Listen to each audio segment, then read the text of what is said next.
Spotify Audiobooks presents A Ghostwriter's Guide to Murder by Melinda Mullet, narrated for you by Hannah Curtis, Liam Gerard, Rhys David, and Dede Davi. To Mark, Catherine, and Amanda, you are my life, my loves, and always my true north. And to Abby, who always keeps the faith, no matter how long it takes. Chapter 1. On paper, there are 1,000 ways to kill someone you hate. Admittedly, some more satisfying than others. But as far as Maeve Gardner was concerned, any of them worked when it came to energizing her writer's brain.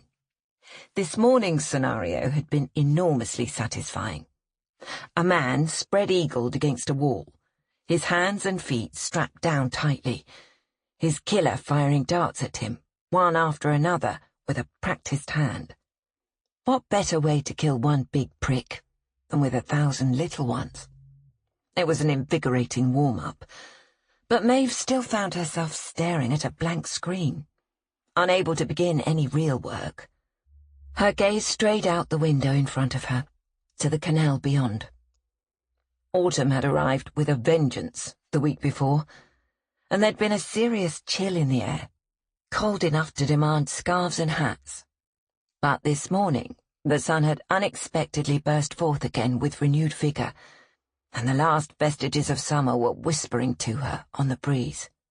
With the sounds of the city no more than a distant murmur, Maeve could hear the water calling, and she was struggling to find a reason not to answer. She glanced at her watch. It was still early. Time enough for a quick jaunt. Getting to her feet, she was immediately assaulted by a black-and-white fur projectile with a roguish patch over his right eye. She steadied herself before giving the head a quick scratch and moving toward the hatch. Maeve was quite sure Captain Jack had been a lawless pirate in one of his former lives, and his disconcertingly blue eyes still spoke of distant seas and devilish adventures. He trotted eagerly behind her, his nose bumping the back of her knee to urge her along. She untied the moorings, made her way back to the stern to start the boat's motor, and then steered away from the towpath and out into the canal. The captain took his place at the bow, like a figurehead of old, his ears blowing back in the breeze. From time to time he'd glance over his shoulder, just to make sure his first mate was still at the helm where she belonged. They made their way past the neighbouring longboats, parked nose to tail, bobbing softly on their wake. An elderly man polishing the brass bell in pride of place on his deck waved a greeting as they passed by. The canal side was a fellowship of wandering souls, living in the nautical equivalent of brightly coloured circus caravans. An eclectic troupe of individuals who had run away from life on dry land to join London's urban armada. Not that permanent mooring fees were cheap, but compared to rent in the city centre, they felt like a bargain. Vacant moorings were fought over, and the distance between existing boats, like legroom on airlines, had shrunk dramatically over the past few years. In some spots, a person could literally walk for miles, hopping from one boat to another, without ever needing to step foot on shore. Maeve turned her face to the sun and took in a deep breath. Economics aside, this was the reason she lived on the water. As Ratty would say, to simply mess about in boats was good for the soul. The idea of an existence without limits, the freedom to depart at will, the whiff of adventure in the air. You just couldn't beat it. On this particular morning, she felt like an explorer, trudging down a jungle river as she passed Regent's Park and the zoo, listening to the incongruous sounds of lions and monkeys echoing faintly over the water. Up ahead, the trees that lined the canal were starting to turn, transforming into soft yellows and deep oranges, leaving pops of impressionist colour reflected in the flat grey-green of the canal water. Maeve swung the rudder out to manoeuvre under the Park Road Bridge, waving at the children who ran from one railing to the other to watch the captain emerge on the far side. A floating house was always a novelty. When she told people she lived on a houseboat, Maeve knew they'd pictured one of those swank models that appeared on the telly these days, but the Revenge was none of that. She was a proper narrow-beam canal boat, 10 times as long as she was wide, painted a pale yellow with vibrant royal blue trim along the roofline. She looked like something out of a children's storybook, and Maeve thought she contrasted pleasingly with the red boat moored in front of her and the green one behind.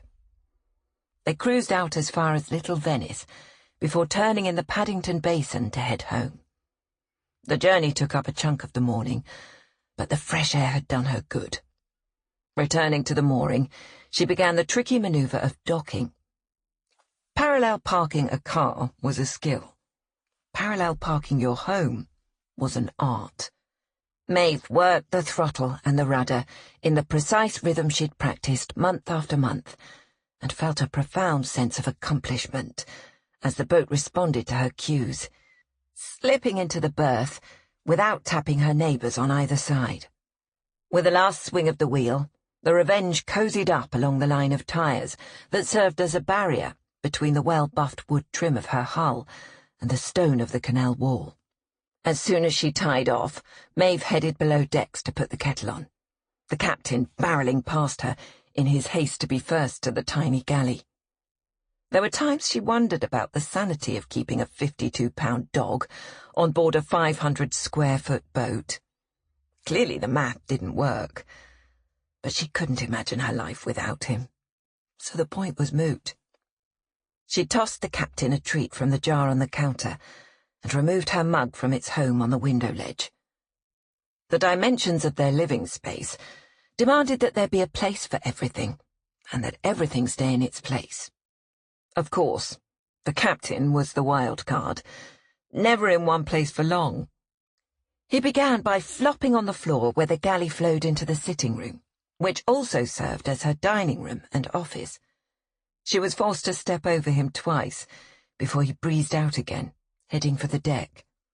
Maeve lunged for the pile of papers, being swept from the table by his tail as he passed, while he remained happily oblivious to the destruction he left in his wake.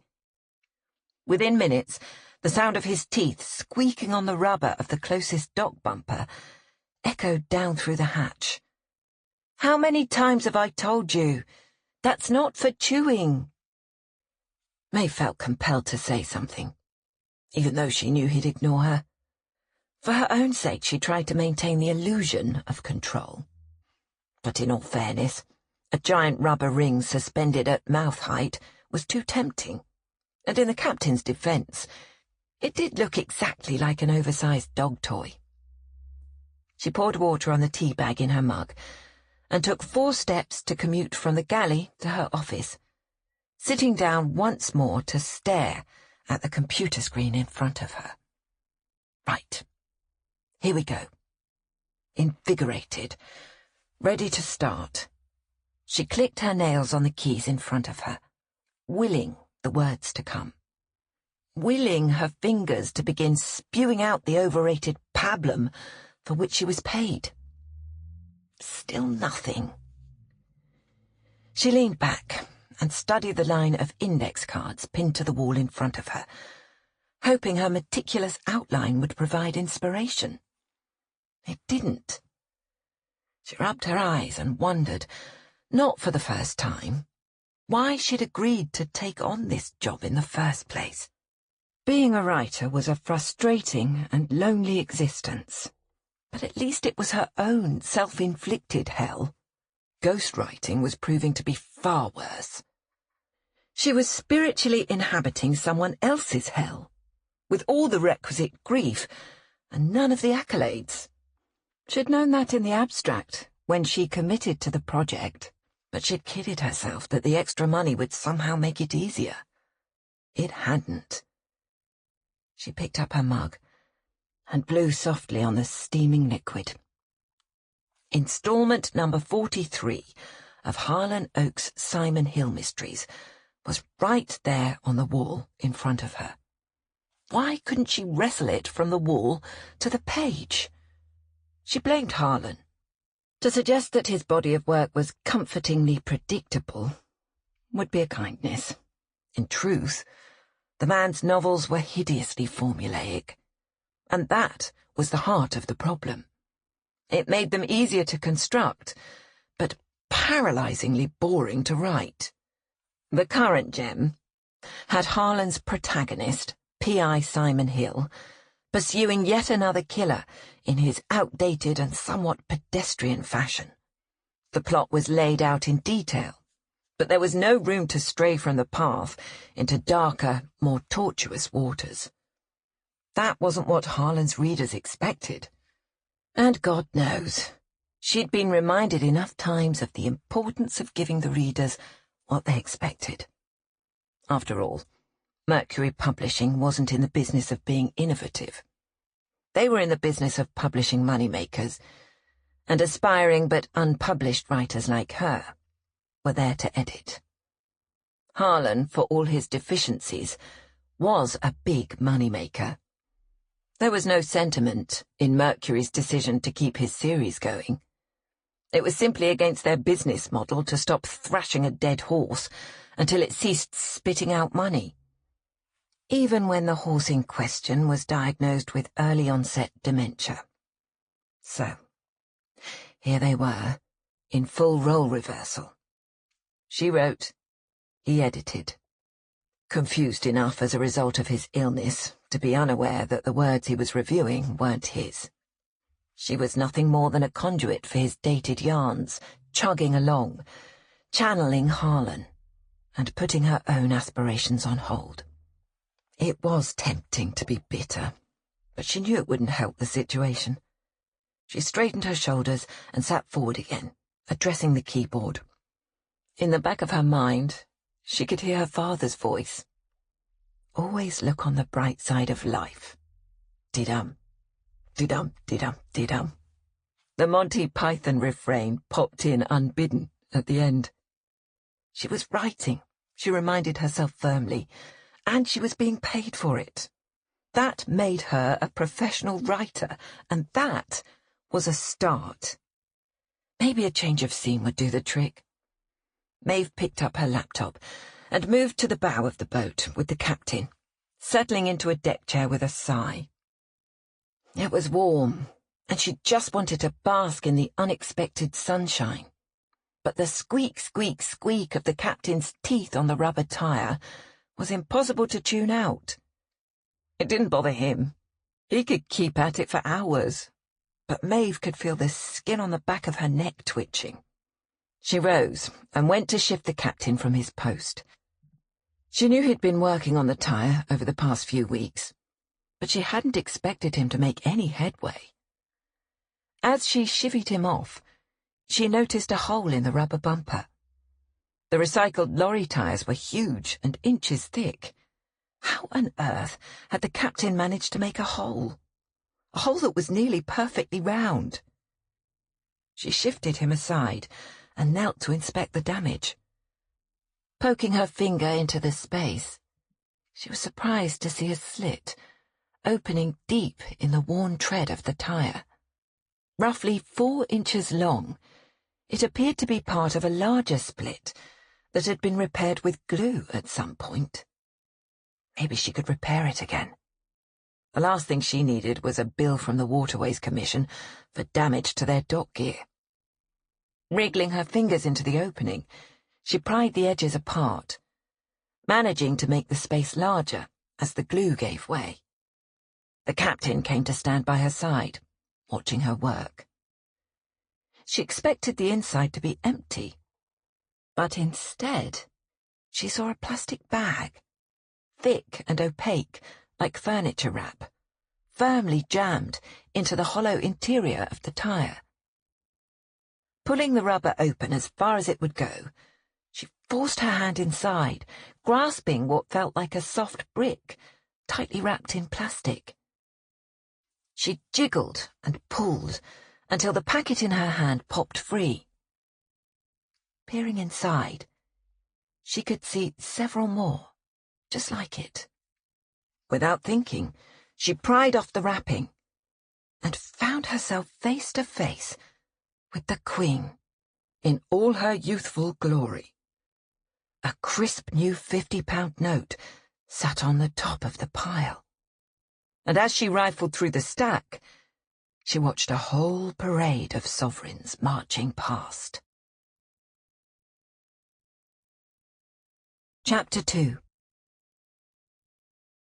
Maeve looked to the left and to the right, and was relieved to see no sign of life on the towpath. Slipping back below decks, she returned with a large kitchen knife and sliced the tire open, far enough to really see what was going on. In for a penny, in for a pound. A lot of them, from the look of it. "Hiya, Maeve!" The shout came from the deck of the Kelly Green boat off her stern. Flustered, Maeve dropped the knife and watched in dismay as it sank into the water between the dock and the side of the boat. It was her best carving knife.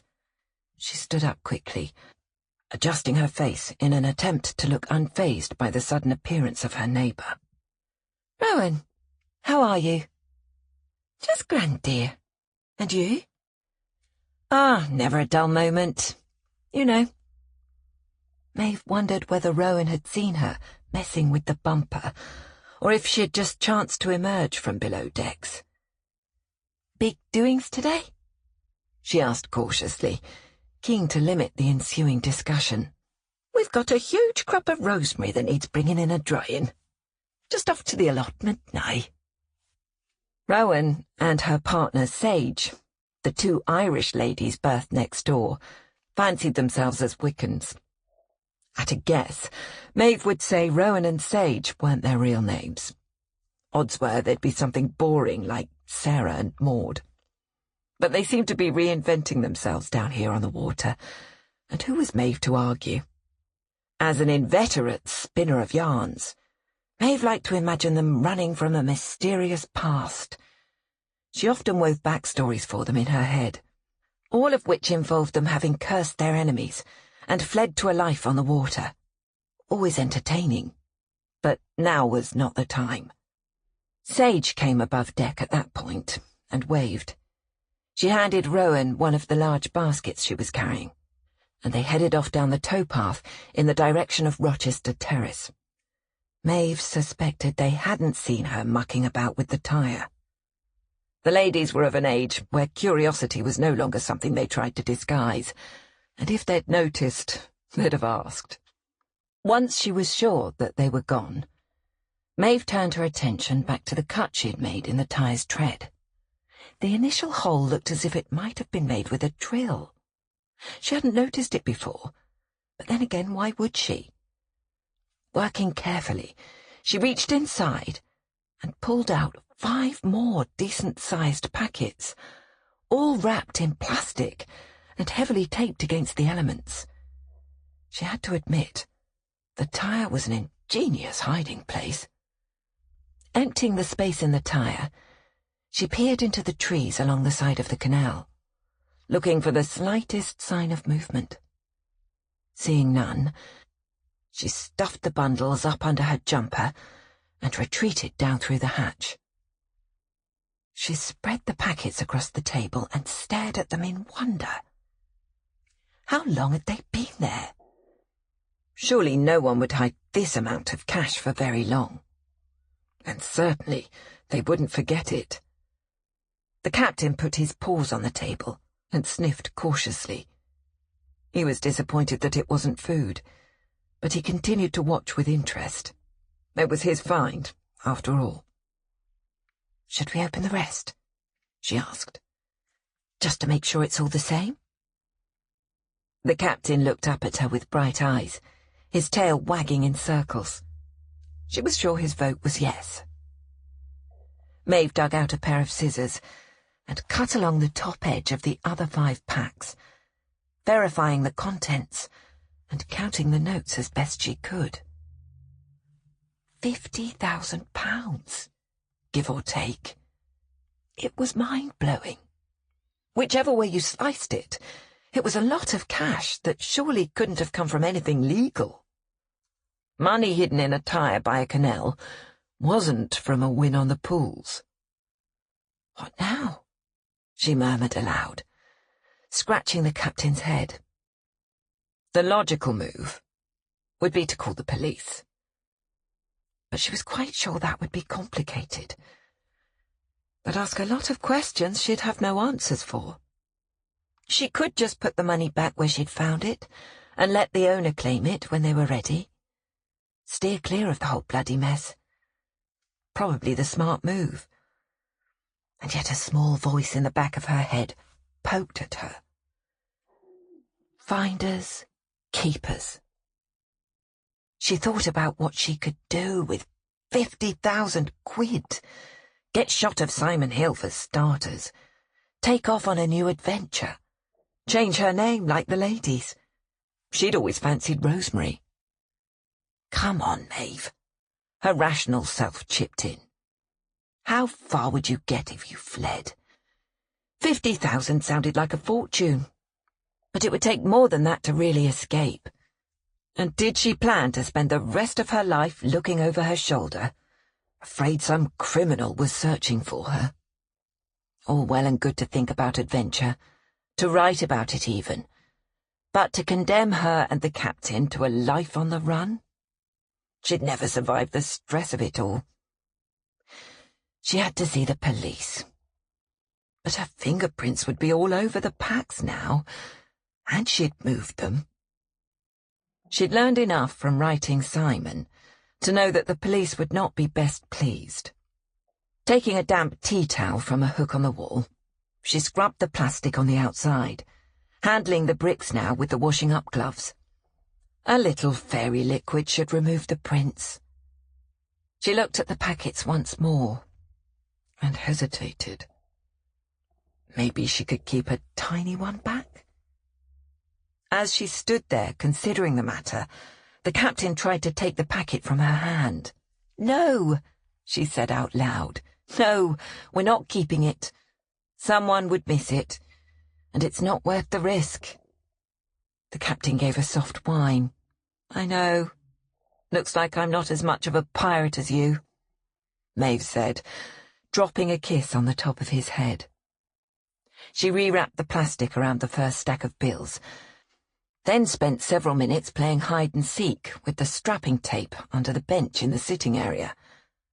Once the money was secured again, she put everything back in the tyre where she'd found it. Time to call the police. She picked up her phone. What would she say? My dog chewed open a tyre and found £50,000? She'd sound mad. She stuffed the phone back in her pocket. The story would sound more plausible if she and the captain told it in person. At least, she hoped it would. "And you say the money was right here?" Detective Sergeant Kevin Dixon was giving Maeve a harried look. "Yes, in the tyre. Lots of it. Or at least it looked like a lot." She started backpedaling. "Not that I actually looked or anything." "Well, there's nothing there now." The police officer let out a long, puffing sigh, his cheeks inflating like a balloon. For once, Maeve was at a complete loss for words. She'd wedged the packets back inside far too tightly for them to have fallen out. What had happened? Someone must have seen her, swept in while she was gone, and taken the cash. Why on earth hadn't she just brought the money with her? Instead, she was standing here looking like a complete idiot. "I could do you for wasting police time." D.S. Dixon broke into her internal rant. "I've better things to do than drag out here over my lunch hour." From what she knew of police procedure, this would normally be something for a uniformed officer to handle. But she'd been told they were short-staffed at the Camden Road station, and she was getting an actual detective, as opposed to a fake one, she presumed. Was she supposed to be pleased to be accompanied home by a balding middle-aged man with an attitude? While Dixon was asking her questions, his uniformed sidekick was poking around the dock, accompanied by the captain, who seemed determined to keep an eye on this stranger in the ranks. To P.C. Morgan's credit, he was at least continuing to look for the missing cash. He'd already checked both tyres that abutted the Revenge, and found nothing. "Listen, you can't just play games with us," Dixon continued. "There's a lot of genuine crime about these days." Maeve wasn't paying much attention. She was wrestling with more pressing questions. Was she having a psychotic episode? Had she imagined the money? Was it time to quit drinking Sage's tisanes? "Might have something over here, sir," Morgan called. He pointed in the direction of a chunk of dark plastic floating in the water, almost into the main flow of the canal. If it drifted much farther along, it would float off. It looked like a black carrier bag that had filled with air. Could it be more cash? Maeve was encouraged. If they could at least find something, the police might believe her about the rest. Morgan peered down into the canal with marked concern. His face made it clear he wasn't keen to take a dip in the icy waters, and she couldn't say she blamed him. The canal was shallow, but freezing cold and slimy with algae. "I have a steering pole," she offered, pointing to the long brass-tipped wooden pole strapped to the side of the boat. D.S. Dixon nodded.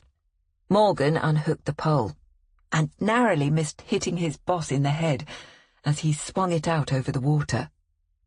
"Two ends to that thing," Dixon muttered. Morgan poked at the bag, causing it to bob and move a bit farther away. "Try the other end," Maeve suggested. "It has a hook." The pole swung about again, and this time both observers were forced to duck. Morgan finally found purchase on the upper corner of the bag and began the process of dragging it closer to the shore. Behind her back, Maeve crossed her fingers. Please let it be cash. Morgan shifted his grip and pulled harder. The object in the water moved toward them, bobbing along on the surface. Not a bag after all, it seemed, more like a discarded anorak. The object came nearer still. Maeve stood transfixed, gripping the captain's collar in her hand, hardly noticing that she was no longer breathing. As a hooded figure, floating face down in the water, bumped softly against the hull of the Revenge. Chapter 3. Ashley Warren saw the police arrive. He considered going over to see if Maeve was all right. He wanted to go, but he was a coward. A coward who was putting his own needs first. In this case, the need to remain uninvolved in whatever was unfolding on his doorstep. He could see an exasperated Met officer questioning his neighbour alongside the Revenge. The man was gesturing animatedly at the dock bumpers, his face like thunder. If he was hoping to rattle Maeve, he'd be out of luck. She'd take no nonsense from anyone, even the police. He'd sussed that out from the moment they'd met. She was full-on warrior class, auburn hair streaked with copper lights, fiery hazel eyes, every inch a fighter. The senior officer was making no headway, it seemed, but neither was the uniformed PC he had with him, who was pacing up and down on the towpath, searching for something. Ash strained to hear what they were saying, but nothing came through over the hum of the tech all around him. Maeve looked irritated but not upset. Leave this to her, he told himself, and get back to work. It wasn't good to stop in the middle of a quest. Before the police arrived, he'd been happily worming his way into a client's stronghold through a series of back doors and secret tunnels they'd never known they had. Once he reached his goal, it would take only a few strategic keystrokes to repair the breaches, secure the system, and prevent his client's real enemies from invading. A win for them, and a win for him. He liked being his own boss, and working at his own pace, not to mention charging a small fortune for his highly specialized services. He dropped the corner of the blind and moved away from the window, back into the dark interior of the boat. From the comfort of his gaming chair, he sat staring at the wall of screens in front of him. The glow of 4 monitors was the only light in the shuttered space. His hands reached for the keyboard before changing direction and hovering over the gaming controller. As one of life's reluctant participants, Ash often felt rather befuddled by the day-to-day campaign of existence, and the odd activity on the dock was stressing him out. Gaming would soothe him, work would not. He took a calming breath and reminded himself that he was secure on the King of the Red Lions. The boat's name was a tribute to the sentient vessel in The Legend of Zelda, but unlike the digital version, his Red Lion had so far failed to enlighten its owner in any way. No explanations for the vagaries of his life, no suggestions about what he should do next. His boat apparently had no wisdom to impart, or perhaps it simply had no interest in his questions. He sighed and reached for the can of energy drink on the floor at his feet. God knows he asked what to do about Maeve nearly every day. When the yellow and blue boat first arrived next door, he'd mainly been pleased that it would provide a solid buffer between him and the wacky Wiccans. The old women were odd and way too chatty for Ash's liking. Quirky NPCs he steered well clear of. Maeve, on the other hand, was lovely. Ridiculous to think he'd been worried about the noise and the added threat of forced human interaction. One morning he'd run into her, literally, as they were leaving the Tesco Express. She'd simply laughed over his mumbled apology before falling into step beside him, and in the 10 minutes it took for them to walk home, he'd fallen in love. Miserably, frustratingly, and completely. It was hopeless, he knew that. She was a warm, vibrant, beautiful woman. He was a broken-down computer nerd. Her amused and generally buoyant view of the world made him feel that, in spite of everything, things could always be worse. He was a dour, depressive old sod. Yet when he was with her, he wanted to do better, to be better. But it wouldn't matter. She'd never be interested in someone like him. He looked at his reflection in the monitor in front of him. It was a pale and uninteresting sight. The whole thing was ludicrous, but for the first time he was realizing what people were on about. There was no logic at play here.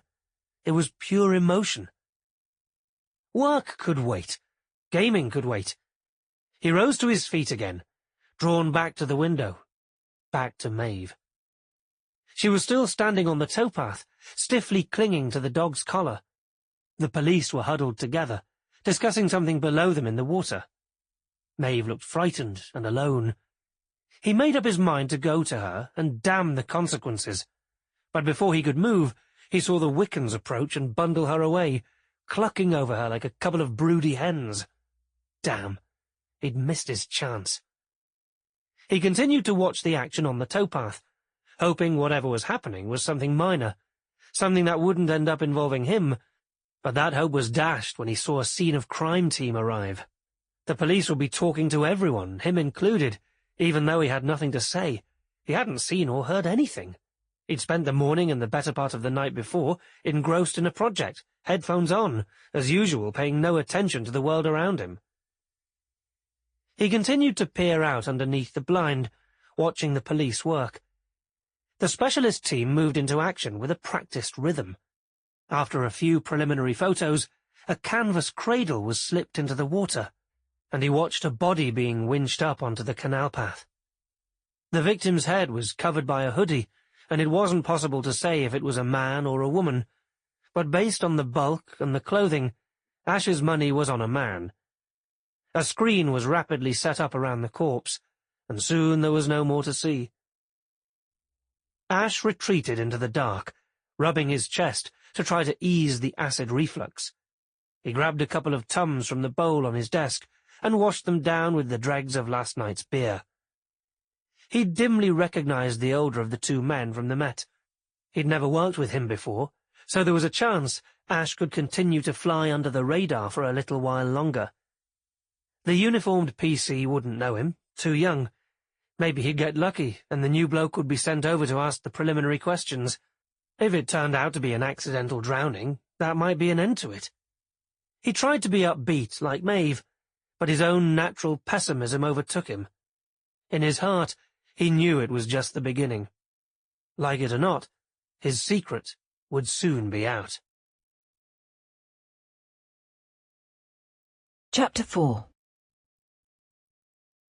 Maeve sat in the police station for hours, drinking cup after cup of tepid tea. Yet, inexplicably, she was feeling a bit better. She suspected it had something to do with the drink Sage had forced on her, after the initial shock of finding the body in the river. A bitter and leafy-tasting brew that she'd assured Maeve would calm her nerves and bring clarity. Maeve wasn't sure about that, but she did feel less shaky. The sight of the dead body, a man, she'd overheard them say, had upset her far more than she would have expected. Writing about a corpse was one thing, seeing one up close was another. Not that she'd seen the face. They'd moved her away before the body was taken from the water, but still, it was horrible. She tried to picture the morning's colourful leaves reflected in the water, but all her mind would conjure was the darkly clad figure coming alongside her home. The poor man, minding his own business one minute and dead the next. Had he simply fallen in and drowned? Maybe hit his head on something as he went. Or Simon Hill's voice chimed in, uninvited. Did he have something to do with the money in the tyre? The more she thought about it, the more she thought it would be too much of a coincidence if there wasn't a connection between the money and the dead man. If she wrote a story like that, it would be unbelievable, even for Harlan Oak's readers. Maeve had absolutely no experience with this kind of thing in the real world, and absurd as it was, she couldn't help wondering what Harlan's anachronistic sleuth would do under the circumstances. She'd been living inside Simon's head for 1.5 years now, and too often lately she had found his voice echoing inside hers, like a nagging relative. How would this unfold in Simon's world? He'd start with a timeline. He always did. The ABCs of detection, he called it. There had been money there when she left the Revenge at 11:30 to go to the police station. She was sure of that now. How long was she gone?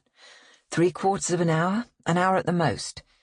In the meantime, someone had come in, removed the money, and left behind a dead body. If the dead man was the owner of the money, he was either appallingly careless to have fallen into the water and drowned while retrieving his money, or Simon nudged again. A person or persons unknown relieved him of the cash and then killed him. The latter did seem more likely, but she had to think it would have been a risky proposition in broad daylight. Stop complicating things, Simon, she muttered. Her muddled thoughts were interrupted by the arrival of P.C. Morgan, who led her down the hall to a room where Detective Sergeant Dixon was waiting. They were joined by an officer who introduced herself as Detective Constable Aisha Gray. Aisha, she insisted magnanimously. How long have you been moored along Regent's Canal, Maeve? Aisha asked, her tone oddly upbeat given the circumstances. It reminded Maeve of a news presenter, discussing death in sombre tones, but with the shadow of a smile. Little over 1 year. Freewheeling kind of life, Aisha chirped. Must be fun. So far. But this'll be my first winter living aboard, she replied honestly. I guess we'll see if the heat's up to scratch. Where were you before? Maeve couldn't fathom the relevance of her former residence. She looked into Aisha's eyes, hoping for some clue about her motivation, but saw nothing, except an unwarranted blitheness. The woman was enjoying herself. New at the job, or annoyingly keen. It was hard to say which. Maeve wondered if she was being allowed to cut her teeth on the irrelevant player in this scenario. "I lived in a flat in Islington," she replied. Aisha kept taking detailed notes, while Dixon leaned back in his chair and watched. "What made you decide to move?" she prompted. "Personal circumstances." Dixon's eyebrows rose. Not enough of an answer, apparently. "Messy end to a relationship," Maeve elaborated. "Then you and your ex weren't on good terms," Aisha responded. "He was a cheating bastard," she snapped instinctively, before registering that it was a cheeky question, and absolutely none of Aisha's business, even if she was new on the job.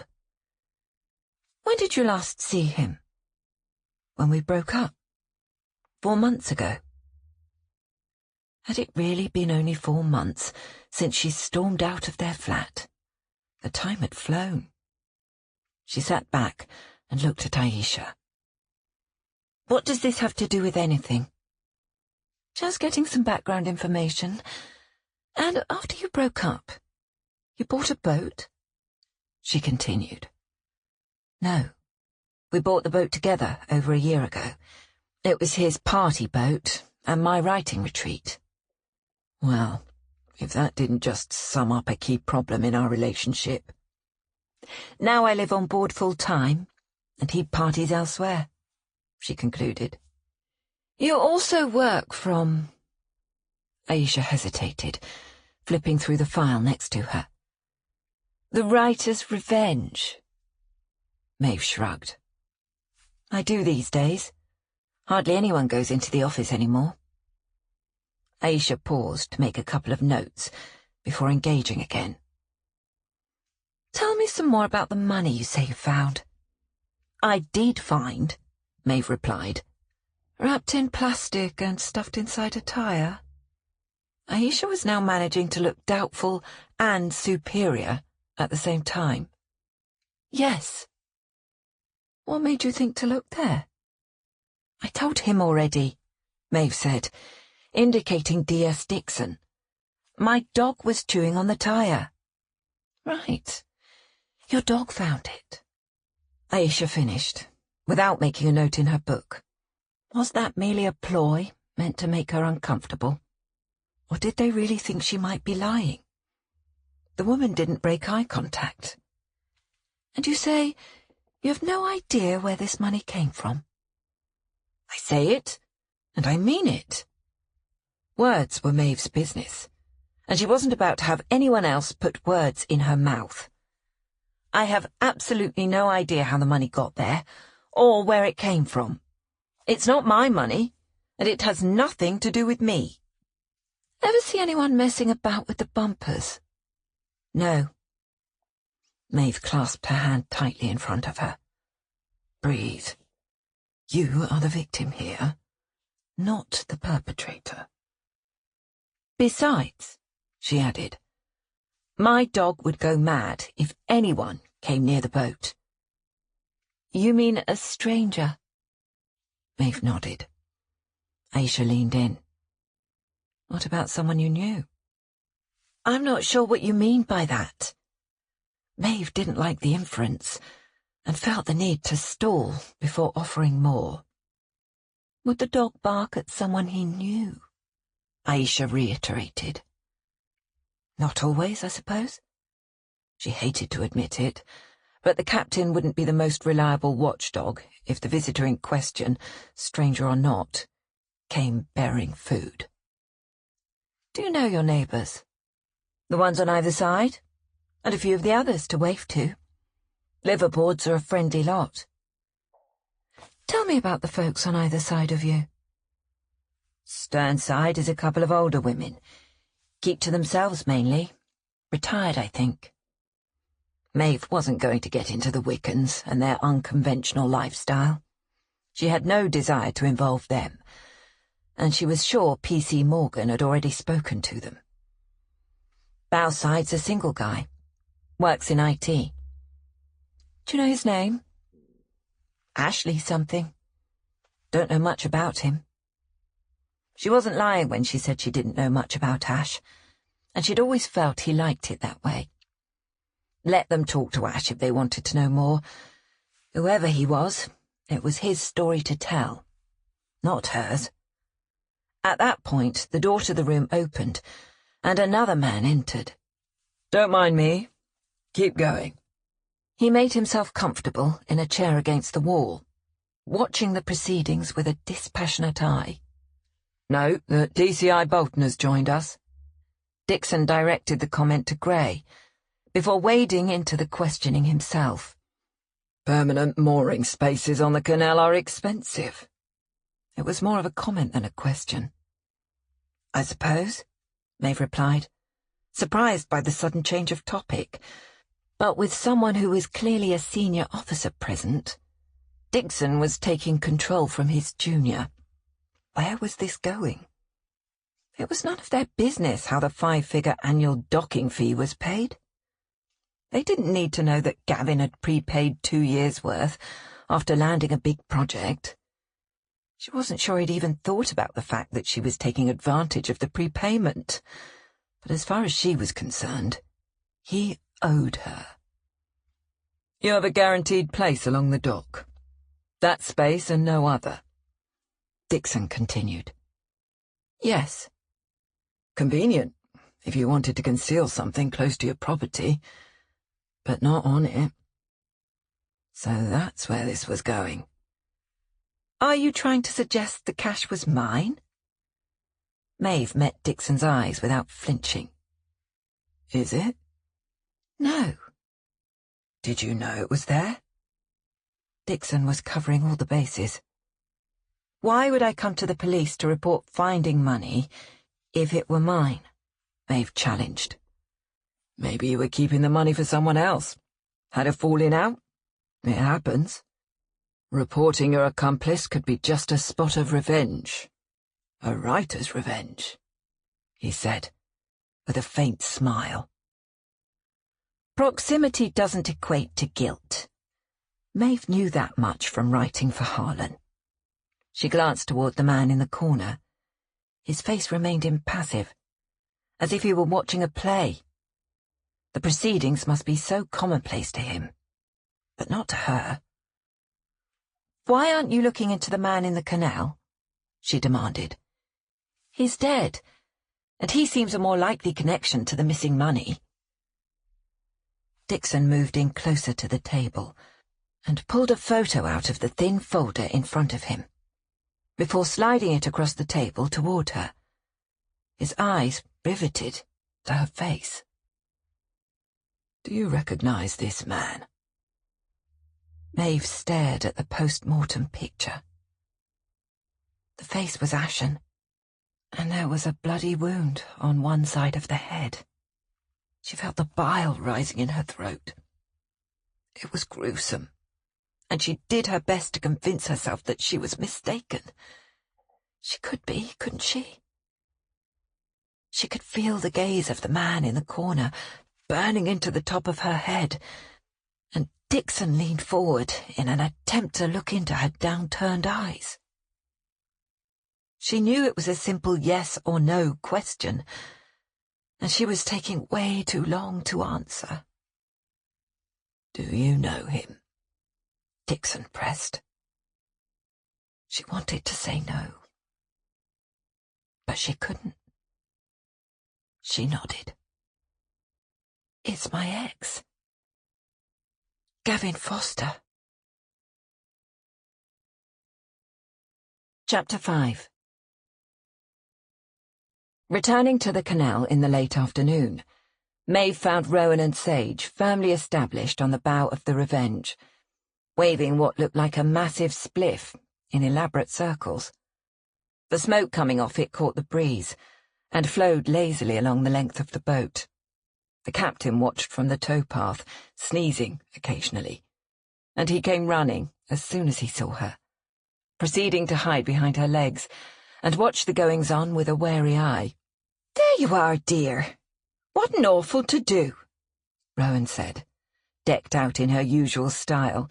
She was wearing a long flowing skirt in shades of pumpkin and aubergine, with a lacy vest and a collection of crystal necklaces that rattled as she moved.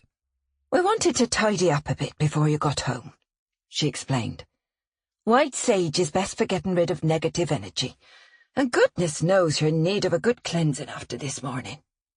"Right," Maeve said. She was in need of something, but she'd been thinking more in terms of a stiff drink. She moved closer to the boat. "Sorry for all the upheaval, ladies." Not that it was her fault, and in truth she suspected her neighbours were in their element. "Not at all, dear. It's the departed one that had the rough go of it," Sage tutted. Maeve knew she'd regret it, but she asked anyway. "How's that?" "The lingering energy of the dead man was positively throbbing, from being so violently torn asunder," Sage replied. "He couldn't have been departed for long, when they brought him out of the water. We told all that to the police, but they didn't seem interested." Maeve wasn't surprised. Sage's explanations could be quite fulsome. "I tried to tell them that the human body is an open system. We exchange energy with our surroundings all the time, gaining energy and losing energy. When we die, the atoms and the energy that make up our physical form aren't destroyed." Sage was warming to her subject.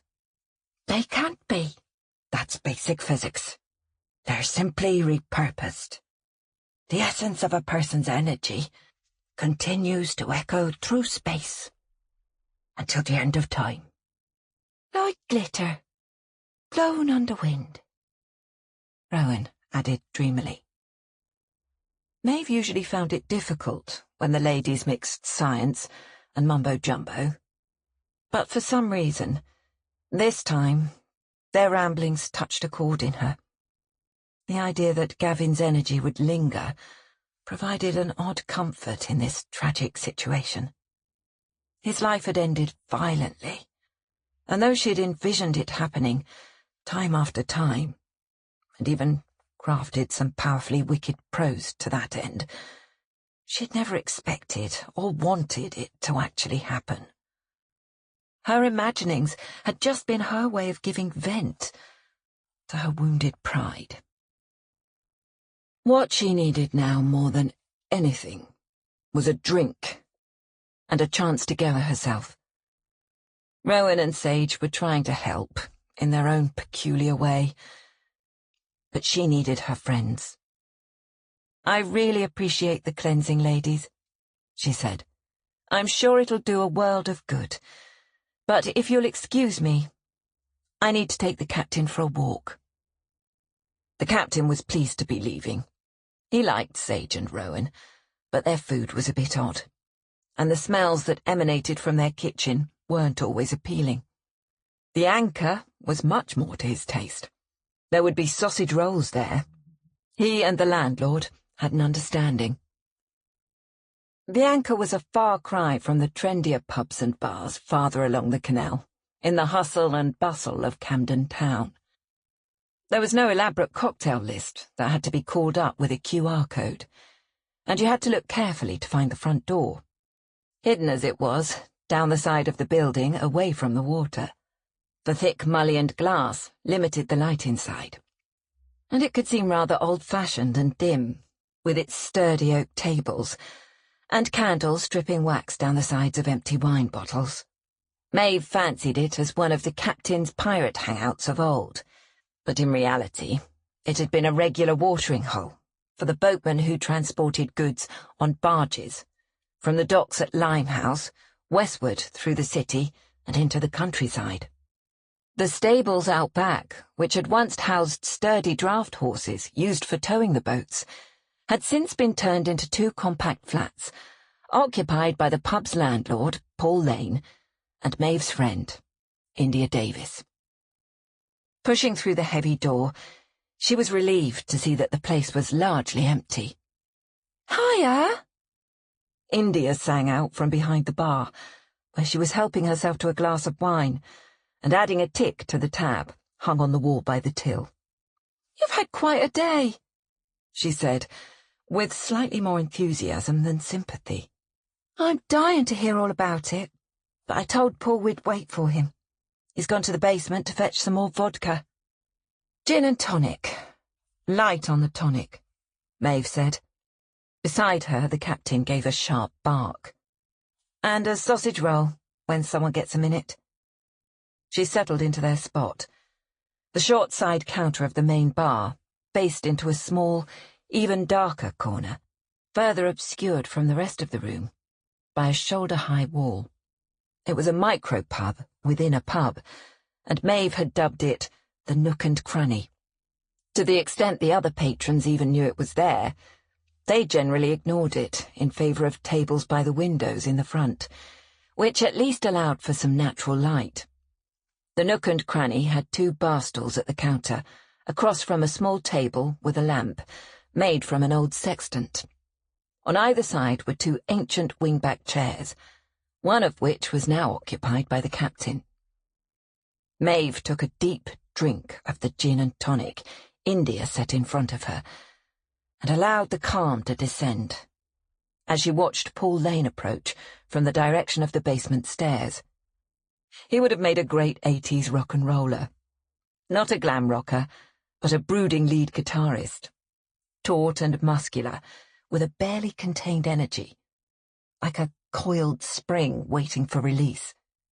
His hair was close-cropped, the vestiges of a stint in the Navy from what they'd been able to gather, but they knew little else about his past. He remained tight-lipped on that subject, and his reticence was like catnip to Maeve. Sadly, she felt he wasn't a man who took a great deal of joy in his own life, but he was the perfect publican, serious-minded, soft-spoken, and a good listener. The kind of man who never needed to shout, but was always heard. If you were in trouble, Paul was your man. He'd know someone who knew someone. Deeply dependable. Solid. At least that's the way she'd write him as a character. Of course, in reality, people were rarely so cut and dry. "You all right, then?" he asked, affixing a measuring spout to the new bottle of vodka. "Sure. I always wanted first-hand experience being questioned by the police. Can use it in a book at some point. Gritty realism and all." India slipped out from behind the bar, now that Paul was back, and perched on the stool next to Maeve's. The captain lay down in the armchair with a heavy sigh, waiting for his sausage roll, his head resting on the arm, his eyes focused unwaveringly on the source of the food. "Come on, tell us everything," India insisted. "All we've heard is wild rumours from the grapevine, and I'm sure they can't be right." "It was his fault," Maeve said, tipping her head toward the captain. "He managed to chew his way through one of the rubber dock bumpers and unearthed a bit of cash." "How much is a bit?" Paul prompted. 50,000 quid. India gasped. "Damn! And you went to the police?" "I think I'd have kept it." "No, you wouldn't.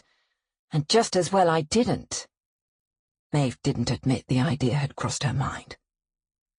"When I came back with the cops in tow, the money was gone, and there was a dead man floating in the canal, with his head bashed in." "Bloody hell." Paul reached for a glass and poured himself a large whiskey. "There's more." Maeve found it hard to say the words. Somehow it made the whole nightmare more real, especially as it was now Gavin she was picturing floating in the water beside the Revenge. The victim wasn't a stranger. India pulled her stool closer and laid a supportive hand on Maeve's arm. "You poor love! Who was it?" "Gavin." "Gavin!" India let her breath out in a long, slow stream. Well, if that isn't a bit of karma, right enough, the coven must be beside themselves. Rowan was cleansing the place when I left, Maeve admitted. Paul had a puzzled look on his face. Do the police think Gavin was attacked? Or was it an accident? Maeve rubbed at her forehead, hoping to ease the dull ache. I spent the afternoon answering questions about him and our life together, and the money I claimed to have found. Frankly, it all was a bit of a blur after I found out it was Gav, but I had a strong sense they didn't think his death was an accident. On reflection, she realized that Dixon's questions to her were the kind she'd have Simon ask a suspect. She sat up quickly. Did that mean she was a suspect?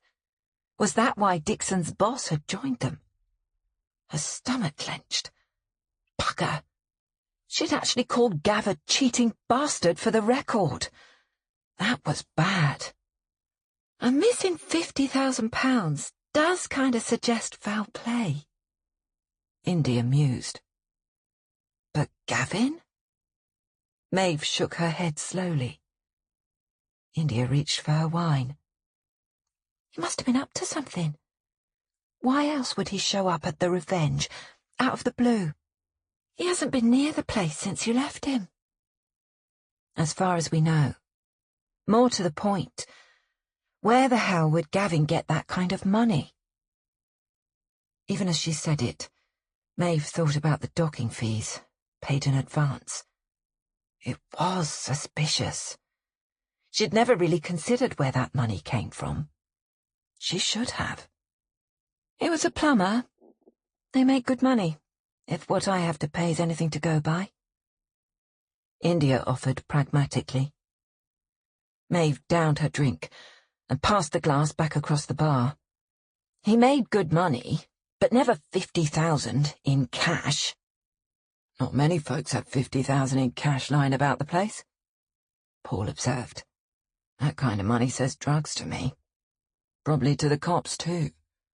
And messing with that kind of shit can get you killed.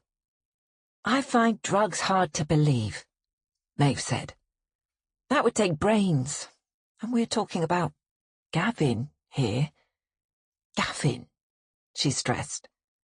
The man who once had to go to A&E because he hit himself in the head with his own wrench.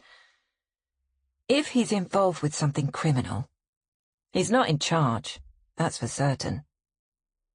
She accepted the fresh drink Paul handed her and mulled the matter over.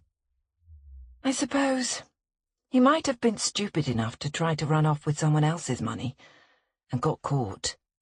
He usually overestimated his own skill and underestimated everyone else. Proper whodunit. India's eyes sparkled. Grim as it was, she was clearly enjoying the whiff of mystery. Paul retrieved the captain's sausage roll from the toaster oven and cut it into bite-sized pieces. The captain moved around behind the bar and sat looking adoringly at his friend. Not yet, mate. Too hot. Not quite like a murder mystery, Maeve said. What you read in books is all fairly clinical. Focuses on bits and bobs of evidence. This was horrific. Watching a lifeless body being winched up out of the water like a drowned rat. Gavin's lifeless body. She forcefully pushed the image aside. Best not to dwell. Paul looked over as the main door swung open. Thought I might find you here, Ash said, making his way along the bar to the nook. The Wickens told me you were back from the police station. Maeve gave a weak smile over the top of her glass. She'd wondered when Ash would turn up. This morning's turmoil would have bothered him, but as she'd suspected, he couldn't resist getting the news firsthand, and he knew where to come. She'd invited him for a drink once, to say thank you for helping her recover a lost document and saving her endless hours of rewriting. She hadn't specifically invited him again, but once he'd found his way to the Anchor, he'd returned regularly. Of course, Maeve knew the real reason he was there. He had a crush on India. None of the others talked about it, but as far as Maeve was concerned, it was transparently obvious. She didn't blame him. India had a quiet glamour about her. Short hair in finger waves around her head, cheekbones to die for, and intelligent brown eyes that never missed a trick. Of course, if he was ever going to be in with a chance, he'd have to step up his game. He was a man in need of serious help. The jeans and plaid flannel shirts that were his standard uniform had all seen better days, as had the rest of him. His hair was still long enough to be pulled back into a short ponytail, but the hair on the top of his head was thinning, and it aged him. Like Paul, he was probably in his early 40s, no more than 5 years ahead of her and India, but Ash could pass for 50, even on a good day. He had a slight limp, thanks to a bike accident he'd offered once. Bicycle, she'd wager. He wasn't cool enough for a motorbike. Ash took a long pull on the pint Paul handed him. "I was afraid they might keep you overnight." "I got lucky, I think," Maeve replied. "I suppose they talked to you too. Sorry about that." "It's their job." Ash was clearly trying to sound blasé about the whole thing, but Maeve suspected the invasion by his former associates had thrown him off kilter. He'd let slip one night in the Nook that he'd worked for the police in the past. Not a street cop, something to do with computer forensics, from what little he'd said. He refused to talk about his work for the police, and barely discussed his current private sector jobs, other than to say he was swamped. All she knew was that he was visibly uncomfortable when anyone came near the Red Lion, let alone the police. From what they were asking, it sounded to me like, "You're a person of significant interest," Ash continued. Maeve leaned forward on her stool at that. "They said I was a person of interest." "Not in so many words, but they were questioning you at the station and looking for forensic evidence on the boat." Ash trailed off. "Just because the victim was her ex?" India asked. "You knew the victim?" Maeve nodded. "They showed me a picture of the body and asked if I knew him, even though I think they already knew I did. It was cruel." "They needed confirmation," Ash said quietly. "But how did they figure out the connection between the two of us so quickly?" "Social media." Ash followed on without hesitation. "You posted pictures of the two of you." He paused fractionally. "I'm sure you would have posted pictures." "But I took them down after we broke up. Immediately." "Not gone, if you know what you're doing," Ash said. "Data's never gone." "So what happens next?" India asked. "I mean, Maeve clearly has nothing to do with all this." "They'll ask more questions, and they'll be taking a closer look at the body to see what it can tell them." Ash looked down, as if he'd suddenly realized how much he was talking. "I mean, I was never a detective or anything, but the procedures are pretty standard." "This just gets worse and worse. Do you think you could ask around? Some of your old mates, maybe? See if you can find out what's happening?" Maeve asked. Ash looked uneasy. "I don't really have contacts at the Met anymore. There's been a lot of staff changes at Camden Road." "But you could try, couldn't you?" India placed a hand on his shoulder, and he looked up into her face. "I'll ask around, but I can't guarantee anything." Maeve was pleased to see that the nudge from India seemed to have done the trick. "Look at the bright side. Maybe they're done with you," Paul said encouragingly. "You went to the station. You answered the questions. You have nothing to do with all this. By rights, that should be it." The bright side. Maeve gave a thin smile. It was as if her father were in the room. Perhaps Paul was right, and the worst was over. She'd done nothing wrong. She'd be fine. They all looked at Ash, hoping for some sort of affirmation from the closest thing they had to an expert. There was a long pause, before he finally turned to Maeve and said, "A man was found dead next to your boat. A man you knew. If I were you, I'd find a solicitor." Chapter 6.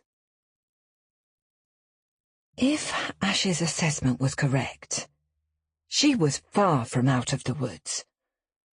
The thought had Maeve up, eating rum raisin ice cream straight from the carton, at gone 1 in the morning. The captain was keeping her company, in the sense that he was watching every spoonful that went into her mouth, as if it gave him physical pain to see the food disappearing 1 bite at a time, without any coming his way. "You can't eat ice cream," she said. Well, maybe he could, but the ensuing intestinal disorders didn't bear thinking about on a boat this size. Maeve had been mulling over India's words. What was Gavin up to, and why had he shown up out of the blue? It couldn't be a coincidence that he'd suddenly reappeared the day she found the money. How would he even know she'd found it, unless he'd been watching? The thought gave her a chill. Watching the money, or watching her? He'd have no reason to be watching her, so the money, surely. If she accepted the notion that the money she had found had belonged to Gavin, where the hell had it come from? And why hide it in a tyre? It was a clever spot, but hardly foolproof. She'd found it. Well, the captain had. A safe box or a lock-up would have made more sense. She glanced down to find the captain looking well pleased with himself, licking the edge of the ice cream carton, hanging forgotten in her hand.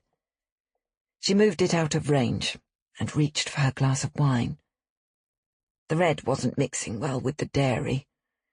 Maybe she should have gone with a white. Still, waste not. Downing the rest of the glass, she considered whether Gavin had ever mentioned a safe box. To the best of her recollection, he hadn't. A lock-up? The only thing he owned that had any value, at least in his mind, was a collection of Star Wars memorabilia. She'd insisted he get it the hell out of the flat when they moved in together. The memory was hazy, but she was pretty sure he'd said he was getting the lock-up then. If he still had the lock-up and the money was his, why not store it there? Probably lost the key. That would be just like him. She sat up suddenly. Maybe that was why he'd been here. She'd found the key at one point, stuck inside a book Gavin had left aboard the Revenge. Safe from thieves, he'd said, and she'd just laughed. Still, a book wasn't a bad place for him to hide something. After all, Gavin and book weren't 2 words you'd readily put in the same sentence, unless you were talking gambling. She got on her hands and knees and rummaged through the bookshelves built in under the settee, finally finding what she was looking for. Your Money or Your Life. 9 steps to transforming your relationship with money and achieving financial independence. Had he? She wondered. Opening the book, she turned to the inside back cover. She was right. There had been a key, but it was gone. It had been held in place by a bit of white gaffer tape, making it almost invisible if you didn't know what you were looking for. But someone had peeled the tape back, slipped the key out, and pressed the tape back down. Maeve tipped the book into the light and could still see the faint outline of the missing key. When had he reclaimed it? Before she moved aboard full-time? Or maybe as recently as this morning, while she was with the police? She shut the book with a snap. Gavin had always had that bad boy appeal. A bit of rough, India used to tease. But a serious criminal? The type that might have 50,000 in cash lying about the place? No way. Gav was hardly the brightest bulb in the box, and they hadn't had much in common. Incredible, really, that they'd lasted 4 years. What had she seen in him? Sex. The answer sprang vividly to mind. There was absolutely no complaint there. No doubt the reason she'd stayed as long as she had. But apparently she'd underestimated him. There must have been aspects to his life she'd completely missed. Now he was dead. She sat with that thought for a minute. Gav might have been a prat, but he didn't deserve this. Not the Gavin she knew. But what about this other Gavin? Who was he? If she considered it dispassionately, he had changed somewhat recently. He'd been more ambitious, more driven. Not just the stupid, cheating boyfriend, the one-dimensional character she'd painted in her skewed version of their relationship. How had the real story gone? Paul thought drugs.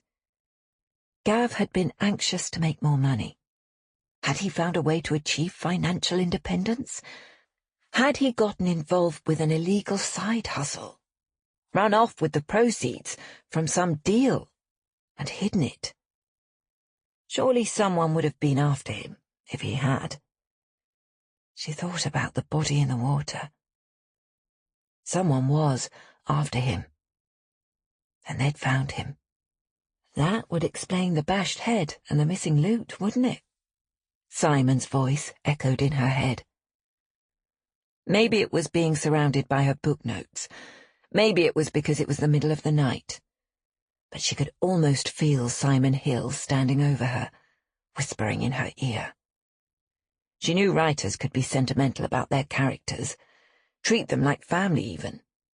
But Simon was adopted, for God's sake. He belonged with Harlan, not her. And yet she could feel him prodding at her. She was a suspect in a crime, so what was she going to do about it? He would be busy finding evidence that would clear his client. What would clear her? Proving the money existed and proving she hadn't stolen it would be a start. She licked the ice cream off the spoon with the tip of her tongue and threw the remainder of the carton in the bin. Pacing the length of the boat, she did her best to think as Simon would. The money belonged either to Gavin or to someone he'd stolen it from. If he'd stolen it, then it was likely whoever he'd double-crossed had found him, taken the money back, and killed him. The other option was that the money was Gavin's, some ill-gotten gains he'd hidden at the dock. If he was watching her and realized she'd found it, logically, he'd come back sharpish to reclaim it, before she could get the police involved. But then, how on earth had he wound up dead in the canal? She tried to imagine the scene in her head.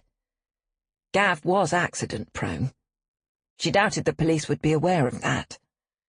Could he have retrieved the cash, then slipped and fallen, clobbered his head on the boat, and wound up drowning?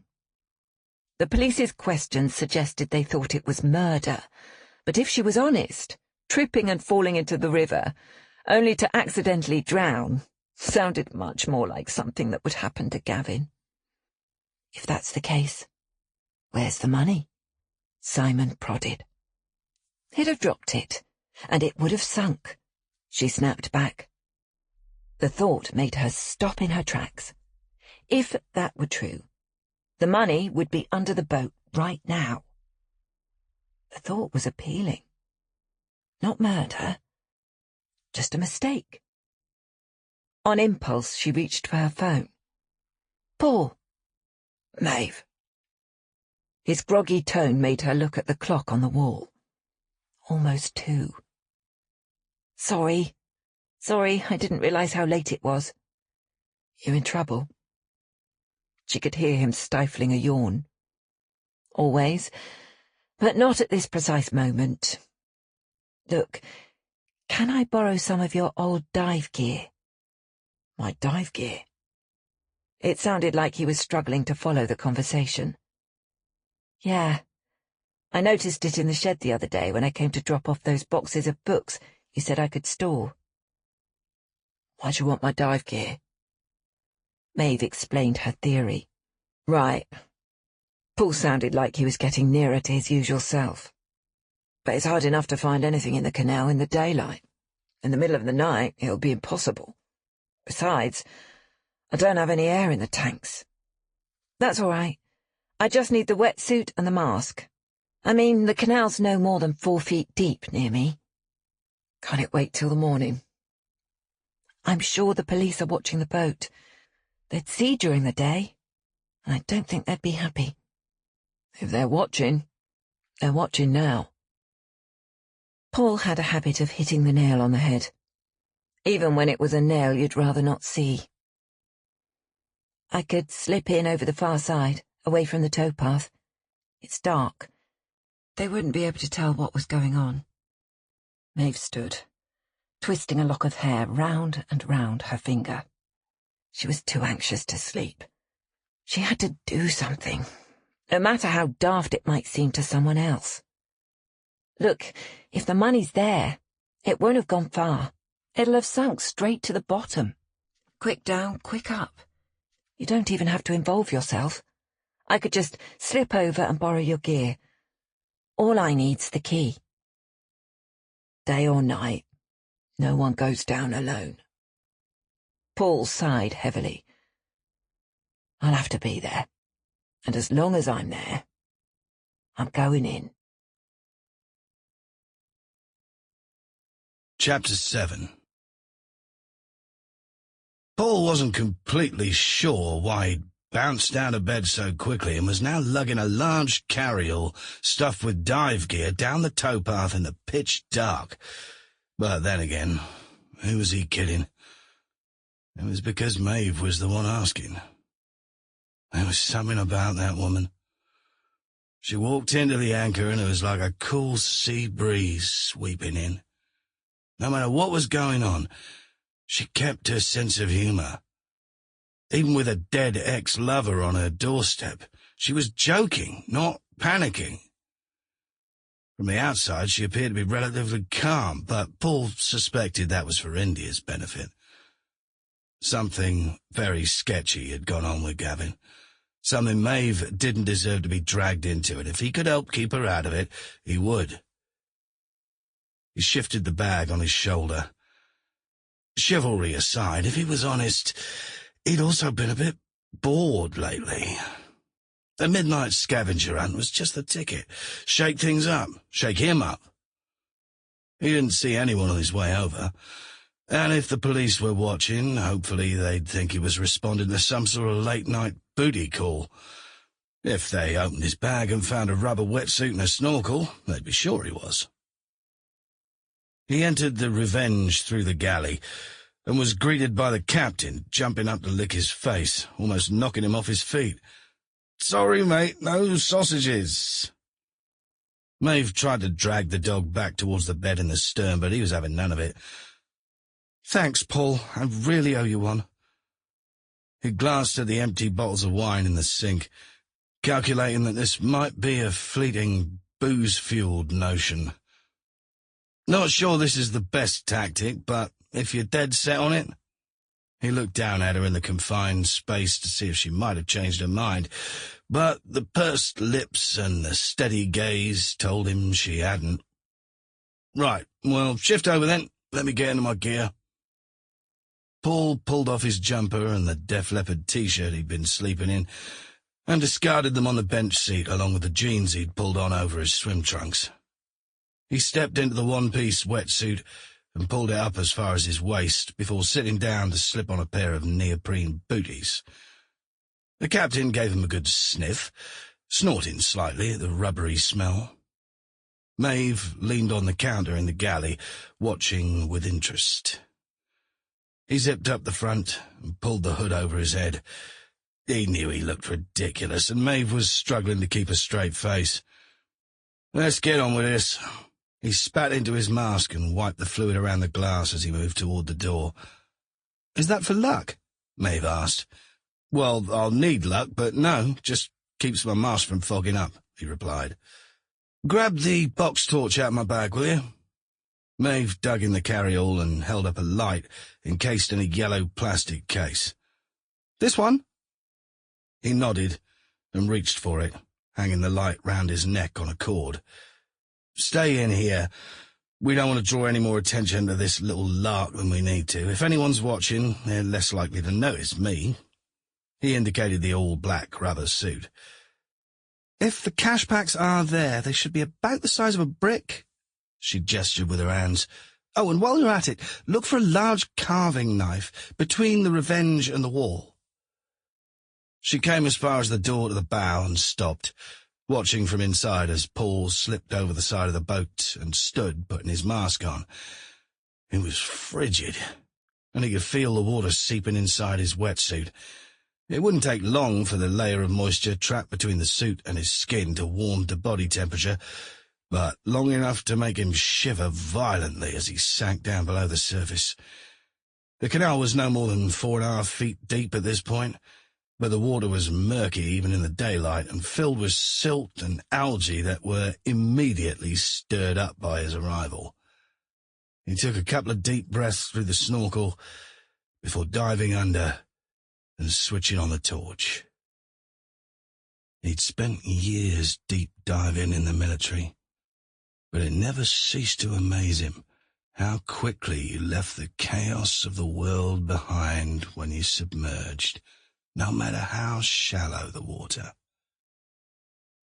It wasn't exactly picturesque down here, but it was, as always, silent.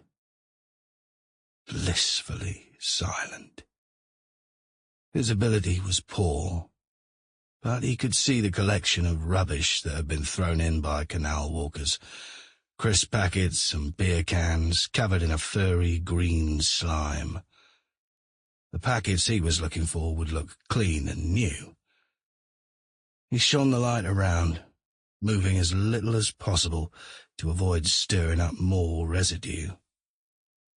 Allowing himself to drift outwards slowly, he moved the light in a broad arc until he reached the other side of the canal. There was nothing. He moved to the surface and blew the water out of his snorkel with a practiced puff. Floating face down on the surface, he used the light to scan the floor of the canal inch by inch one more time. Still nothing. He hated to disappoint Maeve, but at least now she'd know. Moving to the side of the canal between Maeve's and Ash's boats, he examined the wall carefully. The boxlight caught a glint of metal at the base of the wall, and he reached out a hand to touch it. It was a key. Its relative cleanliness suggested it hadn't been in the water long, and slightly farther along he saw Maeve's knife. At least he wouldn't come back empty-handed. He made his way back to the water side of the Revenge and stood, removing his mask and letting go of the light, dropping him onto the deck. Getting out of the water would be trickier than getting in. Maeve stuck her head out the door. "How's it going?" "Take the captain and move to the far opposite side of the boat. I need some counterweight." She and the captain disappeared. He waited briefly before hoisting himself up and flopping onto the deck like a fish. Rising only as far as his knees in order to remain unseen, he crawled into the galley, again coming face to face with the captain, who licked his nose in greeting. "Anything?" Maeve asked, handing him a towel. "No cash, but here's your knife. Good thing Gavin wasn't stabbed to death, or you'd have some explaining to do. And this." He handed her the key. "Maybe nothing, but at least it went in recently. Is it yours?" "No, not mine, but I think I know where it came from." Maeve stepped aside and pointed to the tiny shower stall. "I left you another towel, and there should be enough hot water for you to at least rinse off." Paul slipped into the shower and shed his gear, the retained water from the canal flooding down the drain in a muddy brown rush as he stood under the showerhead. Toweling off, he realized he'd left his shorts in the carryall, and he stepped out to retrieve them with the towel wrapped around his waist. Maeve handed him a mug of tea as he popped his head out, and he felt the welcome warmth flood through him. He caught her eyes, taking in his bare skin, and he grabbed his bag and reversed into the shower stall once more. He didn't need her to see the scars on his back. It would only raise more questions and speculation on her part. Maeve made a game of trying to guess things about his past, looking for his deep, dark secrets. After a few drinks, she'd regularly concoct stories, some humorous, some outlandish. They were entertaining, but never anything close to the truth. All she or any of them knew was that he'd been in the Navy. He never talked about the search and rescue missions, and certainly not about the combat side of things. He'd emerged, scarred, but in one piece. Physically, at least. Emotionally was another question, but not one he cared to ask. It seemed self-indulgent. He'd tried a bit of online self-help, but it was a waste of time. He knew he'd left some part of himself out there, on the ocean, and he often worried that the best of him was gone, and what was left was just a hollow shell. From what he'd read, the despair he felt was common, and he should have every confidence that it would fade in time. His secret, if he had one, was that he no longer had any hope that it would. When he emerged from the loo, she'd already rinsed and dried the key and was looking at it carefully under a light. Well done. This was Gavin's. She spread a book out on the counter next to her. I remembered he kept the key to his lock-up hidden on the boat, but when I went to check, it was gone. Look. She pulled up the tape at the back of the book and showed him how the key he'd found lined up perfectly with the indentations on the gaffer tape that had once held it in place. Same key. He must have retrieved it, then dropped it when he went into the water. Could mean he was planning to move the money in the tire. But someone took it and, presumably, killed him over it. Maeve sighed. That's all I can think about. I was so hoping this wasn't what it seemed. Murder is so irrevocable. Now we have a killer and a victim, and somewhere between them a story that has to come to light before we have any answers. I've seen what you do with Simon Hill. If anyone can reconstruct this story, it'll be you, Paul said. Maeve looked startled. You read Simon Hill? Didn't used to. Do now. Maeve draped her arm around his shoulder and gave him a squeeze. That's above and beyond the call of duty, just like this. She gestured to the dive gear strewn on the floor. I suppose I wasn't really expecting to find the money. It was a long shot at best, but I needed to do something, and I couldn't think of anything else. She cocked her head to one side and gave him a mischievous look, the moment of darkness banished. You had me worried there. You were down so long. How long can you hold your breath? A fair bit. Maybe 4 minutes. That's more than a fair bit. Now I have it, she said, a gleam in her eye. You were a Japanese pearl diver, weren't you? Japanese pearl divers are mostly women, he said. Then you were in love with a pearl diver. She promised she'd marry you when she finally found the great black pearl, but she died trying. Heartbroken, you trained to dive yourself and kept diving until you found the elusive pearl. which I cashed in on a second-rate pub in Camden Town. Give me credit for a bit more gumption than that. Paul couldn't help smiling. Right, so maybe not. Will you tell me if I get it right? It dawned on him that Maeve was always so full of hope. That was what drew him and others to her. She wouldn't understand a life without it. That's why she could guess as long as she liked. She'd never hit on his truth. If you get it right, I'll tell you. Chapter 8. Maeve had made her way through most of her first cup of coffee and was trying to rouse herself after a night of too little sleep and too much rumination. She saw the flicker of a blind at the window of the Red Lion. Ash must be awake already, or he'd never gone to bed. She wondered if he'd witnessed Paul's antics of the night before. She padded across to his mooring in sweats and a pair of worn sheepskin moccasins, unsure of her welcome. Ash liked to keep people at bay, emotionally and physically. She'd been on board, but never inside the Red Lion. She'd peeped in through the hatch once. It was a wonder the vessel stayed afloat, given the amount of hardware he kept on board. She knocked on the side of the hull, and Ash stuck his head out of the door. He looked even rougher than usual. "Permission to come aboard?" Ash came on deck, extended a hand to help her onto the narrow ledge on the side, and steadied her until she was settled in a deck chair at the bow. The captain stood on the towpath, looking up at Ash with almost human blue eyes. Ash hesitated.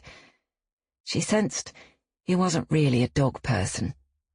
"All right, you too," he conceded reluctantly, before disappearing below decks and returning with a Lord of the Rings mug and a coffee press, which he extended to Maeve.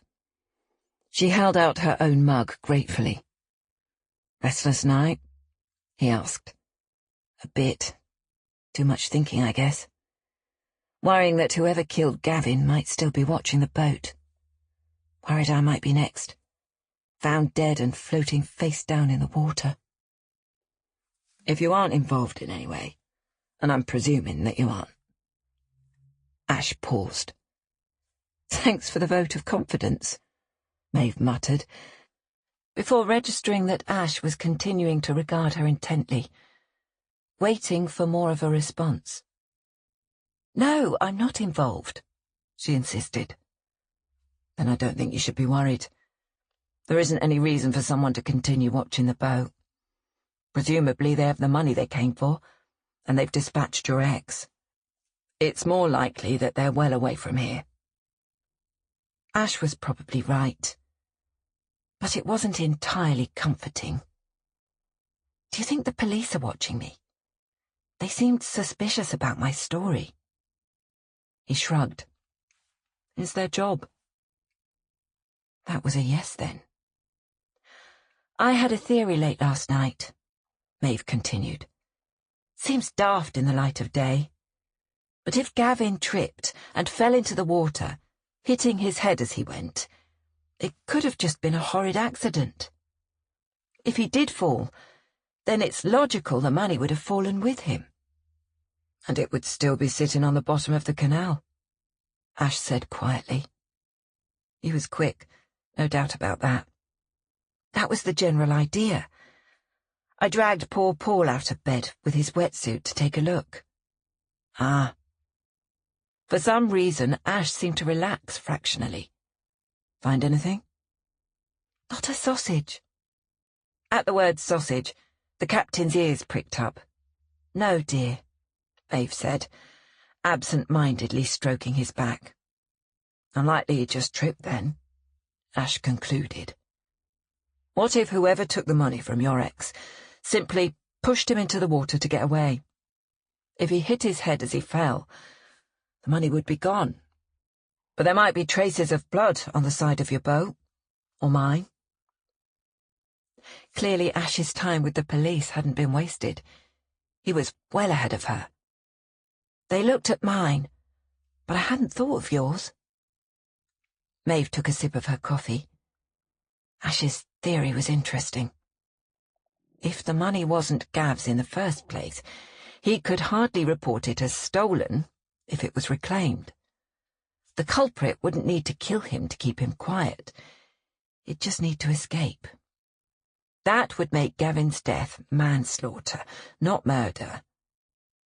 She knew she was grasping at straws, but it would be slightly less repugnant. Either way, Simon and the police would be looking for indentations in the wood, stray strands of hair, or traces of blood on the side of the boat, and she should be too. Can we take a look? Sure.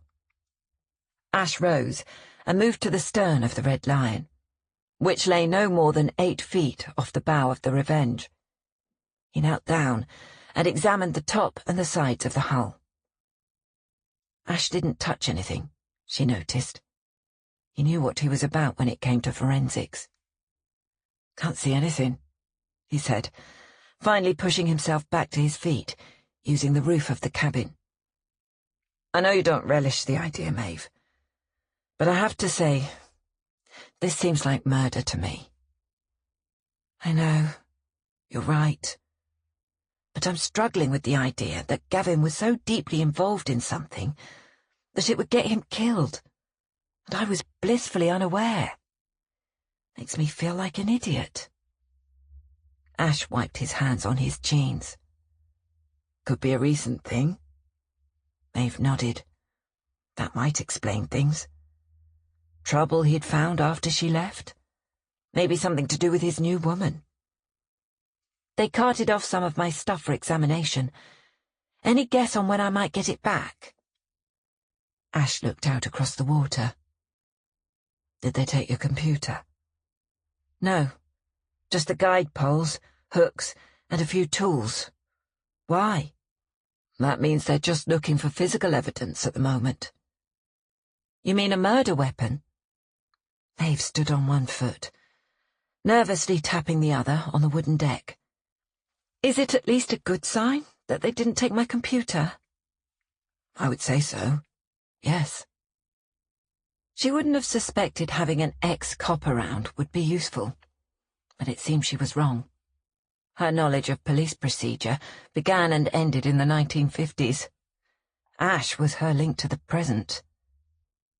Did they give you any other hints about what they were thinking when they interviewed you yesterday? No. And no reason why they would. Ash seemed ill at ease. Perhaps she'd overstepped. Or perhaps he knew more and didn't want to say. They walked back to the bow, and Ash drained the rest of his coffee. You're welcome to sit out here and work, if being on the Revenge makes you uneasy. But I have a client project I need to get back to. He disappeared into the dark interior of the boat, like an animal retreating into his cave. Maeve sat stroking the captain's ears, watching the boat rise and fall softly on the water. The rocking motion was almost enough to lull her to sleep, but the captain began to issue a soft, low growl from deep in his throat. It was a rare occurrence, and it made her sit up and look around. She saw a uniformed officer approaching down the towpath from the direction of Camden Market, accompanied by D.S. Dixon. They'd be looking for her. She rose, hopped off Ash's boat, and walked back towards the Revenge. Maybe it was good news. Maybe they were coming to tell her they'd found the killer, and she could relax. She stood on the towpath, trying to look calm and collected, wishing she was wearing something other than sheep slippers. She attempted a smile, but it froze on her lips when she saw the look in Dixon's eyes.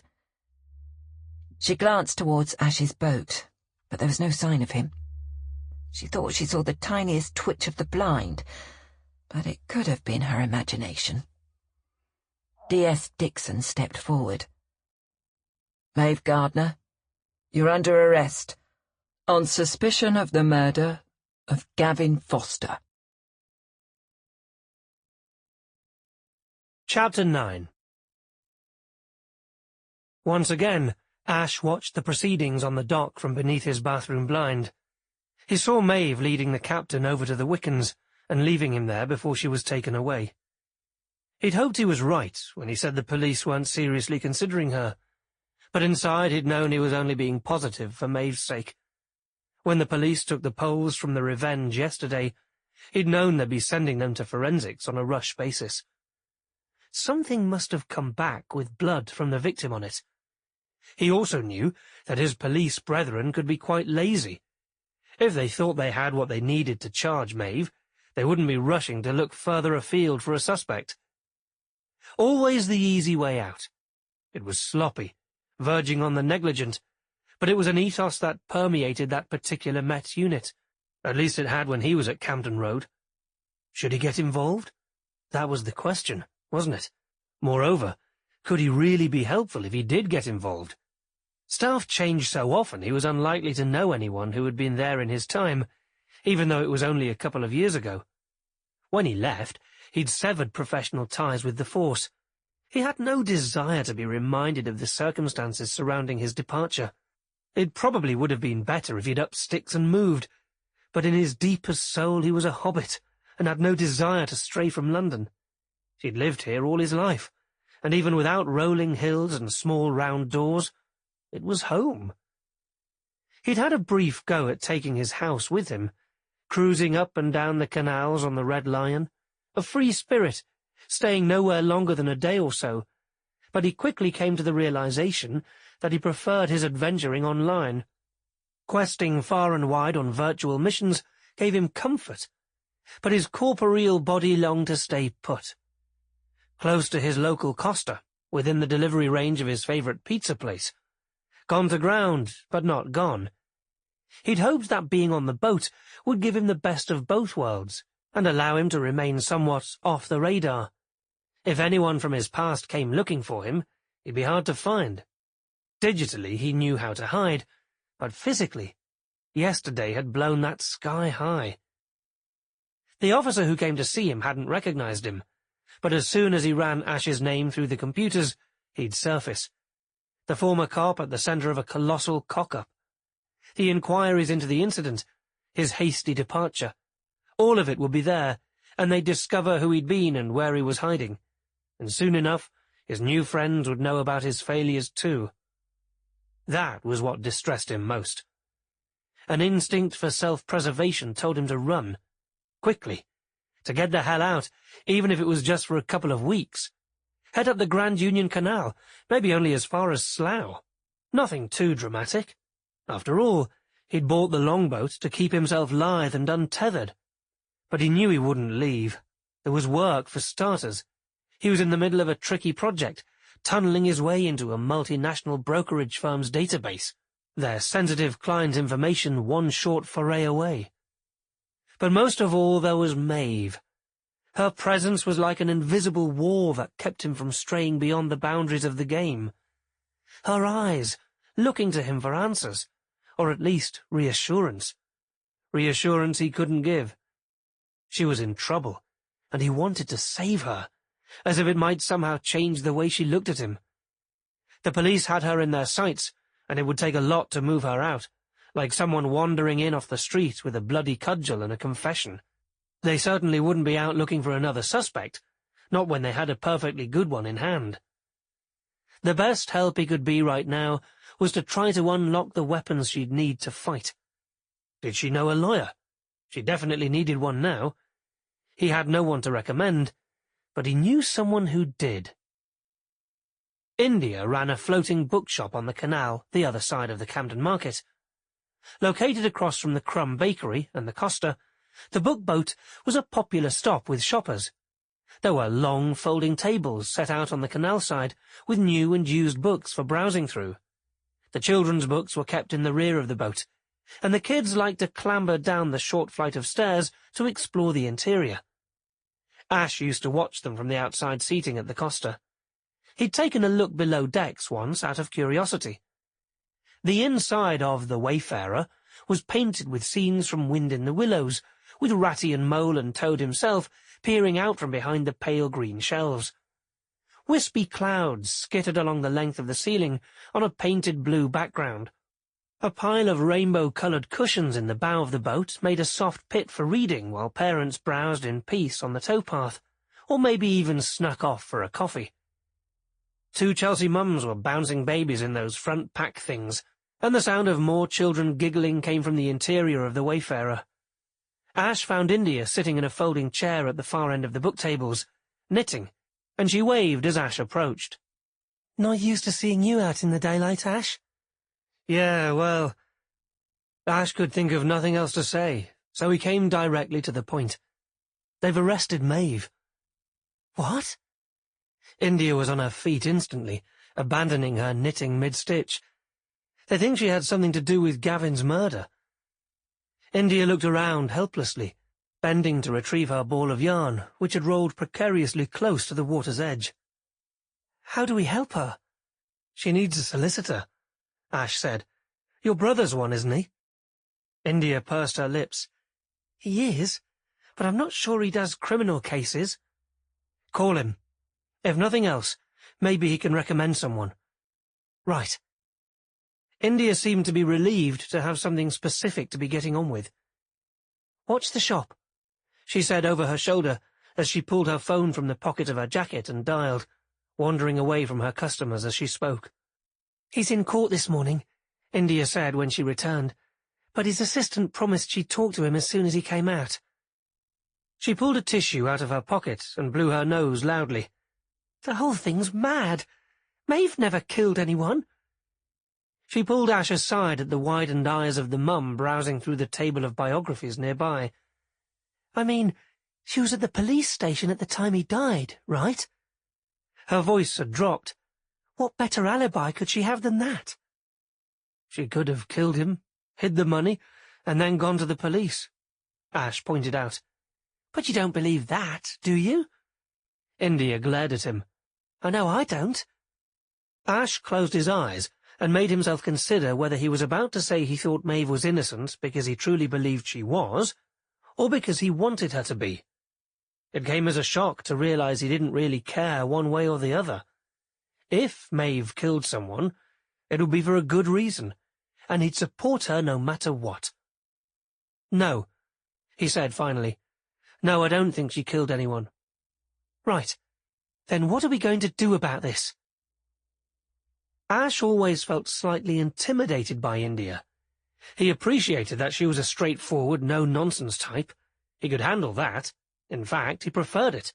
Less social confusion that way. But she was also a natural-born organizer, and when her gaze fell on him, he felt somehow even more inadequate than usual.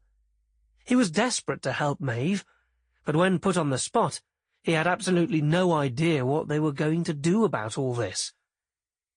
"You know more about police procedures than the rest of us put together," India insisted. "How long will they keep her? Hours? Days? And will they put her in a cell with a load of hardened criminals?" India frowned at the thought. "How long they keep her will depend on whether they're just questioning her, or whether they formally charge her," he said. India nodded slowly. "That's the kind of information we need. Someone like you knows what's what." Ash felt better for India's encouragement. And no, she won't be held in a cell with others. Camden Road's fairly comfortable, all things considered. "Can we see her?" India asked. "Afraid not. Unfortunately, from the outside, there really isn't much more we can do for her right now, other than getting her a good brief." India clearly wasn't satisfied. "I'll find her a solicitor, but there has to be something else we can do. What did you do when you worked for the police?" "Broke into suspects' phones and computers," Ash admitted. "Checked into their financials and looked to see what their social media presence might tell us. Anything to do with people's digital lives, really." "Then that's what you need to be doing now," India insisted. Ash looked up quickly. "I'm not spying on Maeve." India sighed in exasperation. "Not Maeve, you daft man. Gavin Foster. You need to find anything you can on him. Who he worked with, who he socialized with, all the things the police might ask about." "Okay, but some things I could do as a cop would be illegal now." Indy regarded him with her hands on her hips. Somehow, I don't think legality's a burning issue when it comes to those high-paying corporate clients of yours. You telling me you're not willing to be a bit flexible with what's allowable for Maeve? No, yes. You know I'll do anything I can for Maeve. He finished lamely. That's what I thought. India smiled. See what you can find while I keep hassling that brother of mine, and let me know if you hear anything more. As he walked away, Ash felt slightly less inadequate than usual. He had a skill set, and it did make sense to tap into it. Truthfully, he'd looked at Maeve's social media shortly after she came on the scene. He'd idly run a search on Gavin Foster, curious to see what kind of man appealed to her. It had been an exercise in self-flagellation. Foster was tall and good-looking. Of course he was. Ash hadn't registered much beyond that, and the slightly comforting revelation that Foster fixed bogs for a living. India was right, though. It was time to take a deeper dive into the life of Gavin Foster. This was a real-world quest to save a woman in distress. It was time to unlock their best defensive weapons, and for a change, he might actually be one of them. Chapter 10. Maeve sat in the bare, whitewashed cell for what felt like days rather than hours. The place smelled of antiseptic and bleach, which was reassuring in its way. But it was also giving her a headache. Everything had been a bit of a blur since she'd heard D.S. Dixon say the words you heard all the time on the telly. She never thought those words would be aimed at her. She wasn't guilty, but clearly they had some reason to think she might be. She was aware that she didn't have to say anything, but she kept hearing the words, "It may harm your defence if you do not mention when questioned, something you later rely on in court." What a ridiculously convoluted sentence. As an editor, she'd have red-penned that at once. Was that supposed to make things clearer to you in an already stressful situation? She looked down and saw her hands shaking. She clasped them together and squeezed until her knuckles turned white. What would she say when they questioned her? It would depend on what they asked, wouldn't it? Simon would revisit her relationship with Gavin, what she knew about him, and why she might want him dead. Simon would be gentlemanly, discreet in his questions, but often asking for information he already had, just for confirmation. Would it be the same here? Arresting her was one thing, but they'd have to have significant forensic evidence to make anything stick. And given that she hadn't actually bashed her ex-lover over the head, it wasn't likely they'd have that. Come on. Be calm. Be positive. She jumped as the door to the cell was opened by the same uniformed officer who'd accompanied Dixon to arrest her. "They're ready for you." He led her down a narrow corridor to a bleak little room in the rear of the station. A long, thin industrial lighting fixture hung over the lone table. Not a flattering light for anyone, and D.S. Dixon looked even grimmer under its influence. He didn't have the look of a healthy man. His eyes were a dull shade of brown, and his skin was pale. Not an outdoorsman, she'd warrant, and not a healthy eater, from the look of the chocolate wrapper and energy drink can he dropped in the bin as she entered. At the table in the centre of the room, DC Aisha Gray sat looking the picture of health. Robust, though some less charitable might think of her as stocky, Maeve would guess. Did that make her the brawn of the duo to his brains? She'd been enthusiastic before, but none too savvy. D.S. Dixon gestured to a chair at the table opposite Gray, who had a file in front of her and was operating the audio recorder. Maeve had nothing to hide, but somehow the machine made her uncomfortable. They all identified themselves for the record. "We'd like to start by going through your movements yesterday, one more time," Dixon said. Gray pulled out a notepad and sat poised to write. Gone was Aisha the buddy cop. Dixon was in the driver's seat now. "What time did you allegedly find the money in the tyre?" "As I said before, late morning. I'd taken the boat out to give it a bit of a run. I came back and made tea and was settling down to work." "And that's when you found the cash?" Gray prompted unnecessarily. "Yes. At least they seemed to think the cash was real now." She wasn't sure if that was better or worse. "How did you determine it was cash?" She debated how to proceed. But the full truth seemed like the better option. If they'd found the cash, and found her fingerprints on it, she'd need to explain why. Maybe that was why she was here. "I went to see if I could repair the place where the dog was chewing, and I noticed there was something inside what should have been an empty space." "And how did you know that what you were looking at was cash?" "I was curious, so I cut the tyre open a bit more and removed a couple of the plastic-wrapped packages." "A couple?" Dixon echoed. "All right. All 5 of them." "And through the wrapping, you could tell it was cash?" Dixon asked. Not clearly. This was not going as well as she had hoped. I opened one of them and saw what was in there. "Just to be clear," Dixon said, "you opened the packages and touched the cash." Maeve nodded. "For the recording, please." "Yes, I did." "How much cash was there?" "Roughly £50,000. "And then?"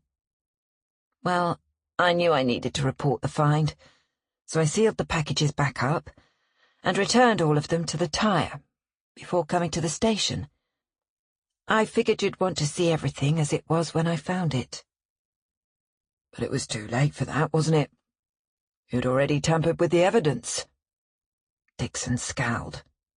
"You say it was late morning when you found the cash, and yet your initial statement to the police was at 13:15. Surely it didn't take you that long to restore the cash to its hiding place."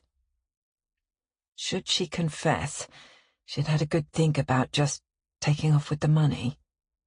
No, that level of honesty would be counterproductive. "I had a bit of work to finish before I left. I figured it had been there a while. No rush, right?" She tried to sound casual, but sensed Dixon wasn't buying it. "Did you speak to anyone during that time? See anyone?" "No." "You didn't reach out to Gavin Foster to tell him what you found?" "No. Why would I? We weren't even on speaking terms." "Finding a large stash of money might just open up the lines of communication." Dixon tipped his head and watched her closely. "I think you did call him, and he came right over.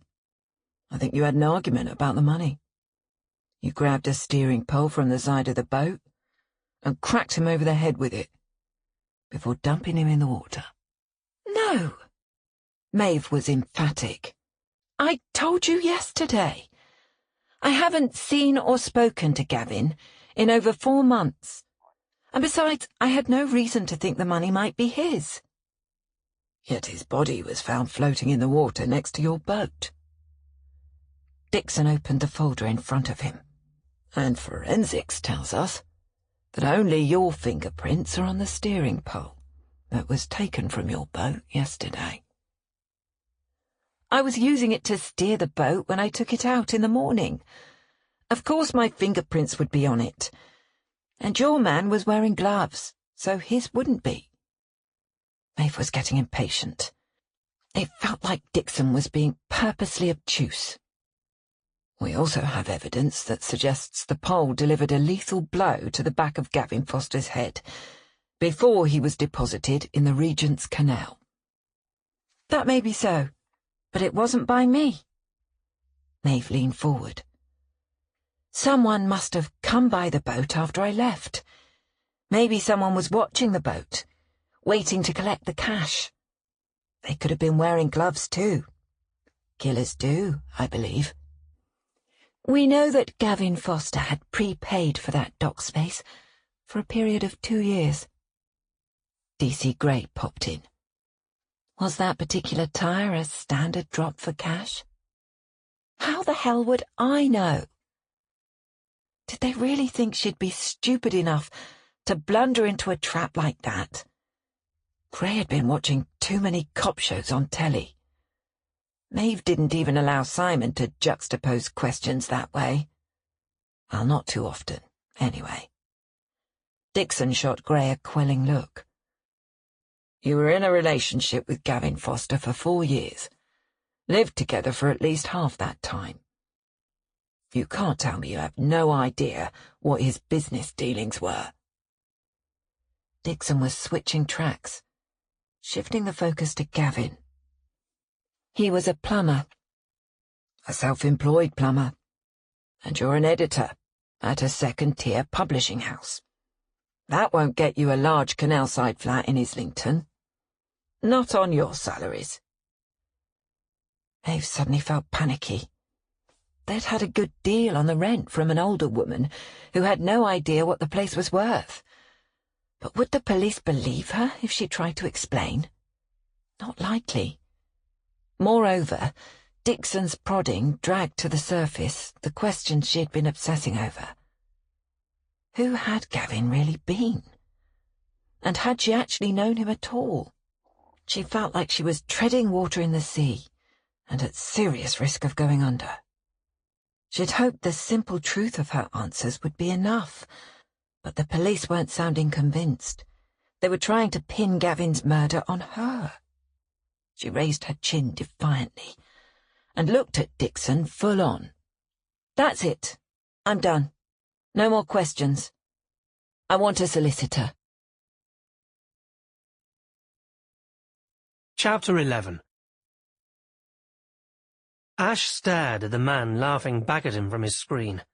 Too good-looking by half in spite of the scar running along his jawline.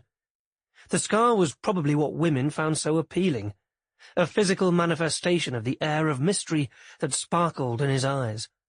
It put a disembodied hero of the ethereal world like Ash right out of the running. A complete non-starter. Women would throw themselves at a bloke like Foster, and he'd catch. Ash would have thought Maeve had more sense than to get involved with the likes of Foster. But love, and he supposed even lust, weren't matters for rationality, as he was learning firsthand. Foster seemed to spend a lot of time on various beaches in Spain with his mates. Lots of drinks, and a few random women, attractive enough in a page 3 kind of way. Ash noticed that Foster posted regularly to Instagram, but none of his pictures were real-time shots. Smart enough to ensure that anyone interested in him would know only where he'd been, not where he was at the moment. The man was a self-employed plumber with an interesting police record. Pulling it up had been a breeze.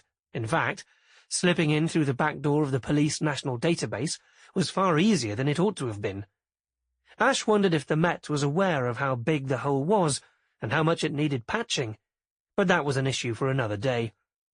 Gavin Foster had been pulled in a number of times between 2011 and 2018. Pub brawls, traffic tickets, even a negligible possession charge. All fines paid and Bob's your uncle.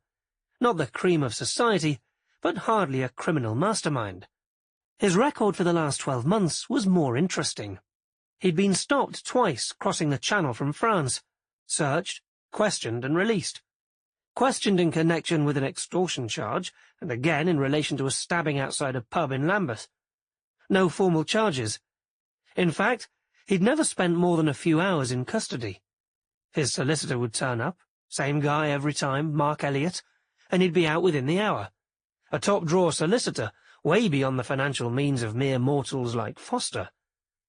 Someone had to be paying to keep Foster out of trouble. Likely a bigger fish who was ensuring he didn't get caught in the police net. Why? Certainly not out of the kindness of someone's heart. Was it because Foster was being useful? Or maybe out of a fear that Foster might get chatty? If it was the latter, That meant Foster must have known things worth discussing. That alone could have made him a target for elimination in some circles.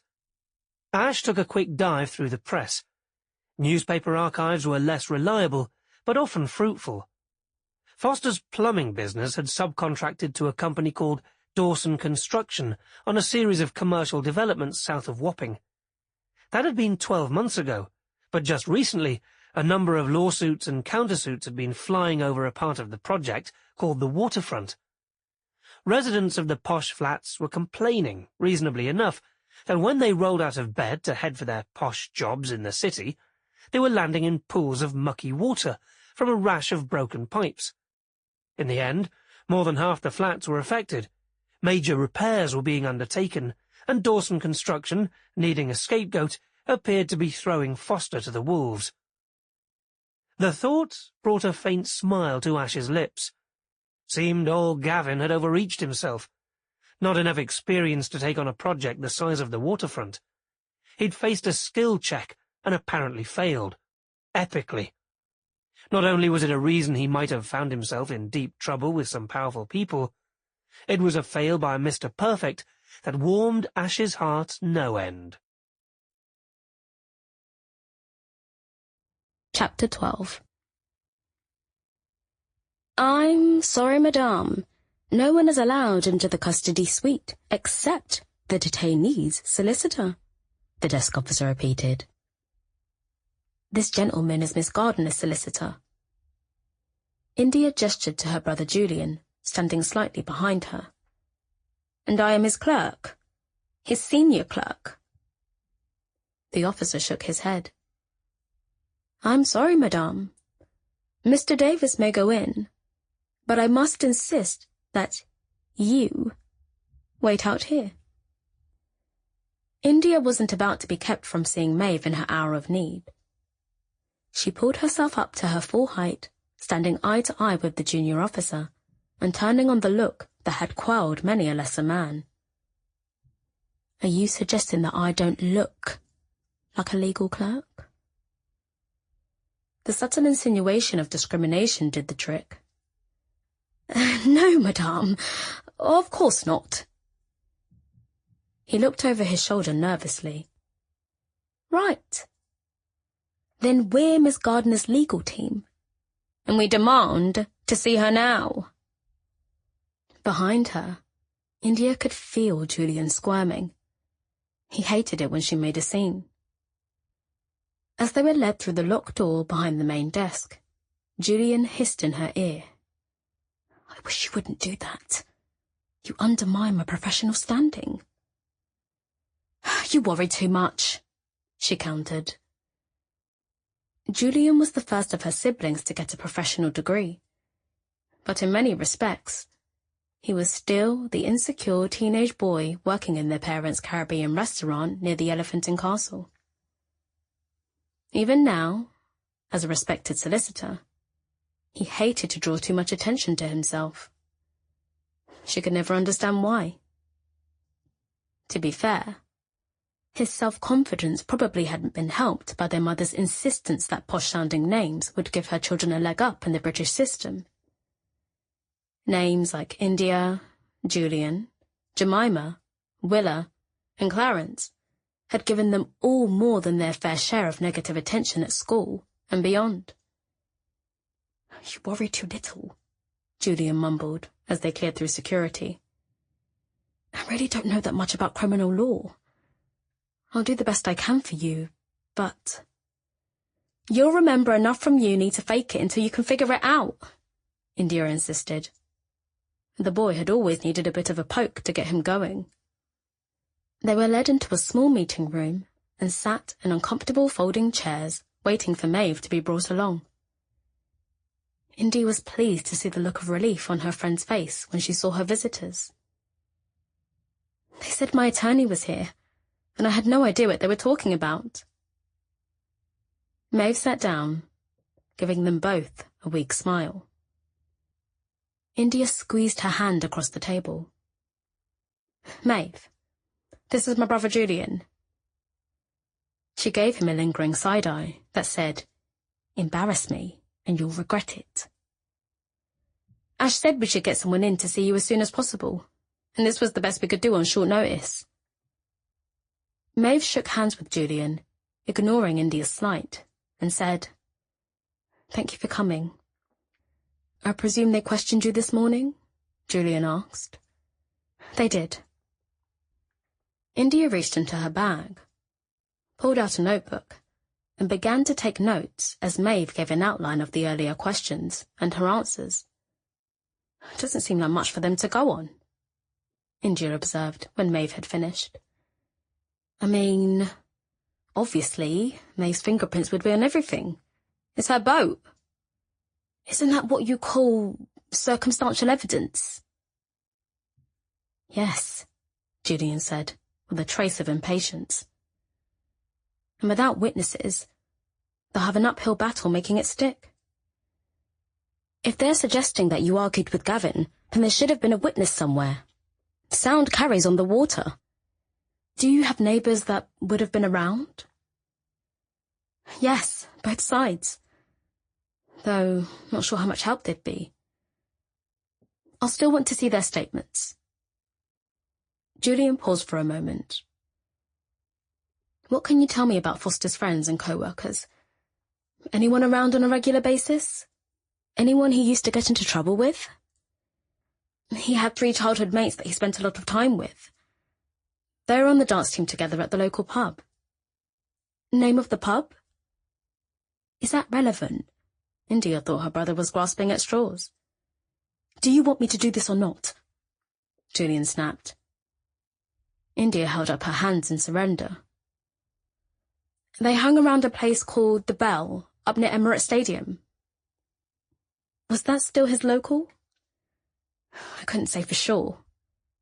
Maeve shrugged. "But probably. He was near enough to the flat in Islington, and from what I hear, he's moved a new woman in there." Julian looked at Maeve with something akin to an apology in his eyes. "Do you know her name?" "Vicky something. She runs a tattoo parlour near the Seven Kings tube station." "I didn't want to know more than that." "Not important. I'm sure the police will have spoken to her." Julian continued, making his own notes now. "Can you give me specific names for any of his mates?" "Jimmy something, and one of them was Roy, I think. But they all had stupid nicknames. Anyone who knew the dart team would know their names." "What was the dart team called?" Maeve rolled her eyes. "Darty Deeds. Gavin was a big AC/DC fan." "Any work associates?" "Associates? No. The only person I knew of was a man involved with his latest construction project. Commercial developer named Ross. Before we split, Gavin gave him my name and I wrote some promotional materials for the project. Fluffy stuff, but it paid really well." Julian made a note, then paused for a moment, as if not sure what to do with that information. "Come on then, what's next?" India prodded him in the ribs with a well-placed elbow. "How do we get her out of here?" Julian scowled at his sister and turned back to Maeve. "My suspicion is that they're just fishing at this point. Questioning you to see if they can get more solid evidence or, better yet, a confession. If not, they'll have to let you go. Remember, there's a difference between arresting and charging. They may have arrested you, but I don't believe they have enough here to actually charge you with murder." "That's something at least." Maeve rubbed her temples with the tips of her fingers. "How much longer will I be stuck here?" "They can keep you for up to 24 hours. If they have additional evidence, they can apply to keep you longer. That'll be the first indication of how serious they are. Best case scenario is they find a lead to the real killer and release you without prejudice. And in the meantime, we just sit and wait. What good are you, man?" India heard her Caribbean heritage slip in softly as she berated her brother. "I'm an immigration lawyer," Julian snapped. "I'm doing the best I can under the circumstances." And I really appreciate it, Maeve cut in, clearly trying to forestall further friction between the members of her legal team. India snorted. What would Mama say? She sat back and crossed her arms. Julian had always been a mama's boy. He waved a hand in her direction, as if to erase the words from the air between them. If they want to question you again, Maeve, I'll come. In the meantime, I'll hang on to these notes. And if they decide to pursue matters, I'll have some inquiries made. Unfortunately, I'm in the middle of a complicated trial right now, and I honestly can't afford to sink too many resources into this if the police end up finding a better lead and taking off in another direction. Do you think they'll find another suspect? Maeve asked. If they're investigating this properly, then yes. You say you're not guilty. Then by definition, someone else is. And with any luck, they'll find them.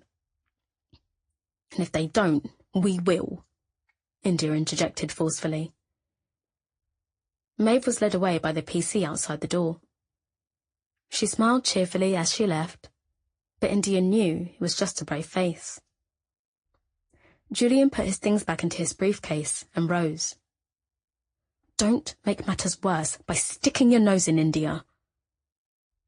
She spun back to face him. Don't you start telling me what to do.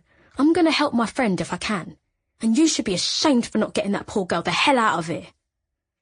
I did all I could do for now.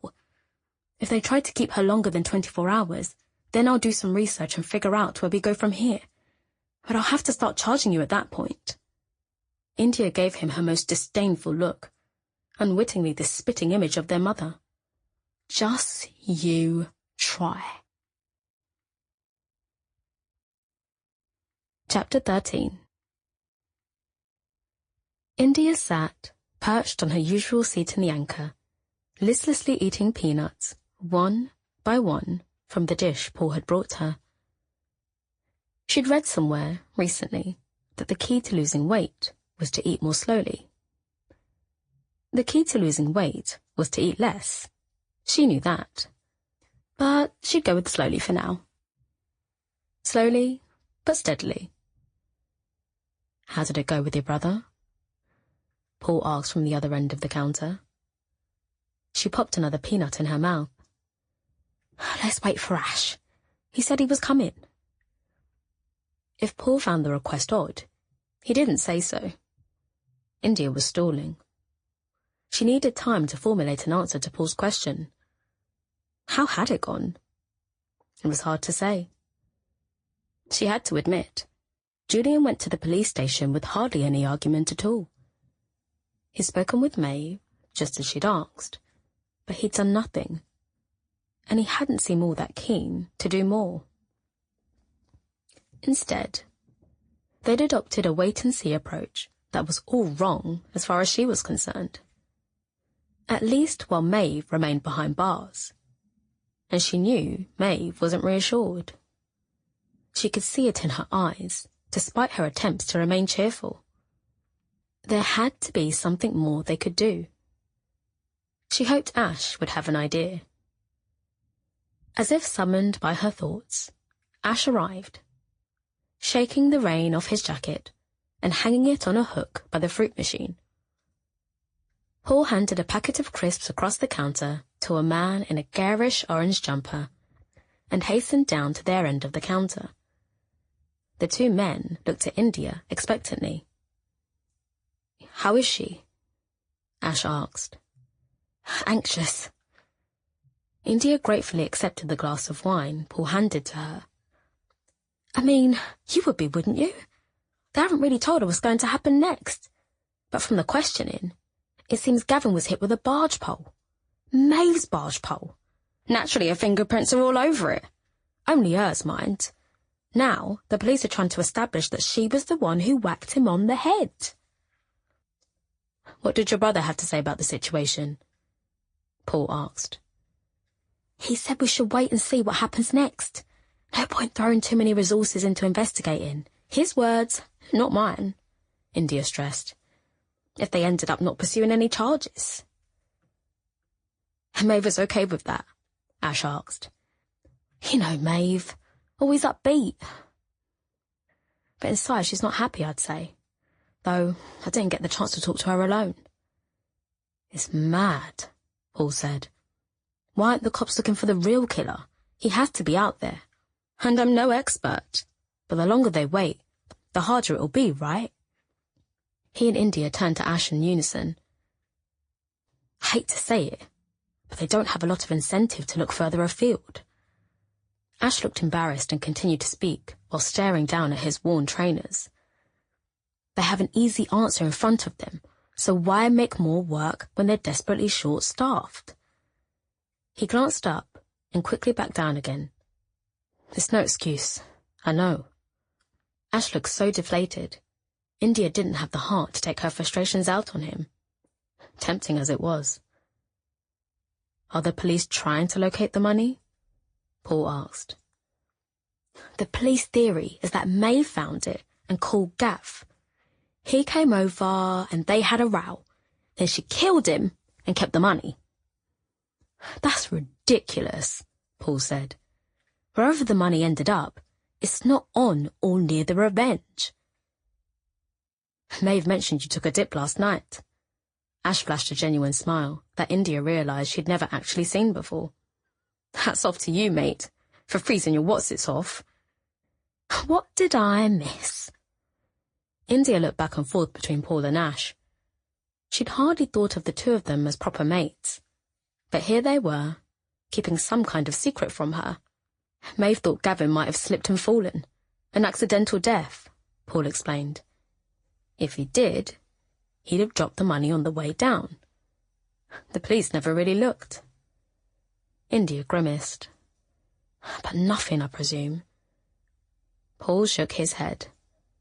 Nothing. Would have been nice though, wouldn't it? Simple, easy answer. India took another drink and turned back to Ash. What have you found out about Gavin?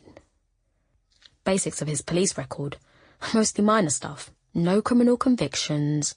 But it's worth noting that he has an amazingly slick lawyer for a plumber. He's been questioned several times recently, yet always released lightning quick and without prejudice. Sounds like the kind of brief Maeve could use, India said. Do you have a name for this bloke? Paul asked. Maybe India's brother would know something about him. His name's Elliot. Mark Elliot. I'll see what I can find out. India made a note. Ash nodded. I trolled through the press databases as well, and saw Foster got in over his head on some of his recent contracting work. A lot of lawsuits. Could have been the start of bigger problems. I'll keep digging. What about his personal life? Paul asked. Nothing that jumped out. According to Maeve, Gav's passion was darts, India offered.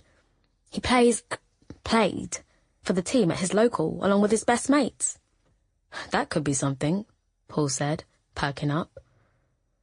Where's his local?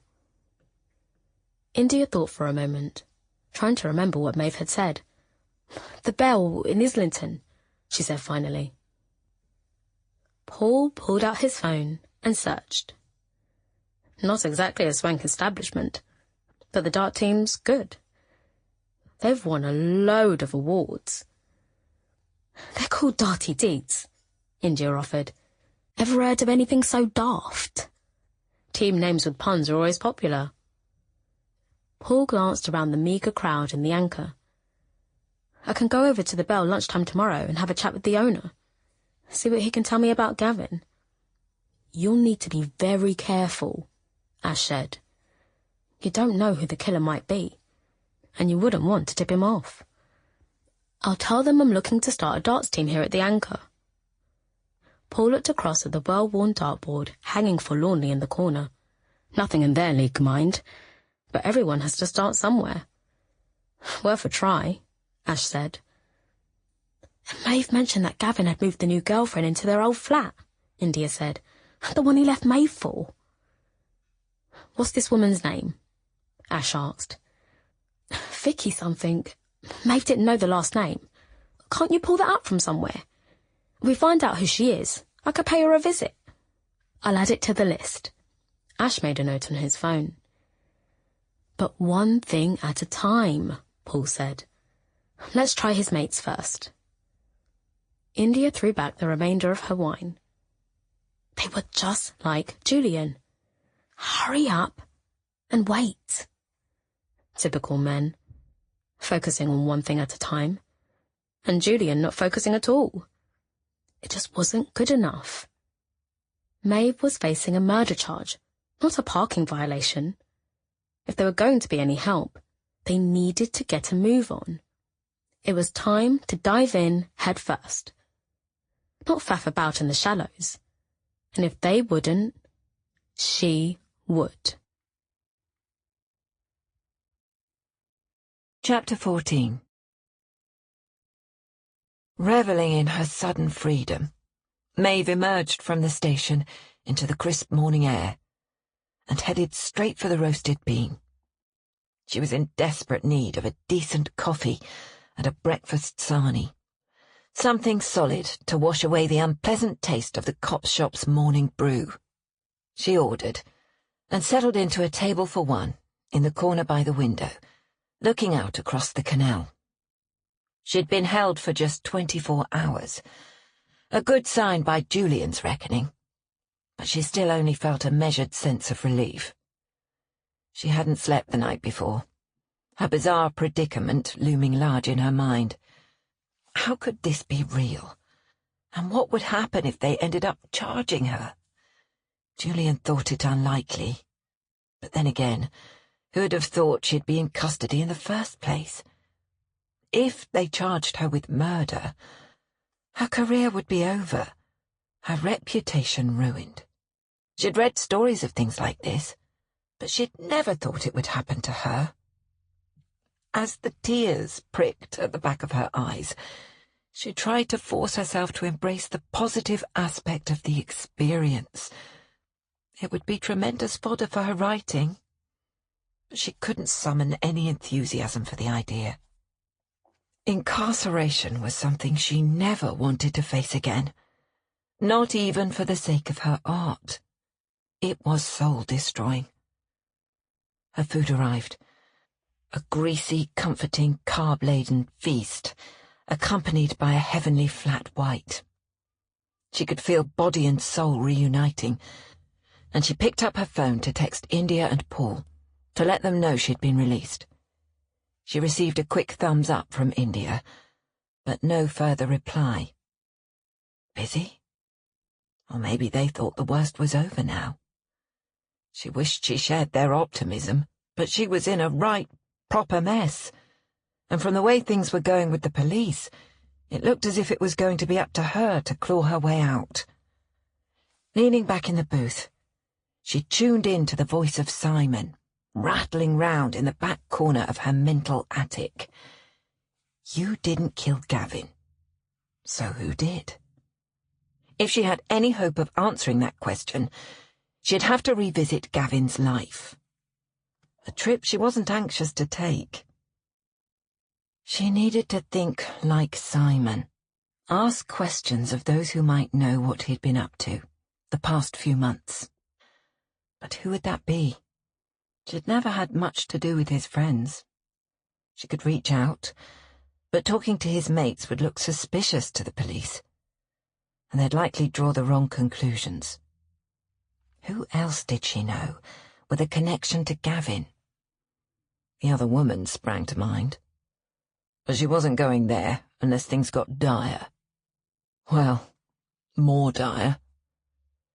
The only other person was this Ross bloke, the developer Gav was working with, who'd been looking for a writer.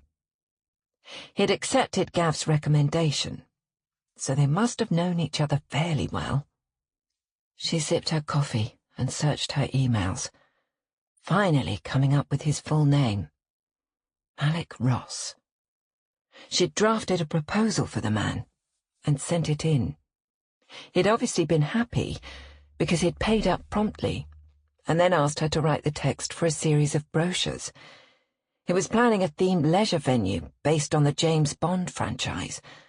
According to Gavin, immersive entertainment venues were all the rage these days. Punters paid good money to pretend to do something they weren't actually doing, like virtual reality skiing, car chases, and space adventures.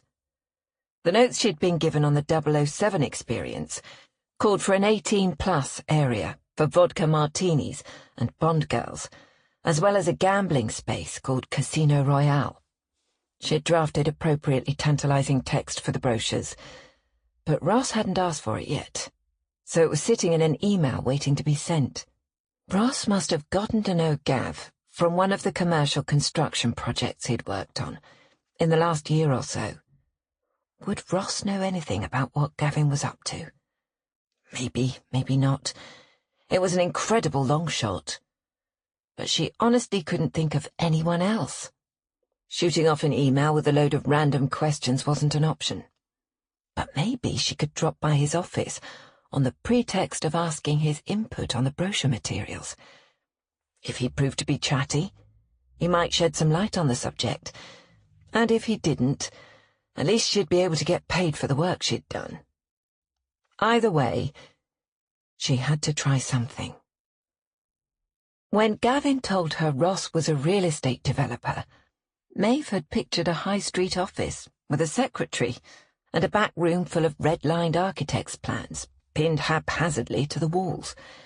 She wasn't prepared for the sweeping panorama of the Isle of Dogs that greeted her from the reception area on the 24th floor of a newly built office complex. Malik Ross was clearly a force to be reckoned with in the real estate business.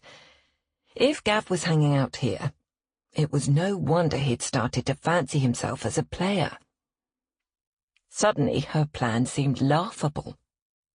There was no way this man was going to meet with someone walking in off the street, even someone who was already doing work for him, especially as rumpled as she was from a night in the Nick. Why hadn't she gone home to change? She started to back out of the door she'd entered through, but it was too late. The receptionist had already clocked her. "Can I help you?" The voice was well modulated and suited the surroundings. Well, I'm here to drop off some brochure materials for Mr. Ross." "Certainly." The woman held out a perfectly manicured hand. "I'll make sure he gets them. Actually, I had a couple of things I wanted to clarify with him before I finalized." An equally perfect pair of brows arched disdainfully. "Did you make an appointment?" "No, I didn't think to." "Then I'm sorry.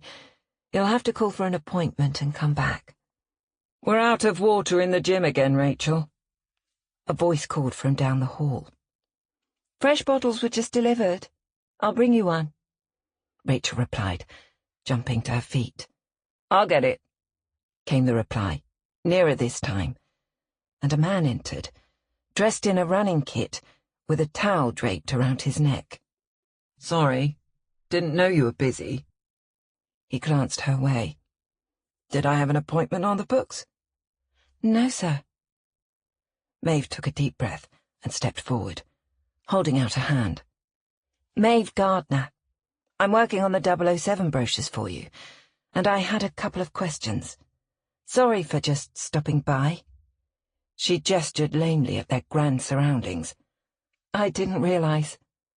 "Ah, Gavin Foster's," he hesitated, "friend. Nice to meet you. I'm a bit of a mess, but I can spare a couple of minutes if you don't mind all this." He gave a lazy smile, and seemed well aware that most women wouldn't mind all this, as he called it. Ross was fit, and he knew it. Attractive in his own way, but trying too hard, if you asked Maeve. If she met him in a club, she'd run a mile. But as it was, she followed him down the hallway, looking at the framed renderings of prior projects that lined the walls. She recognized the waterfront. Gavin had been involved in that. In fact, he'd been putting in long hours on it before she left. Maybe that was the root of his newfound ambitions. He'd been given a significant role on the project, and Maeve had wondered at the time if he was walking before he could run. Was that where he'd met Ross? Ross gestured to a chair across from his massive desk and settled himself in his own plush leather chair, his back to the spectacular view behind him. I was sorry to hear about Gavin. He was a good lad, and a valued member of the team. Maeve wasn't quite sure how to respond to this. She wouldn't have expected Gav to be part of a man like Ross's team, and truth be told, he probably wasn't. From the looks of him, Ross was the type who'd spit out platitudes without thinking, but his desire to be seen to be solicitous might come in handy. Yes, he was a good guy, and so proud of all the work he'd done for you. She gave a slight sniff and looked down, as if holding back a tear or two. I just can't imagine how this could have happened. I mean, he was hardly the sort to be involved with anything nefarious. Was he? As leading questions go, it wasn't brilliant, but she would have allowed Simon to ask it. I'm sure not, Ross said unhelpfully. Maeve looked across at Ross, with what she hoped was a helpless but beguiled gaze, and ploughed ahead. He was such a fan of yours. She thought Ross would like the tribute. Always talking about what an amazing instinct you have for business. I mean, I can see that with the James Bond project. Dead brilliant. Well, I thought of him a bit like a son. Ross smiled. The flattery had hit the mark. I'd even say he learned everything he knew about business from me. Not the plumbing part, of course, but the finances. You could say I was a kind of mentor to him. He'd certainly been aspiring to dizzying heights recently. Maeve threw out. Tough game, real estate, especially in a city like London. Ross turned slightly in his chair, looking out the picture window behind him. Takes a certain kind of man to make it in this game. And don't you kid yourself, it is a game. A rough one. Oh, I can see you've clearly risen to the very pinnacle in your business. Maeve gushed, trying not to gag as she did so. She rose from her chair and walked over to the floor-to-ceiling windows. Looking out here, you must feel like a king surveying his kingdom, she said. Ross rose and came to stand next to her. She could smell the mixture of drying sweat and Penhaligon's. It's not easy to run an empire. A lot of balls in the air, all at the same time, if you know what I mean. You got to keep track. Know when to charge ahead and know when to cut your losses. Maeve wondered if they were still talking about Gavin now, or was the man just spouting out his general business philosophy? Gavin had a lot of balls in the air when I knew him, she offered lamely. Actually, Gavin always had a lot of balls in the air, and otherwise. Ross continued to look into the near distance as he spoke. Like I said, Gavin was a good bloke, but he still had a lot to learn. There are always temptations in this business, and opportunities to make mistakes, especially when you're getting started. It takes time to learn who you can trust and who you can't. A warning light was flashing on Maeve's mental dashboard. She had a strong sense the man beside her shouldn't be trusted. Had Gavin known that, or had he been oblivious, blinded by the trappings of wealth and power that were all around them? Could Ross have had a connection to Gavin and the money? She'd need to tread carefully. But Simon would never forgive her if she didn't pursue this line of inquiry. Gav could be a bit naive business-wise, she admitted. I worry that's what got him killed. Trusting the wrong person, I mean. Maeve could see Ross's face next to her, reflected back in the glass. She looked carefully for any trace of malice, or even regret, but saw only indifference. Come on. As long as you're here, Let me show you the project you've been writing about. Ross led her over to an easel on the opposite side of the room, which supported a 6-by-5-foot artist's rendering of the 007 experience. Gavin was excited about this project, Ross said. Shame he won't get to work on it. But maybe we can name a cocktail after him or something. Ross smiled broadly, as if he had offered an enduring monument to his recently deceased plumbing contractor. Instead, it was an empty gesture by an empty man. Maeve suspected that Gavin was just one of the many little people in Ross's world, interchangeable like Lego pieces. Their only function was to support the creation of his next lavish vision. Gavin's death was of no more consequence to Ross than losing a shipment of fixtures. Everyone was replaceable. And once they were replaced, life went on as normal for Malik Ross. Chapter 15. Paul exited the tube at Drayton Park, pleased to be out on a bit of an adventure. He hadn't realised how much he'd missed the rush of adrenaline and the lure of uncharted waters. Ahead of him, Arsenal's home stadium loomed up like a massive industrial complex, churning out winning players, but too often lately mediocre seasons. His path led him away from the arena and its dismal memories, along an alley behind the co-op and round a corner to the Bell. The paint on the sign over the door was fading, and the place certainly did nothing to invite strangers in off the street on a whim. Inside, the Bell was a real old-fashioned boozer. No fancy menus, no candles or flowers on the tables. There was ladies and a gents, prominently marked, no nods to sexual ambivalence here. Many years ago the walls must have been white, but decades of cigarette smoke had turned them a dirty shade of tan, and the sour smell of stale tobacco still rose from every soft surface in the room. 4 dartboards took pride of place on the far wall, facing into clearly marked throwing lanes. They were the only things in the room that looked new and well-tended. A beefy man with a bushy moustache looked up from behind the bar.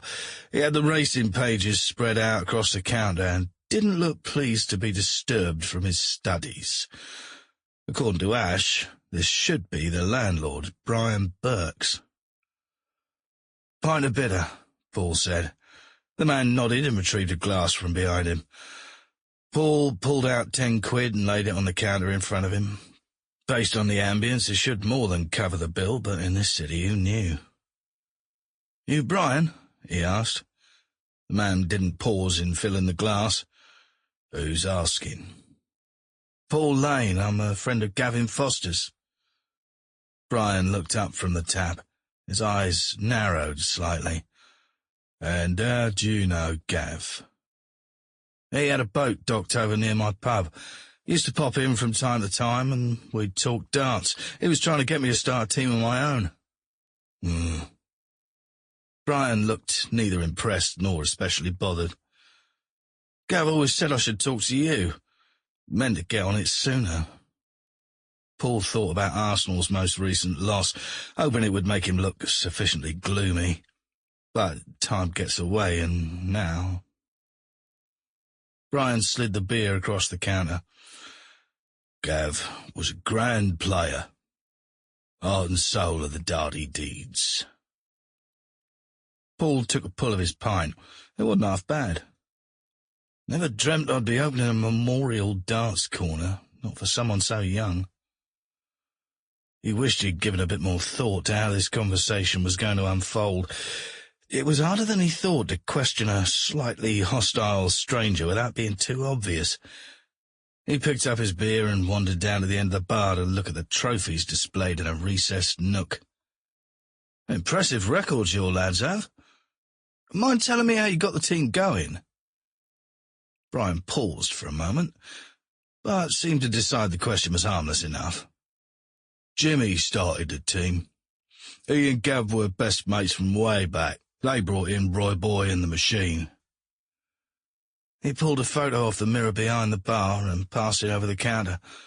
That's the lads at the championship in Majorca 2 years ago. For a moment, Paul continued to stare at the names on the trophy in front of him, committing them to memory. Gavin Foster, Mac the Machine Tolliver, Roy Malloy, and James Bishop. Do they play abroad often? Often enough. League stuff and friendlies. Still had a dozen matches left for the season. Ryan tipped his head towards the schedule pinned to the wall. Paul took a subtle snap of the sheet with his phone. The team had had matches in Poland, Spain, France and Denmark already this year. They were scheduled for Germany, Portugal and Spain again in the next 4 weeks. Handy if one of the team was carrying drugs. Would they still be able to go now, without Gavin at the helm? He turned back to Brian. Will the team replace Gavin? That's no easy thing. Can't just grab any old sod off the street. No replacing our Gavin. The voice came from behind Paul, startling him. A man of indeterminate age had just entered from the street. His face was deeply lined, but it was hard to tell if it was from a rough life or a long one. His bright orange vest had Dawson Construction emblazoned across the back. He stood at the counter, ordered a bap and a pint, then dumped his hard hat on a table by the window. The name Dunn was written on the back in Sharpie. Watching Gav play was like magic, he said. Never missed. Could pop it wherever he wanted, near every time. The lunch rush was starting, all regulars it seemed, and Brian's attention was diverted. The crowd was mostly steel-toed boots and high-vis vests. Paul looked around the room. He was good at reading people, and he'd need to watch his step here. He was a strange dog on this pack's home turf, and an outsider here was enough of a novelty that several groups of men were already looking his way without enthusiasm.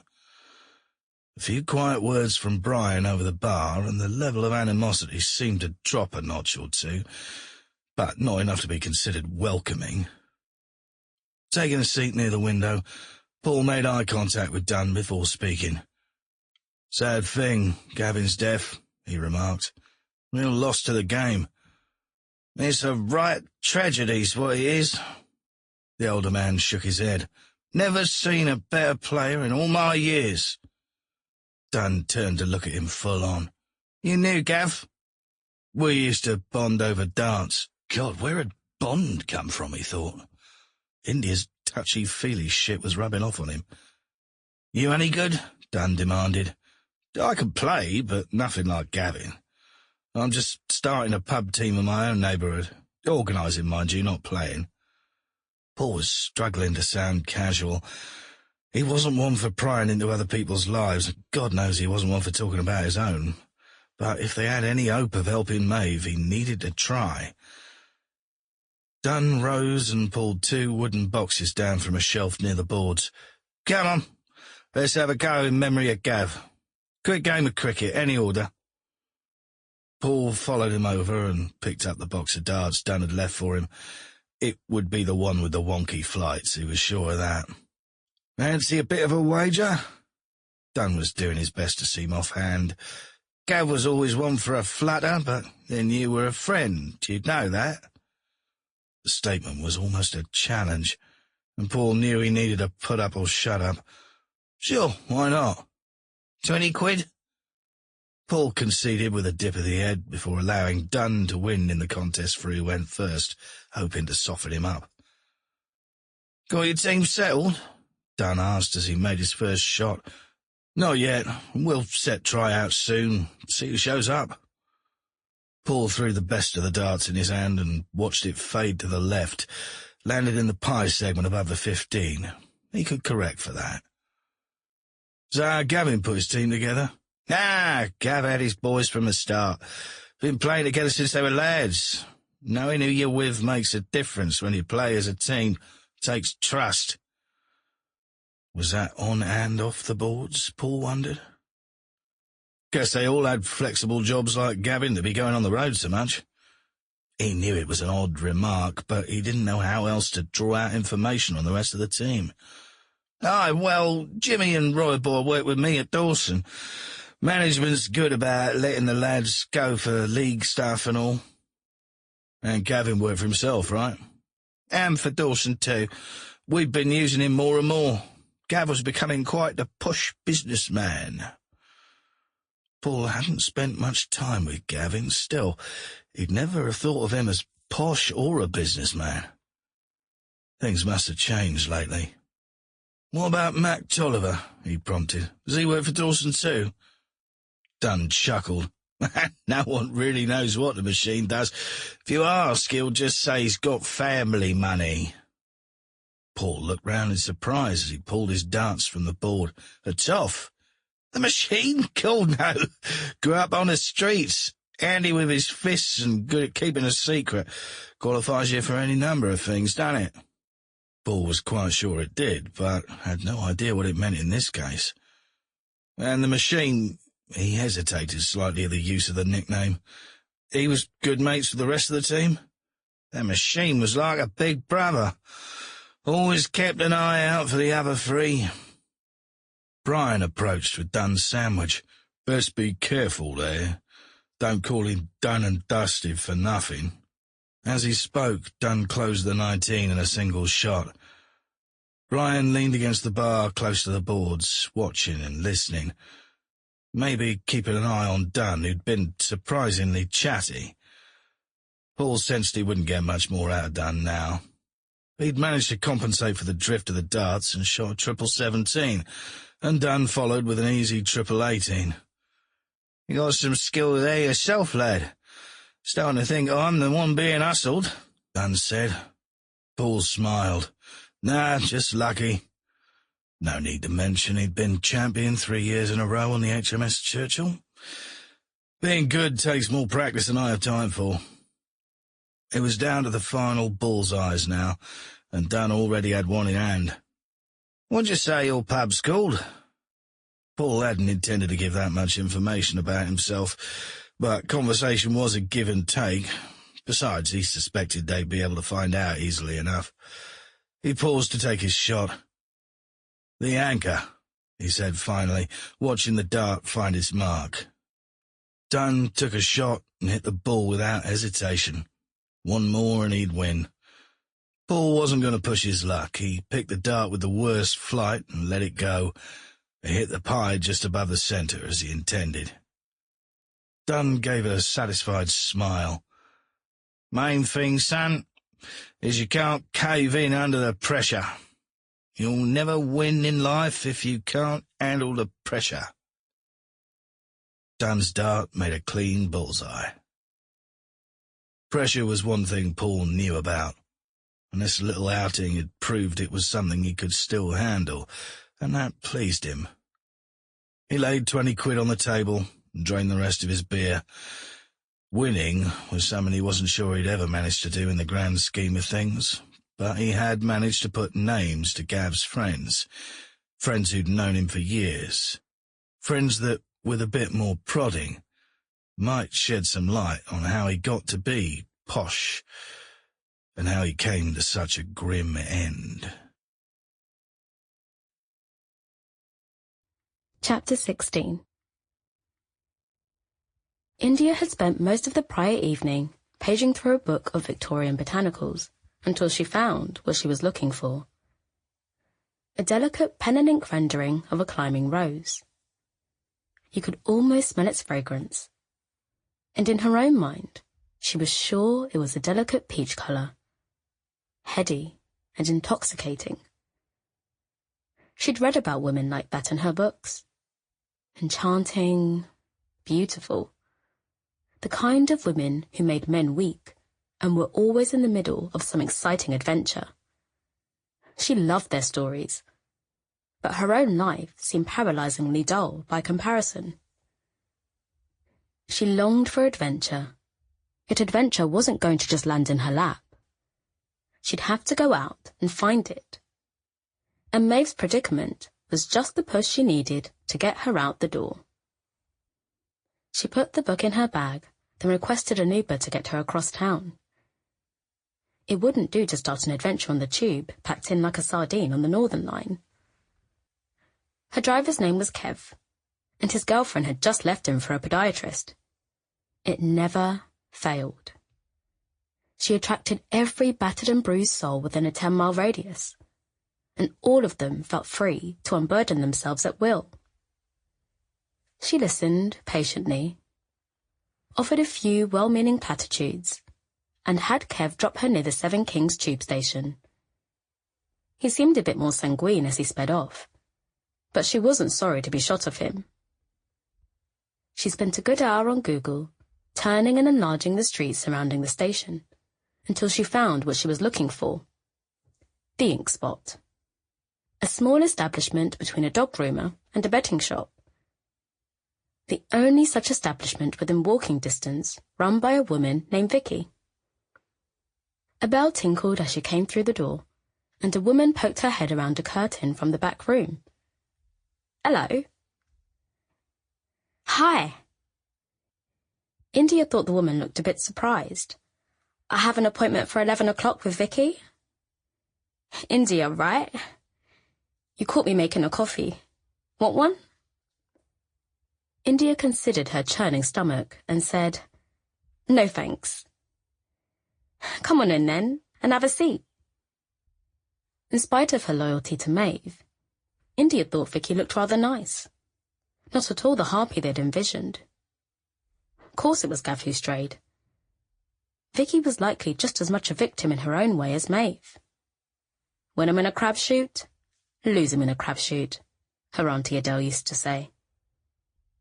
Vicky came to join India, giving her a reassuring smile.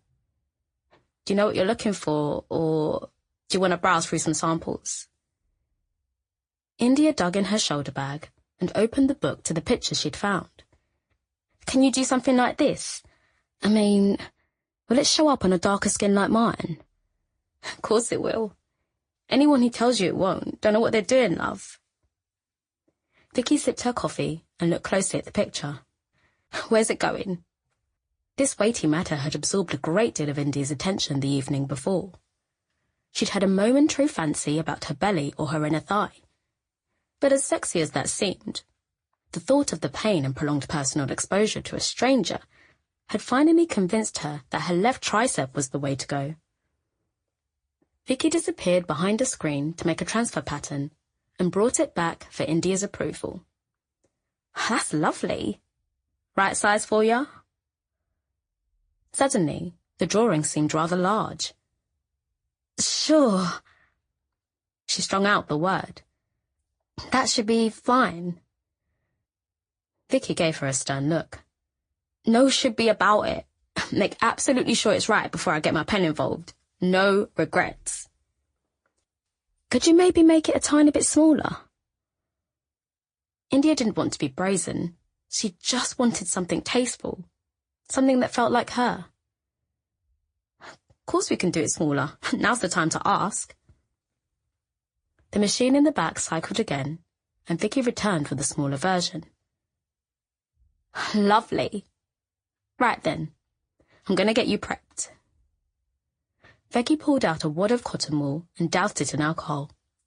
"I take it this is a first for you."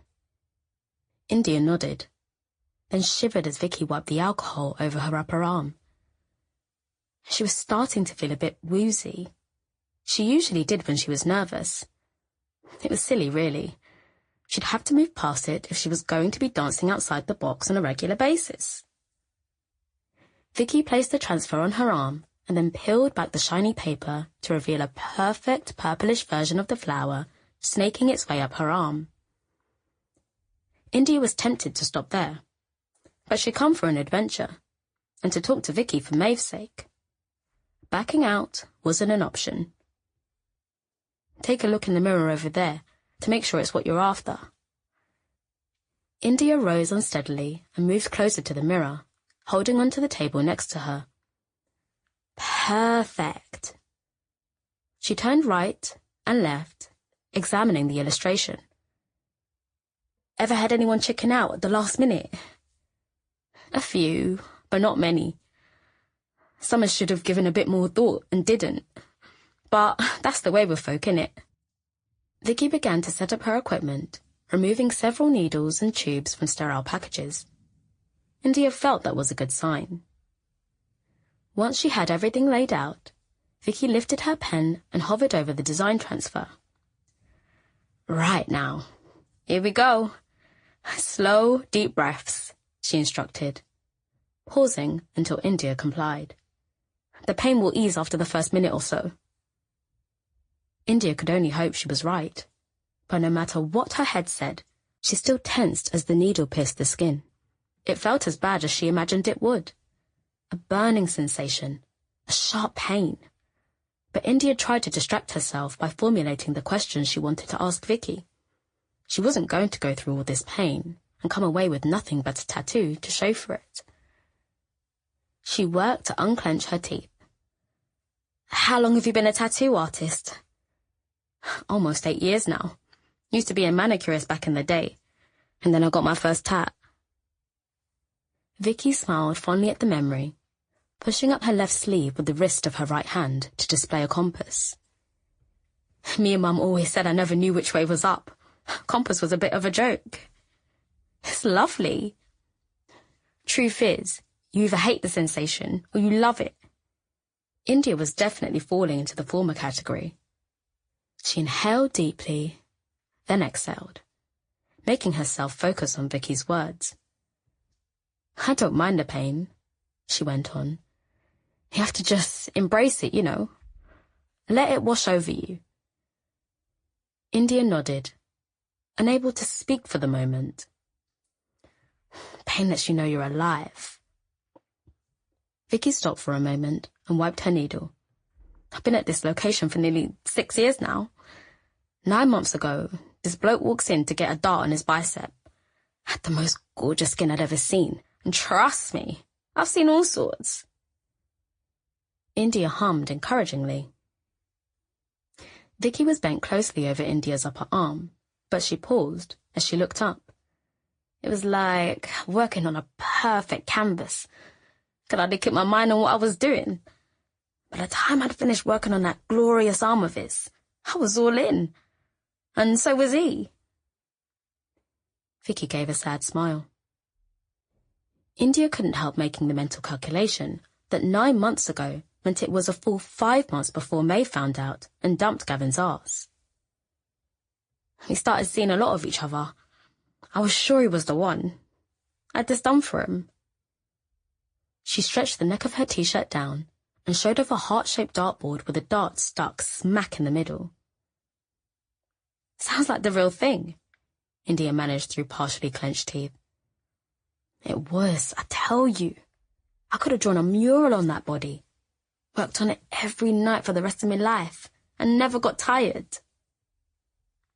Vicky trailed off, brushing a tear from the corner of her eye with her sleeve. Oh, you poor dear. What happened? India was counting on the newness of the trauma, inspiring additional confidences. 2 days ago, I had the police at our door saying that someone had cracked him over the head and killed him. Broad daylight and all. That's terrible, India said, genuinely saddened for the woman. Life is pain, Vicky repeated. At the moment, India had to agree. But murder? She said, exhaling mindfully. That's awful. Do the police know who did it? God knows. The questions they were asking about his ex, but I don't buy it. She was some posh bitch. Cold, you know. Doubt she'd have had it in her. I'd have killed for Gav, but I didn't, she added quickly. You don't have any idea who might have killed him? India asked. I kept my nose out of Gav's business. I didn't need to know what he was up to when he weren't with me. Curiosity killed the cat and all. It seemed Gavin Foster had been blessed with 2 regrettably incurious women in his life. 2 women who now had no idea why he was dead. He was well connected, I know that much, Vicky continued, Her tongue was peeking out of the corner of her mouth as she focused on a tiny rosebud on the edge of the design. But some of the lads that hung round him at the pub were a bit rough. Vicky looked up. Wouldn't want to be alone in an alley with them. India looked at her wide-eyed. Do you think one of them could be the killer? I don't know what to think.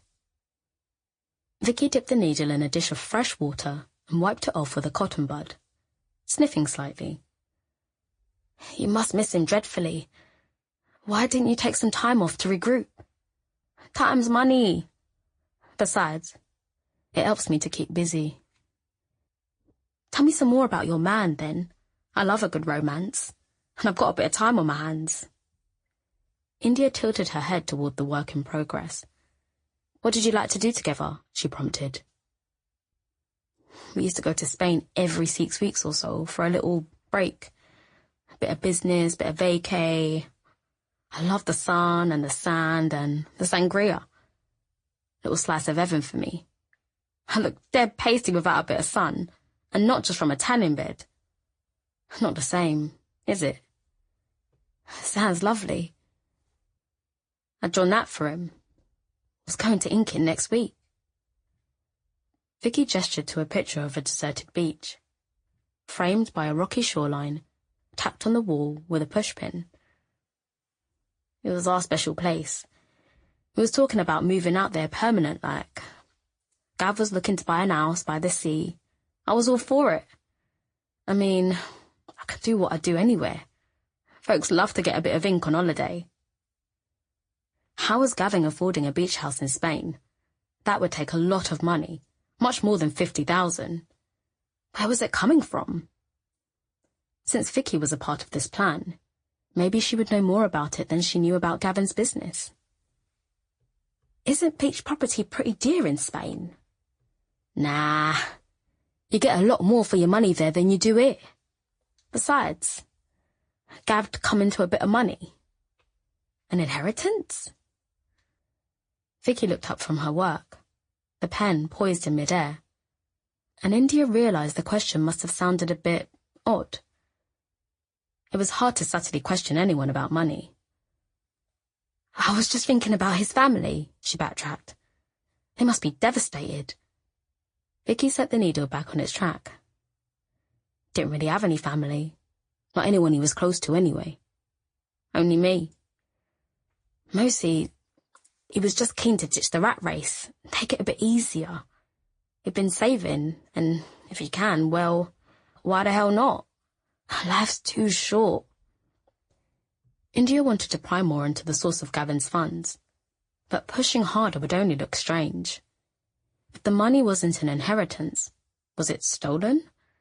Or was it money he'd earned illegally? They'd all agree legal money would be in a bank. Maybe Ash had found out more. Her train of thought was disrupted by the tears that were now rolling unheeded down Vicky's cheeks. India put her free arm around the woman and did her best to offer some comfort. In part because she felt for Vicky, but also because she didn't fancy someone carving into her skin with blurry vision. Adventure was one thing, but permanent disfigurement wasn't part of the plan. Chapter 17. Ash abandoned his client work the moment Paul's text came through and started checking into the men of dirty deeds. Roy Boy Malloy had a record as long as your arm, running the gamut from public urination to driving under the influence to assault and even transporting stolen goods. Jimmy Bishop had embraced a similar career trajectory. Neither was a serious criminal. They were the men who supported criminal operations, the bagmen, the runners, the muscle. They'd gone quiet of late, at least for the last couple of years, unlike Foster, who'd continued to attract police attention. Mac, the Machine, Tolliver, was more complicated. Several grievous bodily harm charges as a younger man, and even a charge of possession with intent to distribute roughly 5 years ago. The latter seemed to have died on the vine, a bargain with the police or the CPS, Crown Prosecution Services, Ash suspected. However, the name of the arresting officer struck Ash as significant. a senior officer on the Met's drug team. If he'd been watching Mac Tolliver, it meant the man wasn't a minor player like his friends. He was running with the big dogs. Ash rose and went to make himself a coffee. He'd purposely not seen or spoken to any of his colleagues from the police force since the day he walked out of Camden Road nearly 2 years ago. Just one lone gaming partner, a bloke on the drug squad he'd played with for years. By mutual accord, they didn't engage in small talk and spoke of nothing but the game. Ash had managed to avoid seeing any of his former co-workers, until last week, that is. At the time, Ash hadn't thought much of spotting his gaming mate at his local Costa on a weekday, but finding a dead body in the canal so soon after did raise a red flag. Was the drug squad watching Tolliver's friend Gavin Foster for some reason?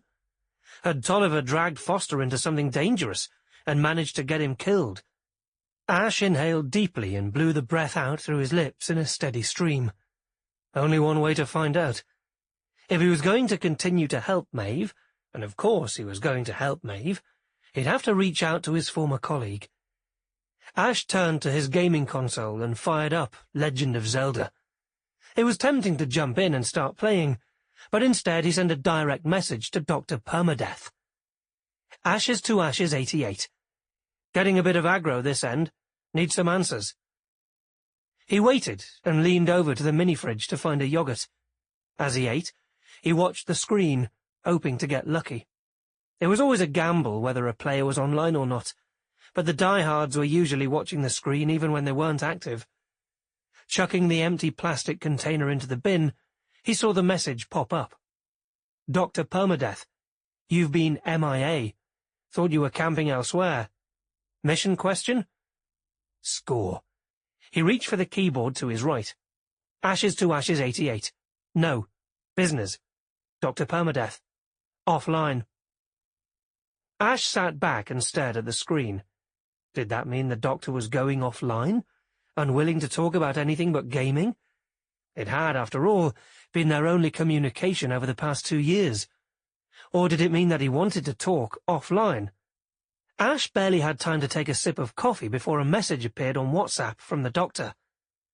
Good to see you resurfacing, mate. You've been missed. Not a soul at Camden Road these days that can match your skills. Ash grimaced. Ashes to Ashes 88. Epic fail on my last skill check. Dr. Permadeath. Bollocks. You're the best forensic IT specialist we ever had. These new kids do the bare minimum, then sit on their arse waiting for you to tell them what to do next. No initiative. No willingness to take a risk. Taking risks was highly overrated in Ash's experience, but he hadn't stuck his neck out to talk about himself. He was here for Maeve. Ashes to Ashes 88. Saw you at the Costa in Camden Market the other day. What's up? Should have said hi. Ashes to Ashes 88. Thought you might be working. The doctor seldom used his real name even at work. His initials were MD, and he'd always been known around the station as the Doctor. In his line of work, it was always good to maintain some level of anonymity. The Doc was part of an elite drug squad, not the serious crimes division where Ash had worked. Ash respected the Doc. He was a brilliant gamer and a solid cop, one who wasn't prone to idle gossip, especially when it came to his cases. Ash knew he couldn't be coy if he hoped to get any useful information. He moved the keyboard onto his lap and started to type. Ashes to Ashes 88. What can you tell me about a bloke called Gavin Foster? Dr. Permadeath. Blast from the past. Hasn't crossed my radar in years. Ash tried again. Ashes to Ashes 88. What do you remember from back in the day? Maybe something in Foster's past would provide a clue as to where and when things started to go wrong for Maeve's ex. Dr. Permadeath. Foster used to work for a bloke named Eric Stenson, a low-level flunky, not worth our notice. But Eric, he was a right nasty bugger. Got himself killed in a turf war with a drug gang from Albania about 4 years ago. Alliances shifted in the neighbourhoods. Stenson's guys were on the outs. Ito Asami took over. Even Ash knew who Ito Asami was, a ruthless drug dealer and a real player in the local criminal scene. He'd taken over the London market 4 years ago. Not that that was unusual. Changes at the top of the drug trade were like the regular cycling through of prime ministers with a bit more blood and a bit less invective. But Asami had proved to have longevity. He was still on top and looked to be staying. Haven't heard boo from Gavin Foster since, the doctor concluded. Ashes to Ashes 88. He was found dead in Regent's Canal 3 days ago. Dr. Permadeath. Was he now? What's your interest? Ashes to Ashes 88. Body was basically floating in my backyard. Dr. Permadeath.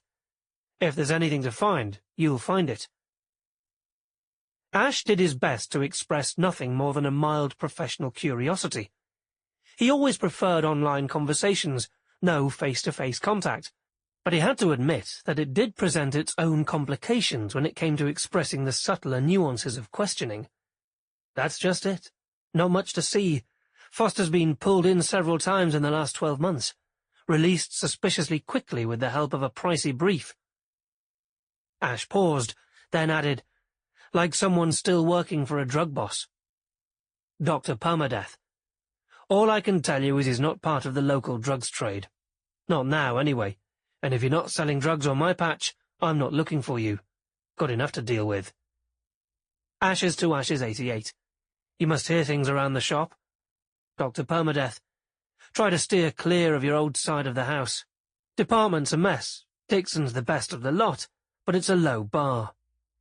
Ashes to Ashes 88. Didn't really know Dixon in my day. Thought it was odd they assigned a DS to the case. Murder's usually a DI. Dr. Permadeath. Don't have the manpower. They've been trying to replace the last DI for over a year. Ashes to Ashes 88. Who's supervising in the meantime? Dr. Permadeath. DSI Bolton. Ashes to Ashes 88. Jason Bolton's a DSI. How the hell did that happen? Ash remembered Jason Bolton as an officious little prat. Petty, domineering, and fatally unimaginative. Dr. Permadeath. Right place, right time. And he's the master of toadying to the divisional heads. He's got Dixon and the whole crew over there running around like chickens with their heads cut off. Perpetual state of upheaval. The friction between drugs and the Criminal Investigation Department was clearly still ongoing, and the doc wasn't crossing the divide. Ashes to Ashes 88. Sounds like you're well out of it all. Dr. Permadeath. Don't envy Dixon. All Bolton cares about is whether the department looks good on paper.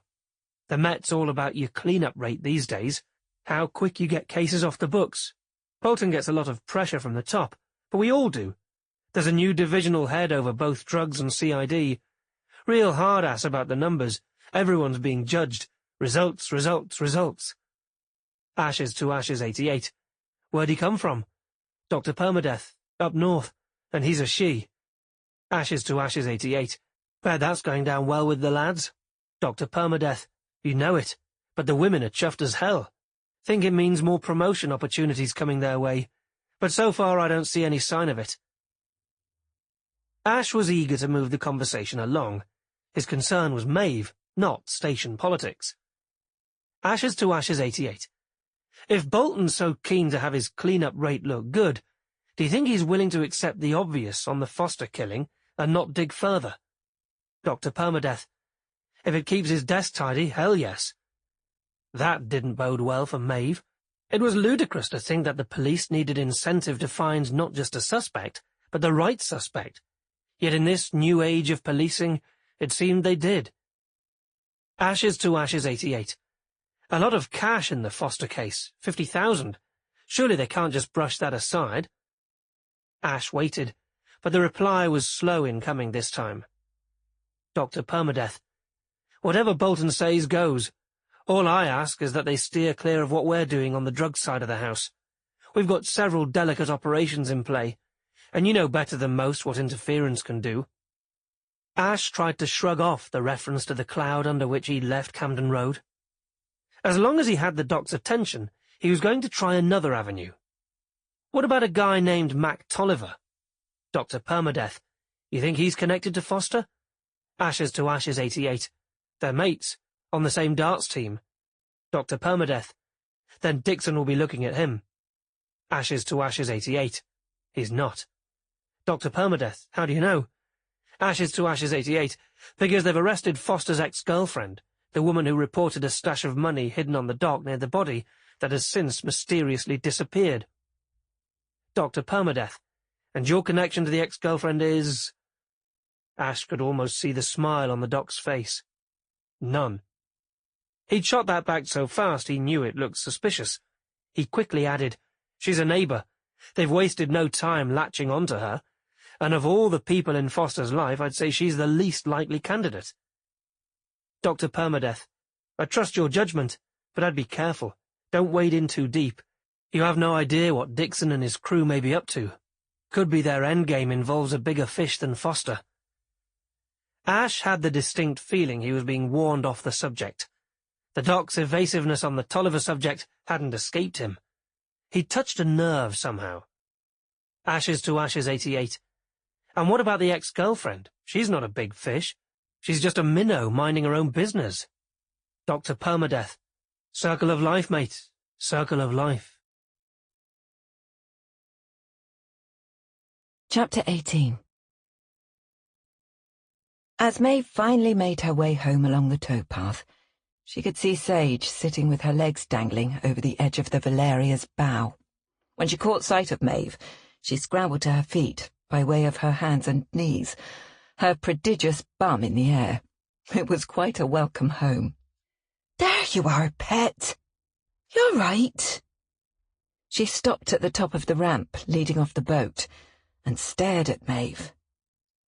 "Your aura's flaming. Cool. I've never seen it like that before. Bright red and pulsing. You're usually much bluer." Maeve didn't comment, as it would only extend the conversation about auras further. "I'm fine," she replied. "Just exhausted." Hearing her voice, the captain came streaking from below decks, jumping off the side of the Val and running at her full bore. She braced herself and gave in to the exuberant greeting. She needed that rambunctious storm of unconditional love and affection. Up all night in the Nick, and then a jaunt over to the Isle of Dogs. She was knackered. "Can we get you a drink?" Sage offered. "I have a new thistle wine if you'd like, or we can get you a bite to eat. Rowan's cooking just now." "Thank you. No." Maeve hoped her lightning-quick response wasn't as rude as it felt. "I need to grab a shower." She wanted to wash the police station off her, not to mention giving the old aura a scrub.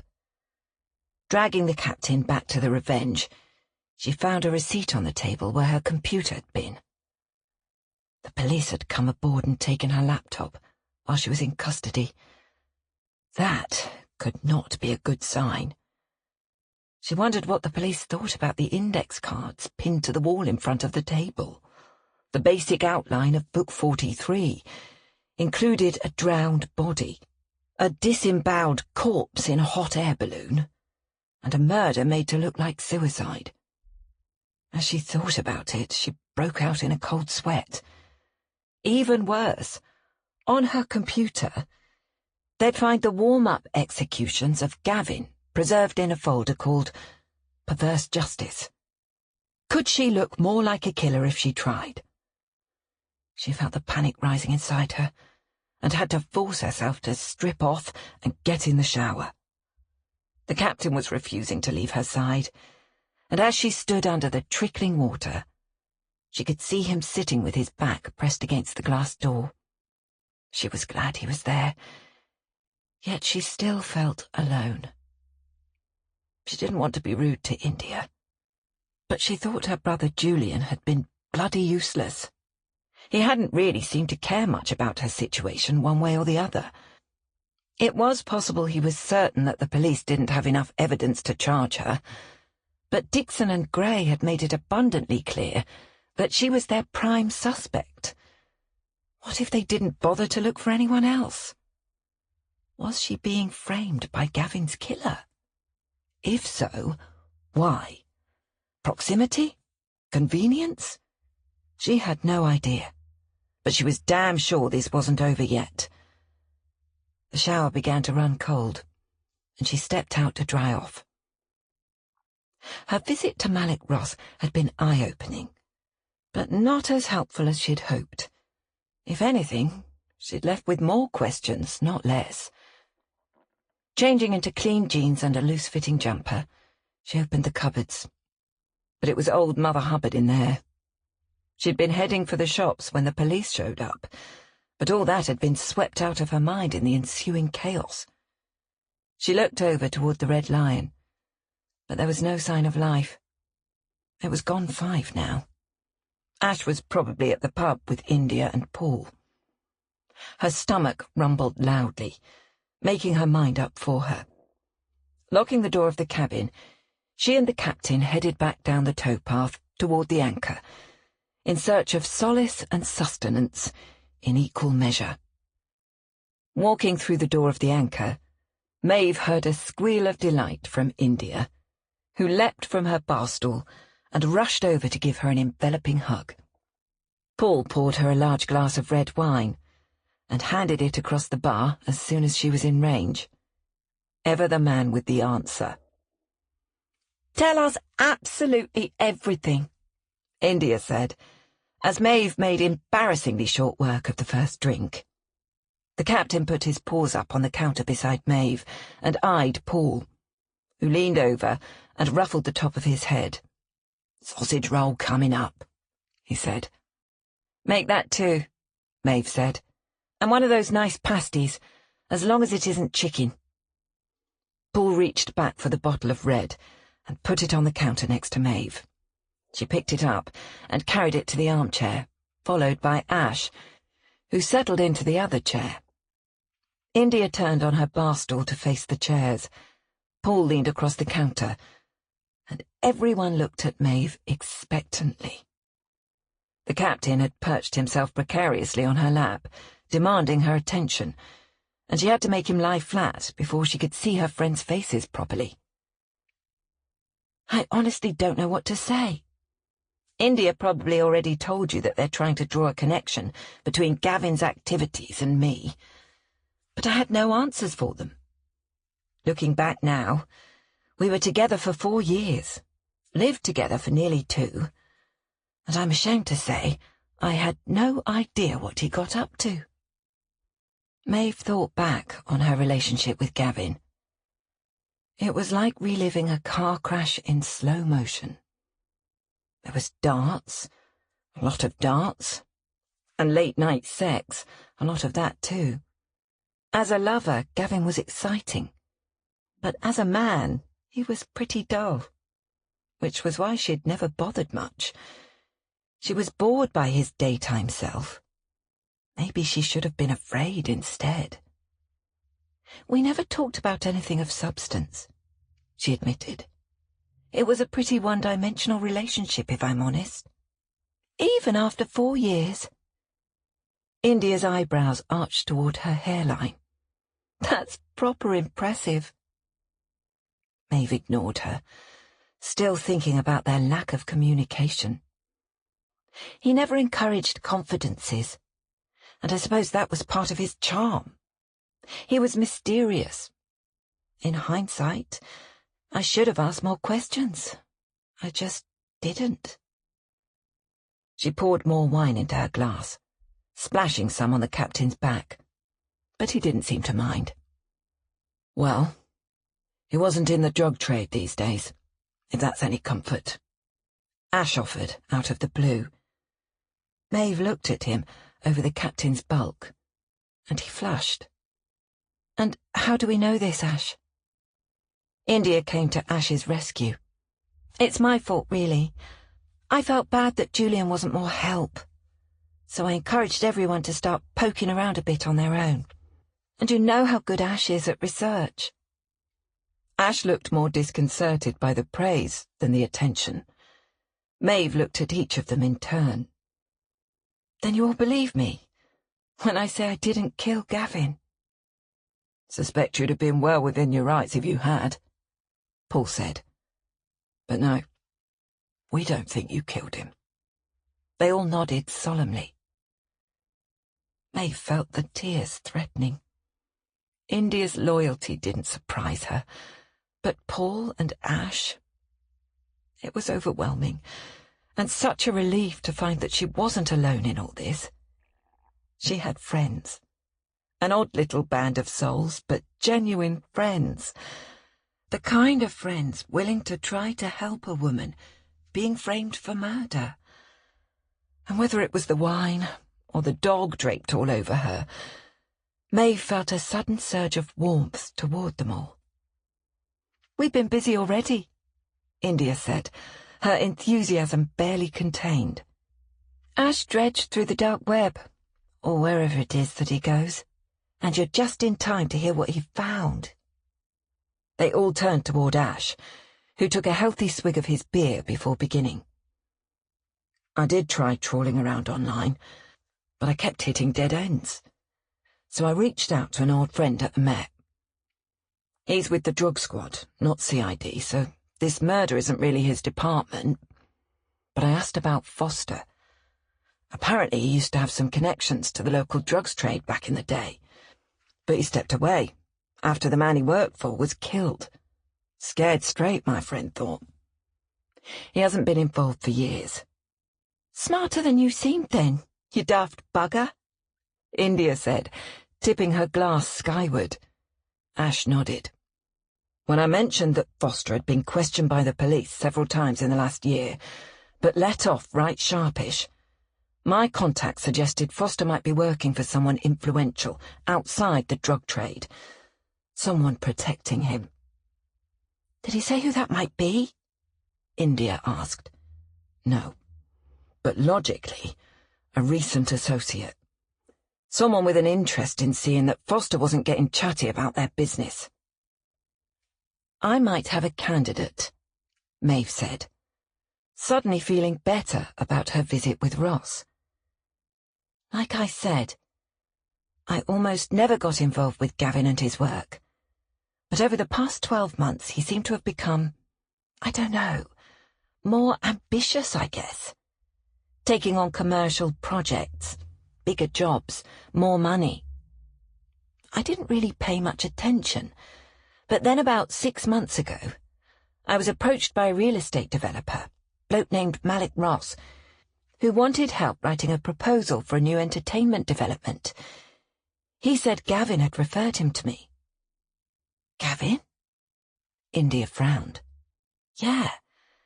I guess I should have asked more questions, but things weren't so hot between Gavin and me at that point. Plus, this guy Ross was paying really well for a dead easy job, so I grabbed at it before he changed his mind." "Did he say how he knew Foster?" Ash asked. "Said they'd worked on some projects together. I didn't push it. He must have been happy with the work I did, because he contacted me again a few weeks ago, asking if I'd do some brochures. And I said yes." "What's he like?" India asked. "Never met him face to face until today." "You went to see him?" India looked concerned. "Was that wise?" "Probably not the smartest move, but when I left the station this morning, I felt no one was looking for the truth, certainly not the cops. It was down to me to find someone who might know what Gav was up to, what he might have done to make someone angry enough to kill him." "What did he say when you turned up out of the blue?" Paul asked. Thank God I didn't know what I was letting myself in for, or I'd never have had the nerve to go. Big swank offices on the Isle of Dogs. He's clearly done a lot of development projects in the city. No wonder Gavin was enthusiastic. He was onto a winner there, with Ross handing out assignments. Ash caught her eye. What did he have to say about Gavin? Claimed he'd been a bit of a mentor to Gavin, but I got the sense that was just him bragging. He's that kind of guy, cocky and full of himself, wants everyone to think he's the man. He said Gavin still had a lot to learn, like who to trust in the real estate game. India looked puzzled. Did that mean Gavin was supposed to trust him, as opposed to someone else? Presumably. Maeve took another drink. But he also hinted that Gavin had made mistakes. But when I asked if those mistakes might have gotten him killed, he switched the subject so fast it would make your head spin. Tried to distract me with the plans for the project he had me writing about. Paul handed a plate over the counter with the sausage rolls and a beef pasty. "Judging by the outcome, the money seems to have been a mistake," he said. "That's for sure." I also came away with the sense that Gavin was moving up in the world a bit. Not just your bog-standard residential jobs anymore.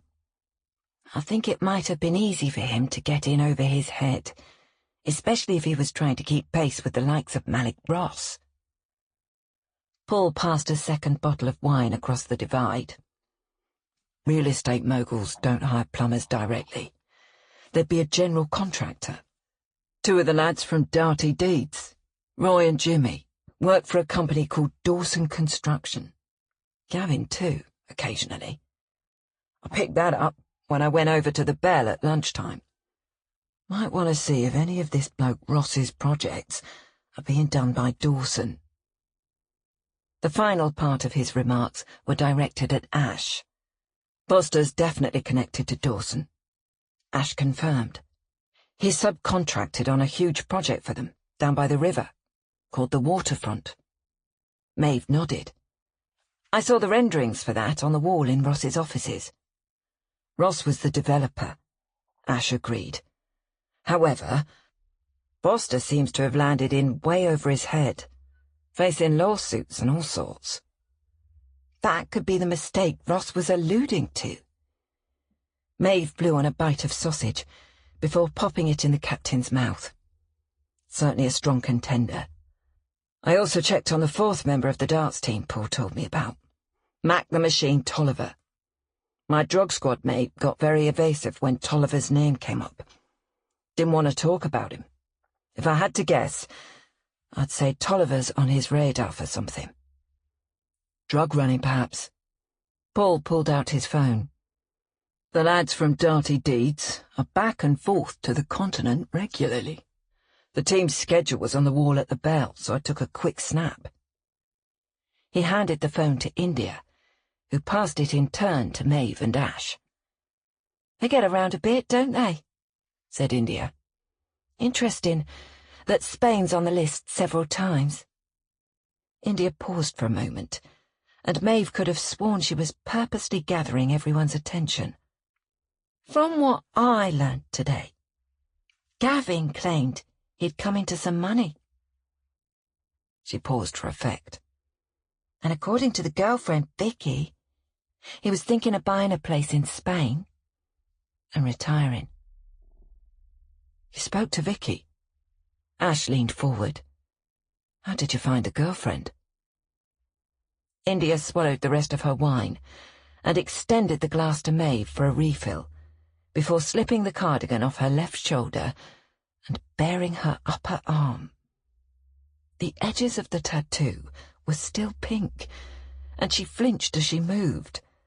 The three friends stared at her, gobsmacked. Ash finally let out a low whistle. "Well, bugger me," Paul said, as Maeve dumped the captain off her lap and stepped over to get a better look. "That's gorgeous. You really did that just to talk to Vicky." Maeve could feel the tears coming on again. India looked embarrassed. "Well, I've been thinking of getting one for years, but yeah, going to Vicky today was for you." Maeve collapsed back into the armchair. "You are too much." "Not just me," India added hastily. "Between us, we'd rival your Simon Hill, wouldn't we?" "Absolutely, but this is real life, not a story." Maeve's excitement at her friend's willingness to step up for her had momentarily blinded her to the implications of involving other people in her situation. "Look, I appreciate all that you guys have done. You've been amazing, but you can't keep on like this. Misery might love company, but she was potentially putting her friends at risk.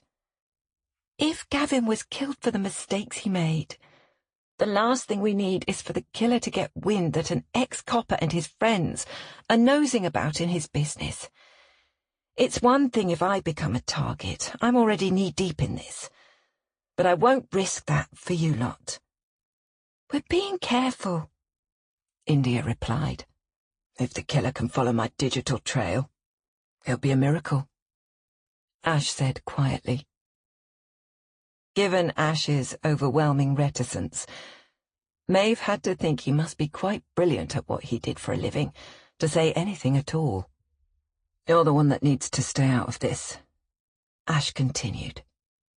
If you start digging around, you'll only look more suspicious to the police. You must keep digging, Simon piped up from the background.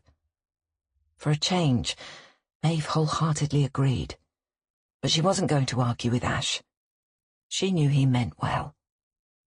We all appreciate your concern, India said, looking at the other two. But like it or not, we're in this. And not just because it's the most interesting thing to happen around here in a long time.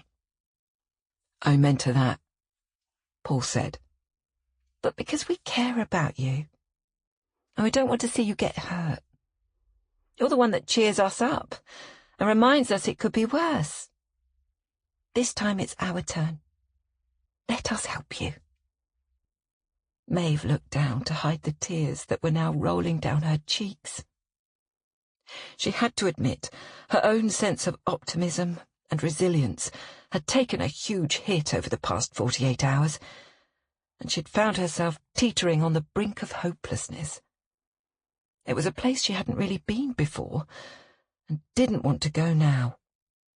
Her heart swelled with gratitude for the people around her. Right, that's settled then, Ash said. Come on, India. What else did you get from Tattoo Woman? Mostly I focused on the money, but she did say that Gav's friends were a bit of a rough lot. When I asked her if she thought one of them could have killed Gavin, she said she wouldn't put it past any of them. 50,000 quid could be a fair bit of inspiration, Paul noted. Maybe he took one of them along to fetch the money, and they saw an opportunity and took it, Ash mused. In broad daylight, Paul said. Why not wait till later, and somewhere more private? No one had an answer for that, not even Simon, Maeve noted. Which was odd, because usually the drunker she was, the more she heard from him. Still a lot of questions to be answered, but Maeve's free, and you have to admit, we've got more to go on now than when we started the day, India said. So, what's the next step? She turned to look at Ash expectantly. Put on the spot, Ash blanched and looked down at his shoes. India seemed to realize she had made him uncomfortable and stepped back in. She had a knack for relating to him, Maeve thought. We need a game plan, India said firmly. We're agreed that Gavin's got himself involved in something a bit shady. Made mistakes. Maybe trusted the wrong person. The missing piece being who was the wrong person, Maeve said. Dig deep into the man's connections, Simon murmured in the background. The more unsavoury, the better. Malik Ross seems like a contender to me, Maeve said aloud. India nodded in agreement. He's got money and power. And stealing money from the boss would be a big mistake if you were found out, Paul added. Right, Ash said. I'll start by seeing what else I can find out about Ross. Meanwhile, I'll try to come up with another reason to head back to the Bell and talk to the darts crew, Paul said. What about me? Maeve asked. I can't just sit here while the rest of you run around after me. You're coming with me tomorrow, India said. I think it's time you got some new legal counsel, and I believe I know just the man. With that, Simon fell silent, content for the moment.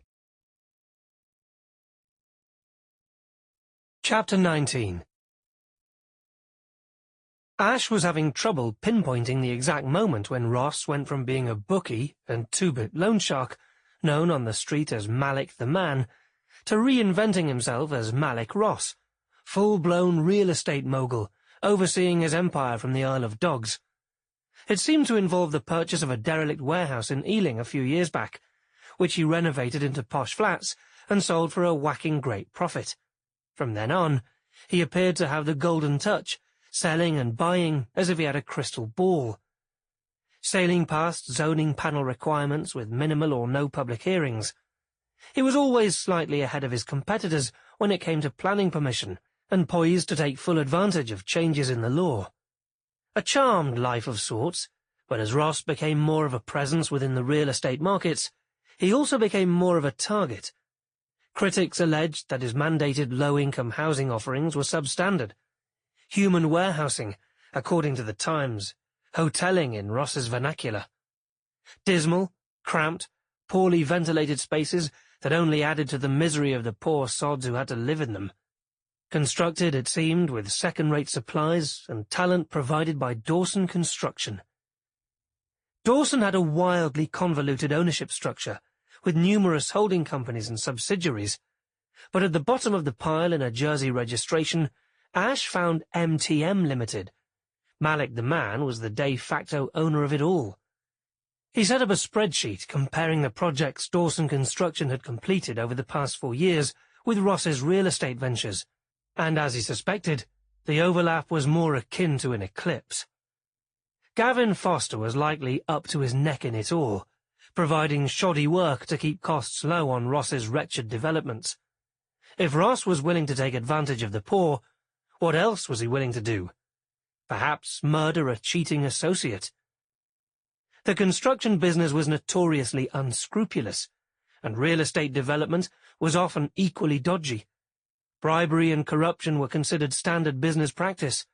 Of course, Malik Ross could be legit, but based on his past exploits, Ash was sure he wasn't. If it was easy to make that kind of money legally, everyone would do it.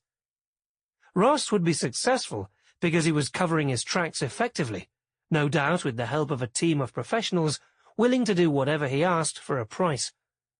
Ross's lawyers, Hutton, Wallace and Stote, had a steely reputation, mostly servicing white-collar offenders, although notably a few high-power criminal types as well. Surely not a coincidence that junior partner, Mark Elliott, was the attorney of record for Gavin Foster. From the outside, it looked like Ross was paying to keep Foster out of trouble. But why? Ash looked at his watch and was mildly surprised to see it was nearly 3 in the morning. It had been a productive 4 hours, and it felt good to be playing to his strengths. Since coming home from the Anchor, he'd been glued to the screen in front of him, so he forced himself to rise and stretch the kinks out of his lower back. He ought to stand more often, but he never thought about it until it was too late. They said being sedentary was the next great health crisis. At least there was some comfort in knowing what was likely to kill him. Ash climbed up on deck and took a deep breath of chilly air. He was awake, tuned in to what was happening around him. He'd given up on the headphones, determined to be more responsive if Maeve needed him. He looked over at the Revenge. It was dark. Maeve would be asleep in the stern after the amount of wine she'd consumed, the captain curled up at her feet. He wondered if she was worried about being alone. She needn't be. They'd look out for her, him and Paul and India. India had stepped up earlier to take charge when he was at a loss. She was good at that, organized and inspiring. Everyone had their marching orders and knew where they were heading next. Sometimes all it took was a little push to get a team going in a multiplayer game. He realized that was how he thought of them all now. They were a team, embarking on a quest together. A quest to prove Maeve's innocence. India was their mage and their healer, Paul their soldier, and as always, Ash was the ninja. Not the showy strengths of the soldier class, but every bit as lethal. Ash's attack was subtle and considered, the keystroke as mighty as the sword, and Maeve, she was their bard, their storyteller.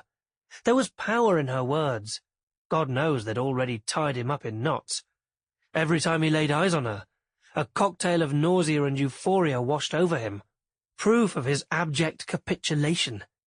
She could convince him of anything, but in this case, she didn't have to. He was already marching willingly into battle as her champion. Chapter 20. Maeve woke to find India standing at the foot of her bed. Or was it the angel of death?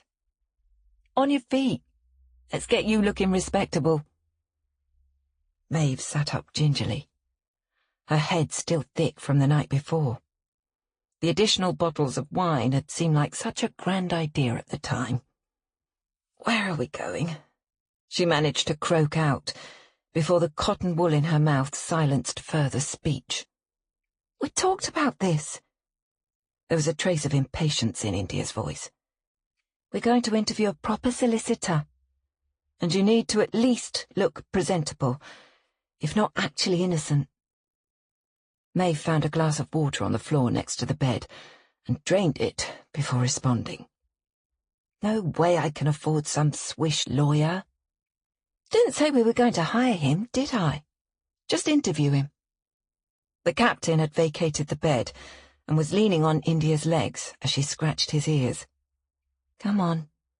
We've got 1 hour, and from the looks of you, you're going to need every minute of it. I'll get coffee. You work on a shower. By the time Maeve had allowed all the available hot water to trickle down on her head and made her way to the top deck, she looked better, but felt decidedly worse. Her head was throbbing, and she had had to apply a bit of peachy-coloured eyeshadow to her cheeks to enliven her features in an attempt to look less like one of the victims in Simon's stories. She had followed the coat of makeup with 4 aspirin and a large glass of water. There she is, Rowan said. She had pulled up 2 deck chairs and was sitting on the towpath with India, drinking a cup of herbal tea from a handmade mug. Maeve settled herself gingerly on the edge of the Revenge's deck, with her feet propped up on the canal side, gratefully accepting the coffee India handed her. She sat staring into the inky depths, allowing the steam from the cup to warm her face. Oh, that black's not doing much for your chi, Rowan observed. You look like a cat burglar. I didn't have the strength to coordinate anything this morning. Black slacks and a black turtleneck were as respectable as I could muster. Didn't think you could look any paler, love, India noted. But that's done it all right. Might get you a sympathy vote from the lawyers, but I'd like them to think you're going to survive until the trial, if there is one. Maeve leaned her head against the side of the boat. I'd say survival's 50-50 at the moment. She took a drink of the black coffee and felt her stomach lodging a complaint. Why are we seeing these lawyers? Because Julian was a right prat when he came. But mostly because this lawyer's done a great job over the past year keeping your Gav out of the nick. He's not my Gav, Maeve corrected. Fine. But Ash wants to know who's paying the fees to keep Gavin out of trouble. And more importantly, why? Besides, if he's that good, maybe he can help you too. Was this Paul's idea? No, we all agreed to it. Even you. Though I wouldn't be surprised if you don't remember. I'm not sure it was a good idea. What exactly are we supposed to say when we waltz in there? Keep it simple. We'll say Gavin recommended them. Maeve thought this was a dubious premise. He recommended them from beyond the grave. India rolled her eyes. No, before. Why would they know that you parted on bad terms? Not the sort of thing you rush out and tell your solicitor, is it? I suppose. Come on then. Get that coffee down you, and let's go. Maeve did her best, but she had to concede it wasn't great. Wait, before you leave. Rowan rose to her feet. We have to fix you up a bit. She trotted back to the Valerian and returned with a turquoise wool coat over her arm. The coat was heavy and floppy, and smelled strongly of weed. She draped it over Maeve's shoulders, and India smiled and nodded. "Splash of colour. Just a ticket." When they arrived at Hutton, Wallace and Stoat, they were ushered into a large conference room, designed to intimidate both competitors and clients alike. Maeve suspected it was easier to present a massive bill if you did it overlooking the spread of the Thames, with the London Eye turning slowly in the distance. It seemed Ross and his attorneys shared an affection for visual intimidation. They sat cooling their heels for a good 15 minutes before the door was opened by a man in his late 30s. His fake tan was artfully showcased against the stark white of his shirt. An impeccably tailored suit and a fashionably thin tie completed the look. Even as a junior partner, he had the appearance of a man who was doing exceptionally well for himself. "Mark Elliot." He shook Maeve's outstretched hand and sniffed lightly, glancing around to see where the smell was coming from. The jacket was a nice touch after all, Maeve thought, stifling a grin. Elliot was now looking decidedly confused, plainly wondering what he was getting himself into. "Please, sit down. Of course, before we begin, I'd like to convey our most sincere sympathies on the loss of your friend." "Thank you." "I presume you've had a letter from Mr. Stoat's office." "Ah, no. Should I have?" Maeve was disturbed to find she'd already lost the thread of the conversation, and they'd barely passed the pleasantries. All she could think was that she'd change her name if she'd been born a Stoat. You really didn't want people associating solicitors with weasels. Elliot allowed his brow to furrow ever so slightly. "You're not here about the bequest?" "No. We're here looking for legal representation," India replied. She leaned forward to catch Elliot's eye. "What bequest?" Maeve demanded. "Mr. Foster listed you as a beneficiary in his will." "Me? Not Vicky?" "You." "What on earth did Gavin have to leave in a will?" Maeve asked. "He left you his share of a boat you jointly owned, and the proceeds of a life insurance policy."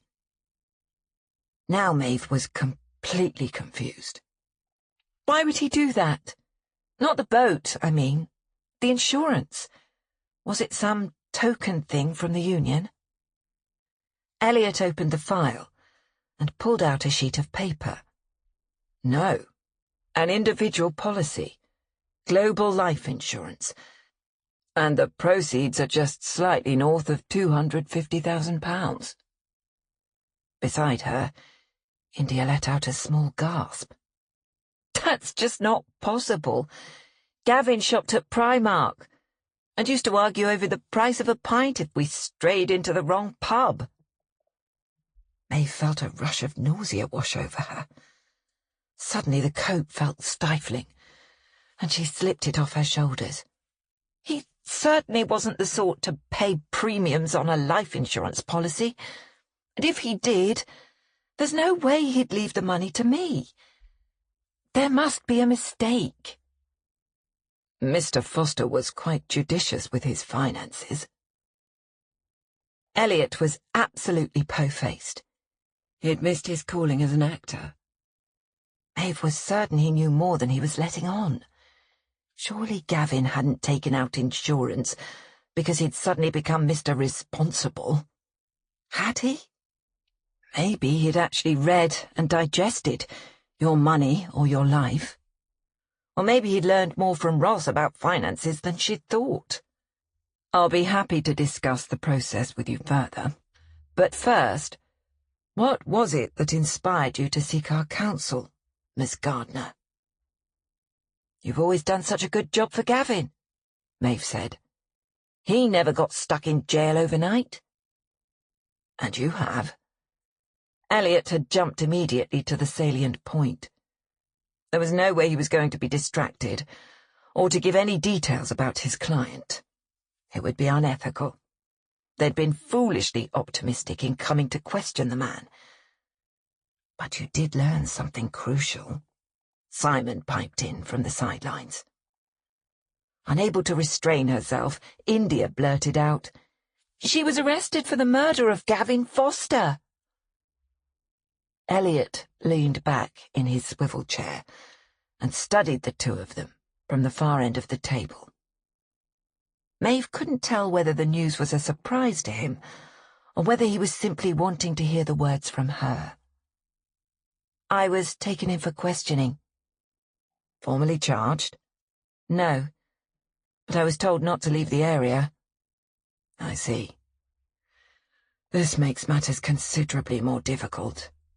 Naturally, we would be unable to represent you, as it would be a conflict of interest for the firm in general and me in particular.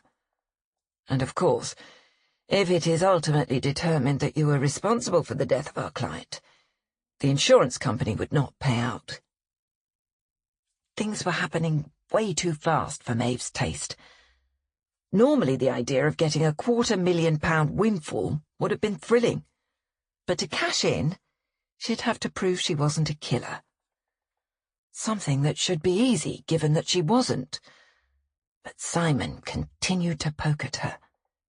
How can you prove it? Maeve took a deep breath and tried to steady her hands. "So, what happens now?" she asked. "We wait and see," Elliot said. It was the second time she'd heard that in as many days. The standard legal assessment, it seemed, no matter how posh the firm. Elliot gathered his papers together and rose before opening the door and standing well back to allow them to pass through. "I will say that you're on the right track seeking counsel." His eyes narrowed fractionally as he looked down into her face.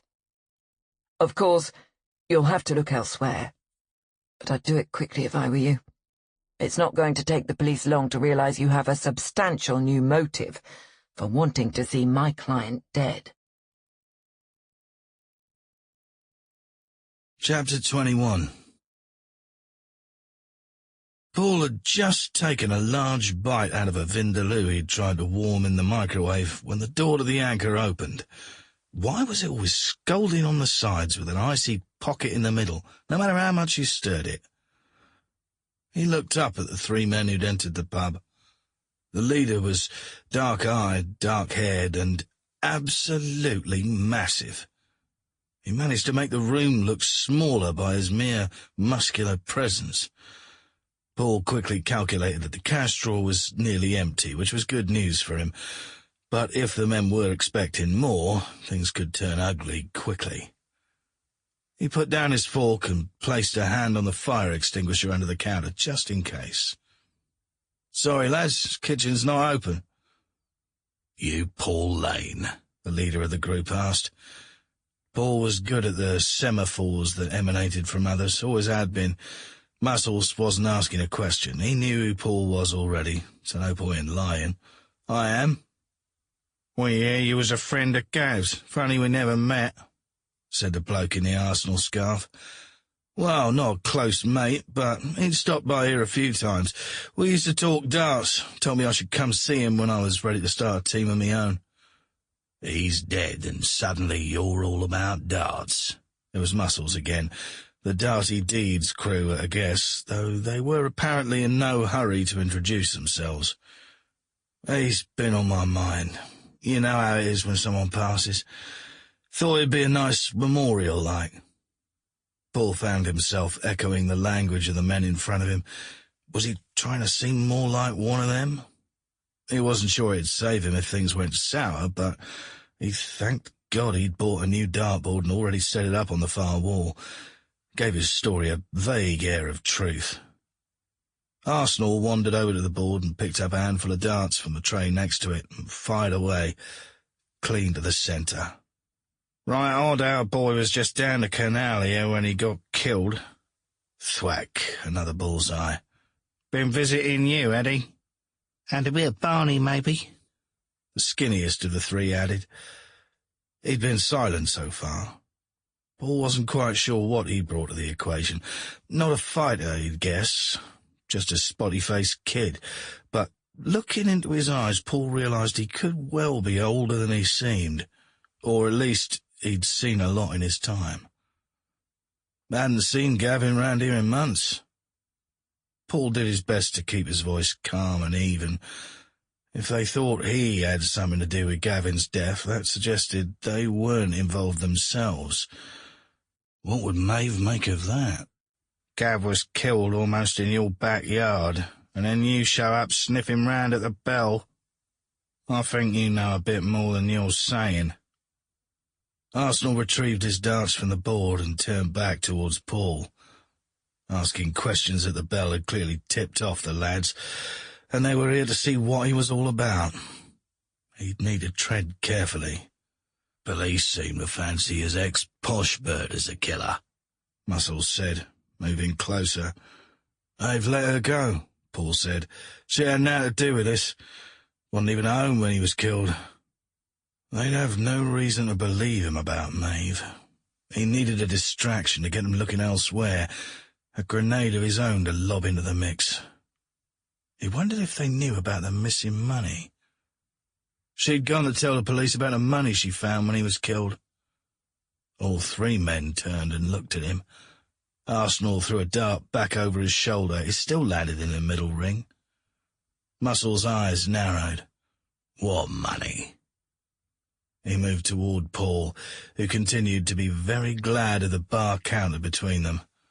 Wads of it, Paul said, stuffed inside one of the dock bumpers by Gav's boat. When his ex came back with the cops, the cash was gone and Gav was face down in the drink. Where'd he get that kind of dosh? The skinny lad directed the question to Muscles. It was as if Paul weren't there for a moment.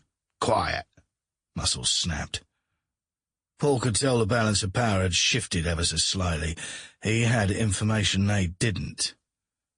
Paul met the eyes of all three men without flinching and made a quick calculation of his odds. Arsenal and Skinny would be easy, but the big guy would be a serious problem. He hoped it wouldn't come to a fight. We figured Gavin came back to claim the cash and someone was waiting for him, Paul elaborated. Nasty business, he added. But his ex was more shocked than anyone. Hadn't seen or heard from Gav in months, and suddenly there he was. Paul waited. Muscles was considering his words, and the other two looked to their leader for the way forward. Don't you have any idea who the killer was? Paul prodded. You're his mates. A few ideas, but that's our business. Muscles seemed to suddenly come back to the here and now. Not sure why I should believe you. He studied Paul cautiously. But for some reason, I do. Maybe because me old man was Navy too. He nodded toward the small naval flag stuck into a jar of pens behind the bar. Paul would take what he could get. Make you a deal, Muscles said. You play Roy Boy here on the board. If you win, we're good. If Roy wins, well, we might just have to make a bit of a mess. Finally, a name for the spotty-faced kid. The other two were clearly Jimmy and the Machine, and he had no trouble sorting which was which. Paul was suddenly thankful he'd thrown a few practice darts since yesterday's trip round the bell. Seemed he was about to face the Dirty Deeds crew head-on. But what better way to follow up with these men who he was sure had tales to tell about Gav? Roy Boy pulled his own darts from a pouch in his back pocket. Paul reached under the bar counter and grabbed his arrows before making his way to the throwing line. Roy Boy threw first with his left hand, scoring a seemingly effortless double 20. Paul threw next, aiming for 40, but coming away with just 20. Paul retrieved the two darts and handed Roy his to lead off play. Muscles gave them each 301 on the chalkboard, and the game began with Roy shooting two double 20s and a treble. His number dropped to 161. Paul stepped up and took a deep breath. Focus. Balance. First shot was an errant 19, followed by 2 double 20s. If he could hit his stride, he might just be able to hold his own. He'd been good once. Very good, he reminded himself. Roy stepped back to the line and waited for Paul to retrieve his darts. This time, he let loose a rapid-fire explosion. The kid's role in the group was suddenly crystal clear. He was a natural. He made scoring look as easy as breathing. Second leg gave him 2 triple 12s and a double 12, and he hardly seemed to look at the ball at all. Muscles reduced his score to 65, leaving him an easy check-out. Paul would have to pull out the stops to catch up. He placed a triple 20, followed by a double 20, and tailed off with a double 18. He was now at 66, in the running at least. Roy stepped up and hit a quick 20, followed by a 5. All he needed now was a double 20, and he'd check out with a clean 0. Paul started to back toward the wall with the display of rowing oars. Not his weapon of choice, but needs must. He watched Roy Boy turn from the board and flick the dart over his left shoulder. Cocky little sod, but he was so good he'd make it. Paul was preparing for the worst, but then came the sound of metal on metal as the tip of the dart nicked the wire rim and clattered to the floor. Roy turned and looked at his downed soldier in surprise. Suddenly, Paul was in with a chance. He shot a 16 and then aimed for the bull. 50 points would check him out with a clean 0, leaving Roy with 40 points on the board. He watched the dart fly like it was in slow motion. It headed unerringly for the centre, but just before it made contact with the cork, the machine reached across and knocked it away. Paul should have known he wouldn't be allowed to win against this lot. Planting his feet, Paul faced the man as he approached, calculating the few moves available to him. The machine placed his great bulk right in front of Paul. He wasn't looking down far on Paul, but slightly, enough to give him superior leverage. "Brian said you were a good player," he said quietly. Paul frowned, thrown off by the shifting energy. "If you can beat Roy Boy here, you've got balls. How'd you like to fill in on the team until we can find a permanent replacement for Gav?" Paul wasn't sure if this was a legitimate invitation or more of a command performance. Either way, it would be hard to refuse. An honour, really. "Well, yeah, why not? Get me some experience with the league before I start my own team." Paul suspected the machine was just hoping to pump him for information about the case as it progressed, but he'd told the crew he'd look for a way to find out more about Gavin's darts team, and this was a golden opportunity, one they couldn't waste. "Right, Saturday lunchtime at the Bell," Jimmy said as they headed for the door. "Welcome to the Darty Deeds." Chapter 22. India sat, waiting for the others on board the Wayfarer, listening to the rhythmic lapping of the water against the sides of the boat. Paul had texted to say the anchor was off limits for some reason, so they'd agreed to rendezvous at the book boat after closing time. It would be snug with 4 adults on board, but that wasn't India's main worry. Maeve was. She'd hardly said a word on the way back from the solicitor's office. The unexpected bequest from Gav had floored them both. Maeve knew it made her look even more guilty than she already did, and yet there was nothing she could do about it. Paul arrived first, ducking in through the hatch, looking out of place amidst the child-sized beanbag chairs and the stuffed characters that decorated the bookshelves lining the boat. India pointed him to the large rocker at the rear that she used when she was reading to the kids, and went back to catch the electric kettle. Maeve arrived next, accompanied by the captain, and already things felt quite tight. Maeve stacked 4 kids' beanbag chairs into a pile and flopped onto them like a bird in a nest. Pulling the captain onto her lap, she buried her nose in his fur until all India could see was a pair of wide, frightened eyes. "Is Ash coming?" Maeve asked through the fluff. Paul looked up from his phone. Said she was, but he might have lost track of time. They'd almost given up when Ash finally arrived. Muttering his apologies as he squeezed into the chair next to India. "How's the solicitor?" he asked, accepting the mug of tea India handed him. Maeve sat up a bit, giving India a weary look. "You tell them, please." "In a word, wild," India said. "The solicitor thought we'd come about Gav's bequest to Maeve." Paul looked confused.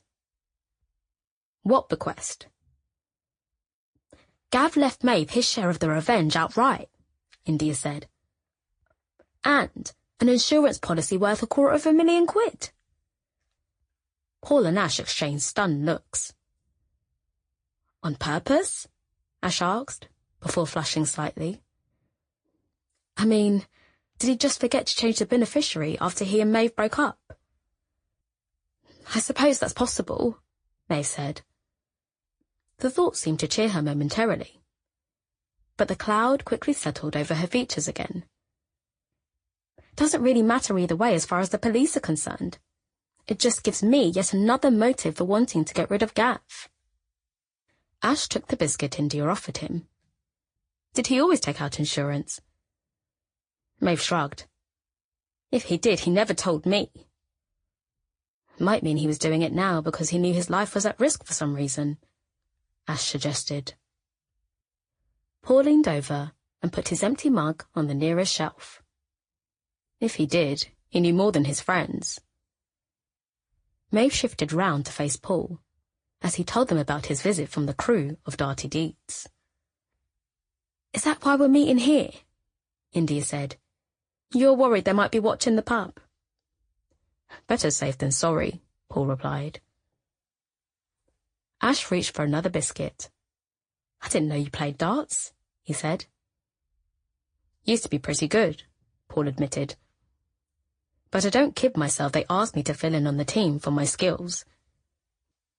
They came because they thought I might know something about who killed Gavin, but clearly they didn't." "You said they knew I'd been arrested," May frowned. "That means they must have contacts at the cop shop. If they find out about the insurance, they'll be sure I'm guilty. What if they decide to pay me a visit? I can't distract them with darts." "I made sure they knew you were at the police station at the time of the killing," Paul said. "Gives you a clear alibi." "I know you all seem comfortable with that. But if the police don't believe me, why would Gav's mates? I mean, the last thing I need is some guy named The Machine coming after me." Maeve planted her face in the captain's fur again. 3 days ago I was living a relatively normal life. Now look at me. My life's a disaster. India knew Maeve well enough to know that she was reaching the end of her rope. She leaned over and rubbed her back in slow circles. "I know it looks bleak at the moment, but that's because we don't have all the information we need yet. Like Simon at the midpoint of one of your stories. We need to start digging deeper." She looked to the other two for support. "Ash, what did you find out about Malik Ross?" Ash swallowed the last of his biscuit before answering. "Obviously nothing that proves Foster stole money from him, but Maeve's assessment was spot on. Ross is a big noise in the commercial real estate game. It took some digging, but I was able to pin him down as the controlling interest in Dawson Construction as well."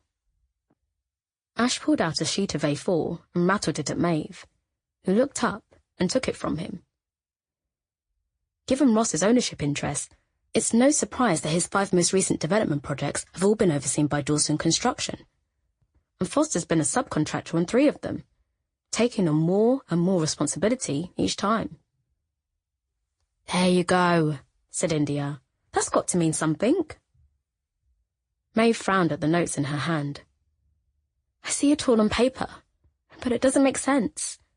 Gavin's background is dripping sinks and bunged-up carsies. He didn't have the experience to take on plumbing for major commercial construction projects. You're not wrong. Ash acknowledged the assessment with a dip of his head. But based on what I've read, quality was never a major concern for Malik Ross. He's all about the bottom line. He probably started using Foster because he was cheap. Now that is Gavin. Cheap and cheerful, Maeve said. In the end, I think Ross got a lot more grief than he bargained for, Ash said. He put Foster in charge of all the plumbing on the waterfront. A first for him as far as I can tell. He reached for another biscuit. A few months after it opened, all hell broke loose, Ash continued. Burst pipes and extensive flooding, significant property damage and bad press. Ross is still making repairs and settling lawsuits. That would be a good reason to stop working with Gav. But not to kill him, surely, India said. You get no restitution from a dead man. Might explain why Gavin had £250,000 insurance policy, Paul said. Maybe his lawyer told him to get it. Working on a project that big. But that would be a business policy, not a personal one, Maeve said. A personal policy is just suspicious. She ran a hand through her hair, especially when he left it to me and not Vicky or one of his mates. Add to that the fact that he left the cash right next to the revenge. It's almost as if he wanted me to be a suspect. Neither Paul nor Ash seemed to know how to address that speculation. But India leaned in. You think he was after some kind of revenge? He was the one that cheated. Not you. I know. It doesn't make sense, Maeve groaned. But none of it adds up. I suppose I'm just being paranoid now. But it happens when you're being suspected of a murder you didn't commit. India knew she needed to stop this downward spiral before it got out of control. All right. Let's cut the wild speculation and start looking at practical questions we might have a hope of answering. The group sat in silence for a few minutes. I keep wondering how Gav knew exactly when to come back and retrieve his cash, Paul said. Not like he'd be able to watch the boat 24/7, on the off chance Maeve looked inside the dock bumper. I'd given that some thought, Ash admitted. I think he must have had some sort of remote surveillance hooked up.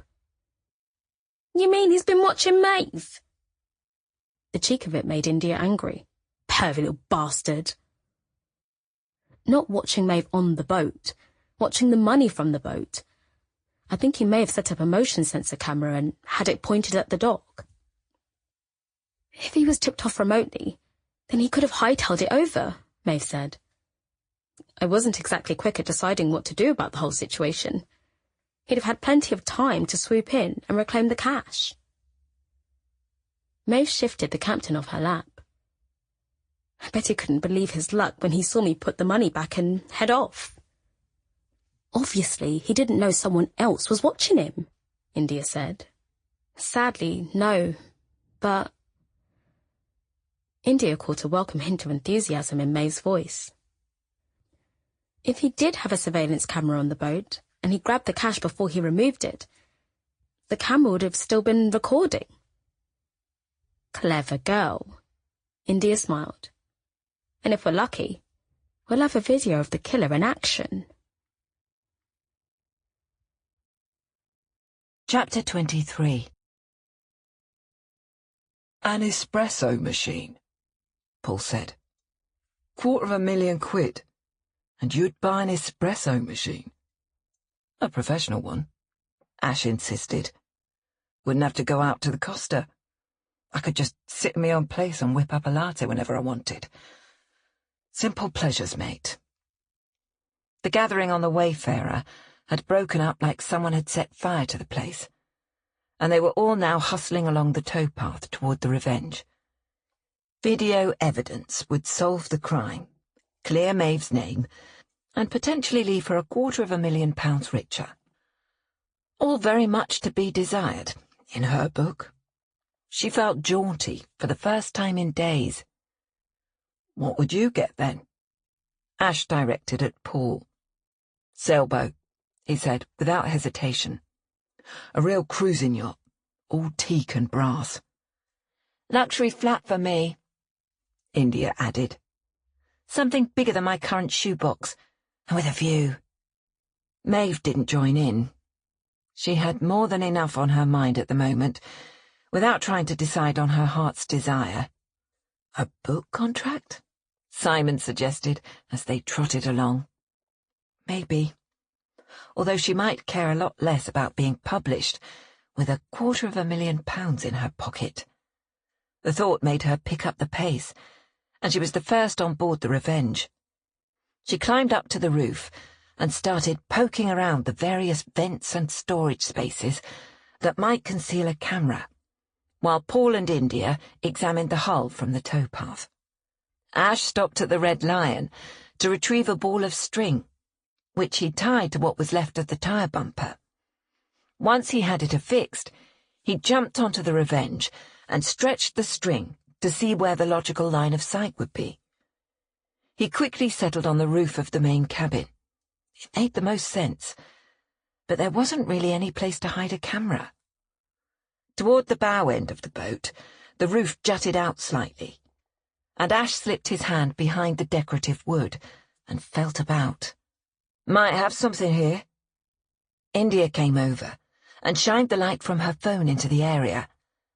Ash continued poking around until his finger found a rough hole. There's a place here that's been cut out. Something you did? He asked, turning to Maeve. Not me. I'm not what you call handy. From the feel of the wood, it's relatively fresh cut. Can I see? Maeve asked. Ash stepped aside and let her move in. Whatever was there is gone, she said finally. I'm sorry. Ash looked almost as disappointed as she felt. He must have taken the camera off first thing when he came to claim the money. That's it then. No film, no proof. Maeve tried to conceal how devastated she was. She'd thought they'd found an answer. It wasn't on the body, or the police would have found it. And we didn't find it in the water, Paul said. The killer must have seen it and taken it with him. Odds are he'll have destroyed it. Or she, India said habitually. Or she, Paul corrected himself. Their momentary high had evaporated. All right, let's not stand around here looking like a bunch of wet cats. Maeve ushered everyone onto the Revenge and dug out the good whiskey, the one she brought out when she was suffering a monumental case of writer's block. Maybe it would provide inspiration here. It would certainly give her some comfort. She passed around the paper cups she kept for visitors, and let everyone help themselves, while she fixed food for the captain. Paul looked at the bottle appreciatively and poured himself a large helping. Disappointing outcome, but at least Ash was right. Gavin did hide a camera on board, looking toward the dock. How did he manage to install a camera without anyone noticing? India asked. Ash works non-stop. But Rowan and Sage? The ladies never really met Gavin. And if they saw someone with tools working on the outside of the boat, they'd probably just think it was some kind of repair. Maeve took a drink and looked around the cramped space. Wish I knew what possessed Gavin to hide the money here. She held up her hand. Don't worry, I'm not being morose, just practical, like India said. What if the authorities moved the tyre for some reason? The cash would be gone. It was very risky. You said he had a lock-up. Paul reached over to top up his paper cup. He even bothered to come here and get the key. Makes you wonder why he wasn't keeping the cash there. Maybe he needed quick access. A storage facility would probably be a fair bit out of town. Ash took a sip of the whiskey, looking surprised but pleased by the taste. True, Maeve conceded, but far safer. The captain made short work of his kibble and wound his way through the crowd on his turf before settling on top of Maeve's feet. He liked this lot, but it was easier when they were at the pub. Maybe the tie was just short-term storage, India suggested. He could have got the cash recently and stashed it here till he could move it somewhere safer. Could have been trying to hide it from his creditors. India was talking faster in her excitement. You did say he was sued over the waterfront, right, Ash? Ash nodded. India's eyes flashed. What if he was gradually moving all his cash assets into the lockup? Cash he and Vicky were going to take to Spain. Paul swirled the liquid around in his cup and drank before entering the fray again. Not sure about hiding assets. There'd be records from the project, and seems like Gav's creditors could still come after him for their money, even in Spain. I suppose that's true. India looked disappointed. We've said it before. The cash Maeve found wasn't legal. Drug money or stolen money. That's still my vote. Paul leaned back and looked at the other three. I wasn't convinced at first, but I have to say I agree with Paul now, Maeve said. Why else would someone murder Gav? So the real question isn't, why was the cash in the tyre, but where it came from, Paul concluded. If we know where it came from, we might be able to figure out who wanted it back badly enough to kill for it. Right then, who else did Gav know, other than Ross, who might have that kind of money lying around? Maeve asked the group in general. What about the fourth player on the darts team? India asked. The mechanic. The machine, Paul corrected. No one seems to know for sure where Tolliver's money comes from. If Ash's drug squad friend is watching him, then it's not a wild leap to think his earnings are drug-related. India reached out for a refill. I could see him being in the drugs trade, Paul observed. The man had that kind of energy when he came into my place. A thug that's used to threatening and being feared. And, as we saw, back and forth to the continent regularly. If it's drugs, my friend's the one who can tell us more, Ash said. He was reluctant to talk before, so I make no promises, but I'll have another go. I could revisit Vicky, India volunteered. I'm convinced she knows more than she's saying. If she and Gav were running away to Spain together, he would have discussed things with her, right? I'm sure I can get her to talk to me. It might take a bit of finessing, but I'm willing to try. Worth a go, Ash said. India turned to Maeve. Have you ever met Vicky? No, never wanted to. Why? Then you should come with me. You write witness interviews all the time. You know what you're doing. Not sure that's a good idea, Maeve said slowly. What if the police find out I went to see her? Won't they wonder why? Last thing I need is to give them any more reason to be suspicious about me. They've got too many already. As you say, they're already suspicious. India hesitated. Maeve, we don't have the luxury of taking our time on this. We need answers, quickly. And I think you can help me get them. Ash nodded. We're at a critical point in this campaign. We can't retreat now. You two should go to Vicky's. Paul goes to practice at the Bell, and I'll see if I can find out more about the machine. Clearly, Ash was ready to go on the offensive. India and Paul as well. Maeve shouldn't be the one holding back. You really think Vicky can help? She asked. She can, India said. I feel it in my bones. Maeve poured herself some more inspiration. Simon would talk to anyone he thought might have information. I do whatever it takes, echoed in the back of her mind. He would. And so would she. Maeve raised her paper cup. To digging deeper. Chapter 24. The sign on the door of the ink spot said closed. Maeve stuck her head into the groomer's next door and was greeted by the warm, damp smell of wet dog. A girl with spiky pink hair stuck her head out from behind the curtain that screened off the back room from the entry area. Can I help you? We're looking for Vicky, next door. Any idea where she is? She doesn't usually open up if she doesn't have appointments. Did you check upstairs? Upstairs? There's a flat above the shop. Entrance is round the back, if you want to try and knock. Maeve and India walked to the end of the block and doubled back along the alley. A flight of steep wooden stairs that served as a fire exit led to a small platform outside a scuffed metal door. There was a narrow window in the door, but it was covered over on the inside by a curtain. India knocked and waited. There was no sound from within. What do we do now?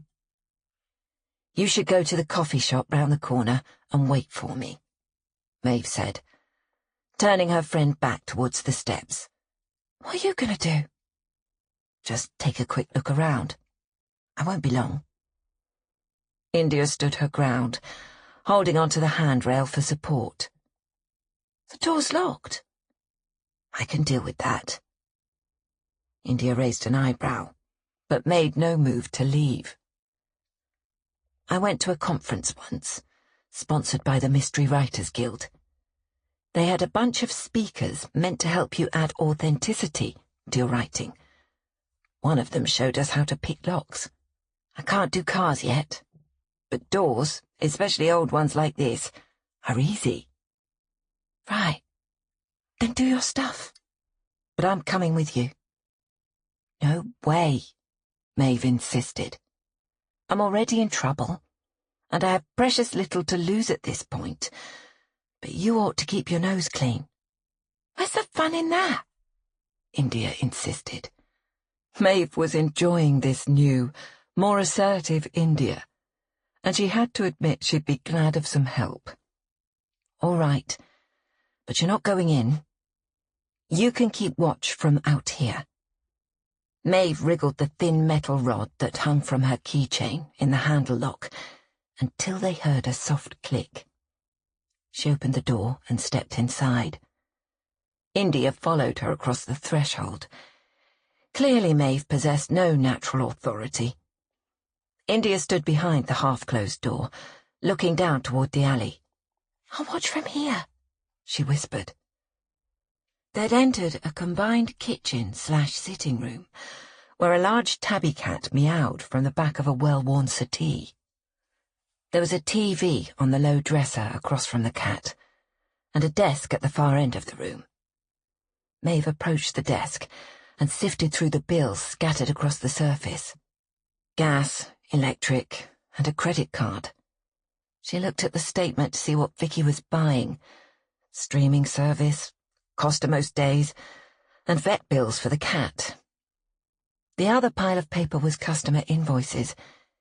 In the stack she found India's. More expensive than she would have thought. India really was the best. Imagine paying that much for pain, just to get information for her. She dug through the rest of the drawers, hoping to find something that looked relevant. A bank statement with a large deposit, directions to the lockup, a note from Gavin confessing his crimes. Unreasonable, but Simon would have found something significant. Sleuthing wasn't as easy as she made it seem on the page. Turning back to the door, she found India at the kitchen counter stroking the cat. So much for being a lookout.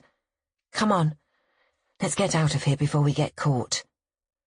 As they started to make their way back down the stairs, India reached back and grabbed Maeve's hand. It's her!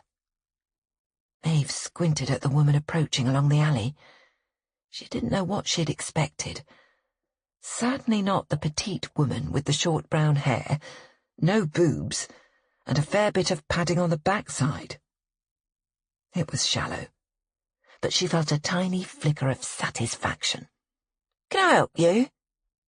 Vicky asked, approaching the bottom of the stairs. "Hiya," said India. "You did my climbing rose the other day, remember?"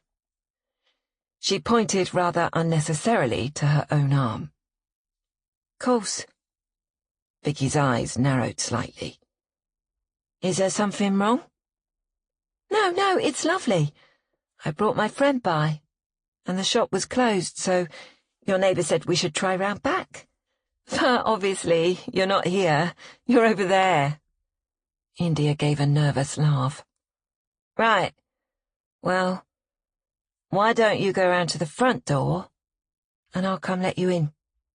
Vicky ushered them past her into the alley, and then headed for her back stairs. "Good thing the cat can't rat you out," Simon whispered.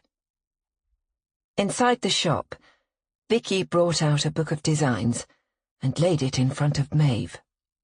"Take a look at this, and then we can chat. I'll just put the kettle on." She disappeared behind the curtain, and they could hear water running.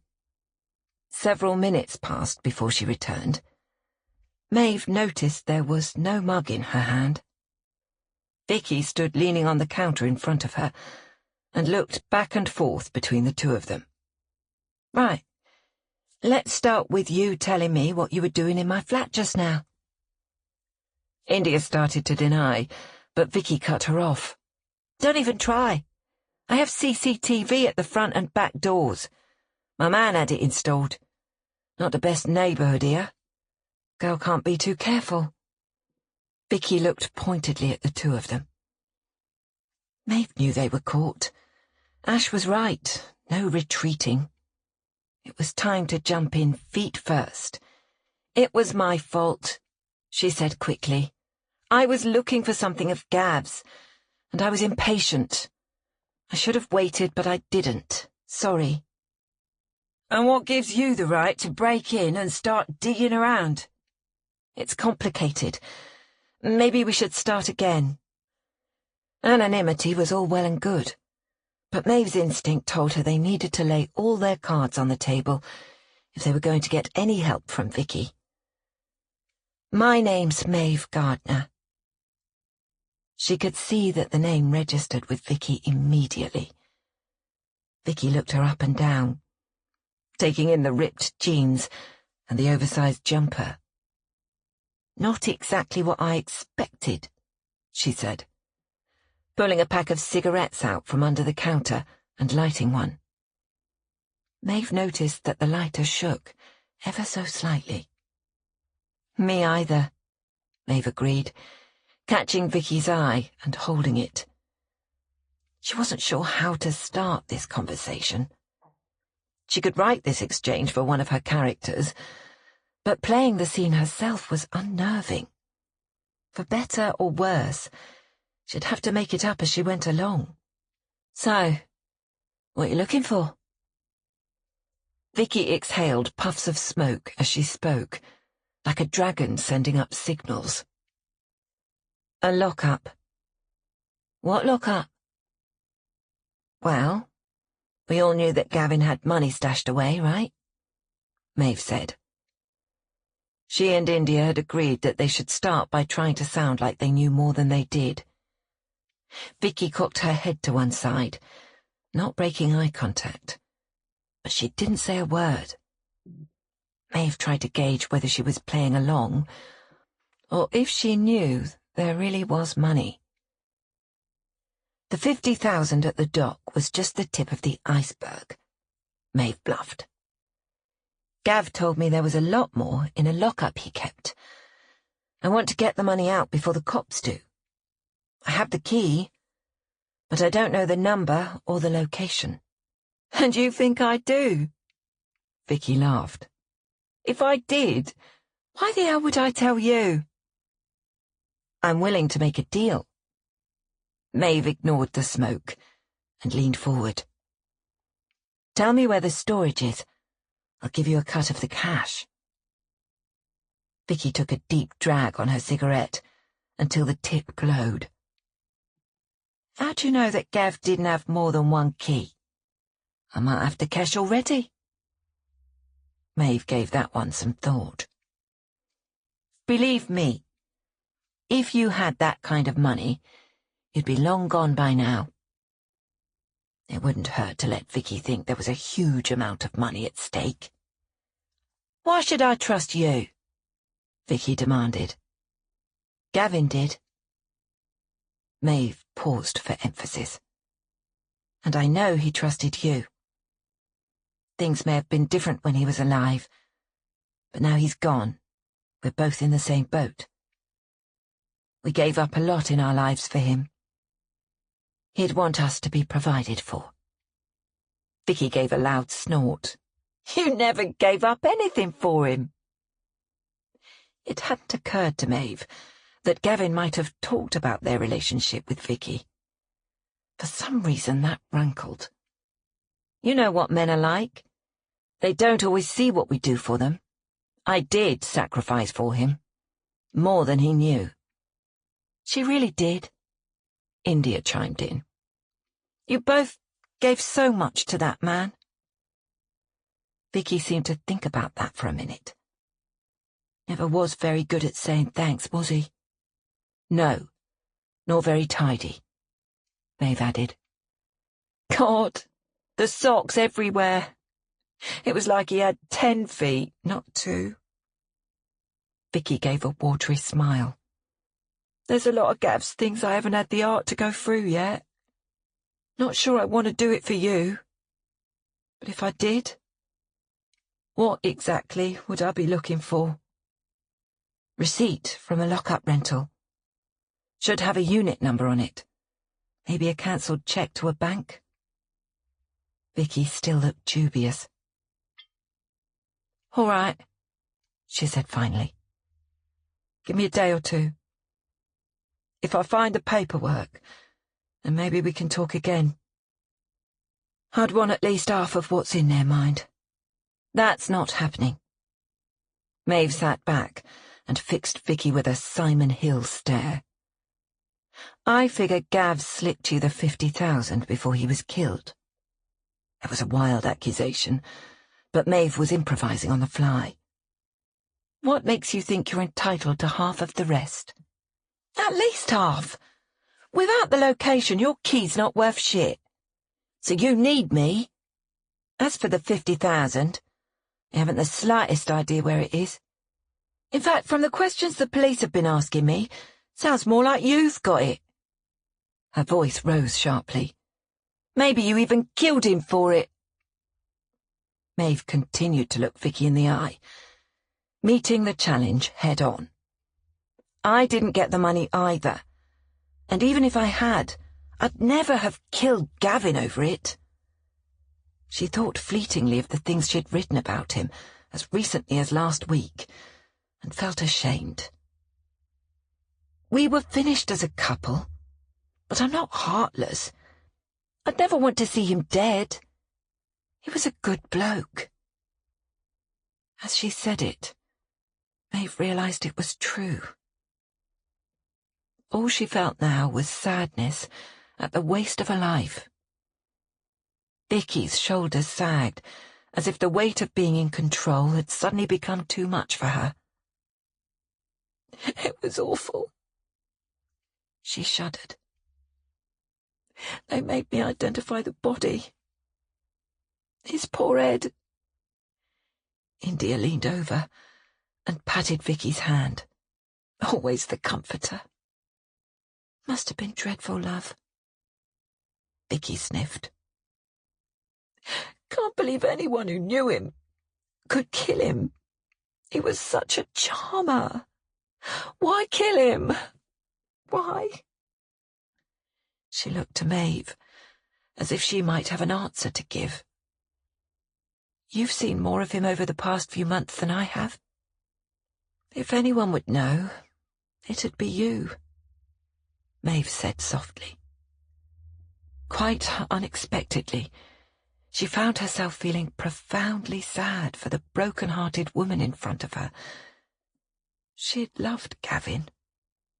Maeve's loss paled in comparison. Was there someone he might have crossed? Someone he'd been worried about? You know him. Everything's rosy. Always said he had a special plan for a rainy day. Thought we were golden. Vicky reached for a tissue and wiped her eyes, being careful not to smear her liner. Maybe that's what's in the lock-up, she added. Where'd he get his rainy day fund from? India asked. Never said it was money, did he? But he had something up his sleeve. Did he ever talk about a bloke named Malik Ross? Maeve asked. Vicky shook her head no. You said he was looking at retiring to Spain. Was that what the cash was for? India prompted. Vicky gave her a sour look. And I thought you were so sweet. You were just trying to get information out of me, weren't you? No, well, not entirely. India looked embarrassed. I'm truly sorry about what happened to Gavin. I knew him, and I liked him. We both want to know who killed him, and I know you do too. India's words seemed to strike a chord. Vicky disappeared into the back again, and came out with a tray, a kettle, and 3 mugs with tea bags. He always said you were clever. I suppose if anyone can figure out who killed him, it would be you. Gav's vote of confidence threw Maeve. He thought she was clever. It was hard to get her head around. I never stuck my nose into the money side of things, Vicky was saying. That was his business. She poured water into each of the cups in turn and handed them round. Gav never talked much about work. Now I wonder if he was just trying to protect me. Could have thought what I didn't know wouldn't hurt me. Maeve had to admit that was the kind of thing he'd do. Protecting the little woman. Do you feel safe? She asked. It was a loaded question, but the answer could be telling. I don't know anything. Why wouldn't I be? Vicky looked at her guests as if seeking reassurance. You never talk business in front of me, just darts. Mind you, that one bloke, Mac, always made me a bit nervous. They called him the Machine. Could be because of the way he played darts, but if you ask me, it was something else. When he looked into his eyes, there was no emotion. He was a real cold bugger. What did you know about him? Maeve asked. Less than any of the others. Roy and Jimmy work with Gav sometimes, but not the Machine. Think the Machine could kill someone? India looked surprised at herself for throwing the question out there. Without thinking twice, I'd say. Could he have killed Gavin? Vicky hugged her cup to her chest for warmth. He could have. Or maybe someone he worked with. But God, I hope not. She looked at the two of them, wide-eyed. He knows where I live. Maeve had gone from hating the woman to being genuinely concerned for her safety. Truth was stranger than fiction. Could Vicky really be in danger from the man they called the Machine? And what about Paul? Was he in danger? She felt a slight chill. He was heading into the lion's den with no backup. Chapter 25. Hands down the best cheese toastie on the planet, Ash insisted. I'm not denying it, mate. Just a bit pricey for me, Paul said, regarding his plate. Worth every penny. Ash took another bite and chewed, relishing the crunch and the tang. Real all-natural British cheddar, topped with onion jam, slipped between 2 homemade slices of bread and grilled to a crispy perfection. He gave a contented sigh. Friday night was cheese toasty night, and Ash was breaking the pattern for no man. He'd run into Paul as he was making his way toward Camden Market, and in a rare rush of camaraderie, he'd invited Paul to join him. Toasty night was usually a solitary event, but Paul was on his team. Paul had even started a tab for him at the Anchor, just like Maeve and India had. Ash was starting to feel like a part of their company now. After all, they were on a quest together. Paul and Ash sat at the bar counter of the cheese shop, looking out the window at the market at Camden Lock. To their left was the bronze statue of Amy Winehouse, the community's lasting tribute to the ephemeral spirit of Camden Square. Across the North Yard was an entrance to the Warren of Market stalls in Saddle Row. In the 1800s, when Camden Lock was the city's major transport hub, these buildings had housed farriers, feed suppliers, and harness makers. With the rise of the railroads and the decline of horse-drawn barges, the old artisans had been made redundant and slowly faded away. In more recent times, the area had been revitalized, the former shops and stables now taken over by a sprawling new food and craft market. Most of the stuff on offer was cheap tat, but a few vintage shops remained, with the odd treasure to unearth. Nothing like the antiques in the market at Portobello Road, but the food here was far superior, and a rebellious spirit still filled the passageways in spite of the daily tourist infestation. "Any pointers for going in undercover, as it were, before I hit the dart team practice tomorrow?" Paul asked. No. Ash was lost in his own head, and the question had taken him by surprise. His negative response was fierce and emphatic. Paul looked taken aback. Ash reminded himself that none of his new friends knew about his past, nor would they understand his sensitivity to the undercover remark. It hadn't been a jab on Paul's part, simply an honest request for information. Sorry, undercover work was hardly my area of expertise. Ash tried to smile, but suspected it wasn't convincing. Just thought they might have talked about it in the general police training. Paul reached for his beer and took a swig. Ash shook his head. What about the machine? Find out anything I ought to know about him before tomorrow? I put out a couple of feelers, but my contact list hasn't got back to me. Ash wondered if the doc had decided he'd already said too much. Paul nodded. Disappointing. If there's anything to know, I'd like to know before I head to the Bell. Ash wiped the cheese grease from his fingers and contemplated ordering another.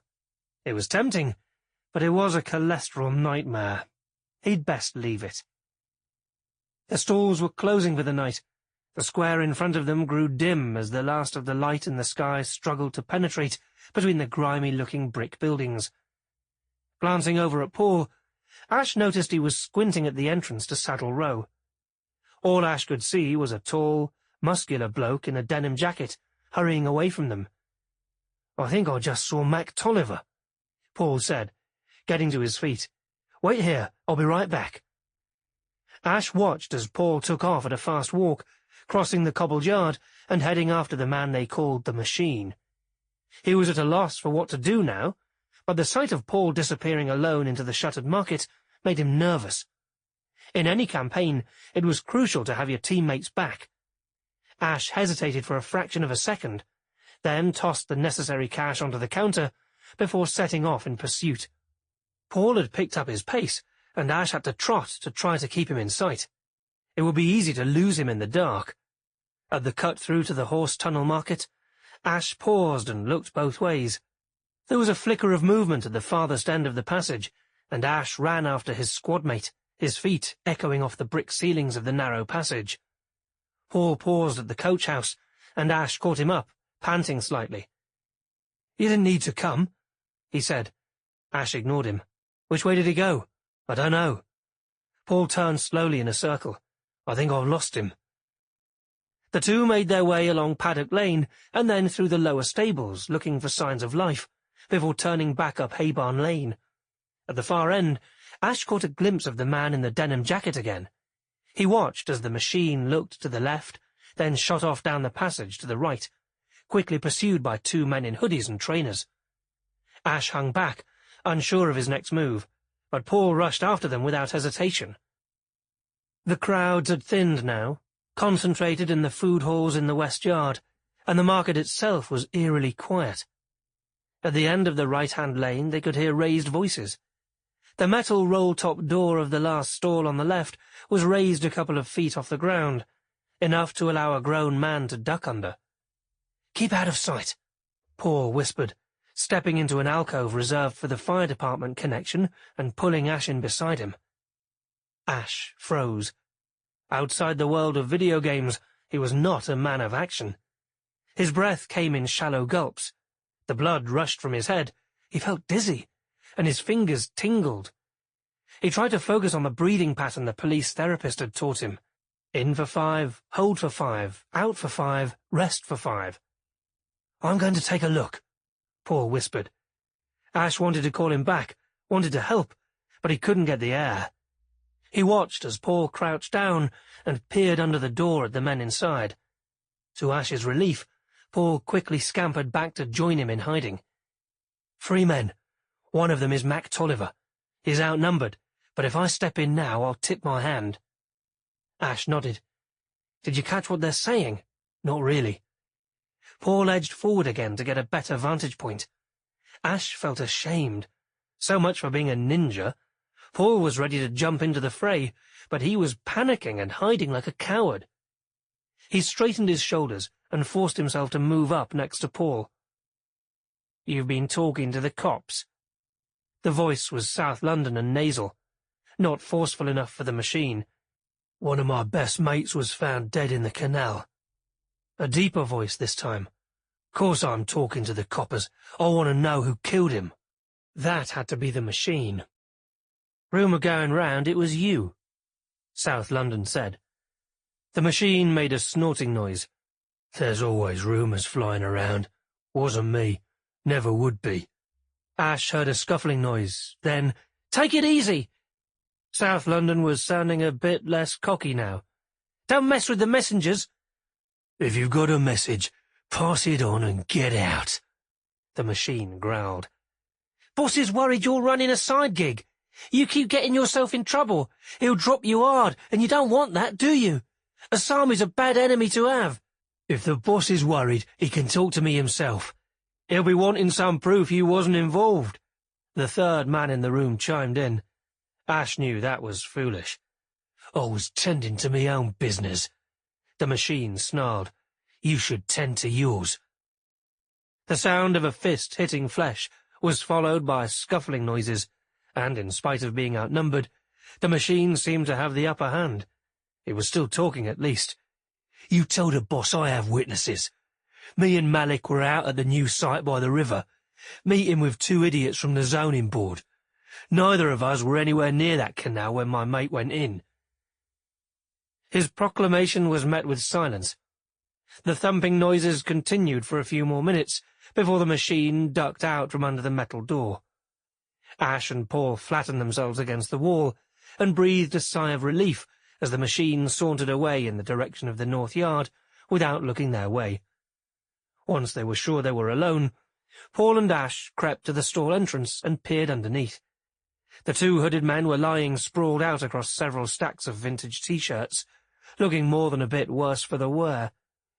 Both had blood trickling from their noses, but they were moving. Not dead, but they'd be angry when they made it to their feet. Paul raised a finger to his lips and dragged Ash away down the dim passage at a determined pace. "Where are we going?" Ash whispered. "I need a drink," Paul said. "And this is a night for Dingwalls, blood and beer. That's right up their alley." It was dark when they emerged from the shadow of the market. Paul led them past the back side of the West Yard kitchens and along to the edge of the canal. They slipped in under the low-beamed ceilings of the Lock 17 waterside bar. To the locals, it would always be Dingwalls, breeding ground of the punk revolution in the late 70s. All petty violence and counterculture heroes. The music of The Clash and the Sex Pistols still echoed from the walls. Ash slid into one of the dark blue pleather booths facing out onto the water, and Paul headed to the bar to get the drinks order in. He came back balancing 4 pints. Ash looked around for others, but saw no one. "Service can be slow," Paul explained, placing 2 pints in front of each of them. He took a long drink before looking across the table at Ash. "Sounds like Tolliver isn't our killer. If he's telling the truth. Ash pointed out. Easy enough to check, Paul conceded. More importantly, it seems he's working for two masters. Never a good move. I know of the bloke they mentioned, Asami, lord of the local drug scene. Definitely not a good one to anger. Ash attempted to keep pace with Paul on the beer front, but he was starting to feel rather overwhelmed. Do we think Foster was connected to the Asami lot? Paul asked. Maybe, but since Asami's thugs didn't seem to know who killed Foster or why, I'd guess not. Can your former police colleague tell us more? He could, but only if he's willing to trust me. I sent a message, but haven't heard back. I really didn't keep in touch with any of the crew at Camden Road when I left, Ash said. Just the one bloke, and we hardly worked together. We just gamed together, still do. Has he had anything to say about Gav's death? Like I said, we never talk shop, we just game. That's the only reason I still have any contact with him. It's complicated. Paul drained his second pint and waved to the bartender for another round. Ash hadn't drunk this much in ages. No work would be done tonight, that was for sure. You've never told us why you left the Met, Paul observed. Here it came. Ash wanted to leave, to run away, maybe get another cheese toasty, something to soak up all the beer swishing around in his innards.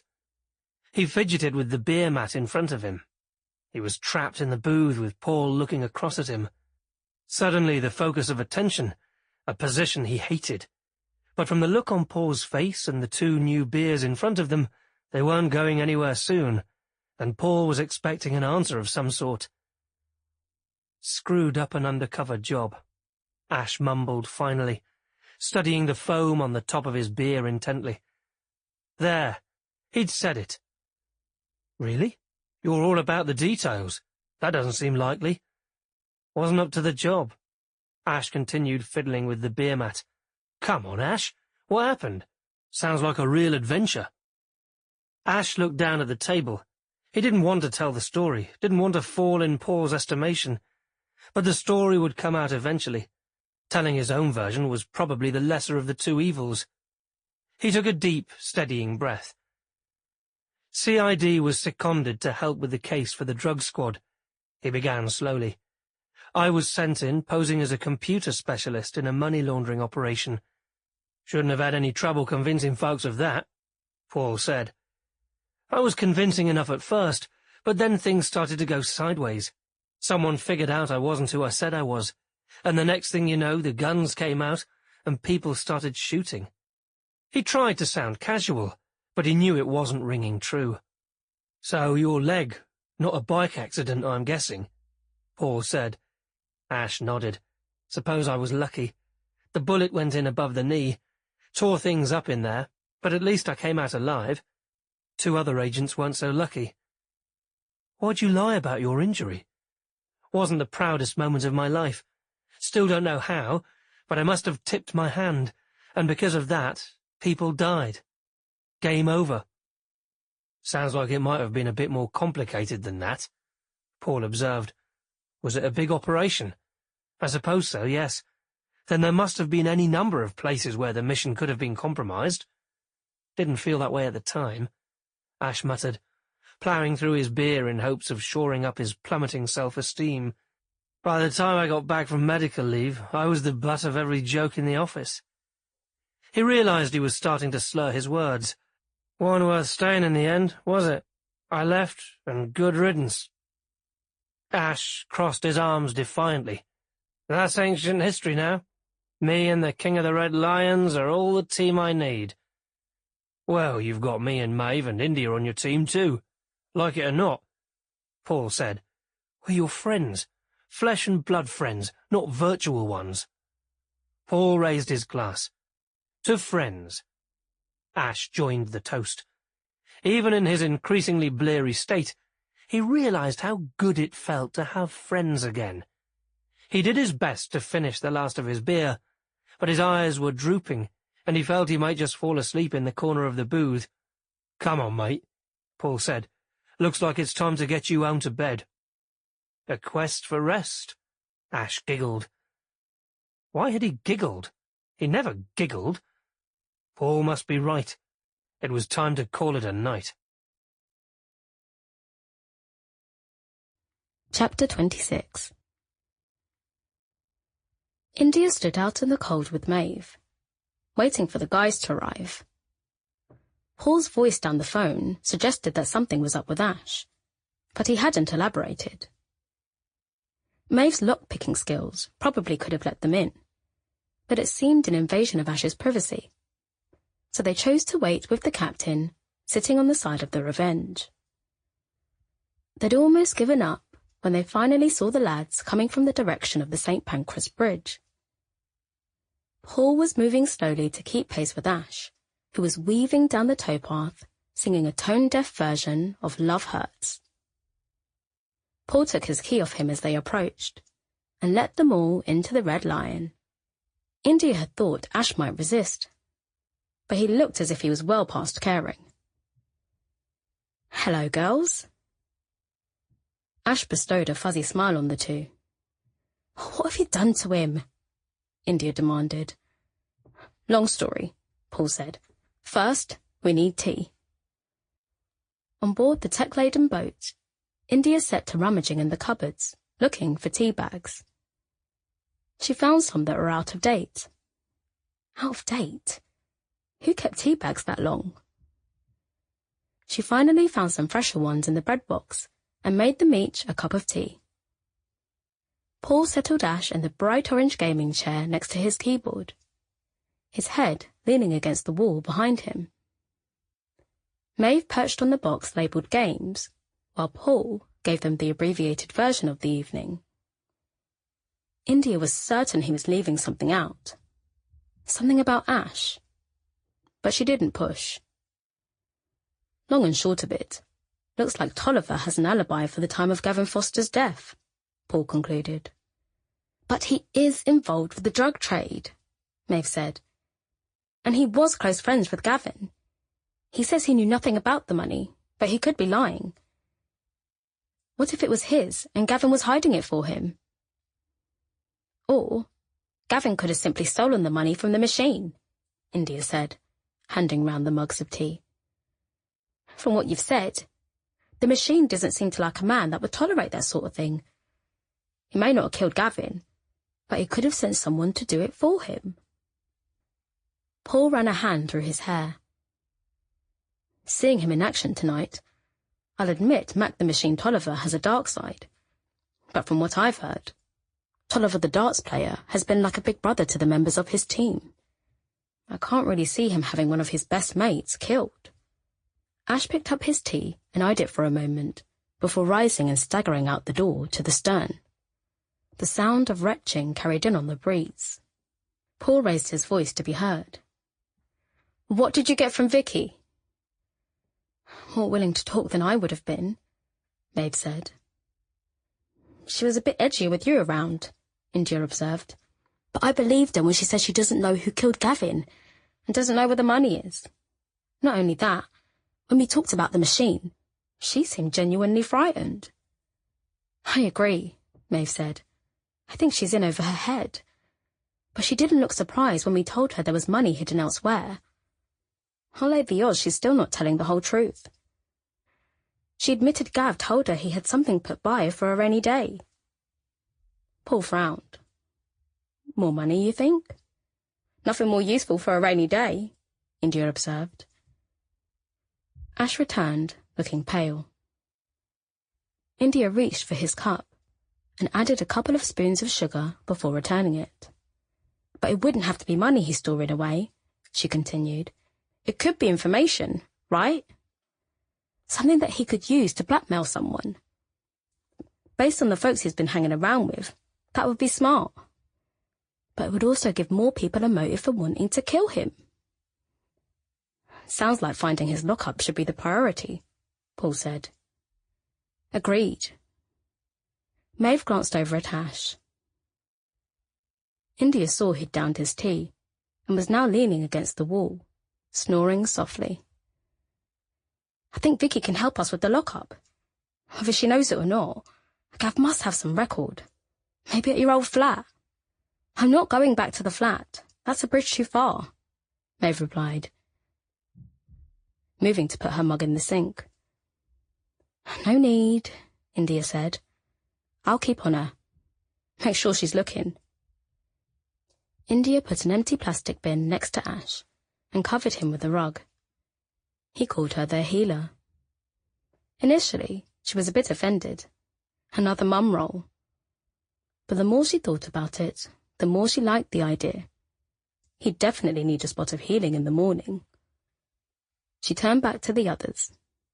He'll be fine. But we should all get some sleep. My gut tells me things are going to get worse before they get better. Chapter 27. Maeve knew India was right about things getting worse, and she'd been waiting for the other shoe to drop since they left Gavin's solicitor. £250,000 was just too much motive for the police to ignore once they were aware of it. And sure enough, she woke in the morning to the sound of a loud knocking on the roof of the Revenge. The captain began barking and running in circles. She pushed him back inside as she made her way out on deck, in a t-shirt and a pair of flannel joggers. 2 uniformed officers stood on either side of D.C. Gray, and farther back along the path, D.S. Dixon was leaning against a retaining wall, smoking a cigarette, almost as if he were trying to distance himself from the operation unfolding around him. Gray looked up at her from the towpath. "Maeve Gardner, I'm arresting you for the murder of Gavin Foster." An eerie sense of déjà vu flooded over her as Gray ploughed ahead with the usual warnings. "Can I at least change out of my pyjamas?" she demanded. Gray looked unsure. "Where am I going to go?" Maeve growled. "It's a boat, for Christ's sake." "All right, make it quick," Gray conceded. Back on the Revenge, she grabbed her mobile and texted Ash. He'd be feeling rough this morning, but she knew she could count on him. "I've been arrested. Again." She considered adding an emoji, but which one? Fear, anger, exasperation? She couldn't decide which was leading the swirling parade of emotions in her head, so she left it.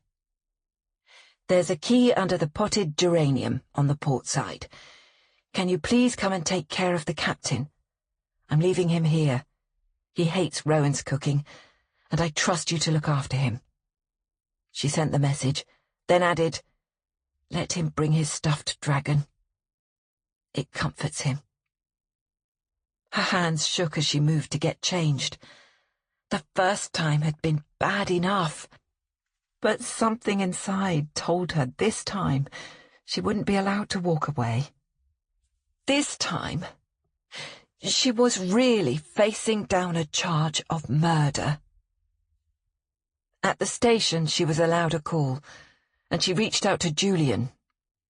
If his enthusiasm previously was anything to go by, getting his attention might be tricky, but he picked up immediately.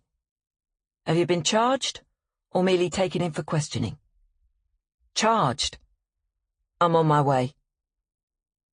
To his credit, Julian was prompt, and much more engaged this time.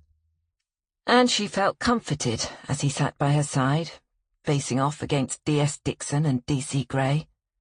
"You recently paid a visit to the offices of Hutton, Wallace and Stote. Can you tell me why?" Gray asked. "Whatever the reason, it would be covered by attorney-client privilege, which D.S. Dixon knows full well, even if you don't." Julian replied, before Maeve had a chance to open her mouth. Dixon conceded the rebuke with a faint nod of the head. "Were you aware that Gavin Foster made you the beneficiary of a life insurance policy, in the amount of £250,000? he asked. Maeve looked at Julian and got an encouraging bob of the head. "Not until 2 days ago," she replied. "Why do you think he made you his beneficiary?" Dixon continued. Maeve shrugged. we were in a long-term relationship. Were, Dixon stressed, but not now. True. Maeve didn't need Julian to tell her that she couldn't be asked to speculate. She'd picked up that much writing Simon. Dixon referred to the notes in front of him. Foster's partner at the time of his death was a woman named Vicky Shaw. Maeve said nothing, fervently hoping that the police weren't aware of her visit to Vicky's the day before. In fact, Foster changed the beneficiary on his insurance policy a couple of weeks before he died to Vicky Shaw. Then she gets the money, Julian responded. The insurance policy has nothing to do with my client, and this line of questioning is just digging for dirt. The change was made effective on the first day of October, Dixon said quietly.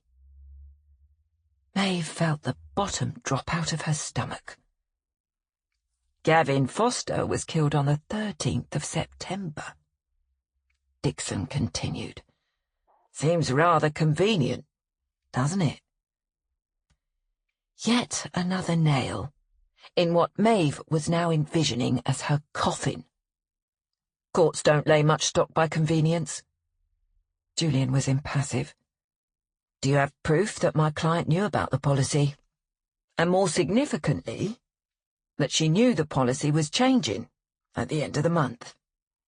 Can your client prove she didn't know? DC Gray shot out. Dixon raised a hand slightly in Gray's direction. She must know that wasn't the standard of proof. Or she should. Even Maeve knew that. Again, thanks to Simon. We have your client's prints on the murder weapon. We have 50,000 in missing cash, an insurance policy issued in her name that would have gone to someone else the following day, and a collection of lurid descriptions of the man's demise on Miss Gardner's computer. That's motive, opportunity, and a very vivid portrait of her state of mind. Gray looked smug. Those were nothing more than private ramblings, Maeve began, but stopped at Julian's soft shake of the head. She knew he was right. They wouldn't believe her. And in this case, probably the least said the best. Dixon hadn't raised the issue, only Gray. Maybe he accepted the dark prose for what it was, a simple catharsis penned by a jilted lover. At this point, Dixon stepped in, removing the file folder from in front of Gray and taking charge. Let's go through the morning of Foster's death one more time. Maeve looked for Julian's approval, and he nodded. So she began once more. It was like reliving a bad dream. The 2-hour run-up to Little Venice and back, finding the money, debating what to do with it, putting it back, going to the police, and coming back to find the disaster that had brought them to this juncture. You have my client's fingerprints on her own steering pole that she used that morning by her own admission. Beyond that, you have no witnesses to this alleged crime. You are presenting no CCTV footage to suggest that my client did anything other than what she suggested on the morning in question. The cameras were damaged, Gray said sulkily. She came to the police to report finding the money, Julian insisted. Not very quickly, Dixon noted. I wasn't aware there was a statutory time frame with respect to discovering and reporting found money. Julian ignored Gray and focused on Dixon. She wrote about decapitating the victim and placing his head on a pike on the College Street Bridge. Gray fumed, refusing to be cut out. We're convicted based on what we do, not what we think. Julian's tone was icy, and Maeve had a childish desire to add snap to the end of his sentence. But she kept her mouth shut. I'll be petitioning to have her released immediately. Dixon nodded. Be my guest. Maeve felt sure she wouldn't be leaving here any time soon. But at least her lamb of a lawyer was proving to be quite the lion. Chapter 28. After the adventures of the night before and hearing Ash's undercover nightmare, Paul was feeling more than a bit edgy about joining the darts team. But when he entered the Bell, Jimmy and Roy Boy were there alone enjoying a pint. Paul ordered at the bar before coming across and settling in the corner with his new teammates. "Where's Tolliver?" he asked, not really comfortable referring to the man as the Machine, and uncertain whether that was a privilege extended only to friends. "Had some business," Jimmy said. "He'll be here soon." Based on what he and Ash had seen and heard last night, his business could be all sorts. But as Paul was here to find out more about Tolliver's relationship with Gavin, his absence was a plus. "Right. Cheers," he said, raising his glass to the other two. "Best to start on relatively neutral ground. How long have you guys been playing as a team?" "Since we was in school," Roy said. "It's always been the four of us, good times and bad." "Gav's death is definitely the bad," Paul observed. "Aye, but Mac will look after us," Roy said. "Not always." Jimmy smiled. "That's right, Roy boy. He will." "When we was in school, there was two types of blokes," Roy said earnestly. "Those that was Mac's friends and those that wasn't. Three of us weren't daft. We made friends with the top dog. Mac's proper loyal to his mates, and he's always done right by us." "That he has," Jimmy agreed. "You always want a Machine on your team, don't you, Roy?" He drained the rest of his drink and held up the now empty glass. "Why don't you go get us another round before we get started? Put it on my tab." Roy wandered off happily in the direction of the bar, and Jimmy turned back to Paul. Paul sensed Jimmy was trying to get rid of his friend for some reason. Jimmy rubbed the back of his neck with his hand as if it pained him. "Couple of things you should know before we get going here. Family business, if you like, but as you're joining the crew, even for a short spell, it's worth mentioning." He paused as if searching for the right words. "Roy's a good lad, but he's the odd sarnie short of a picnic. Had a rough go of it as a kid. His dad was a right bastard. He beat the holy hell out of Roy just for the sport of it. Left a mark, inside and out. Roy took off from home at 14 and never went back. We've been his family since, and we look after our own." Paul had seen that rough life in Roy's eyes from the first. Poor kid. "He's a brilliant darts player," Paul observed. "That's enough for me." Jimmy nodded. "Second thing, maybe I shouldn't say, but..." He looked toward the door before continuing. "Mac's proper cut up by this business with Gav. Never seen him like it before. He's always been protective of us, and he's convinced he failed Gav somehow. It's really got under his skin, and he's been in a bit of a mood lately, so mind your step." Paul didn't need to be told twice. He wasn't about to rattle the cage of a man called the Machine. "Gavin's a grown man," he said finally. "Not like anyone could have watched over him all the time. I've said as much, but guilt's a powerful thing." Was Maeve right? Did Tolliver have Gav hiding money for him? Had he been caught in some kind of crossfire? It might explain Tolliver's guilt, Paul thought. And he really has no idea why Gavin was killed? As long as it was just him and Jimmy, it was worth a direct question. None, and even less idea where the bloody money came from. It's a mystery, but we try not to upset Roy by talking about it too much. I understand. Jimmy might not know where the money came from, but did Tolliver? Paul glanced sideways at his companion. Was Jimmy just trying to get him to stop asking questions? He was generally good at the subtle signals that emanated off people. You saw the full range of human emotion in the confined spaces of a ship out on float. He developed a knack for telling who was stressed, who was lying, and who was reaching the breaking point. The subtle cues of hands and eyes and shoulders that told the story. Jimmy was a man resigned to his fate. His shoulders drooped, and his grey eyes showed little or no animation. In the grand scheme of things, he was a man defeated by life, but his concern for his friends seemed genuine, and Paul sensed he was being truthful. Further conversation was cut off by the return of Roy and the drinks. Paul caught Jimmy's eye to show he was cooperating and switched to a safer subject. "I hear everyone on the team works for Dawson Construction." "Well, Jimmy and me do," Roy said. "Matt got his jobs there. He knows one of the top guys from something. Not that me and Jimmy got much in the way of skills, mind, but we pick things up along the way and we get by." "Jack of all, master of none," Jimmy agreed. "And Gav worked for Dawson too?" "Sure, but Gav was different. He had his own business." Jimmy sounded proud. "Got licensed as a plumber and all.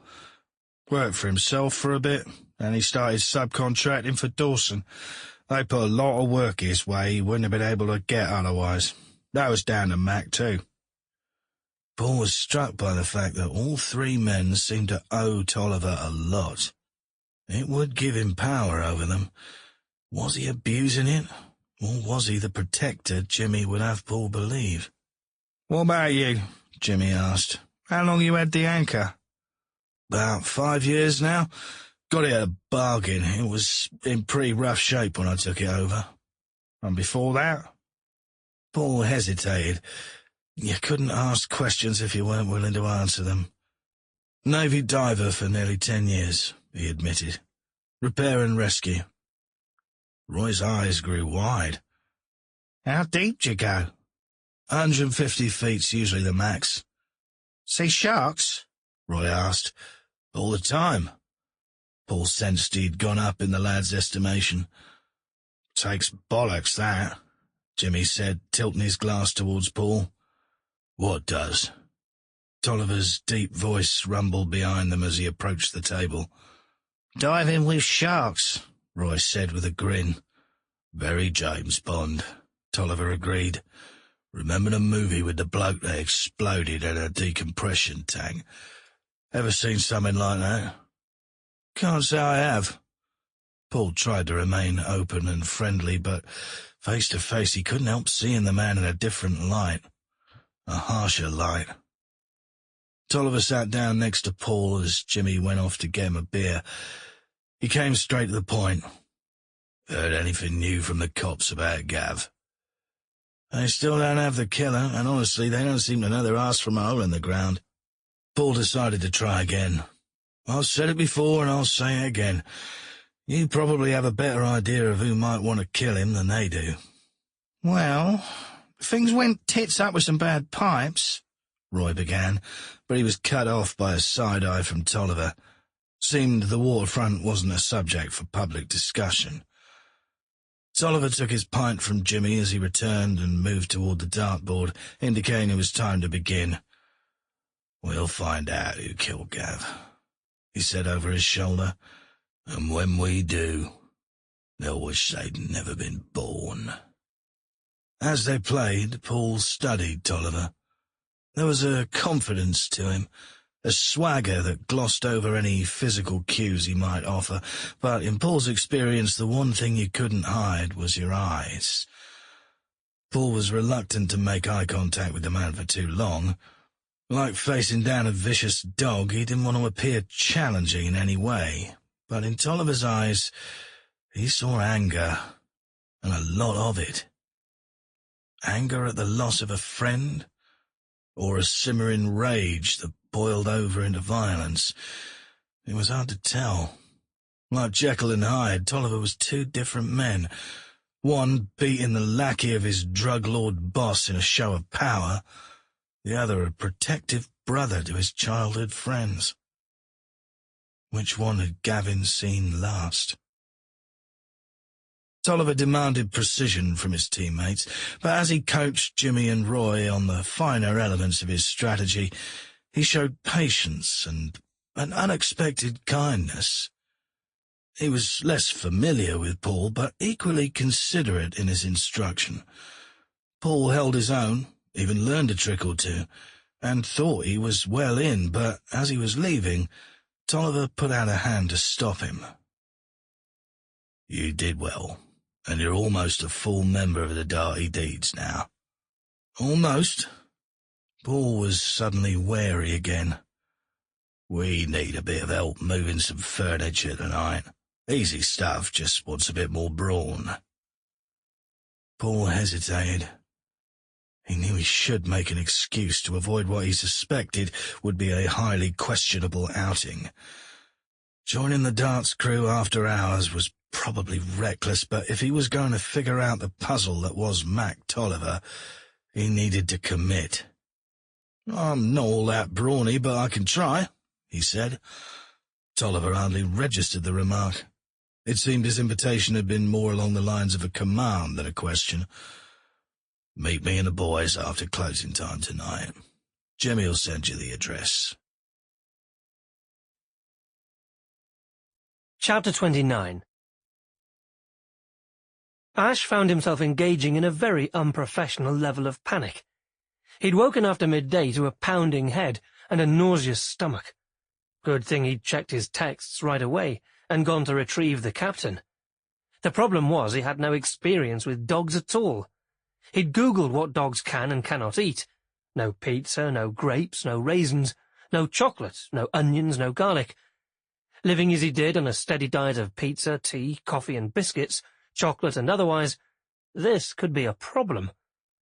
His guest was now sitting on a pile of old tech journals by the port hatch, a stuffed dragon at his feet, looking forlorn. Ash hadn't found where Maeve kept the dog food, and he felt uncomfortable digging around in her things.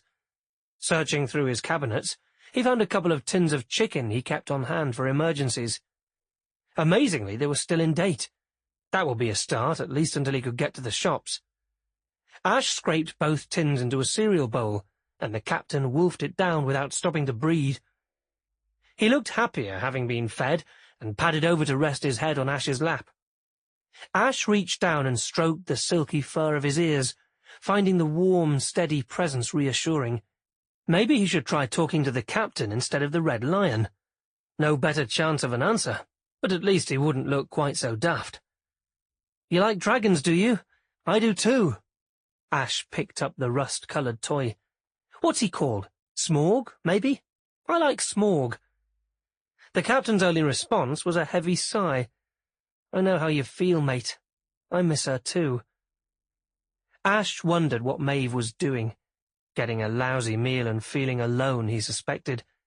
He shifted in his chair and leaned down to stroke the thick fur along the captain's back, but felt him stiffen and began to growl deep in his throat.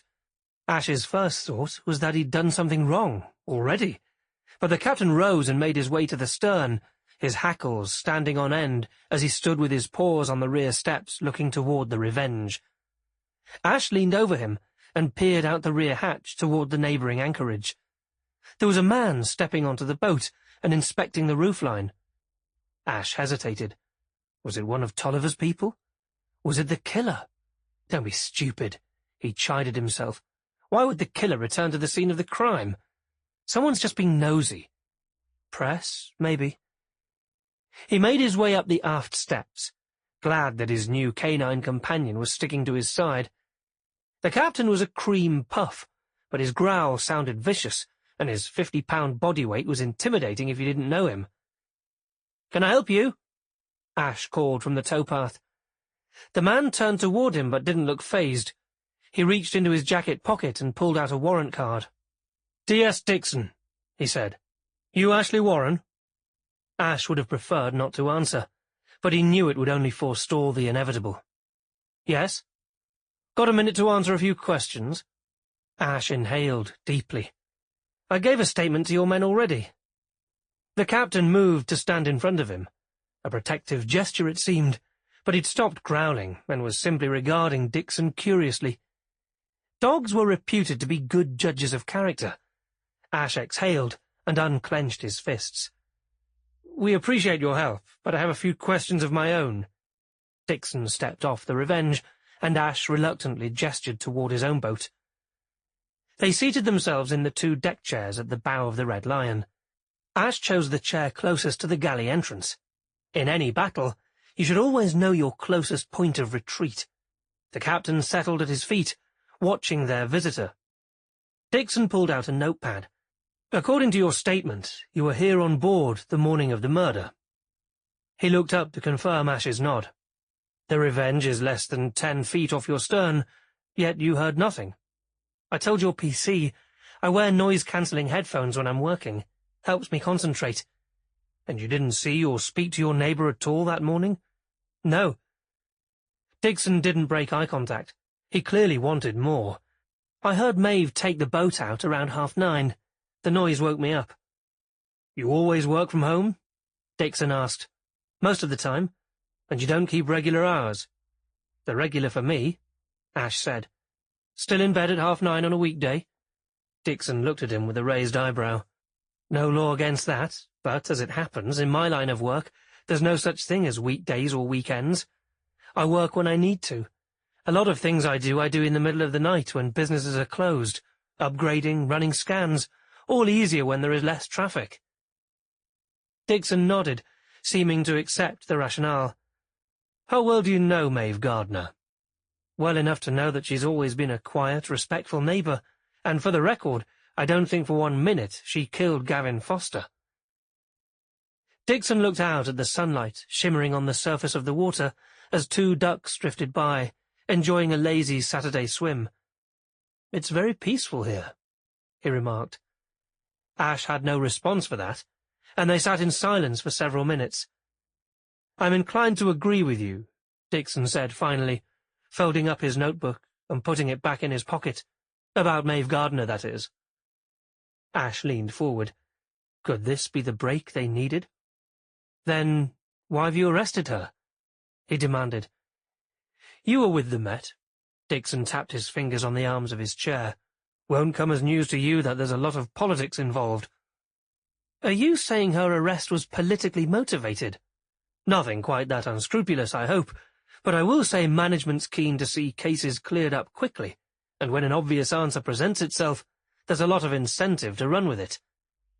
The doc had been right about the politics, and if he was right about the pressure from above, CID would be an extremely stressful place to work.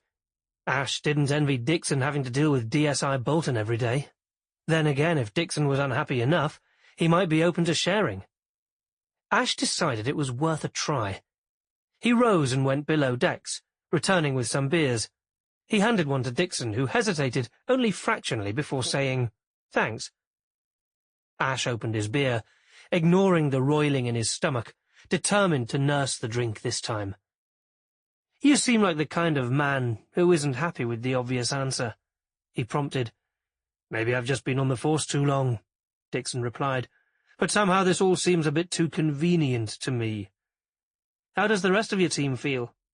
Dixon gave a soft snort. "My team is one young woman keen for promotion and anxious to please our masters. She's raised arse-kissing to an art form, just not mine." "At least you're taking this seriously."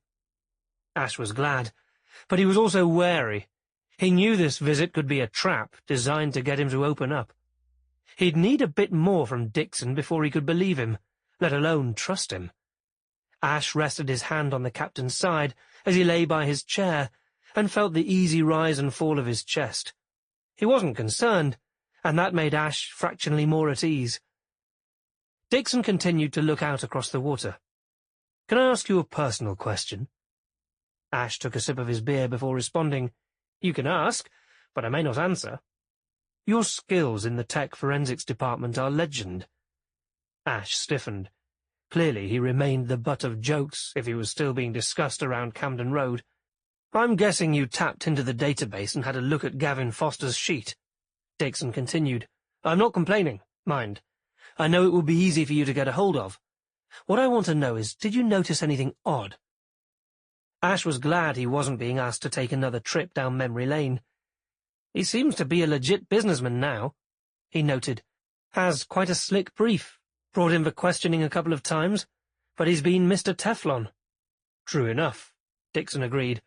He was questioned on stabbing and extortion charges recently. You know what those two events have in common? Ash shook his head. Bloke named Mac Tolliver. Foster's nearby when these things go down, but claims to have nothing to do with anything. Next thing you know, Tolliver's lawyers swoop in and pull him out.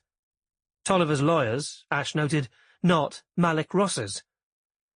He wondered how much Dixon knew about Tolliver's real boss. How can Tolliver afford a solicitor like that? He prompted. He runs with some big dogs. They have power and connections everywhere. What kind of big dogs? Drugs? Seems so. And Tolliver's the top man's driver and bodyguard. He's a gun for hire.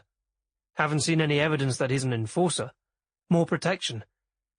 Is Tolliver transiting drugs? He's back and forth to the continent a lot. Team's been stopped at the border several times coming back from tournaments, but nothing.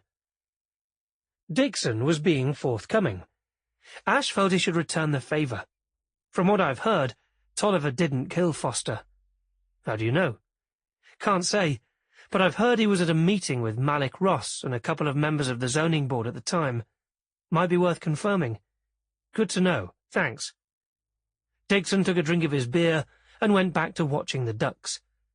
Things have changed a lot since you left Camden Road. They needed to, Ash replied. For the worse, not the better, I'm afraid. It's not just the slick lawyers. That's galling enough, but between you and me, we have bigger problems. Witnesses that suddenly refuse to talk, evidence that conveniently goes missing from the custody locker. You think you've got problems in-house? Ash asked. Seems likely. There was a thin inquiry, and it was put down to clerical error. Someone in the ranks screwing up. But you don't believe that?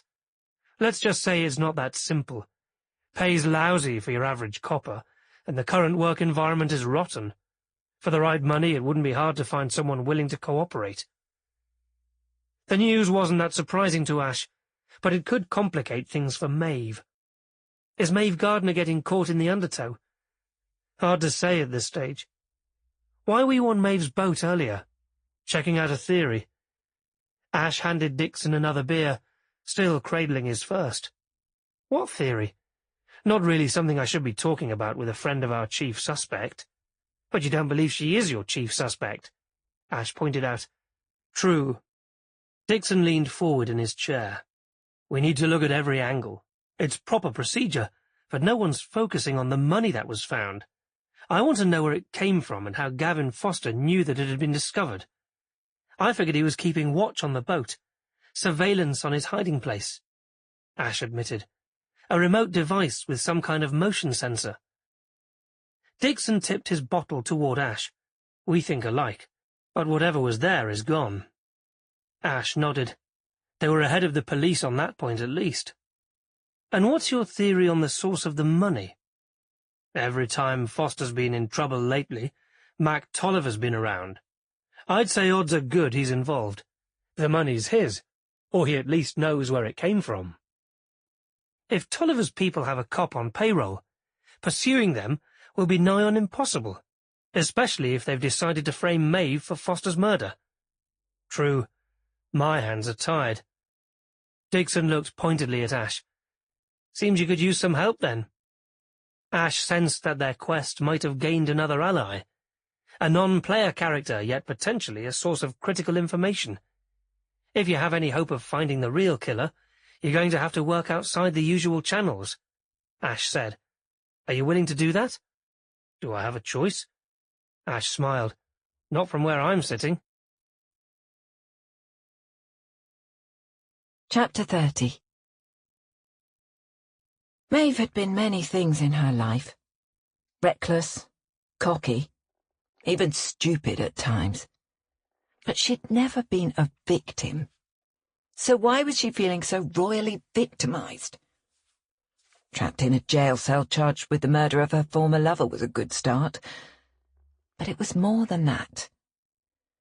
Julian had assured her that the police evidence, damning as it was circumstantial at best, and certainly not enough to take her case to court. Not yet, anyway.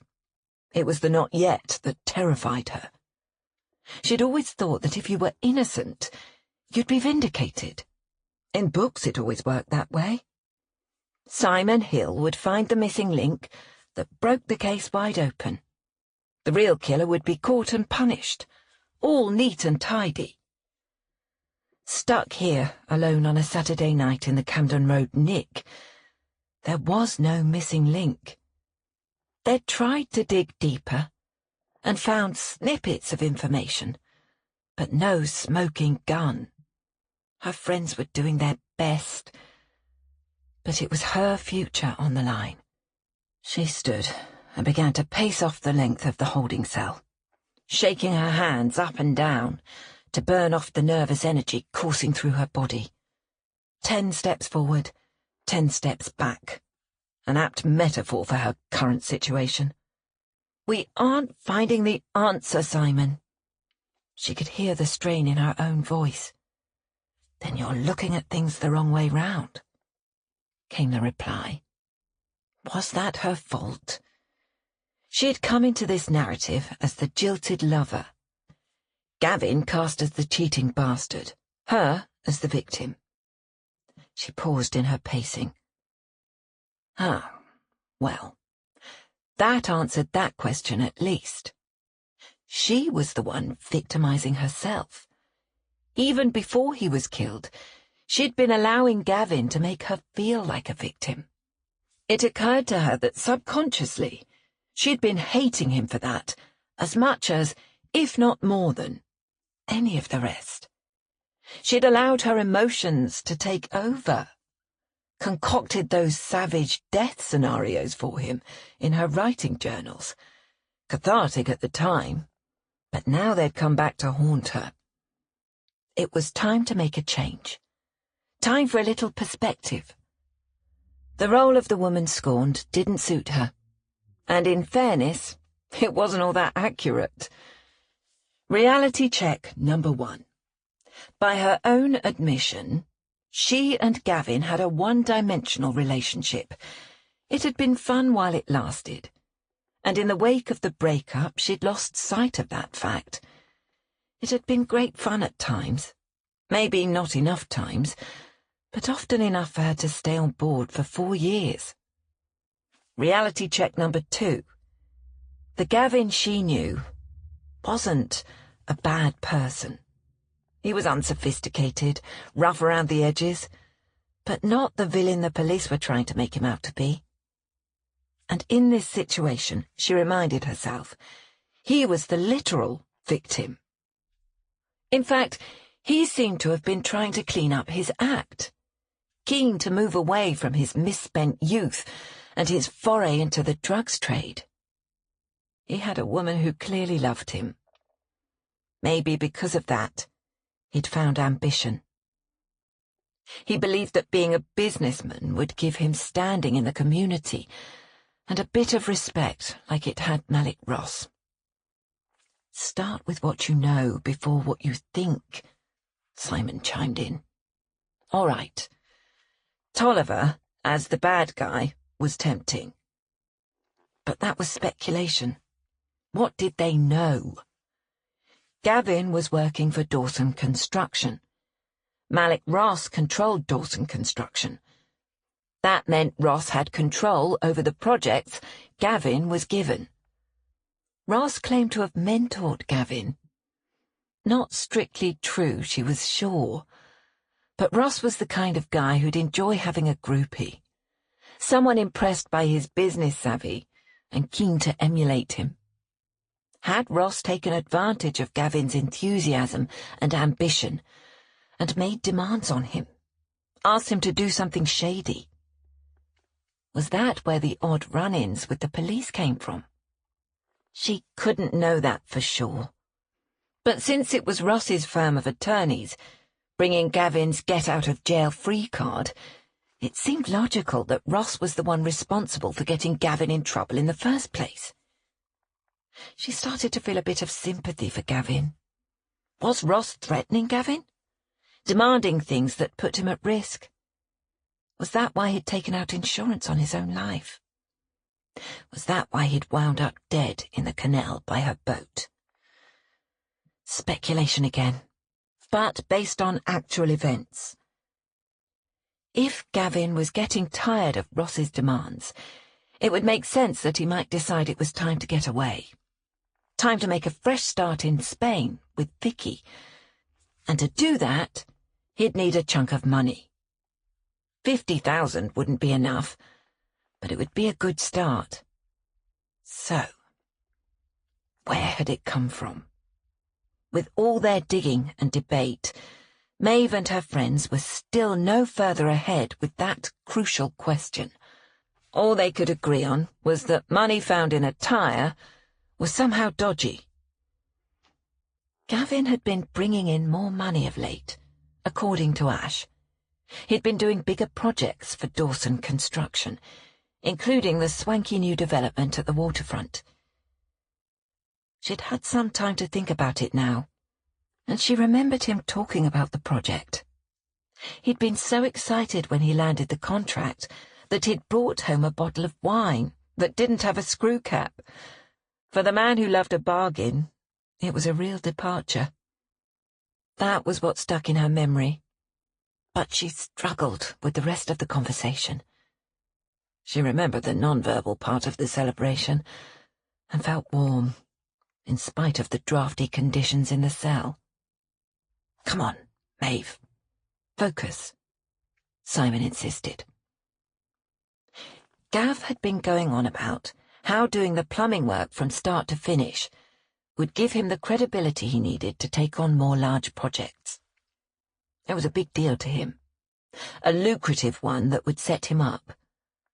The waterfront project meant more money coming in, but that would be on the books, not 50,000 in cash hidden in a tyre. She was going around and around in circles. The waterfront had been a big break for Gavin, but it also looked like it might have damaged his reputation. The litigation surrounding the plumbing was a right mess, and she couldn't see a man like Malik Ross taking the fall if there was someone else who could. Ross would want to blame Gavin, saying he'd taken on more than he could handle. That felt right. Reality check number 3. Gavin wasn't the world's greatest plumber, but he'd done well in his training courses. He was inexperienced, but hardly incompetent. In fact, the complaints Ash described focused on the condition of the pipes, not the way they were installed. It might be semantics, but it suggested this wasn't an installation issue. The parts, maybe? Gavin's business plan was uncomplicated. Cheap components plus cheap labour equaled maximum profit. What was the maxim he was always spouting? Minimum in, maximum out. He was always looking for the cheapest parts, the screw-top option. Maeve stopped mid-pace. Of course. He'd gone looking for the cheapest supplies, and someone had convinced him to buy their crap pipes. Suddenly she was quite sure she knew where the money had come from. The missing link. Oh, you silly boy. Chapter 31. Paul found himself standing on a street corner on the Isle of Dogs in the pouring rain. Stupidly, he'd left his umbrella behind, and now he was huddled in the doorway of the off-licence like an addict. It was gone 11, and he was starting to feel like a right prat for having agreed to meet the Dirty Deeds crew for a bit of moonlight moving. Surely anything legit could be done during the daytime. But Tolliver had insisted, and the others hadn't looked concerned. So he was here, and he assured himself he needed to be. He couldn't break cover. Look what had happened to Ash. Better to stay the course and keep his head down. Be one of the lads. His instincts said Tolliver had accepted him at face value for the moment. Useful darts player, and potentially useful source of information. That was what they needed, and he was determined to use it to Maeve's advantage. He was starting to wonder if the whole thing was off when Jimmy turned up, whistling off-key and sporting a big grin. "This is gonna be fun," he said. He was dressed for the weather in a black waterproof jacket with a hood and oversized mittens. "Fun for you or for me?" Paul replied. As suspected, their little project wasn't going to be quite as mundane as moving furniture. He'd been wanting a bit of adventure in his life. Hopefully this wasn't going to be too much. "Oh, don't be like that.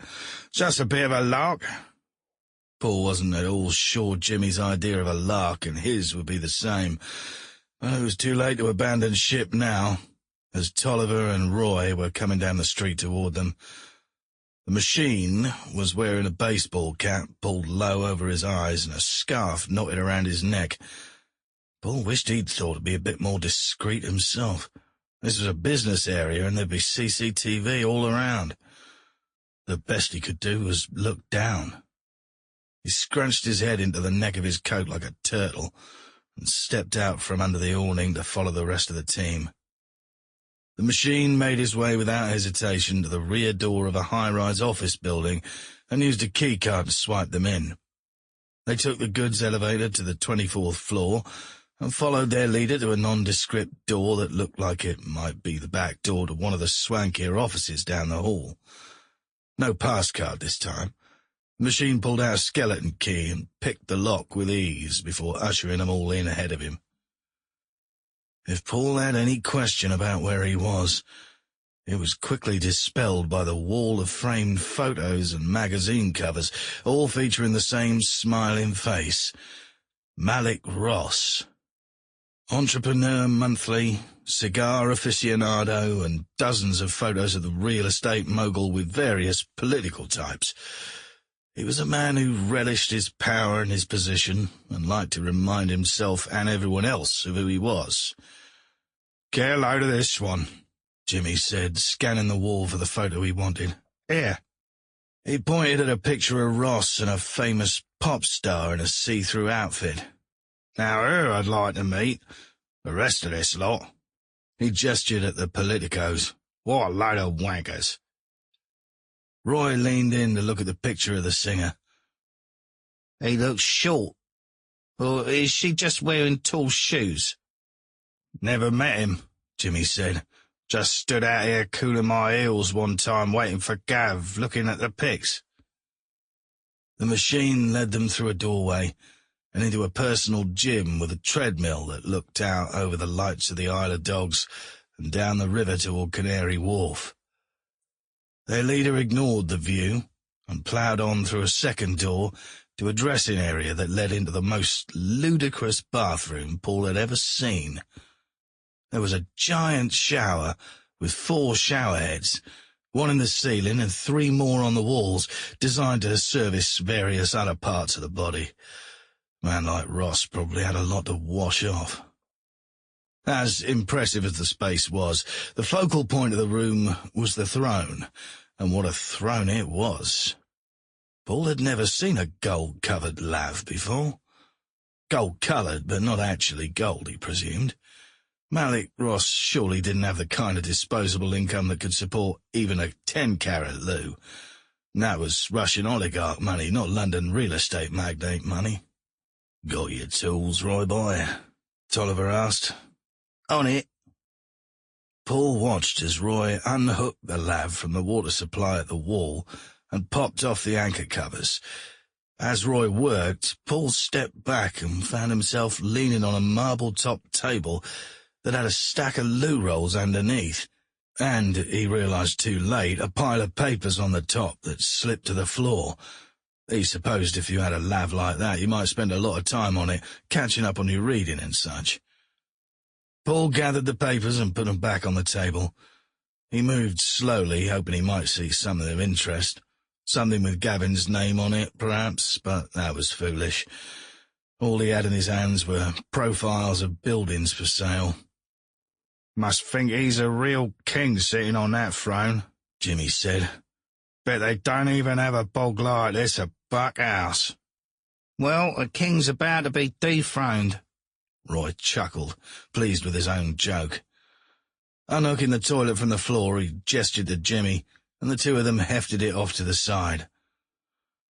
"Right, lads, heave-ho." Tolliver indicated Paul. "Come on, you're here for the extra muscle. Roy's good with his fingers, but there's no strength in them." Jimmy put his hands under the bowl and looked at Paul, who reached under the tank and lifted. It was heavier than he'd expected, and he struggled to speak. "Can I ask why we're stealing a man's bog?" "You'll see when we get there," Tolliver said. Paul was pleased that so far their adventure seemed to be falling more in the category of a lark than serious criminal activity. Nonetheless, he was anxious to get away from the scene of the crime. They exited the building and shuffled off round the corner as quickly as they could move, carrying the glistening bog. It was hard enough inside the building, but almost impossible once the rain got it wet. They nearly dropped it twice, and Paul's back was screaming at him by the time they arrived at a dark blue 4x4, parked by a loading dock down the alley. Tolliver opened the hatch, and the throne was loaded inside.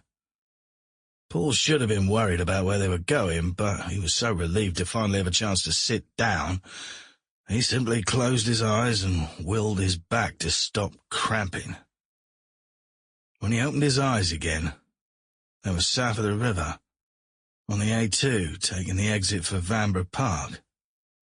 Tolliver swung the car into a respectable-looking residential street and pulled up in front of the last house in the row.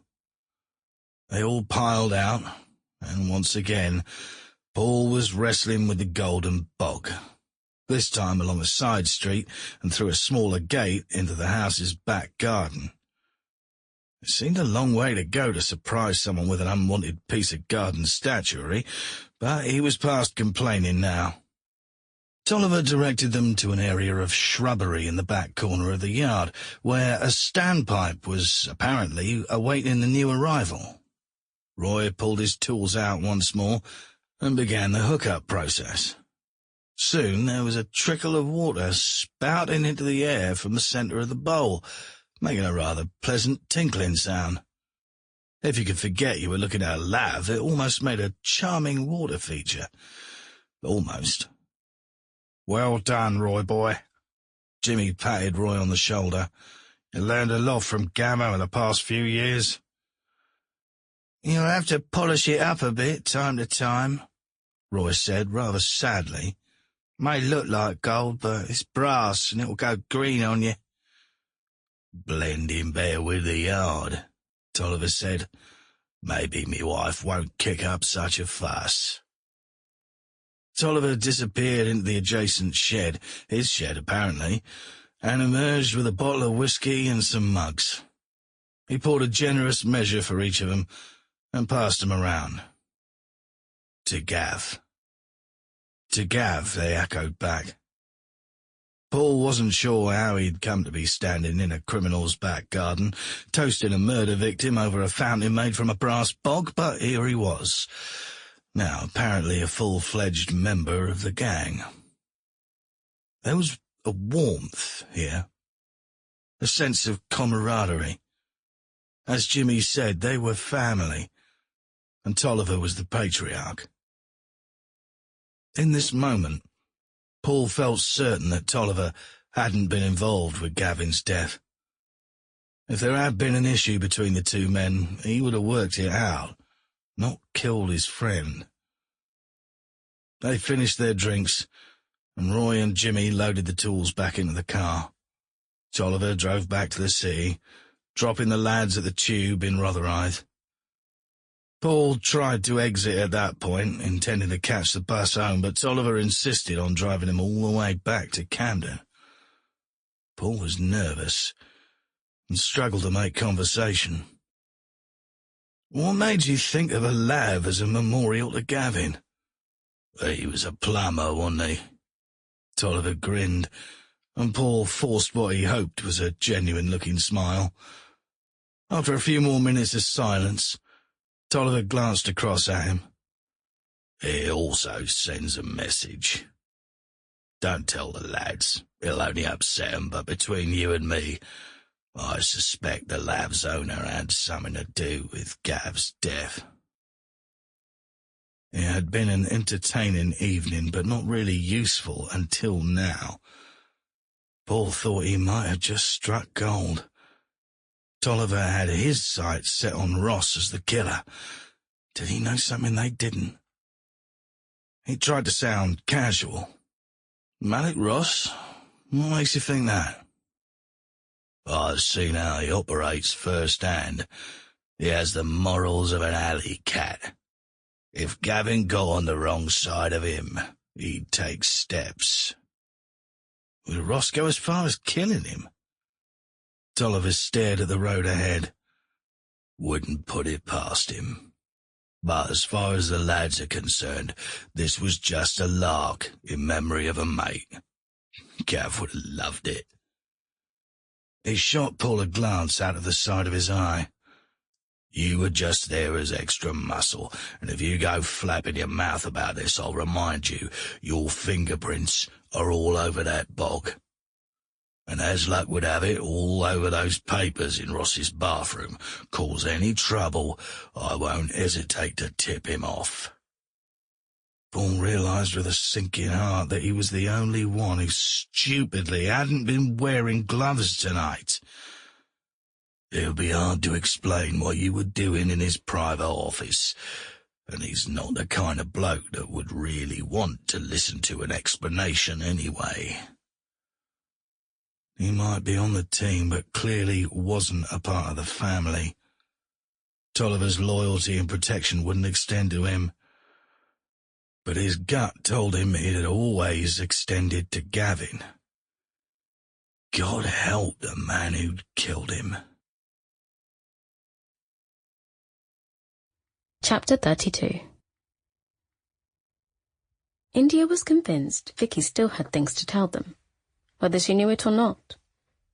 Paul was well in with the darts crew. Ash had his own set of mad hacking skills. But taking on the emotionally distraught Vicky was a task that fell squarely in India's wheelhouse. She wasn't sure exactly how she was going to tackle Vicky, but she was confident that wine was the way to begin. She clutched the bottle of Chardonnay she'd picked up at the Tesco down the block and pressed the buzzer outside the block of flats. "Hello?" came a fuzzy voice. "Hiya, Vicky, it's India." She held the bottle up toward the camera above her. "Got time for a quick drink?" There was a bit of a pause, and India wondered if she should have got a more expensive Chardonnay. But before she could say anything more, she heard a buzzing noise, and the voice said, 2:14. Vicky wasn't waiting at the door when she arrived, and India had to knock. If the flat above the ink spot was anything to go by, Vicky had really come up in the world when she moved in with Gavin. The Islington flat was a real find. Lovely location, and closer than India remembered. No more than a 20-minute walk to the Revenge. If Gavin had been monitoring his cash from home, he could have made it over to Maeve's pretty sharpish. Cooling her heels in the hall, she thought she might have to give up on Vicky. But she eventually came to the door, holding onto the frame to steady herself. "I haven't found any paperwork, if that's what you're in aid of," she muttered as she led the way into the lounge. India shook her head and handed the wine to Vicky. "Nah, I wasn't here to hassle you about the papers. Really just wanted to apologise for the other day at the studio. It wasn't right." Vicky didn't acknowledge the apology, so India moved on. "Have you heard they arrested Maeve?" "Gav's lawyer told me." Vicky handed her a large glass of wine from an already open bottle. The glass was nearly filled to the brim. She'd need to pace herself. "About time they found the killer." Vicky raised her own glass in salute. And I couldn't be more delighted there, sir. But she's not the killer. Vicky shrugged. You say she's not, but the solicitors aren't convinced, and they tell me you left the insurance money to her. It's what they call motive.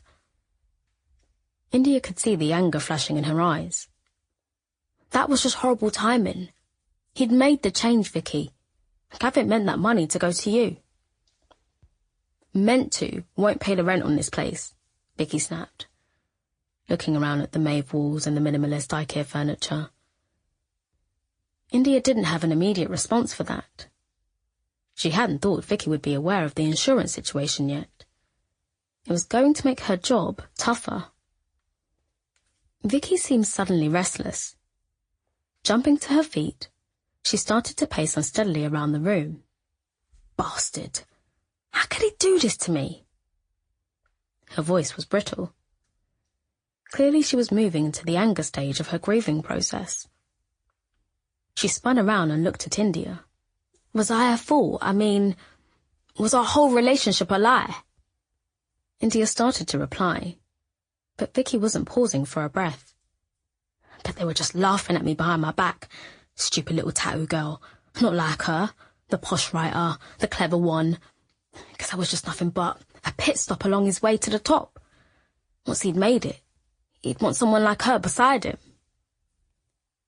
No, Vicky, India said, cutting in firmly. She had put her glass down on the table to use her hands for emphasis. Oh, come on.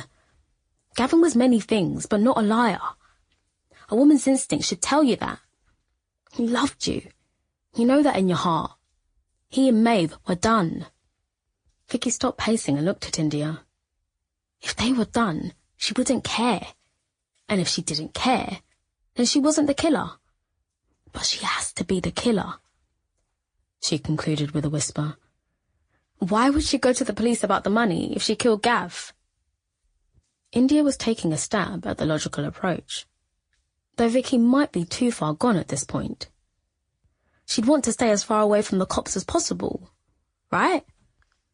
No. Vicky's voice was now tinged with panic. She has to be the one. She has to be. India wasn't following the rationale here, if there was a rationale. Why does it have to be her? She insisted. Because if it's not her, then the killer's still out there. Vicky crumbled at that point, sobbing into the cushions on the couch, the bitterness and anger dissolving into fear. Vicky was clearly afraid of someone or something. Was it the machine? India sat down beside her on the settee and gently stroked her hair until the tears ran their course. Finally, Vicky sat up, drying her cheek with the back of her hand. Bloody ridiculous, the whole thing. She broke away from India and made her way unsteadily to the kitchen. In her absence, India leaned over and poured some of her own wine into Vicky's half-empty glass. She needed to keep a clear head. Vicky returned with a box of tissues and blew her nose loudly before continuing to drink quickly and efficiently, oblivious to the size of her portion. India needn't have worried about the quality of the wine. Clearly quantity was the only criterion at this point. The trick would be to get Vicky talking before she passed out. Have you told the police that you're afraid? Vicky gave a hollow laugh. What do I tell them? That some mystery man, someone that killed Gav, might come for me? Fair point, India nodded. But what is it that makes you think someone might come for you? They killed Gav over the money. I've seen cop shows. People like that don't leave loose ends. People like what? India prodded. People that give someone 50,000 quid. Do you know who gave him the money? If I did, I'd know who to be afraid of, wouldn't I? Did the money come from something illegal? India asked gently. She didn't want to set Vicky off again, but the word give suggested the money wasn't stolen. Vicky shrugged. I don't know what to believe anymore. Gav said it was just business. The way things work in the construction trade. I'd been so excited about the new projects he was working on. Felt like he was really starting to go places, you know? Then Vicky trailed off, her eyes starting to lose focus. Then what? India prompted. Then the lawsuits came. More responsibility you take, the more blame you get. Suddenly, it wasn't so much fun anymore. Gav was afraid the creditors would wipe him out and all the money'd be gone. Is that why he was thinking of moving to Spain? Vicky nodded. Leave all the shit behind. She drained the glass in front of her and rose, padding her way across to the drinks tray and rummaging around the bottles. Sorry, no more red, just the white. She grabbed an opener from the tray on the top of the cabinet and made short work of the cork. Pouring herself another full glass, she placed the bottle on the table within easy reach of her guest. Drunk Vicky was far more willing to share, but India was worried it wouldn't last long. She took a sip of her wine and caught Vicky's eye. I have to ask, why the hell would Gav hide money in a dock bumper along the canal? Seems... She wanted to say daft, but went with very risky. Vicky rose again, steadying herself in an armchair as she went to the sideboard and pulled out an envelope. Found this when I was looking for the lock-up papers. She flopped back down next to India and handed her the envelope. Inside was a sheet of paper with a message, scrawled in red pen across the middle. Return the cash or you're a dead man. No postmark, no signature, no indication of its source. The note gave no hint about the source of the cash. But if it was stolen, the owner obviously didn't feel able to involve the police. And as far as India was concerned, that spoke volumes. He never told you who was threatening him? No. He never talked about the money except to say he didn't want to keep that kind of cash at the flat. Smart move. The flat would likely be the first place someone would look. I suspect he was trying to protect you, love, India said, hoping the thought would comfort Vicky in some small way. The words brought fresh tears to Vicky's eyes. Not the violent sobs of earlier, just a silent misery. Vicky slumped back and leaned her head on India's shoulder. I don't know why I'm telling you all this. I think it's 'cause you remind me of my mum. God rest her. I remind everyone of their mum, India thought ruefully. The healer. She patted Vicky on the knee. We'll get this sorted and make sure you're all right, I promise. Vicky sniffed. Why? Because you're a good woman in a bad situation. Because I've got a soft spot for a strong woman doing her best to fight the good fight. Vicky gave her a watery smile. Thank you. India felt Vicky still knew more than she was saying. Or more accurately, more than she realised. Gavin was watching his hiding place, wasn't he? India said gently. I mean, how else would he know Maeve had discovered the cash? Not him. Me, Vicky said. I had a screen in the back of the shop showing the camera he had focusing close on the tyre. If anyone came messing with the cash, I was to let him know. The day he died, I saw someone take the money out and then put it back. I called Gav. He headed over to move it before anyone else came to stick their noses in. Suspicions confirmed. You were watching the cash and someone else was watching Gavin, she mused. Whoever sent this, I presume. She indicated the paper in her hand. India couldn't help feeling frustrated by Gavin's ineptitude. Why on earth didn't he keep the money in the lockup?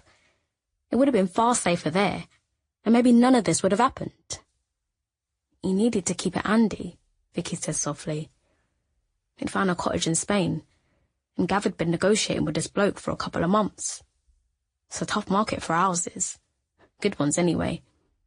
He left the money by the boat so he could have it for putting a cash deposit down quick when he needed it. Any day now, he'd said. It was so close. Vicky's voice was fading.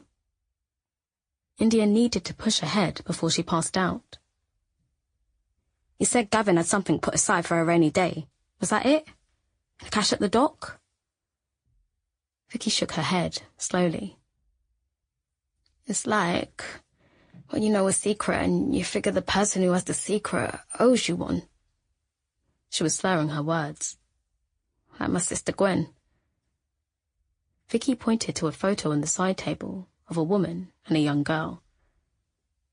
Gwen has a beautiful little girl, Sasha. I love her to bits. But I know that her dad is not really her father.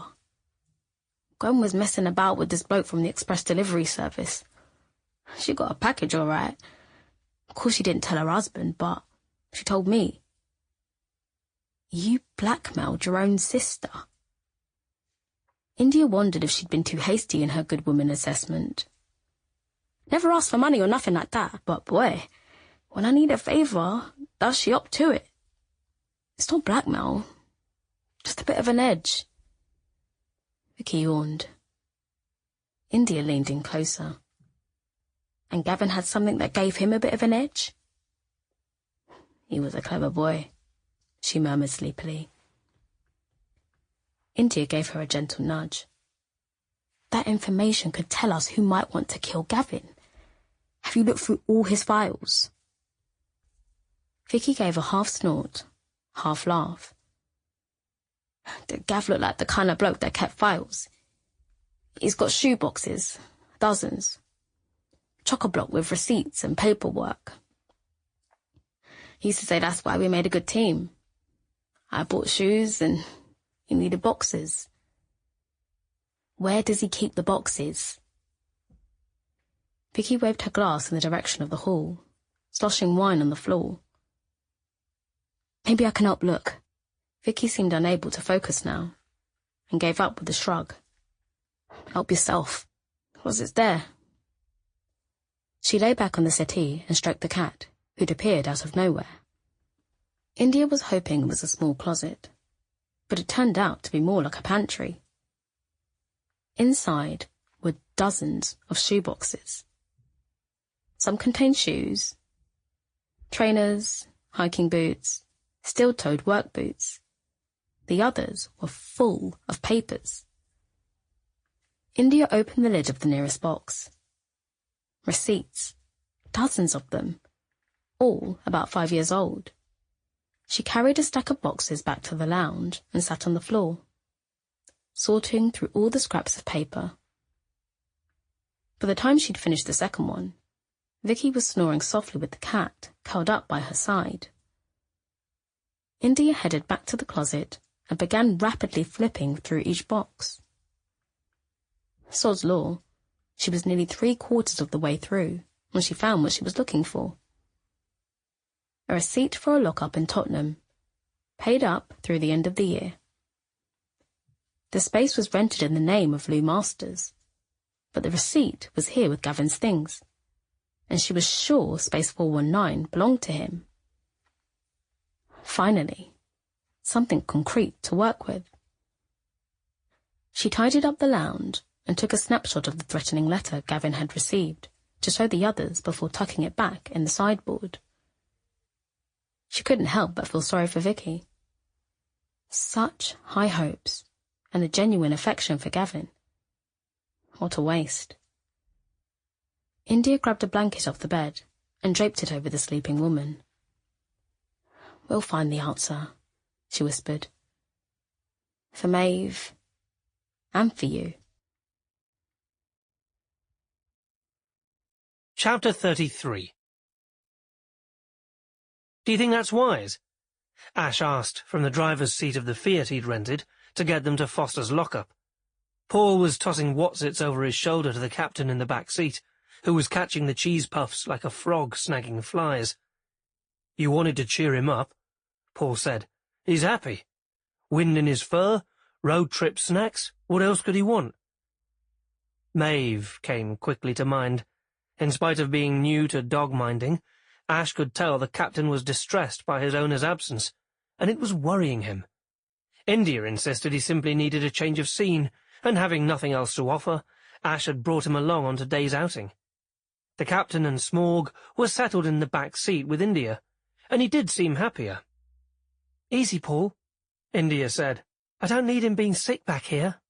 "Right," Paul conceded, offering the bag to Ash instead. "I've got sweeties too, if anyone's interested." India rattled a box of Quality Street toffees. It wasn't a long drive, but it had already taken on the air of a family outing to the seaside. A half-hour in, and Ash was wary of the traffic and weighing his words carefully, keen to avoid an outbreak of juvenile squabbling in the car. They discussed Tolliver's conviction that Malik Ross was behind Gavin's killing. Ash conceded it was a reasonable theory, but it was only one theory, yet Paul seemed to be taking it as gospel. Paul was clearly being influenced by Tolliver's personal magnetism, allowing what seemed to be a budding friendship to block his rational view of the man as a thug. "We saw your pal the Machine in action just 2 nights ago, up close and personal," Ash argued, "and Dixon says it's his lawyers getting Gav out of trouble, not Ross." "Doesn't mean it wasn't Ross that got him into trouble. I'm sure Tolliver's just protecting his mate. Or Tolliver's covering up his own involvement by directing your attention to Ross," Ash insisted. "Why would he?" Paul flipped another what's-it over his shoulder. "I haven't told him we're investigating on Maeve's behalf. He just made an educated guess, and because of me we got to hear it." Ash checked the rearview mirror to see if the chip found its target. "You may not have told him you're investigating for Maeve, but he knows he'd never convince you that she's guilty. So he's throwing out Ross, anything to steer you and hopefully the police away from him and his cronies. Tolliver wouldn't hurt Gavin. I feel it in my gut. They were like family." Ash scowled. His gut told him the Machine was the villain in this piece, covering for the real killer and likely framing Maeve into the bargain, but his views wouldn't sway Paul. Not yet. Not without more proof. India handed them each a toffee from the back seat. If Ash didn't know better, he'd say she was hoping to silence them. "Theories are fine, but we need tangible proof if we're going to help Maeve." India waved her phone in the direction of the front seat. "If we can find out who sent this note to Gavin, then we might get somewhere." Ash knew she was right. The threatening note was critical data, but proving who sent it might be impossible. All they could do at this point was hope that Foster's lockup could give them a much-needed in-game hint. As they'd anticipated, the storage facility was largely deserted on a Sunday morning, and following Ash's strategy, Paul and India approached the kid at the front desk and asked to look at one of the larger storage units. As the indifferent young man went to get his keys from the back room, Ash and the captain slipped, ninja-like, through the side door and into the gated area unseen. The padlock on 419 was slightly stiff, and Ash spent several minutes wiggling the key Maeve had given them in the stubborn lock. He was starting to think the whole trip might have been a waste when the lock finally yielded with a reluctant click. It was pitch black inside the storage space, and Ash had to rely on his phone's flashlight function till he found a shop light on a shelf near the door. He flipped it on and revealed a row of floor-to-ceiling metal shelves filled with boxes. Not shoe boxes this time, but proper file boxes. The captain made a circuit of the room, sniffing with interest. As Ash approached a stack of plastic containers in the back corner of the unit, he heard a slight noise at the door and spun around to see Paul and India slipping inside. "What happened to your guide?" "He got bored with us," India said with a grin. India started debating whether we could get both settees in the space. Paul rolled his eyes. "Had me pacing the length off along all the walls, then started talking through each item of furniture in our imaginary country house in detail. Poor kid looked like his head was about to explode. He bolted, left us to finish on our own." Paul picked up the shop light and moved it closer. "What have you found?" "Nothing yet. I just got started."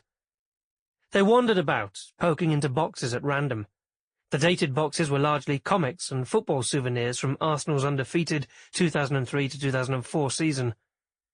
India opened a plastic storage box and held up a sizable Transformer figure and a Lego model of the Millennium Falcon. The captain stuck his head inside and tried to make off with a Han Solo action figure. "Boys and their toys," India muttered, retrieving the bounty hunter and returning the box to the shelf. "What about this?" She pulled out another cardboard box, simply labelled MISC stuff. Inside were a dozen or so manila envelopes. She handed one to Ash and one to Paul, and opened a third herself. "Not sure what I'm looking at here," she said. Ash had spread the contents of his envelope on top of a box labelled Incredible Hulk 1994 and Aquaman 1986. "This one looks like records for council flat conversions in Ilford. 2 sets of books." Ash kept flipping through the papers. Hardly radical news that Dawson Construction was overcharging the council for the work they were doing. "At Malik Ross's direction, we presume," said India. "Here's another project and more accounts." Paul was flipping through the contents of his envelope. "And another." Ash looked up. "Is that all there is?" He'd hoped for something more incendiary. Cheating the local council on third-party contracts was more of a hobby for those in the building trade than an egregious criminal act. If Foster tried to blackmail Ross with what he had here, he'd be laughed out of the room. "This one's a list of the council members in the various boroughs," India said. "A dozen names highlighted and an attached list of cash payments." She handed the sheet to Ash. "Bribes?" "Looks like it," Ash agreed. "You can see the same names signing off on various site plans and inspection reports, but we'd need to find bank statements to support the payments. So far, I haven't seen any.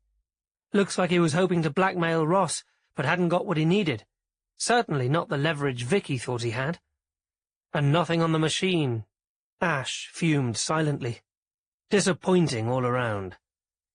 India continued to hand around manila envelopes. "This one's different." She laid a photocopied list of accounts on the table in front of her. Ash came to read over her shoulder.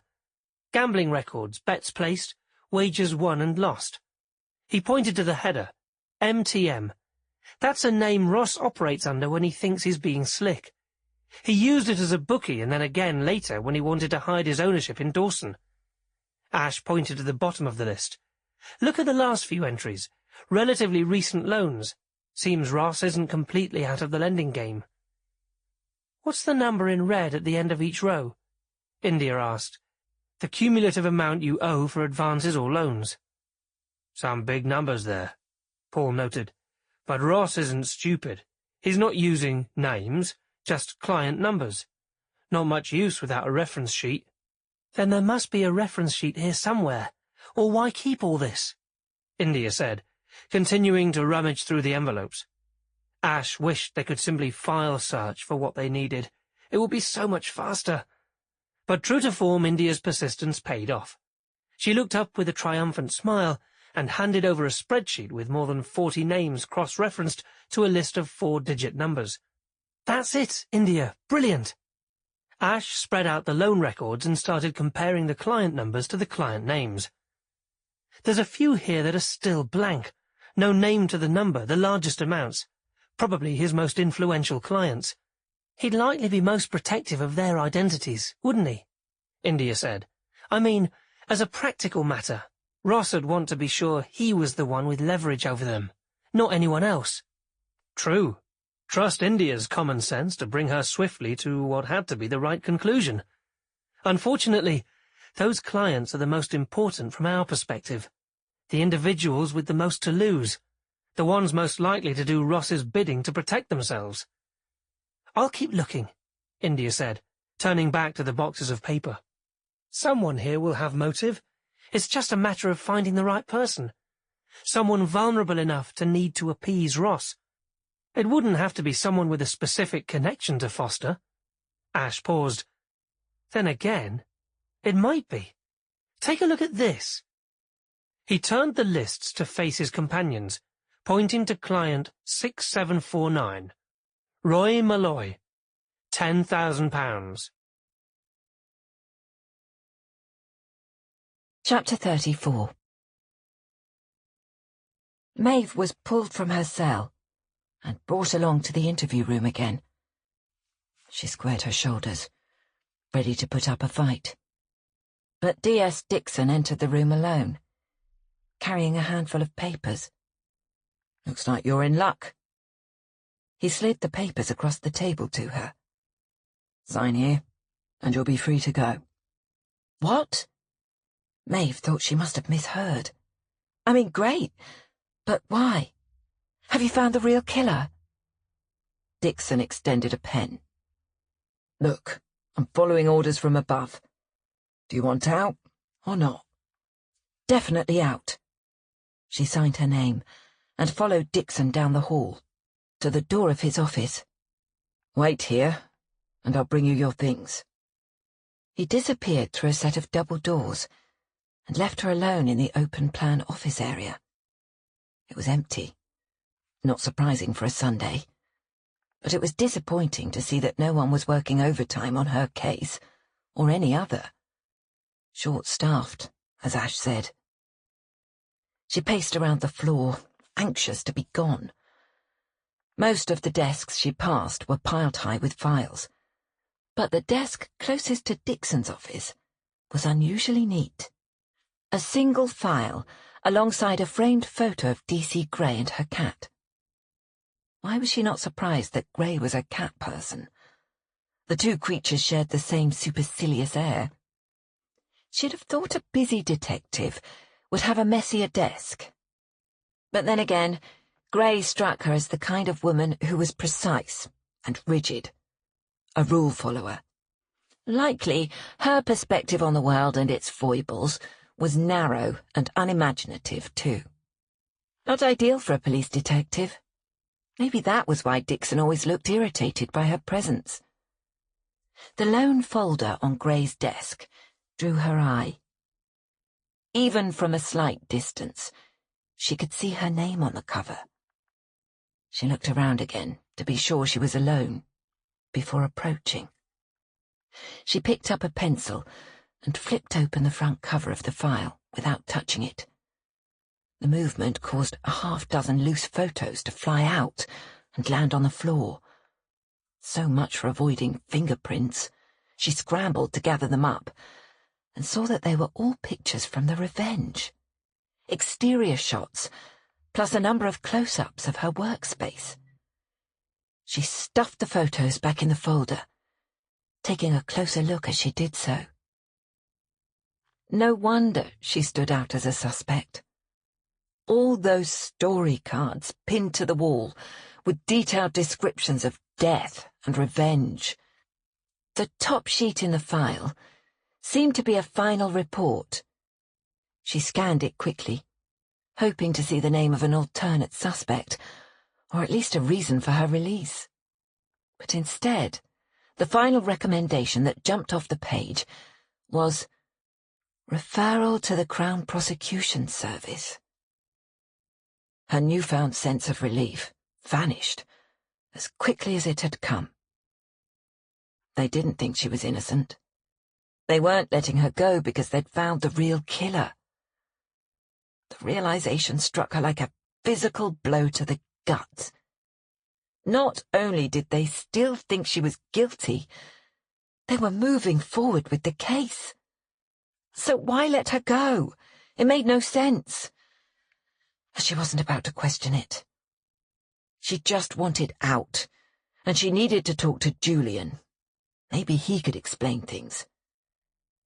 She could hear footsteps coming down the hall, and she skittered quickly back to the spot where Dixon had left her.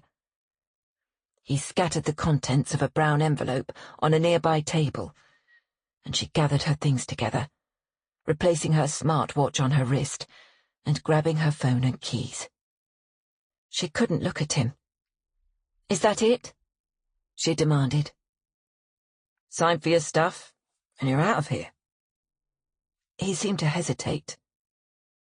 "Just mind yourself out there." Back at the Revenge, she was disappointed to find no one around, not even the captain. He must be with Ash. Maybe they were with India and Paul, off trying to help her, or just off having fun. It was an uncharitable thought. But she was experiencing an uncharacteristic wave of bitterness. She sent a text to Julian and waited to see if the response might be immediate. But of course it wasn't. The boat seemed so empty without the captain. She desperately needed his comforting presence, and without him, she felt frightened and so alone. She curled up in a tight ball in the middle of her empty bed and began to cry. Throughout this whole nightmare she hadn't cried, and she desperately needed the release. She cried until the tears were spent, then closed her eyes tightly to block out the horror of it all. When she opened them again, she registered the number on the clock and realized she had fallen asleep from pure exhaustion. Now it was getting dark. She sat up hurriedly and sent a belated text to India, receiving a gif of a dancing sheep blowing a party horn in return. At the Anchor came next, with Julian. As she stepped across the threshold of the Anchor, she was assaulted by the captain, who spent the first 5 minutes licking every available patch of bare skin. The whole crew was settled in the nook and cranny, including Julian. They made room for Maeve in the largest of the armchairs, and the captain scrambled his way inelegantly onto her lap, pinning her in place and whimpering softly with joy. "Tell us what happened," India said. "Smarty Pants here said there was no way they'd let you out for at least another 2 or 3 days. Julian shot his sister a dirty look over the top of his beer. "I filed for you to be released immediately, but I never thought for 1 minute they'd let you go. What did they say when they let you out?" "Not much. Dixon had me sign the release papers and sent me on my way. His parting words were, 'Be careful,'" Maeve said. "Hardly inspires confidence, but that wasn't the worst of it. My file was laying out on his DC's desk. I took a quick peek while I was alone, and the case is being referred to the CPS." Julian frowned. "You're sure?" "Absolutely. It was right there in black and white." "Dixon's not a careless man," Ash said slowly. "If he left you alone with your file, he meant for you to see it." Maeve was dubious, but noticed Paul nodding in the background. They must know something she didn't. "Turns out we have an ally in Dixon," Ash explained. "He thinks you may not be guilty." "May not be," India snorted. "Leave out the semantics, India. He believes you're innocent," Ash confirmed. "Then why does he keep arresting me?" "There's a lot of politics in policing as well as evidence. You're the easy answer, and there are people senior to him that only care about clearing up the case log." "Even if they're wrong?" Maeve demanded. The captain sensed her anger and turned to lick her on the nose. "Even then." "So what do we do next?" India looked back and forth between Julian and Ash. "Keep looking for proof of Maeve's innocence and find the real killer," Ash replied. "We have someone on the police force who'll support us if we find the right evidence, and at the moment, that's more crucial than you can imagine." "How long do we have before they refer the case to the CPS?" Paul asked, looking to Julian. "It'll go over in the next couple of days," he said. "It'd be great if you could have some proof of Maeve's innocence to offer by then, but that means you'll need to hustle." "Thought you wanted us to stay out of this," India challenged. "Loath I am to admit it. You lot seem to have a knack for finding things, and as the police aren't, there's not much else for it, is there?" "You heard him, folks. We have a flair for this." India grinned. And we've not been idle in your absence, she continued, turning to Maeve. India had another go at Vicky last night, Paul said. And clever girl that India is, she came up with the address for Gavin's lock-up. Maeve leaned forward. Please, tell me you found something helpful. Mainly boxes full of Gavin's old toys and comics. That's all you found? Maeve could feel the disappointment like a pressure in her chest. No, India went on. Gavin was keeping information on Mallet Ross's shady business practices. But not really enough proof to effectively blackmail him, Ash added. We did find out that he's still loan sharking on the side, India added. Roy Malloy is one of his clients, and he owes Ross more than £10,000. Paul brought Maeve a large gin and a packet of crisps. Kind of money Roy might be dead anxious to wipe off the slate. And it's a link to Paul's friend, the machine. Ash looked quite chuffed by this. You think Roy might have killed Gavin to get the money to repay Ross? Maeve asked. If he knew Gavin had that much money, it might have been really tempting for him, India said. And it's as good a motive as we've been able to come up with so far. Paul scowled at them from behind the bar. I don't buy it. Not for a minute.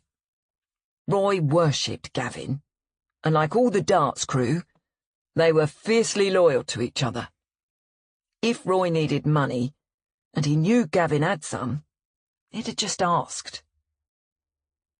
Maybe he did, and Gavin said no, Julian said from the corner.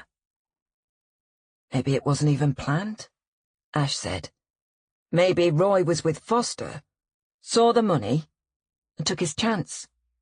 Or maybe Foster had tried to blackmail Ross, and Ross pressured Roy to kill Foster in return for cancelling his debt. Paul shook his head. Roy just doesn't have it in him. From what I've seen, the kid's not all there, mentally. That would make him easily manipulated, Ash pointed out. If he'd done it, then Tolliver would know, Paul insisted.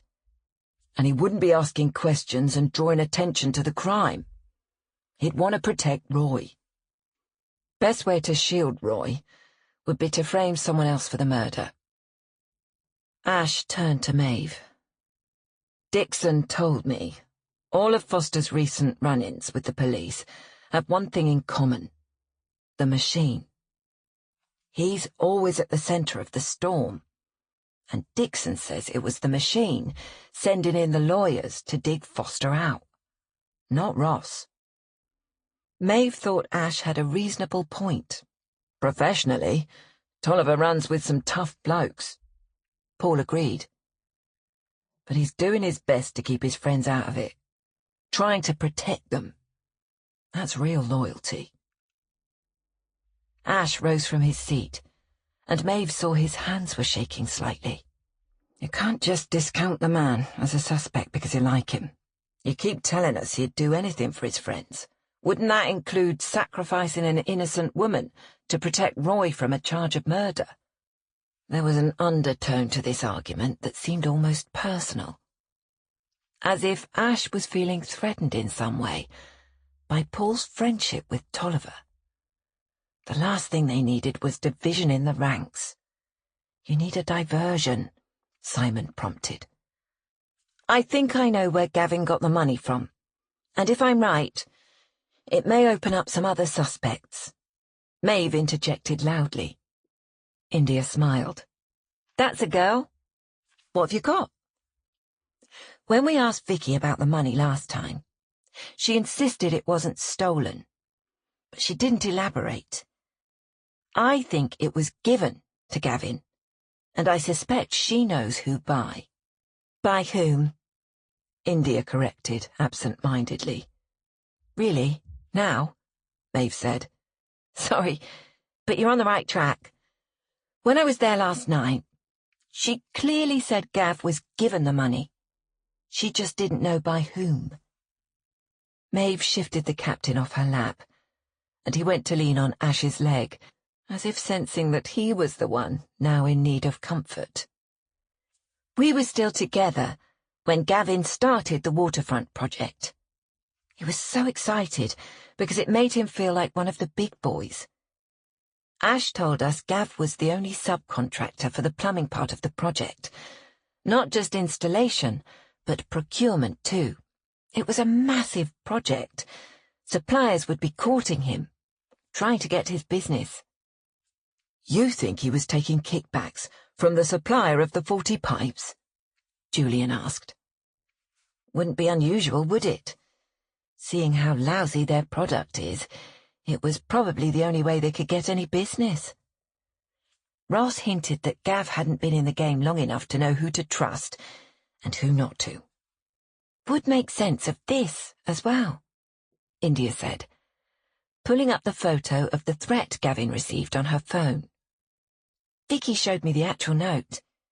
With all the litigation over the waterfront project, everyone must be scrambling to find cash to pay awards and legal fees. Our firm's doing some of the litigation on the waterfront, Julian said. The pipes that failed were supplied by a company called Patterson Plumbing, out of Croydon. Father-son operation. They've been forced into bankruptcy by all of this. If they gave Gavin £50,000 to secure a deal, they can't be thrilled at the way it's turned out, Maeve pointed out. Return the cash, and you're a dead man, India noted. We might finally be getting somewhere, Paul said. Certainly a much better suspect than Maeve, or Roy for that matter. But I wouldn't completely discount Malik Ross. Ash rolled his eyes. Because the machine says so. No, Paul insisted. Because he must be furious about the bad PR and the money he's had to pay out to injured tenants.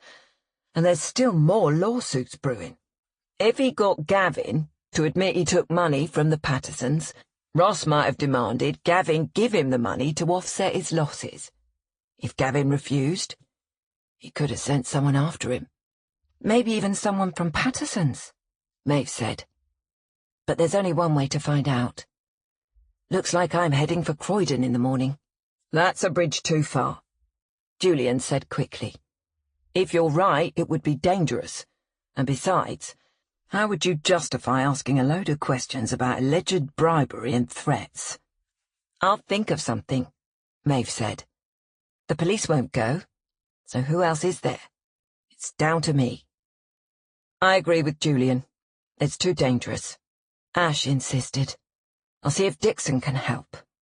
We don't have enough evidence to bring Dixon in, and he's made it clear we don't have much time. Maeve glared round the circle of faces. I'm not asking you to get involved. I can go by myself. Oh, no, you can't, Paul replied. You go nowhere alone.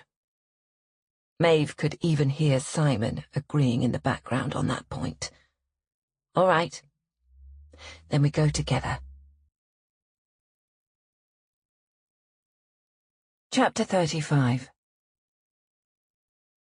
Patterson Plumbing was hardly a bustling hive of industry.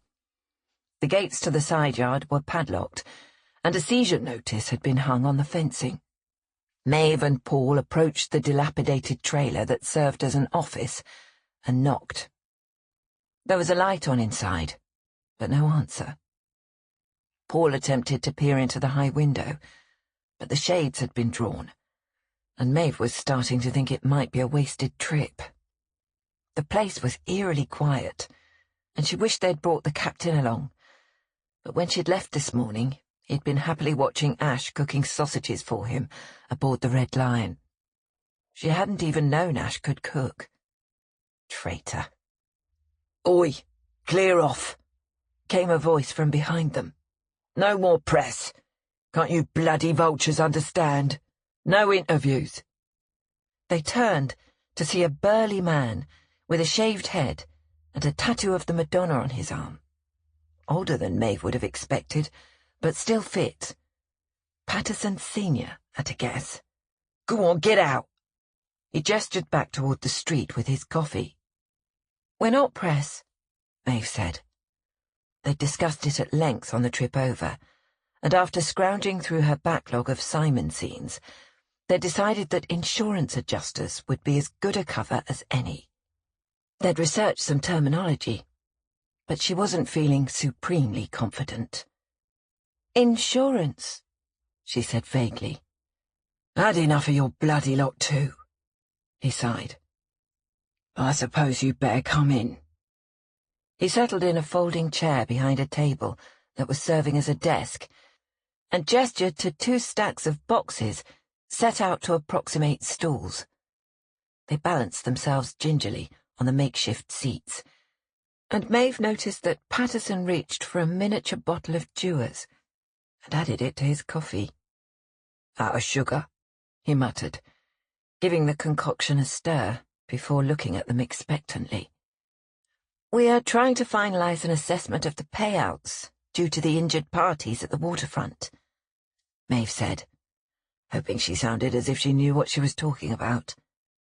Before we can do that, we need to be sure we've accounted for any necessary offsets.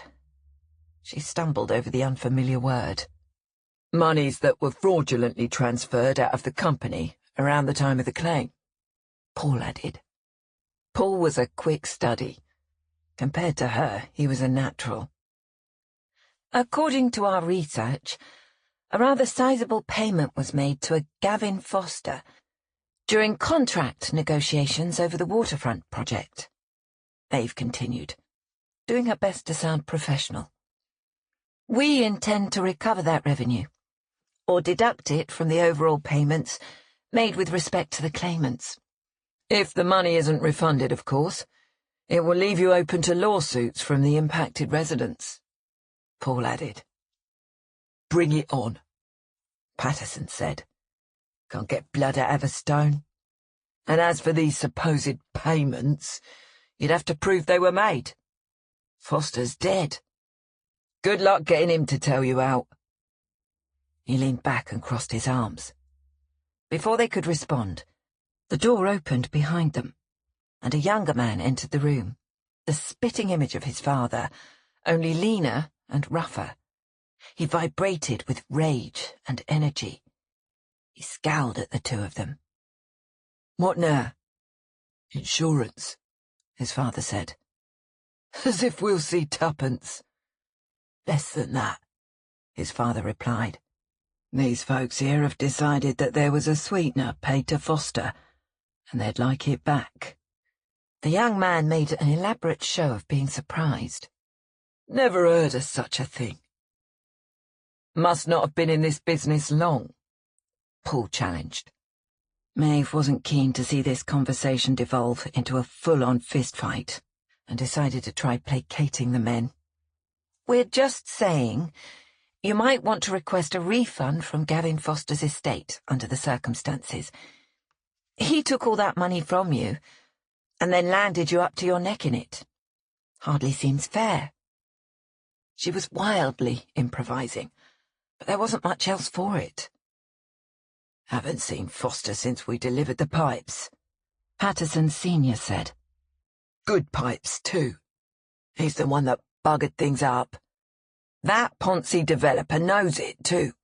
First, he was all over blaming Foster, but now he's died.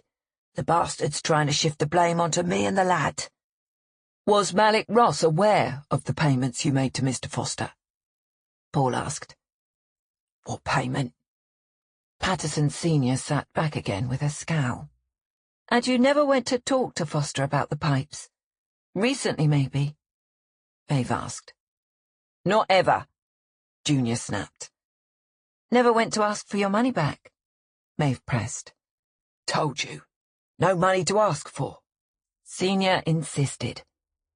Might be inclined to put it on record that we believe you, if you have an alibi for a week ago today, Paul said. Matter of fact, I do. Patterson Sr. leaned in again. I was in court, giving a deposition about all this shit. You can check with my lawyers. Paul looked at Junior. And you? Hey, me too. His face was red, and he looked like he was about to come to the boil. Not enough driving us out of business. You lot want to take every pound of flesh you can strip off the carcass. He made a move toward Paul, and his father got to his feet. All right, Mickey.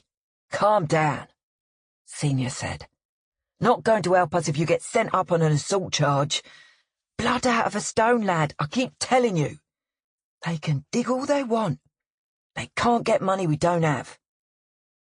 He caught his son's eyes and held them. Dave wasn't sure if he was simply encouraging the lad to stand down or reminding him that they already had their money back and they shouldn't cause a fuss. Either way, Mickey backed off and stormed to the other end of the trailer, slamming the filing cabinet on the way past. The noise reverberated through the metal box like a gunshot. Maeve rose, and Paul followed suit. Clearly this discussion has been counterproductive. She moved toward the door. Someone from the legal team will be in touch soon.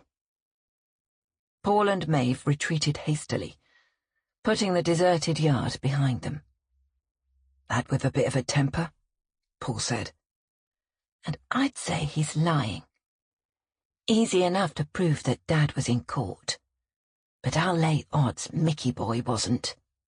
I could see him bashing someone over the head for 50,000. 50,000 that they could clearly use right now. Going through insolvency's no picnic, especially when you're losing a family business. Paul noted. I like Mickey Patterson as a suspect, especially when you see the threats that were made toward Gavin, Maeve said. Seems just his style. Might mean Ross wasn't involved after all, Paul said. I wouldn't count him out yet, Maeve said. We've always known Ross wasn't the killer. He'd have hired someone else to do the dirty bits. Paul looked down at her and smiled. Writing for Harlan's given you a real flair for this. Maeve appreciated the sentiment, but it was Simon, nudging her along. Ross is a vindictive man, one who wouldn't appreciate being made a fool of by Gavin's mistakes. Why not come to an arrangement with Mickey Patterson, retrieve the 50,000, get rid of Gavin, and I'll make your legal problems go away.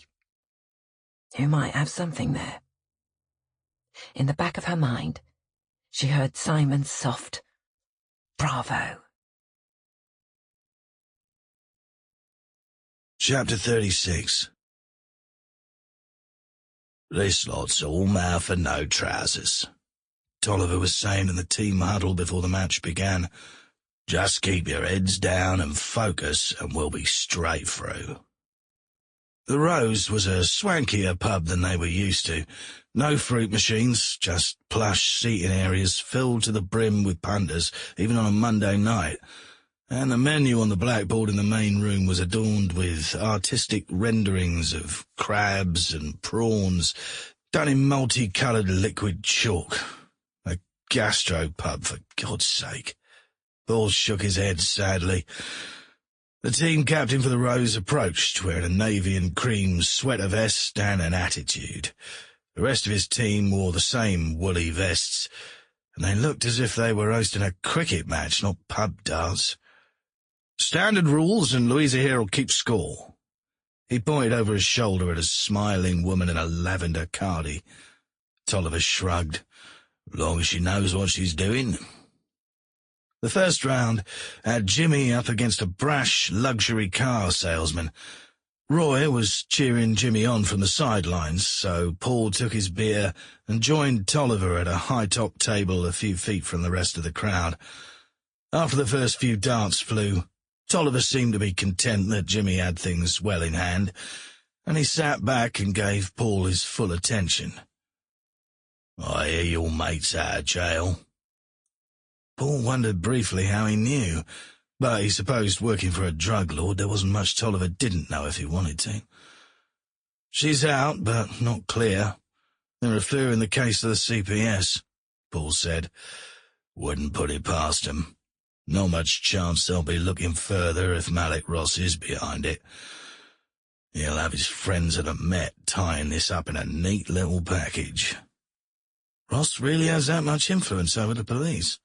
He's a right twat, but he's mastered the art of manipulation. He has a long list of people with secrets, addictions, debts, all sorts. He collects them like shells on a beach and uses them as he needs them. He didn't get ahead in the real estate game on his brains alone. Paul considered mentioning Patterson, but was reluctant to give too much away. For all Ash thought, he'd gone native. He didn't fully trust Tolliver, and some things were better kept to himself. I think Gavin might have been keeping records on some of Ross's more creative enterprises. We found papers when I was helping Maeve sort through some of the stuff he'd left in storage. Tolliver displayed the shadow of a smile.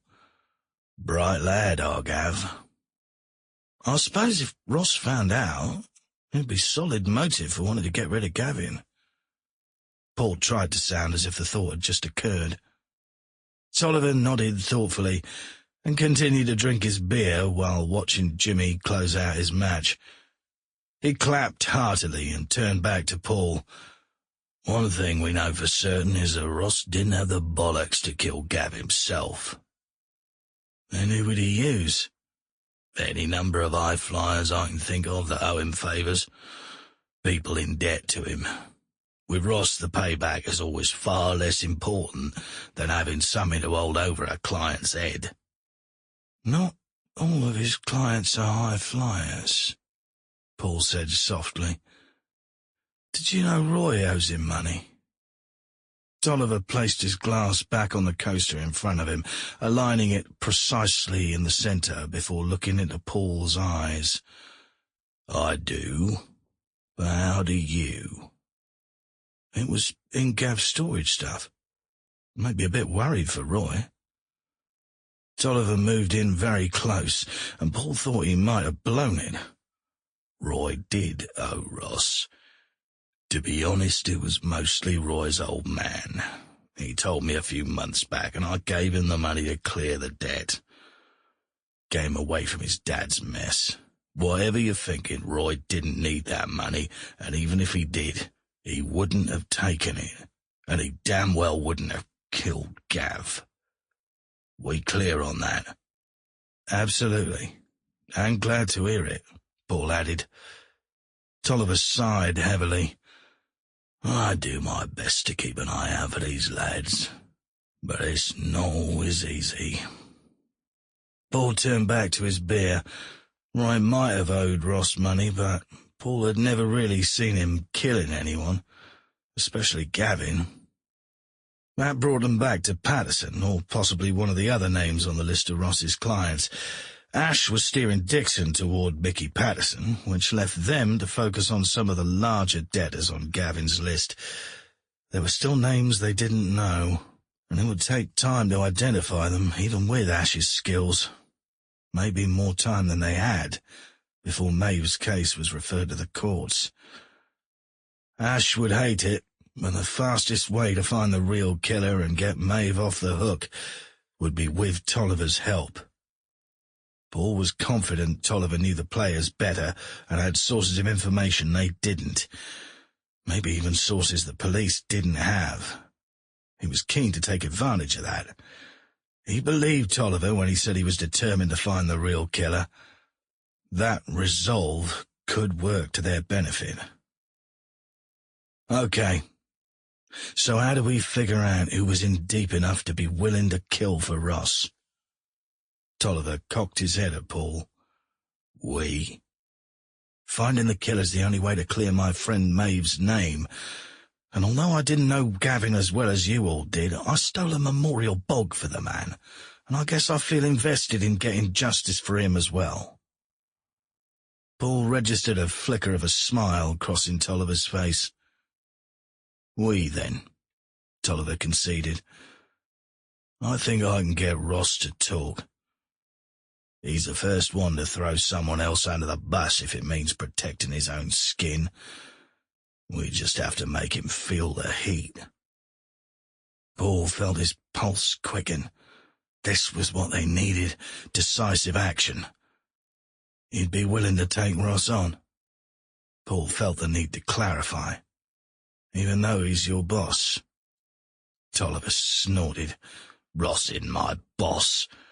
He's a hustler, a wannabe. I just do the odd security gig for him so I can keep an eye on Jimmy and Roy, make sure he's not taking advantage of them. That explained why Tolliver kept hanging around Ross, to keep an eye on the boys. Helpful for Jimmy and Roy, and helpful for him. Tolliver downed the rest of his beer. I should have been watching out for Gav better and all. But whoever Ross sent to kill him is not getting away with it. Paul could see that Tolliver had no loyalty to Ross. He wouldn't hesitate to take him down if he needed to. His drug lord boss was far more powerful. The kind of man you didn't mess with. The kind of man who could probably afford a real gold loo.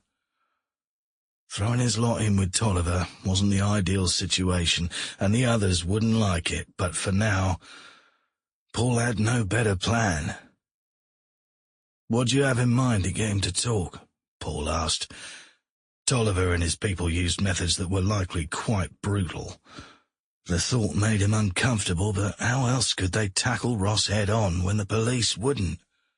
Proving Maeve's innocence had to take priority over his own discomfort and anyone else's concerns. No need for you to worry about how we get him to talk just yet. When the time comes, maybe you can help me. We'll see. Tolliver pointed toward the woolly-vested competitor waiting to take Paul on. Meantime, you're up. Start slinging some arrows.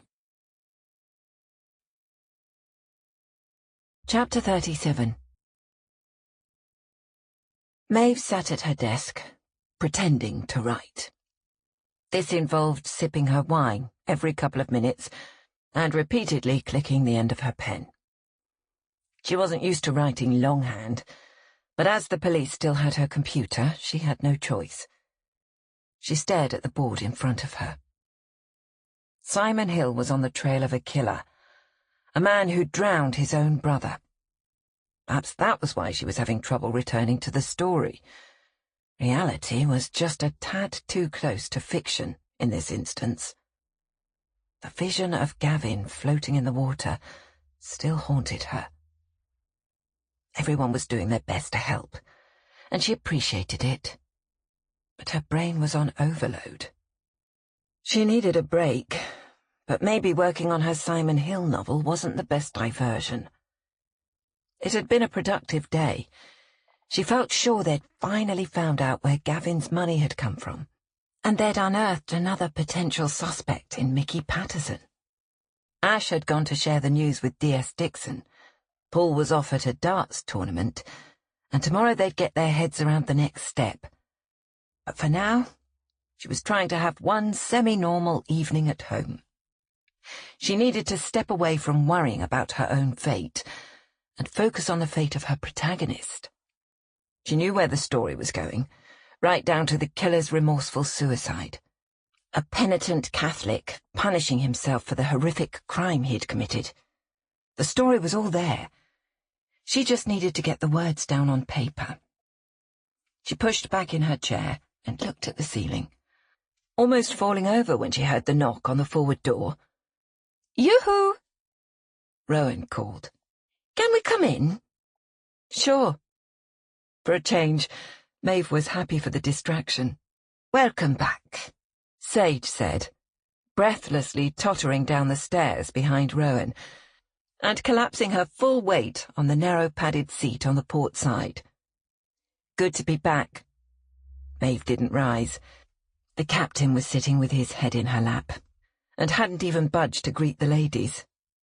He was staying as close to his mistress as possible. All these comings and goings didn't suit him in the least. If necessary, he'd physically pin her down to keep her where she belonged. He moved in closer and placed a paw on her leg. "We made you some brownies." Rowan extended a square pan full of gooey chocolate goodness, still warm on the bottom. "Marvellous. Thanks so much." Maeve accepted the gesture, but wondered if she dare eat them. The Wiccans looked back at her as if butter wouldn't melt. "Drink?" she asked. "Well now, just a wee one to be social." Rowan smiled. Maeve turned and stretched to retrieve the bottle of rosé from the fridge, grabbing the only clean glasses she had left, a juice glass and a coffee mug. Rowan took the coffee mug and poured a healthy portion, before filling Sage's and topping up Maeve's. "To being free of the man," she said, raising her glass. "Are you really done with all the silliness now?" Sage asked. "Not sure I am, but for the moment I'll just be happy to sleep in my own bed for another night. We've had a few brushes with the law, mostly in connection with our horticultural endeavours," Sage said sympathetically.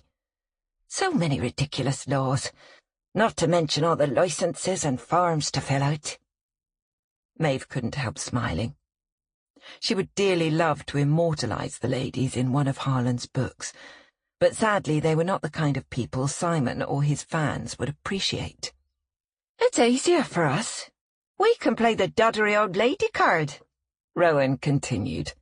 "Why, officer, I had no idea," she said sweetly. "You're still too young for that." "I look forward to the day," Maeve said, taking another drink of her wine. Much more, and any hope of writing was going out the window.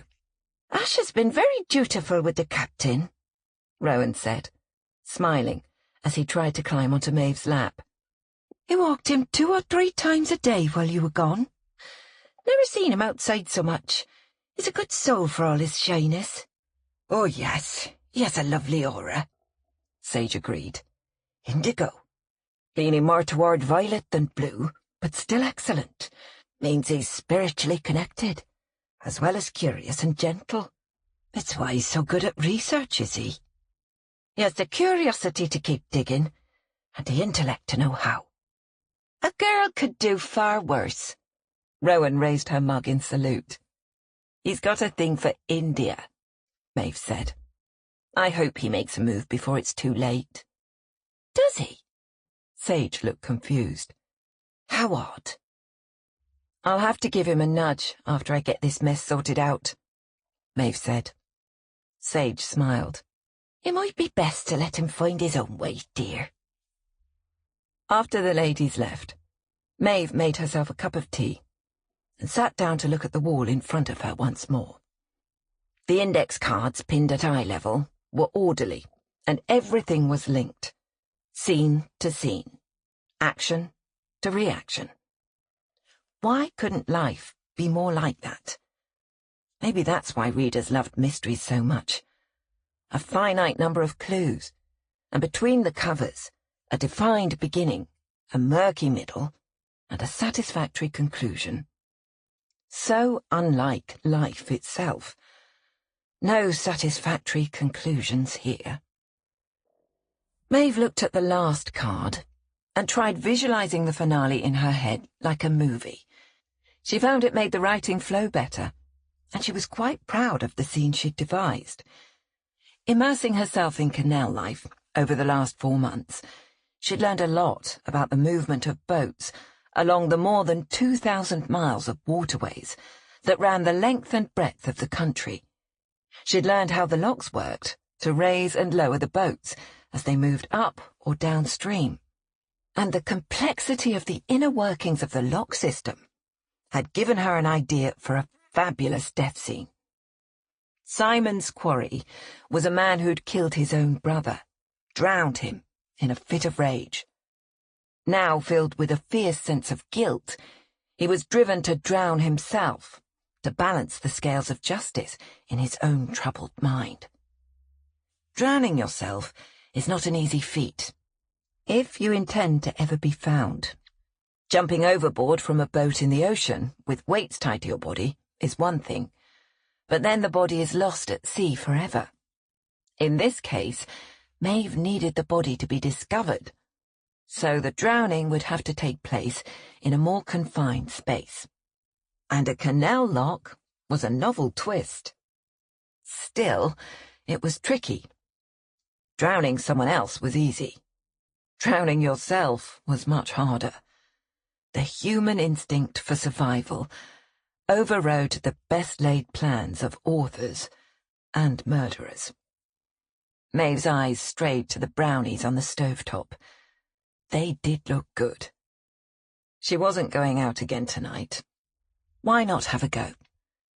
She soon found herself wiping the chocolate from her fingers and starting to write. Her brain had just needed to relax, that was all. A bit of Wiccan Zen, and the words started to flow. The suicide note was good, and the character's plan would be foolproof, as long as Simon Hill didn't figure it out. Maybe this time she'd been so clever, he wouldn't. Chapter 38. Absolutely not. Ash was doing his best to stand firm against not just Paul, but Dixon as well. Ross is a loose cannon, and anything he says under duress, likely extreme duress in this case, would be inadmissible. You know that. He directed the last remark at Dixon. Of all people, he should know better. Paul had called them to the Anchor the morning after the darts tournament and explained Tolliver's strategy for getting Ross to talk. He was going to execute his plan that evening, and he'd asked Paul to be there as a witness. Now that they'd discovered where Gavin's £50,000 came from, Paul had embraced the idea of Mickey Patterson as a lone suspect, or perhaps a combination of Ross and Patterson if Ross had convinced Patterson to do his dirty work for him. Either way, he said, Ross knew more than he'd admitted so far, and Paul was sure Tolliver would be the perfect one to extract a confession, if there was one to be had. Ash could see the logic behind the Patterson theories, but he still wasn't convinced the machine wasn't playing them all. He was a violent man, with powerful and violent friends, and they ignored him at their peril. A potential traitor in their midst, but Paul was having none of it. Dixon, for his part, had his back against the wall. He'd admitted the case was technically closed, and the senior officers at the station were content to have it so. He had no other way of moving forward that wouldn't put his own job at risk. He was trying to check Mickey Patterson's alibi, but it wasn't easy without attracting unwanted attention to his unsanctioned efforts. "Look, I'm not thrilled by the idea," Dixon said, "but I don't have an alternative to offer. If Tolliver can orchestrate some kind of trap to get a confession out of Malik Ross, and he promises not to do any lasting harm to anyone involved, I'm willing to give it a go." "And what if the whole bloody thing blows up in our faces?" Ash demanded. "Then at least it's all on Tolliver. None of us have our fingerprints on this scheme," Dixon replied. "Fingerprints? Paul is planning to be in the room!" Ash's voice shook with anger. "That makes us involved, like it or not." He didn't trust the machine as far as he could throw him, and he didn't like putting the only shot they had in the man's less-than-clean hands. Moreover, they couldn't guarantee that any of this would help Maeve out of her predicament, and as far as Ash was concerned, that was the fatal flaw in the plan. "Maeve is out of jail and safe at home for the moment," Dixon insisted. "That gives us a little time to try to get some real answers. We need to make use of it." "But why is she out?" Ash demanded, for what felt like the 100th time. "It makes no sense. If someone's trying to frame her for the killing, then they should want her right where she was in police custody, not out wandering the streets. Something's wrong here." "I agree," Dixon admitted. "And if we can get Ross to name the killer, then we can clear Maeve's name, and the CPS will have to dismiss the case." Ash stood up and paced the length of the bar. "How can you be comfortable using Paul undercover like he was one of your officers? He's not a cop, and no offence, Paul," Ash directed the latter at his friend, "he doesn't have the training." "Sometimes being undercover doesn't work out, even if you do have the training," Dixon insisted. Ash felt the sting of the remark. Before he'd been thrown in the deep end, He'd been given half a day's instruction on undercover operations from a junior officer who treated the whole thing as one big joke. A tech nerd who'd even looked twice. The anger on his face prompted a red-faced apology from Dixon. "Look, Ashley, I'm sorry." Dixon backpedaled furiously. "That didn't come out the way I intended." "Yes, it did. I went undercover as a police officer and got myself shot. I screwed up. You went in as a security consultant. You were watertight. Someone blew that operation, but it wasn't you. Yet I took the blame, didn't I? No one emerged from that operation looking good. I don't think we were meant to," Dixon added grimly. "How do we know Paul isn't being set up?" Ash demanded. "It's one thing to send a cop in, but Paul's a civilian. It's too risky." Ash knew what it was like to be alone and vulnerable in a situation where you weren't holding the cards. Paul might be their soldier, better able to fight than he was, but Ash didn't want to see his friend put in danger. He had few enough friends as it was. "Do you have another option?" Paul asked, coming out from behind the bar. "I'm all ears if you do, but for the moment I think this is the best we've got." Ash opened his mouth, but realized he had nothing more to say. Dixon looked between the two men. "I'll take some time off from work. I'll follow Paul, keep a low profile, and watch what's happening." Dixon's presence was reassuring, but hardly foolproof. Ash hadn't been alone when he went in undercover. There were other agents on the premises, but when push came to shove, it hadn't mattered. The thought made him sick, but he was clearly being overruled. His teammates were convinced they were playing off angle, using a risky maneuver to try to catch the enemy on his back foot, but Ash wasn't confident they were even taking on the right enemy.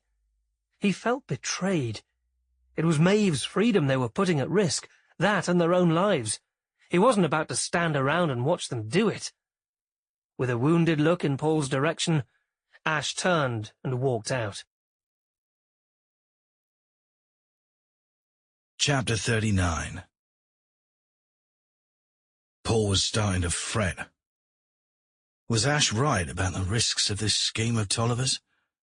He felt self-righteous after their argument earlier in the day, but the closer it came to the time to put Tolliver's plan into action, the more nervous he felt.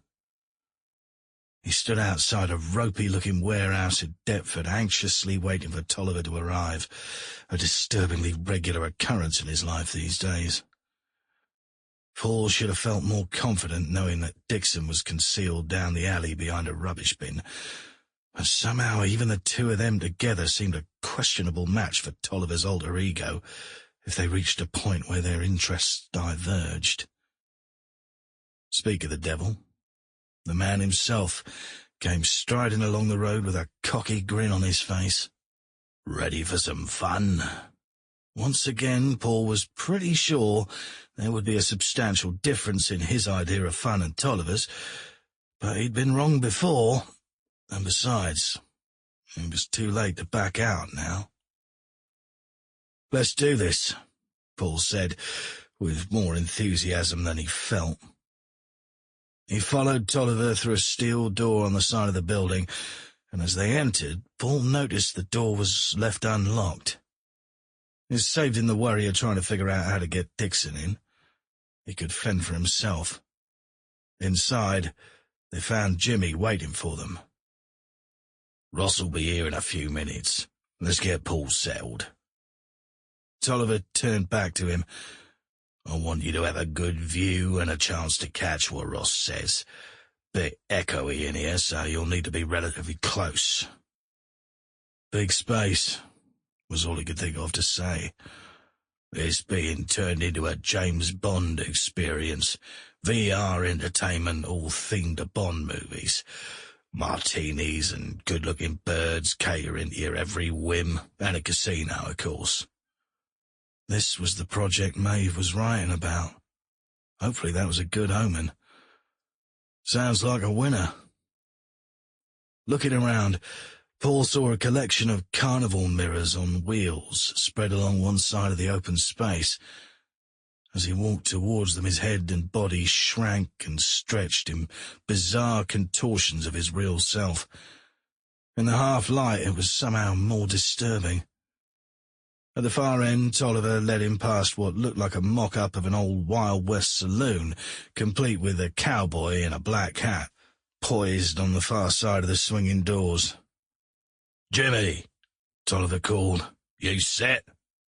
"You bet." Jimmy's face appeared from behind one of the larger rolling mirrors. "Stay hidden and follow the action, just like we rehearsed. Ross likes Bond. He's gonna get Bond." Paul wondered why he was here if Jimmy was around to serve as a witness. Then again, Jimmy wasn't the most credible witness, he supposed. "Where did you get all this stuff?" "From my cousin," Tolliver said. "He runs one of those party rentals businesses.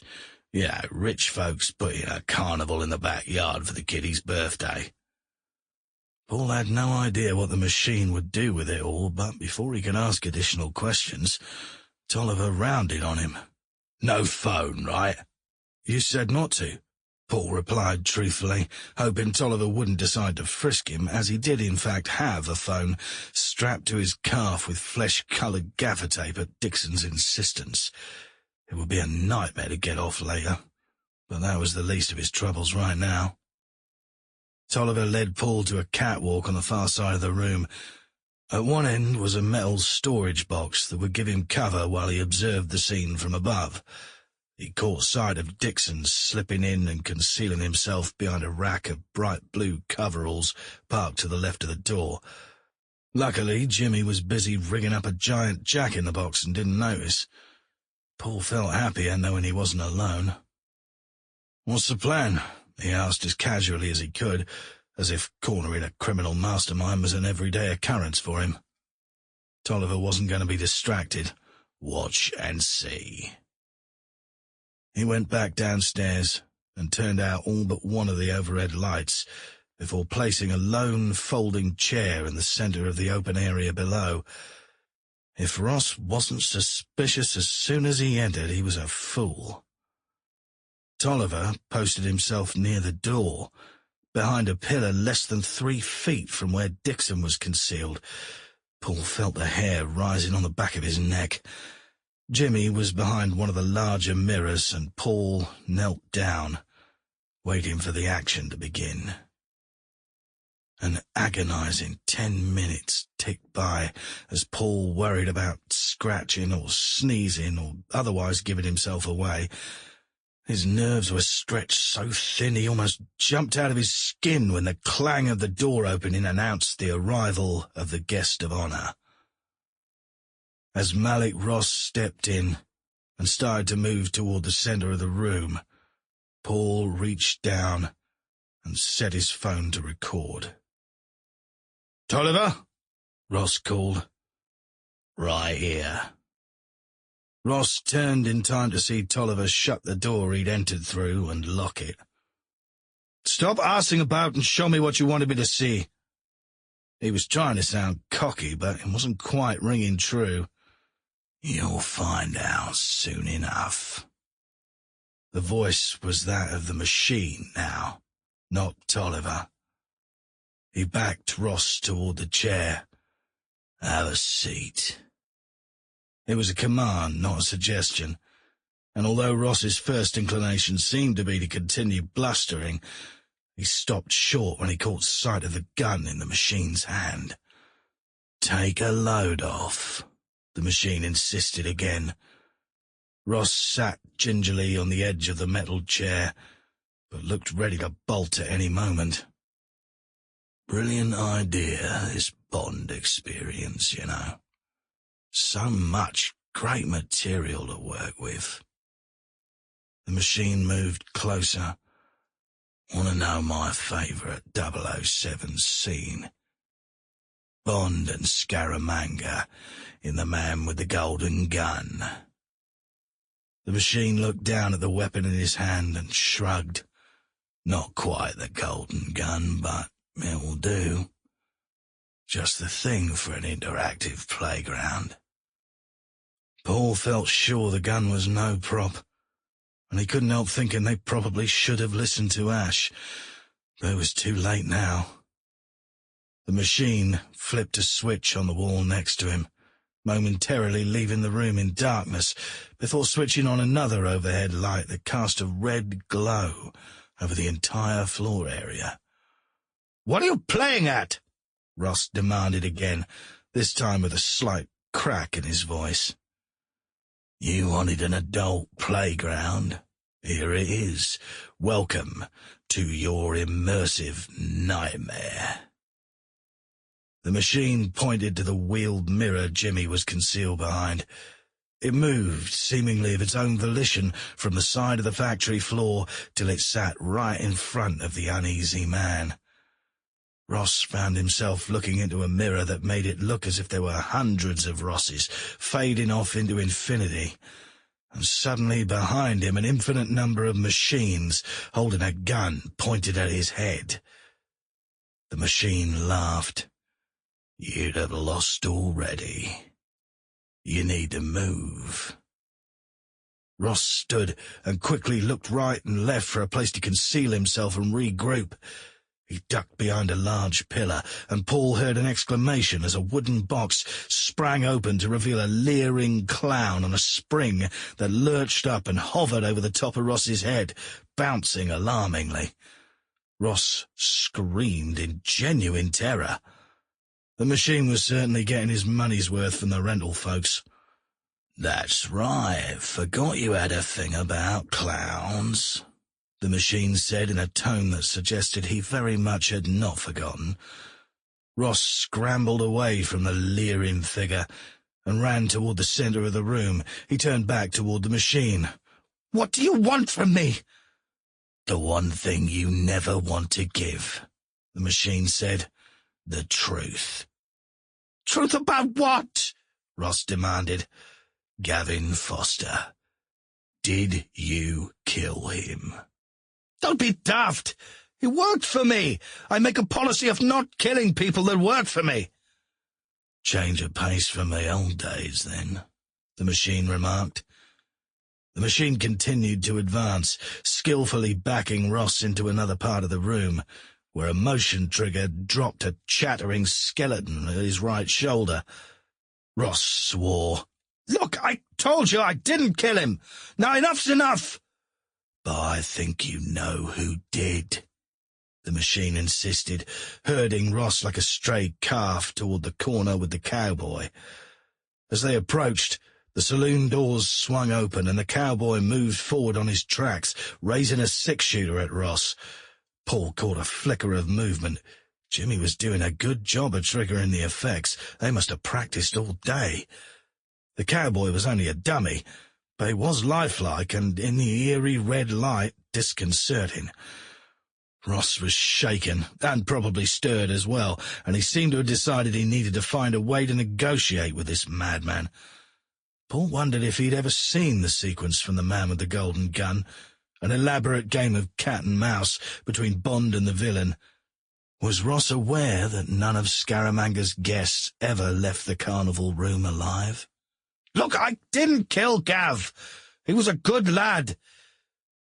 But yeah, I may know who did." "Thought you might," the machine replied, moving closer to Ross, the gun still trained at his chest. "Go on, then." "Last time I saw Gav, I sent him to collect some money from a guy that owed me. Should have been a simple, straightforward courier job. Pick up the cash and bring it to me, but I waited and waited, and the money never came. Gav wasn't answering his phone, so I called my client and said, 'Where's my money?' He swore he gave it to my courier, but then they always do, don't they? I mean, it was only part of what he owed me, but 50,000's 50,000. Figured he was lying about my courier, so I told him I'd give him 48 hours to sort it. 2 days later, he came with the money, and I thought nothing of it. Figured maybe he just needed a couple more days to get the cash together." "Liar!" The single screamed word echoed off the rafters in the open space. Jimmy burst through the saloon doors behind the cowboy and rushed at Ross. "Gav gave you that money. I was with him that night. Heard you thanking him and all. Don't you dare try and say he didn't." Jimmy looked poised to attack Ross, and Tolliver hastily stepped forward, putting a restraining arm on Jimmy, while continuing to point the gun at Ross. Jimmy looked up at Tolliver pleadingly. "You have to believe me, I was there. Gav had the money, all of it, and he gave it to this bastard. I was with him. We were on our way to that tournament in Surbiton." "Oh, I believe you, Jimmy," Tolliver said quietly, turning back to Ross. "Well now, maybe you'd like to rethink your little story." The machine returned, his voice softly menacing. "Seems you received your money as requested, but you still sent someone after Gavin. Why?" "Foster owed me money too," Ross blustered. "I don't believe Gav owed you £50,000, Tolliver pressed. "I know he hadn't borrowed it, and where else would he get that kind of money?" "Greedy bastard took 50,000 in backhanders from that lousy pipe company in Croydon. Bloody fool, should have known the stuff was shit if they were willing to pay that much to get rid of it. I call it an idiot tax.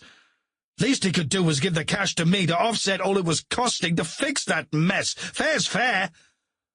"So you used one of the poor sods that owed you money to collect from Gav?"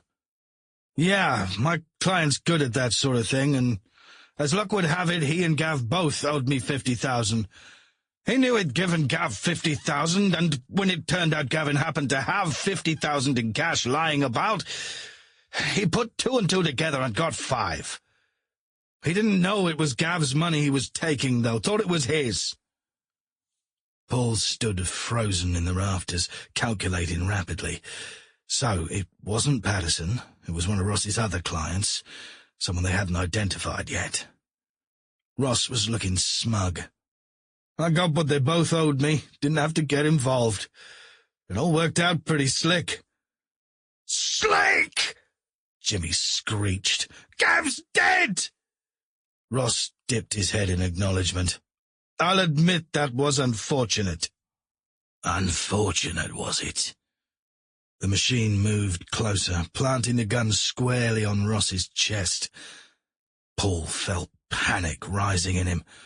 Things looked like they were about to go very badly downstairs. Would Dixon step in? Should he? Gavin turned up dead. "Think that was fair?" the machine snarled. "I didn't think my client was the type to go heavy-handed." Ross shrugged. "Figured he'd just get the money and we'd all be square." "We're not square." Jimmy looked around wildly. "Well," he looked desperately at Tolliver, "we'll call the cops." "Good luck with that," Ross sneered. "My client is a cop." Chapter 40. Maeve was on her 3rd glass of wine. Not wise, maybe, but she was surrounded by her friends. India and Ash were there, along with the ladies, and Julian had shown up as well. They were having a few drinks, and pizzas had been ordered. The faces around her were bathed in the glow from the fire pit Rowan and Sage had dragged out onto the towpath. Ash swore they used it to heat their cauldron on a full moon. Everyone looked relaxed. Everyone but Ash. She could tell he was worried. He made no bones about the fact that he was there to keep an eye on her, and she suspected he'd recruited Julian and India to help. It wasn't that Maeve wasn't worried. She was. Her situation was little better today than it had been yesterday, but at least she wasn't stuck in the Met cells. They'd figured out what kind of game Gav was playing, and she now knew she had at least one cop who believed she was innocent. She was putting a lot of trust in him, but for the moment she didn't have much choice. Always look on the bright side, she thought, taking another drink. Paul and D.S. Dixon were off somewhere, following a lead. Ash wouldn't say where or what was involved, and for some reason he looked angry about it all. Maeve could only presume the other boys hadn't asked Ash to come and play, and he was feeling left out. She was doing her best to cheer him up, and she'd seated him next to her, as she tried to show him how to cook sausages over an open flame. The captain squeezed in between them, watching the proceedings with interest. The sky darkened, and the circle of light around the campfire grew tighter and tighter, until the world beyond faded to black. Maeve was happy to let it go, to forget about anything beyond the immediate circle of light and friends. She was safe here in her cocoon. India came over and stood by her chair, placing a hand on her shoulder. "Any idea when Paul will be back?"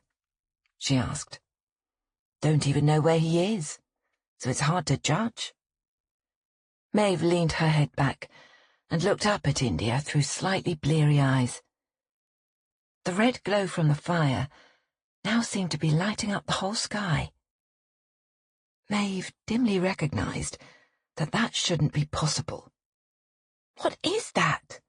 India asked, looking down the canal in the direction of Camden Lock. "Looks like a fire," Sage said, "and a large one at that."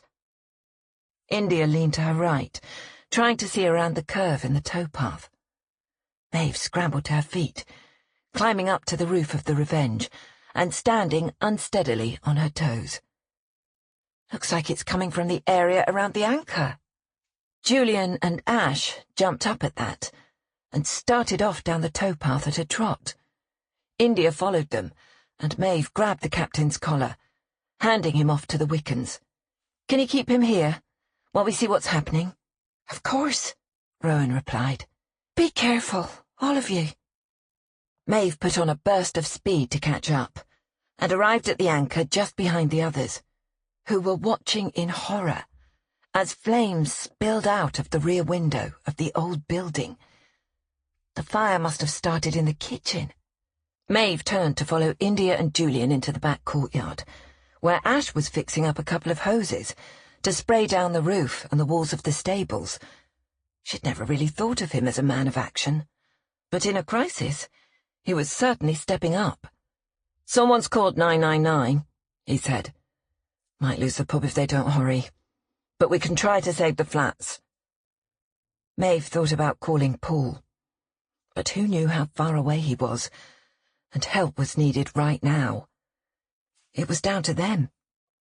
Maeve looked up the grass bank behind the converted stable block. It rose up 3 stories to the street level, and a roof-high 8-foot brick wall kept the mud and grass from sliding down into the stable yard. The best vantage point for dousing the roofs with water would be the top of the wall. If Ash handed her a hose, she could spray water from above, and hopefully keep the sparks from jumping across the narrow yard. In the distance, she heard the sirens of the approaching fire department.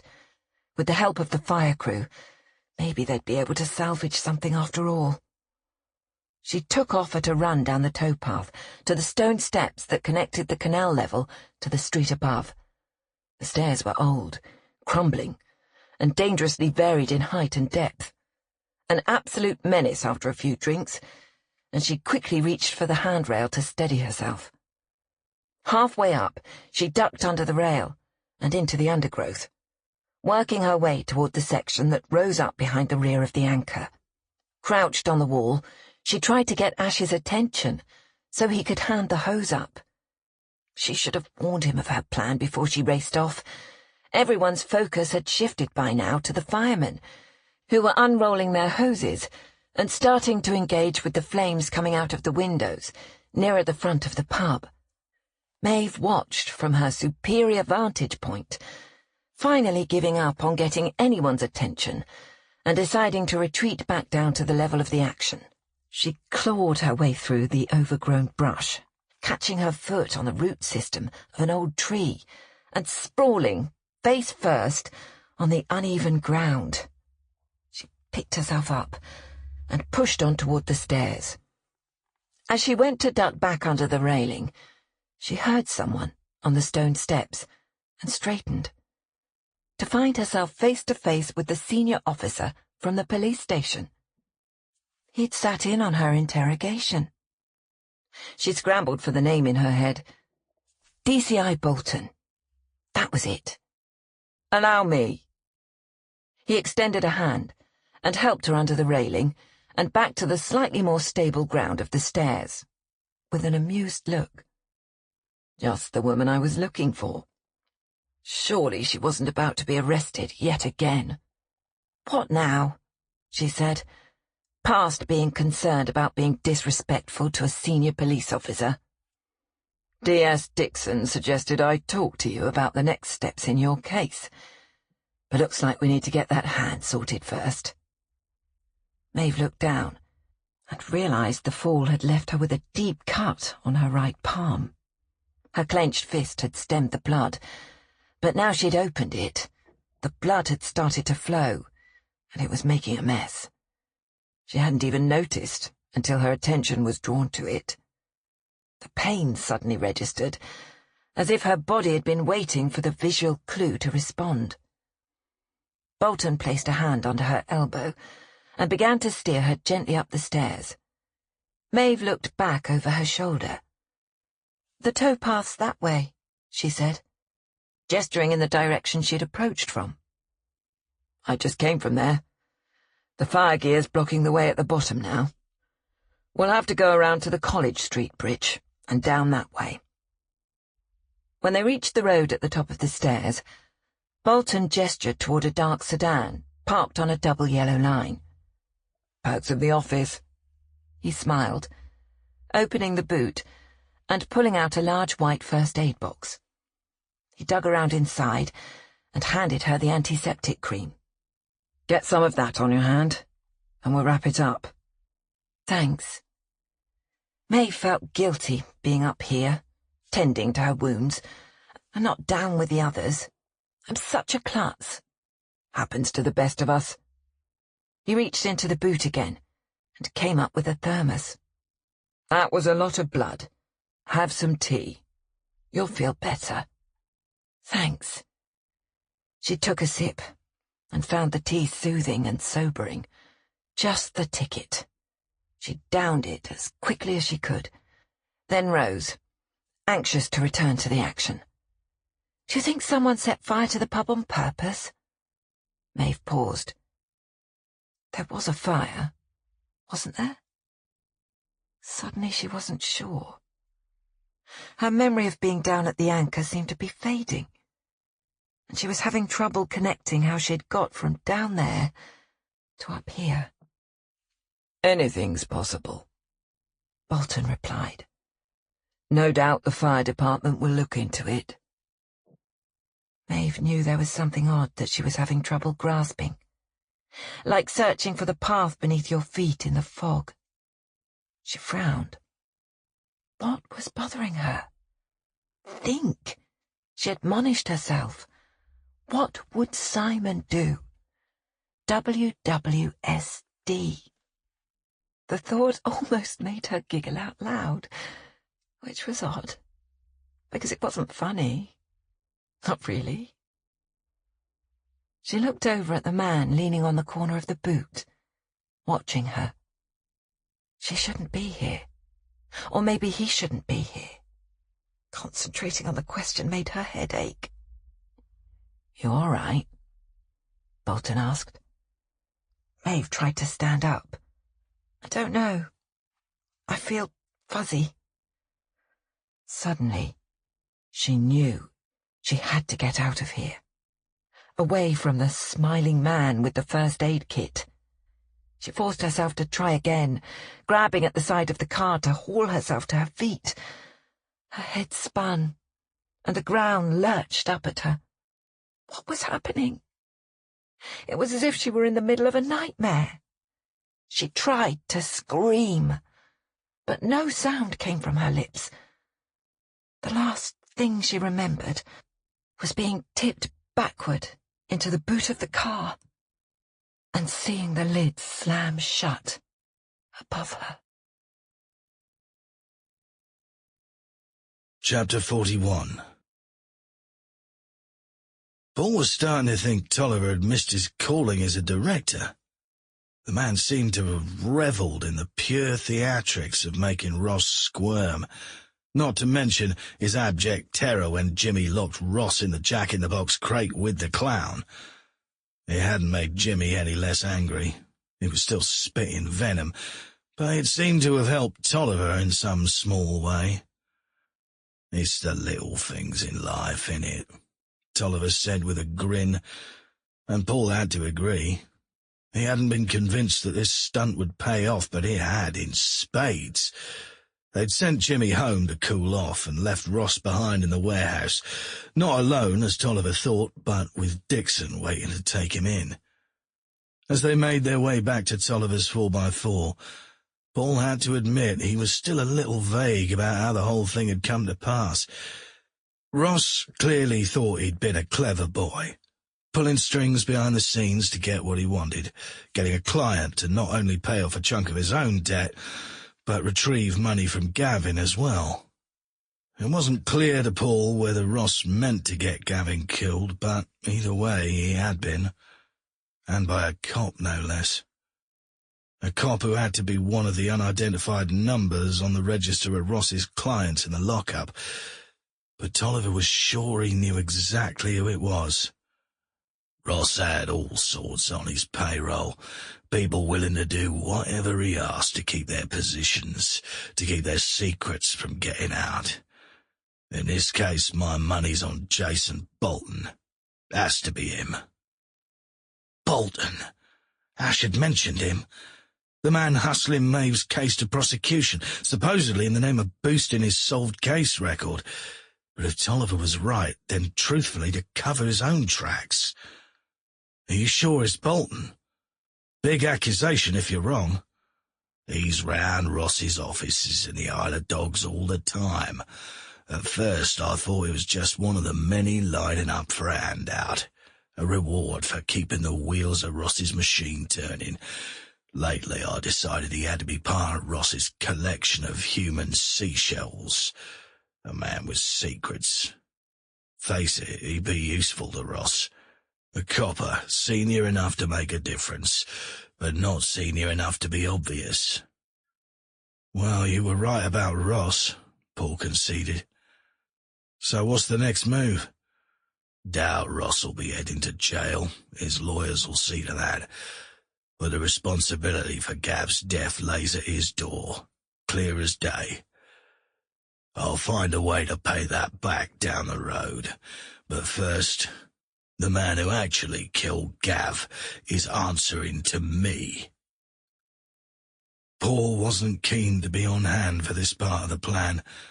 Vigilante justice was not what was needed here, not if they were going to help Maeve. They needed the killer alive. To ensure that, he needed to warn Dixon that the machine was going after one of his brethren. Would Dixon already know who the cop in question was?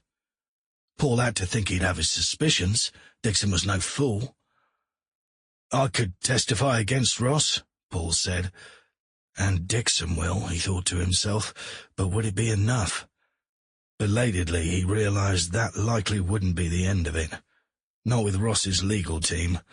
Ash had warned them that a confession under duress would never stand, and with a crooked DSI in the mix, Dixon might be the one facing disciplinary action in all of this. Paul had a sinking feeling Tolliver's theatrics might have been a waste after all. Afraid it will be your word against Ross's if you testify, Tolliver said, and you with a vested interest in what happens to Maeve Gardner. As they approached the car, Tolliver looked down at his watch.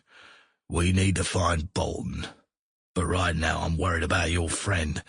She's being framed for Gav's murder to cover up a copper's trail. She's a liability to Bolton now. He needs to close this case fast. He's identified a killer, and that killer needs to be a person that no one can question. How does he do that? Paul was suddenly frightened to hear the answer, but thought if anyone would have one, it would be the machine. If it were me, Tolliver admitted, I'd want a dead killer with a full confession. I think that's why she was released from jail. Give her enough rope to hang herself, or enough to let someone else do it for her. Paul stopped in his tracks as they reached the car and turned to face Tolliver. "You think he's going after Maeve?" "Bolton's a problem solver, and unlike Ross, it seems he's willing to do his own dirty work." "Then Maeve's in real danger." Paul was suddenly glad to be with the machine. He had the muscle and the savvy to deal with this kind of situation. "We have to find Bolton and stop him." Tolliver hopped into the driver's seat. "First, we find Maeve Gardner. When we find her, I'm betting we'll find Bolton." Chapter 42. "Where's Maeve?" India asked. Ash looked around the sodden chaos on all sides of them. The flames were out, and the men from the fire department were sifting through the smoke-damaged interior of the main bar, looking for any lingering sparks. "Maeve!" he called, spinning around in a circle. Raising his voice brought on spasmodic coughing. "I don't remember seeing her since we were hosing down the stables." Indy was already heading down the towpath in the direction of the Revenge. "Maybe she went back to check on the captain and the ladies?" "Not without us, surely," Ash said. He was now doubled over, trying to cough the smoke from his lungs. India looked around for Julian and saw him across the yard, talking to the fire chief. Ever the lawyer. Ash began hacking again, and a medic approached. "Sir, please come see the medical staff." He gestured toward the emergency crew tending to one of the firemen. Ash tried to brush him off, but India intervened and helped steer him to a makeshift medical tent, where a tech stood with an oxygen mask and a thermal blanket. "Just for a minute," the man said. Between them, they got Ash to sit down and put the mask on his face. "Breathe a bit," India said. "I'll go check at the boat. I'm sure she's there." India could see that Ash was starting to panic, and it was making the coughing worse. "I'll come right back and let you know one way or the other." Ash moved the mask aside. "Be careful," he croaked out, before another fit of coughing overtook him. India walked briskly until she was out of sight of Ash, before breaking into a close approximation of a run. Something felt wrong. Last thing she wanted was to get the Wiccans all in a dither, but she needed to assure herself that Maeve had simply slipped home. They'd called Paul from the scene of the fire. He still hadn't explained what he was doing tonight, but wherever he'd been, he was now hustling back, and India was glad. She puffed up to the Revenge and found Rowan and Sage still sitting outside, enjoying the dying embers of the fire pit. Sage was holding tightly to the captain's lead to keep him from running off in search of the rest of them. "Is Maeve here?" Sage frowned. "No, dear. She was with you." "We can't find her." India looked right and left, as if Maeve might be hiding somewhere in plain sight. "Could she have come back to the boat, and you didn't notice?" "Possible, I suppose," Rowan said. India headed over to the Revenge and climbed aboard, calling for her friend. The place was empty. Rowan had followed behind her. Surely the captain would have gone mad if Maeve had returned, she pointed out. "He growled a bit earlier, but I thought he'd just heard the fox. We have several that are living in the undergrowth along the towpath." India was looking at Maeve's desk. It was oddly neat, and in the centre was a piece of school paper with several lines in her neat handwriting that said, "I can't keep living a lie. The guilt is too much. I must atone. It is time to cleanse myself with the same waters that took my victim." "Peculiar," Rowan said, reading over her shoulder. "What does it mean?" India thought it was obviously a suicide note, and it was in Maeve's hand, but it made no sense. Maeve wasn't the type to commit suicide. Family said that all the time, but truly not Maeve. Not to mention she hadn't killed anyone. She'd have no reason to feel remorse. Maybe for the odd poorly conceived detective novel, but that was hardly her fault. India picked up an index card that was protruding from under an empty tea mug. The pinhole in the centre suggested it had been up on the wall before. No threats here, simply the musings of a writer on her denouement. Endgame. Water equals cleansing of spirit, conscience. Felix commits suicide by chaining himself to an iron ring in the water pipe that channels water into the lock system. When the next boat comes through and the water rushes in, he's submerged and drowns. Issues. Would self-preservation kick in? Throw Key out of reach? Or maybe a drug of some type to sedate himself? Research. India looked up at the wall. There were a few other macabre notes on autopsies and evidence, but mostly just a framework for the current PI novel, all in the same small, neat script. Outside the boat, the captain had started barking wildly. "That's probably her now," Rowan said. The two women popped out of the galley and onto the deck in time to see Ash rushing toward them. "Is she there?" Ash called out. India shook her head.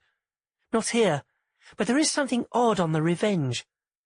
She heard the sound of more running feet coming from the other direction, and was relieved to see Dixon approaching from the bridge side. "D.S. Dixon," she called. "There's something here we need you to see."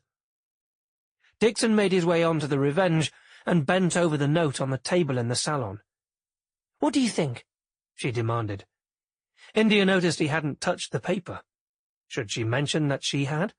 Her prints would be all over it. "I'm afraid I've picked it up and read it. Sorry."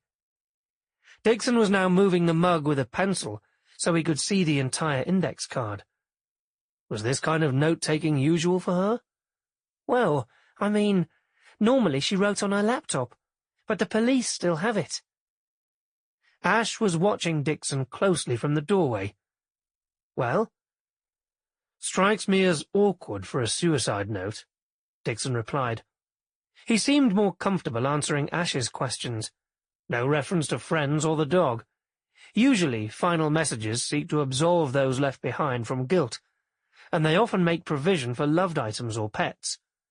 This almost seems, I don't know, like an incomplete thought, India offered, unable to stay silent. "Yes," agreed Dixon, "like an excerpt from something." India went over to Maeve's computer bag and brought it to Dixon. "There could be more in here," she said. "She'd been doing some work longhand on the book she was writing." Dixon opened the bag and pulled out a pad of lined white paper. A dozen or so pages of dialogue and description, all in the same hand. He passed it to India. "Recognize this?" India scanned through the pages. "She didn't really share her work with me, so I can't say I recognize the text specifically. But it does seem odd to me that the writing ends at the bottom of this page mid-sentence, and then the next page is blank." Dixon took the pad and looked at the top edge under the light of the desk lamp. "Looks like a page has been torn out." He straightened and looked back at Ash in the doorway. "How was she taking all this? Would you say she was suicidal?" "Maeve? No. Not happy, obviously, but not in despair." "Absolutely not suicidal," India concurred. "She hadn't given up hope, bleak as it all is." India returned to the desk and began to study the papers again, occasionally looking up at the note cards on the wall in front of them. "This is the latest book she's writing," she said for Dixon's benefit. "An old-time PI named Simon Hill. The cards represent an outline of the action in the story. From there, she types up the scenes on her computer, or in this case, writes it in her notebook. This card is clearly notes for the final scene." She gestured from the card on the table to the empty pin stuck in the wall at the end of the line. "The card before it says suicide note. Not hard to guess she'd have written one somewhere." "And you think this is it?" "Makes sense, doesn't it? The text's contrived, stilted even. Not what Maeve herself would say if she was desperate enough to write a suicide note. She'd never say atone or cleanse. Those are literary devices better suited to the 1950s world of her hero." "So, someone looked for the suicide note in her longhand text, then took it out, leaving it behind out of context to support the notion of suicide," Dixon said. "If this is Gavin's killer, they were damn lucky that Maeve was writing longhand, and that the outline was on the board for anyone to see." India's hands began to shake. "This has to mean the killer has been stalking Maeve." India said. How would a stranger even know she had all these notes? Ash asked. Dixon ran a hand through his hair. There were photos of her desk and the case files. The note cards with the outline on them, everything. We had them blown up on a board in my office at one point. Any number of people could have seen them. But only other officers, surely, India said. That's the problem. Dixon looked as if he'd aged in the last 24 hours. It seems our killer is an officer. One of your lot killed Gavin? India grabbed for the back of the chair next to her as her knees buckled. A cop? Ash's face was chalk white. And he's been here tonight, planning to kill Maeve by making it look like a suicide. Dear God. India was trembling all over now, her mind racing. She'd have researched her end scene meticulously. She always does. The scene could be recreated, and it would support the illusion that she'd planned her own death. Do you know who the killer is? Ash demanded. I have a damn good idea, and we need to find him, Dixon said. Quickly. Chapter 43. Maeve opened her eyes and groggily watched the grey clouds above her head skittering across the dark sky like smoke from a giant fire. Fire! She thought of the anchor. It had been on fire. As the memories began to trickle back in, she registered that she was being carried. Why? She'd been up on the wall behind the stables. Had she fallen? Like Alice down the rabbit hole, images floated in and out of her head. Trees, steps, cars. None of it seemed right. She tried to focus on the man carrying her.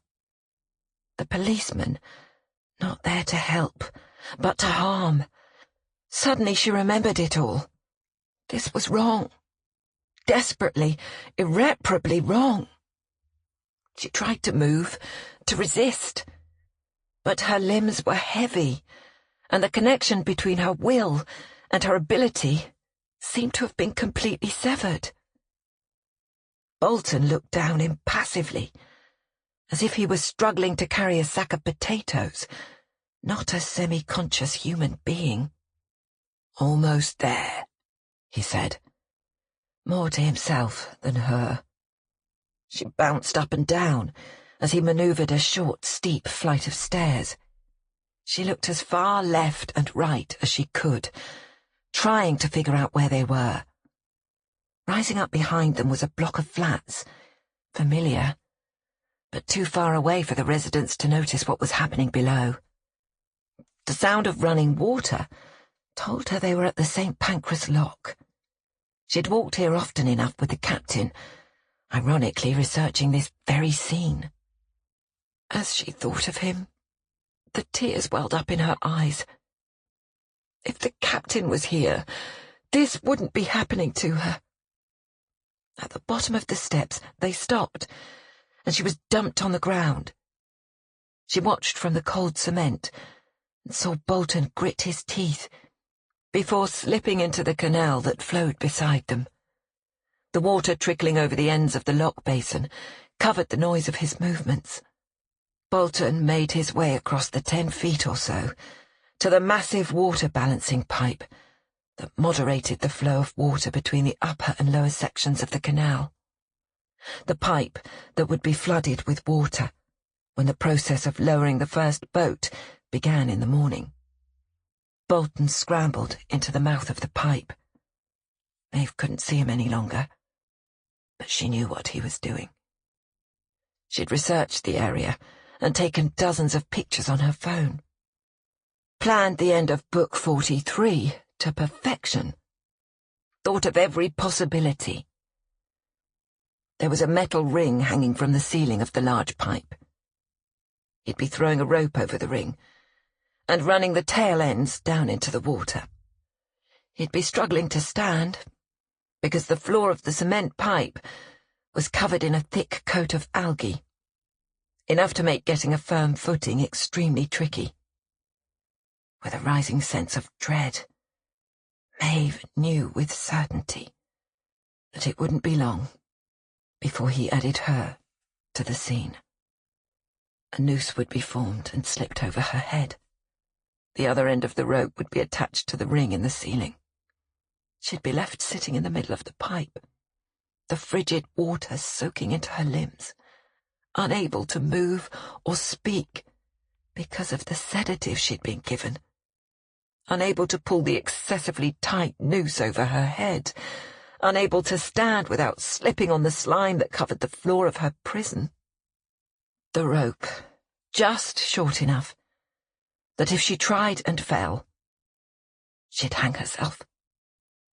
On the other hand, if she sat motionless and waited, the water would rush through with the first morning transit and drown her just as efficiently. From the outside, a suicide. A very well-planned suicide. If it wasn't so horrific, it would almost be funny. It looked like her greatest accomplishment as a writer was going to be penning her own death scene. Chapter 44. What's happening? Ash looked up to see Paul and the machine striding along the towpath toward him. The rest of the crew were standing around outside the Revenge as Ash and Dixon pored over a map of the Regent's Canal lock system that Rowan had provided them. "Maeve's missing," Ash said. "That'll be Bolton," the machine said without missing a beat. "How can you be sure?" Ash demanded. He still wouldn't put it past this villain to be involved in some way. Paul gave a succinct summary of what Dixon had already told them and the machine's theory. The machine remained unaware that Dixon had been present at the carnival scene and had come to the same conclusion. Independently, they had 2 votes for Bolton, but they still could be wrong. "What's the plan?" the machine asked, gesturing toward the maps. "We've got this under control," Ash snapped. The last thing they needed was some brainless thug along for the ride. "Do you?" The machine tilted his head to one side. "Bolton will be trying to fake a suicide. It'll close the case neatly and stop anyone questioning the evidence the police have on hand." Ash was struck by the accuracy of the assessment, but it wasn't helping his anxiety about Maeve and her current whereabouts. "We know that, and we know how. We're just down to where, unless you can tell us that." Dixon ignored the tension in the air and called their attention to the maps. According to Maeve's notes, there were 2 locks close by that she was considering using in the book: Kentish Town and St. Pancras. Opposite directions, unfortunately. Dixon looked toward India. "You've been reading through her research, and I presume the killer did too. Any idea which one she was favouring?" India shook her head. "No clue." Ash looked at Dixon. "We can't gamble on going to the wrong one. We'll have to check both. You and I can split up and go in opposite directions." "My car's just up the top of the bank," the machine said. "Paul and I'll head to Kentish Town. You 2 take St. Pan's. Make sure you stay in touch," Dixon insisted before turning back to Ash. "Let's go." "You're not going without me," India said firmly. "Do you drive?" Dixon demanded. "Not often, but I can." "Then come on. Take my car and get us to the Camley Street Bridge." India grabbed the captain's lead from Sage's hand and headed after Dixon. Ash wanted to stop the machine from taking off with Paul, but with Maeve in danger, they needed all the help they could get. You didn't always get to choose who went on a mission with you, and the machine was a warrior. But deep inside, Ash couldn't stand the thought of Maeve being rescued by anyone else. This quest was real and deeply personal. He wanted to be the one who saved her. Chapter 45. "This way," Tolliver said, scrambling down a grassy hill over the top of the low wall covered in graffiti and onto the towpath below. He'd parked behind the Camden Boxing Club, landing them less than 50 yards from the lock. A wrought iron railing separated the towpath from the canal's edge, and from the wooden swing arms that controlled the flow of water into the holding chambers. The two men vaulted the railings and hurried to the nearest tank. Paul pulled out his phone and shined the light around the sides of the walls. There was no sign of Maeve or Bolton. Tolliver had switched on his own light and was directing it at the edges of the path at their feet. Doesn't look like anyone's been here disturbing things recently. Damn, Paul said. It's also not the quietest of spots. I wouldn't choose it, Tolliver said, looking around. Could be the other location, but honestly, if Bolton wants to get rid of her, he's likely done it already. The look on Paul's face must have prompted him to add, sorry. I'm not ready to give up yet, Paul said. Fair enough, but we can't keep guessing randomly. We need to find Bolton. Maybe we can get him to tell us where she is. Paul knew Tolliver was trying to be positive for his sake. If not, he needs to be dealt with for what he's done. Paul didn't like the sound of dealt with, but Tolliver was right.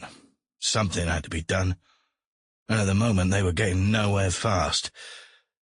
Right, but how do we find Bolton? I suspect he's a bit of a mess after dealing with... Tolliver paused. This situation. He'll have gone to get cleaned up. Home, I'd think.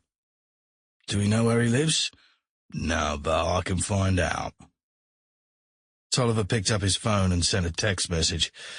Paul didn't bother to ask who he'd contacted, but he figured Tolliver was taking advantage of his drug boss's connections to locate Bolton. Paul suspected they'd have someone like Ash who could provide all kinds of useful information when it was needed. They made their way back to the car, and Tolliver leaned against the boot, smoking a cigarette and keeping half an eye on his phone. Paul couldn't bear just standing around. He was about to suggest they head for St. Pan when he heard a loud thwacking noise. Paul ducked instinctively, a moment of terror registering clearly on his face. Noticing that Tolliver was on his phone, Paul realized it had been the sound of a dart hitting the cork at full force. Text notification, Tolliver murmured. Appropriate enough for the Dark King, but in a dark side street at nearly 1 a.m, it was unnerving. We've got Bolton, he said. Not far off. He lives in Finsbury Park. Tolliver climbed in the car and tucked his cigarette into the mug holder before spinning the 4x4 out of the alley and heading north along the A503. Shouldn't we call the police? Paul felt ridiculous as soon as the words had left his lips. What good were calling the cops to when they were after a cop? Tolliver didn't respond to the question. His thoughts seemed to be elsewhere. I think it's best if you stay in the car when we get there. Paul would certainly rather stay in the car, but he couldn't. The machine had done well with Ross, who, according to his whispered conversation with Dixon, remained in the warehouse in Deptford. Dixon admitted he had no idea who he could trust to go and get him. And as more pressing matters had come to a head, he'd left the decision of what to do with Ross for the morning. The machine's way of dealing with Bolton was likely to be much messier. He feared it might wind up dropping Maeve right back in it. Paul decided to take the bull by the horns. If Bolton's dead, how do we prove he killed Gavin and maybe Maeve? What makes you think he'd be dead? Well, not now, but maybe shortly. Paul trailed off, not sure how to complete the thought. Tolliver shot him an amused look. Don't worry. I'm not planning to kill him. We need him to talk if we have any hope of nailing Ross to the wall. Walking, though, that's optional. Chapter 46. Ash knew India was having to think things through as she looked at the gear lever on Dixon's Ford Focus. But to her credit, once they'd loaded in, she peeled out with maximum velocity and minimum gear grinding. He'd been assessing the situation as they headed for the car. The Kentish town locks were largely manually operated. Picturesque, but in the middle of an area with lots of cafes and restaurants. Not a good place for staging a suicide. Logic suggested that if Maeve was anywhere nearby, She was at St. Pan. He held onto the captain and the seat in front of him as they careened around a corner. Not being adept at switching gears, India seemed to have decided that the best approach was not to.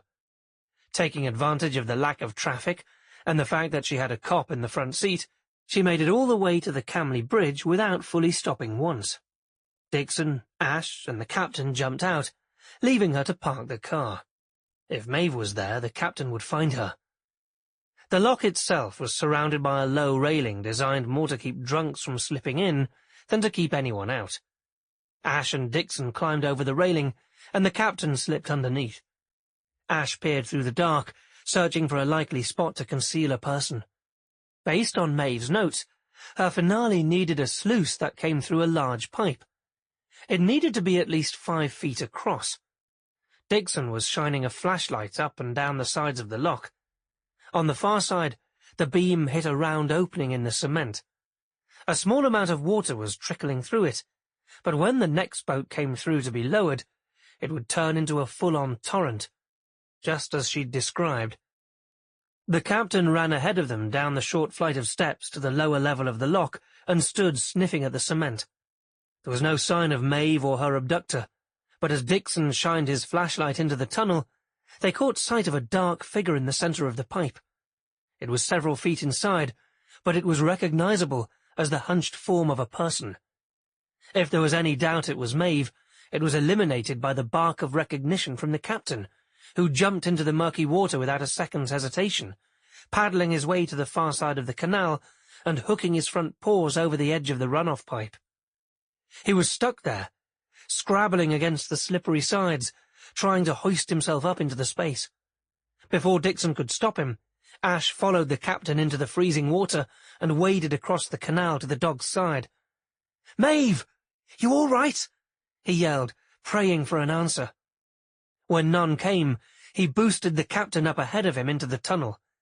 Dixon was shouting suggestions from the other side, but Ash heard nothing. His focus was on reaching Maeve before it was too late. The captain reached her first and began licking her face. Her head was slumped forward, resting on her chest, her eyes closed. Ash pushed off hard from the bottom and landed on his stomach in the opening of the pipe. Crawling his way forward, he heard a faint moan in response to the captain's attentions. Not dead. Thank God, not dead. The words echoed inside his head. When he reached her, he realized that there was a noose fixed tightly around her throat. There were scratch marks above and below the rope line. She'd obviously tried to claw at it, but she was weak, and there was no way she could have removed it without help. Her eyes opened fractionally and looked into his. "Bolton," she murmured, before her eyes rolled back in her head. She was sedated, helpless and frozen from the exposure to the cold and wet, all because of that bastard Bolton. Ash shined his phone light at the ceiling of the pipe and saw the other end of the rope tied tightly to a metal ring above their heads. He scrambled around, trying to stand up on the slick, rounded surface, but slipped and fell crashing into Maeve from behind. The force pushed her farther toward the opening of the pipe, leaving her choking on the end of the rope. He pulled her back as best he could and propped her against the captain to take the weight off the noose. He couldn't just dash around madly. He needed to think this through. If this campaign was going to be successful, he had to consider the terrain and make use of every tool in his woefully inadequate arsenal. Before he stood again, he removed his jacket and laid it on the floor of the pipe to provide some traction. He was colder now, but more stable. Crouching underneath the ring, he stuffed his phone into his pocket and worked by feel to loosen the rope that had Maeve strung up. Bolton had tied an elaborate series of knots that Maeve would never have been able to release. Ash continued to work on the rope, despite his frozen fingers and an ever-rising sense of panic. Dixon had waded through the water, and his face, pale in the moonlight, appeared at the opening of the pipe. "She's still with us?" "Yes," Ash answered tersely, and she managed to say Bolton. "I knew it in my bones." Dixon slammed his hand on the side of the pipe. "He won't get away with this." He watched Ash struggling, but there wasn't room for 2 men inside the pipe. "I've called for help, but you're going to need to get a bit of a move on there." His voice was tight. Not sure we can wait for the professionals. India's been on the Waterway Commission's website, and apparently there's an automatic system flushing that takes place every night. Thousands of gallons of water will move through this pipe between now and 2 a.m. How long do we have? Ash demanded. Dixon held up his watch. In the dark, Ash could read 1:25. Not long. Chapter 47. Tolliver pulled the car up in front of a nice block of flats in Finsbury Park. Far too rich for the blood of a cop, Paul thought, even a DSI. The man was bent as a 9-bob note. Grabbing a box of latex gloves from the back seat, Tolliver handed a pair to Paul. Paul knew he'd been sloppy on their last outing, and apparently Tolliver wasn't going to allow him to do it again. They exited the car, and Paul followed him to the bin room. Security was sloppy, and the outer door was ajar, though the door to the back hall of the flats was locked. Tolliver made short work of the interior door, and they were soon in the building, climbing the back stairs to the top floor. They walked softly along the hall to the door of Bolton's flat, and found it unlocked. Careless for a man in his position, Paul thought. Tolliver raised a finger to his lips, and they entered silently. The sound of raised voices drifted down the hall, muffled but angry. Paul watched as the machine surfaced, removing the gun from the pocket of his jacket. Paul put a hand on his arm. "No killing," he insisted in a low voice. "No killing, but I'm not walking in there without backup." The machine reached the door to the sitting room and pushed it open silently. Bolton stood with his back against the glass doors to the balcony, his hands spread apart, pleading with a man also pointing a gun at him. "Look, I'll give you whatever you want. I want my mate back!" Paul's heart sank as he heard Jimmy's anguished cry. "He never stole your money. He gave it to Ross, just like he said he did. I was there." "Ross played you," the machine agreed, moving into the room. "Never trust a glorified estate agent. He's just told us everything." Jimmy flashed a glance back in their direction. "I had to come. I know you told me to stay with Roy, but I couldn't let him get away with it." "It's all right, lad. But how do you know where Bolton was?" "I told you, I was with Gav when he got the money. We came here in the car on our way to the match in Surbiton, the big one where Roy got 380 rounds. This is where the money came from. We took it straight to Ross. Gav didn't cheat him. He'd never." "I know," Tolliver said soothingly. "I know." The man in the window didn't look like a cold-blooded killer to Paul. He looked like nothing. Nondescript in the extreme. Middle-aged, middle-weight, middle-height, a non-entity wielding power given to him by someone else, Paul thought, and yet, no doubt, he was convinced he was God's gift. Up close, he was just a pathetic man, trying to show a little swagger and failing miserably. Gav was a good bloke, doing his best to make it. The machine growled, moving closer. Learned a few tricks from the likes of Malik Ross, tried to do what the big guys were doing, but just wanting to run a business and have a life. A life you took away from him. He raised his voice. "For nothing." "Not for nothing. He had something of mine and I wanted it back," Bolton said. "Wasn't personal, just business." "It wasn't yours," Jimmy sobbed. Paul had been lingering in the doorway, but now moved forward to stand just behind the machine. "What have you done with Maeve?" Bolton didn't answer. In the silence, Paul's phone chimed, and he glanced down quickly to see a message from India flash across the home screen. "She's at St. Pan alive." He felt some of the tension leave his shoulders, but he wasn't finished with Bolton. They needed to get some answers. "How'd you know where to find the money?" he demanded. Bolton remained tight-lipped. "Did Ross tell you where it was?" Paul prodded. Silence. "Answer him," the machine insisted, moving a step closer with his own weapon trained on Bolton. Bolton looked back and forth between the 3 angry men in front of him, 2 of them armed, and seemed to decide it was in his best interest to say something. "Had a little chat with Foster," he replied sullenly. "I knew he'd pocketed the money I gave him, and I wasn't about to let him get away with it." "And?" Paul pushed. Bolton fell silent again, and the machine moved in even closer, his gun pointed squarely at the man's chest. "Out with it." "Bloke denied taking the money. But Ross was right in my arse, so I told him he'd better get me my cash, sharpish, or I'd send someone after his nearest and dearest." "But it wasn't your cash," Paul countered.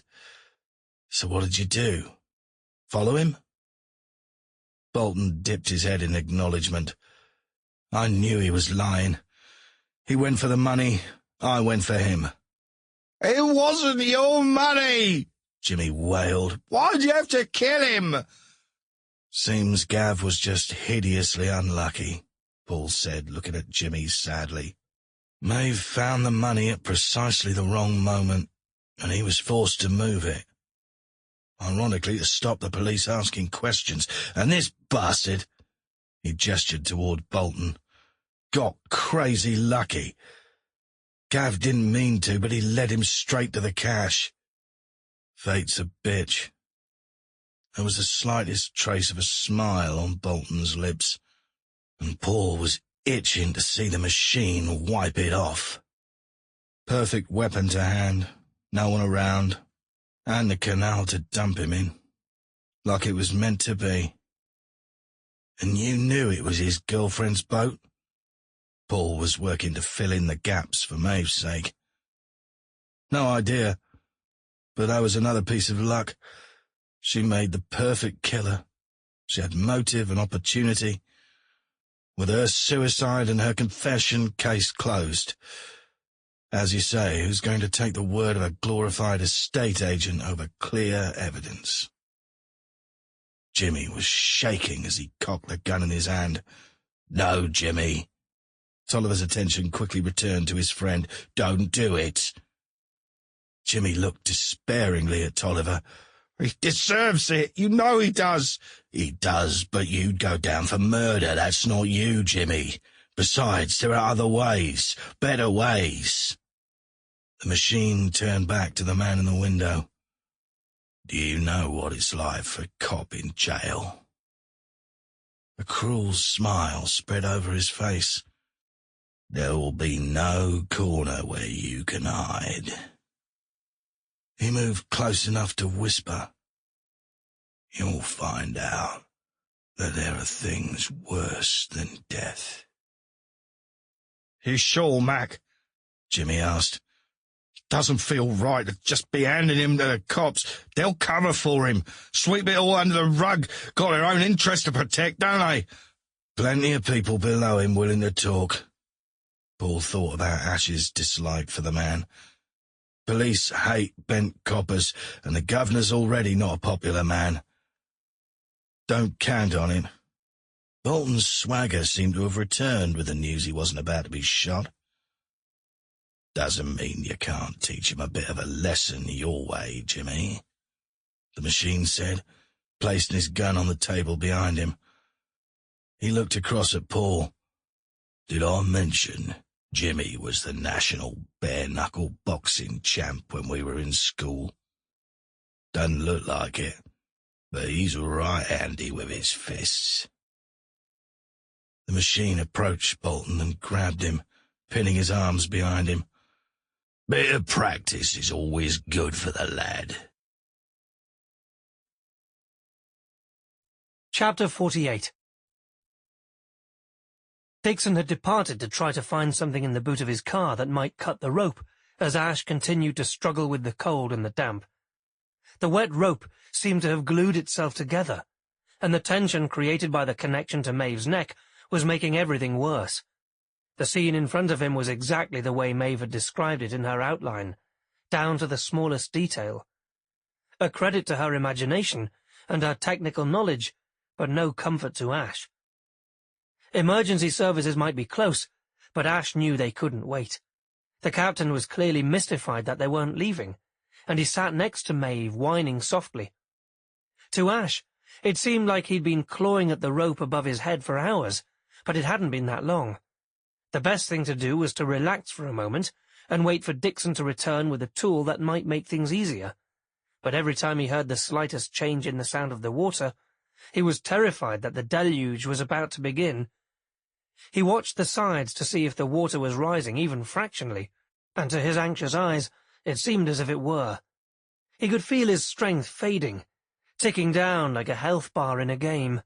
It was a precarious balancing act, and being frozen there in limbo was stretching his nerves and his muscles to the breaking point.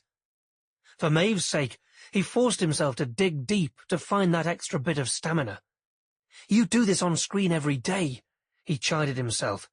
"Maeve's counting on you. Keep fighting." His arms were shaking, but he went back to picking at the knots overhead. It was dark in the tunnel, which made it all the harder, and he was relieved to finally hear Dixon making his way back across the canal, his figure outlined in the opening of the pipe. "I found a pocket knife," Dixon said, struggling inelegantly to climb up into the tunnel. "Not sure this is wise. It's already cramped in there with the three of you, and I don't know how I get it back to you without unwedging Maeve." "Let's see if the captain can help." Ash knew his relationship with the captain was new, but they said dogs had an instinct. Hopefully he sensed that they were all trying to help Maeve, not hurt her. Dixon extended the knife in his hand into the tunnel opening. "Bring it," Ash said. "Go on, boy, fetch." The captain looked at him uncertainly. He didn't want to move away from his mistress. She needed him. He knew that much for certain, but the man in front of him kept waving the shiny thing at him, and the nice boat neighbour with the sausages wanted it. He rose to his feet, stiff from sitting in the freezing water. He edged his way toward the man at the mouth of the tunnel and took the metal in his teeth. He looked back over his shoulder at the boat neighbour before turning slowly, his paws slipping and sliding as if he were on a sheet of ice. He moved cautiously, gingerly placing one paw in front of the other. The water seemed to be flowing faster, and it made him nervous. Ash watched the captain hesitate. It wasn't their imagination. The water was starting to flow more quickly now. What had been a trickle was now a stream. Ash looked at the side of the tunnel. The water was beginning to rise. With every second, less and less of the wall was visible. The captain was frozen now, not moving forward or backward, and soon the decision would be taken away from him. At this rate, the water would lift him off his feet and he would be swept away. "You can do it," Ash pleaded, reaching toward the captain with his free hand. "For Maeve." He watched as the dog leaned in hard against the flow of the water, too anxious to move, but straining to reach Ash's hand. The pocket knife was still just out of reach, and Ash slid his feet forward a few inches more, still holding on to the metal ring in the ceiling and struggling to stay upright. The water was now above his knees, and he saw Maeve being lifted from her position on the floor, her legs pushed straight by the force of the rushing water, her head thrown back, the noose tightening around her throat. Ash lunged toward the captain and grabbed the knife, bobbling it on the ends of his fingers for a moment. In a game, this was where dexterity points would carry you through. Ash knew he had none, but by sheer force of will he managed to close his fingers around the knife. He brought his two hands together and struggled to flip the knife open with his frozen fingers. The sight of the captain being swept out into the canal by the water that was now flowing at full force down the sluice was enough to marshal every ounce of strength he had. The blade flicked out, and Ash attacked the rope with a vengeance, sawing at the fibres in a blind panic. The threads snapped one by one, in what seemed like slow motion. All he could see was the rope and the knife, slashing over and over, cutting his own fingers as he went. Then suddenly, everything tipped upside down. The rushing water filled the tunnel as the last of the fibres broke free of the tether, and he and Maeve and the trailing rope were flushed head over heels out of the tunnel on a wave of water. Chapter 49. He breathed in, but found no air. Only the foul, icy water of the canal filling his mouth and flooding into his lungs. The weight of the water pulling him down into a hell of his own making. "There's the title, I think," Maeve said, pausing in her dictation. "A hell of his own making. What do you think?" "I could sell that," India replied. "You still cold?" "A bit," Maeve conceded. It had been 3 days since they dragged Maeve out of the canal sluice and back to dry land, and she was still perpetually chilled. Partially psychological, no doubt, but India wasn't going to point that out. She simply dug out another fleecy blanket and tucked it in around her friend's legs. The captain draped himself across her, doing his best to help with the warming process. India was glad to keep Maeve company. Though truth be told, she was there to make sure she was quiet and resting per the doctor's orders. 3 broken ribs, a broken arm, and any number of scratches and bruises. Not good, but it could have been so much worse. With her arm in a sling, Maeve had convinced India to help her finish book 43, and so she sat taking dictation on the deck of the Revenge in the thin sunlight of an October morning. Rowan and Sage had brought over an herbal tea that might or might not contain actual tea, but Maeve seemed to be enjoying it, and she had her hands tightly wrapped around the warm mug. "We could take a break," India suggested. "Not yet. I want to get all this onto the computer while it's still fresh in my mind. I'm sure it'll be all the better for my experience." India settled back into the chair beside Maeve, giving the captain's ears a quick scratch. "I'm happy to keep going. Just don't go thinking you need to step to the brink of death to bring a dose of reality to all your books." "Don't worry. I've had my fill of adventures for now." India had wanted more adventure in her life, and she'd got it. Mercifully, Maeve was taking it all in stride, which made India feel less greedy for hoping they'd have more excitement in the future. Would she feel as keen for new adventures if this one hadn't turned out well in the end? Probably not. "Have you heard anything more from Julian?" she asked. "Charges have been dropped for a start." "About damn time," India said. "True. But Bolton's involvement is apparently slowing the whole process. They've started an internal investigation, but it could be months with all the formal procedures.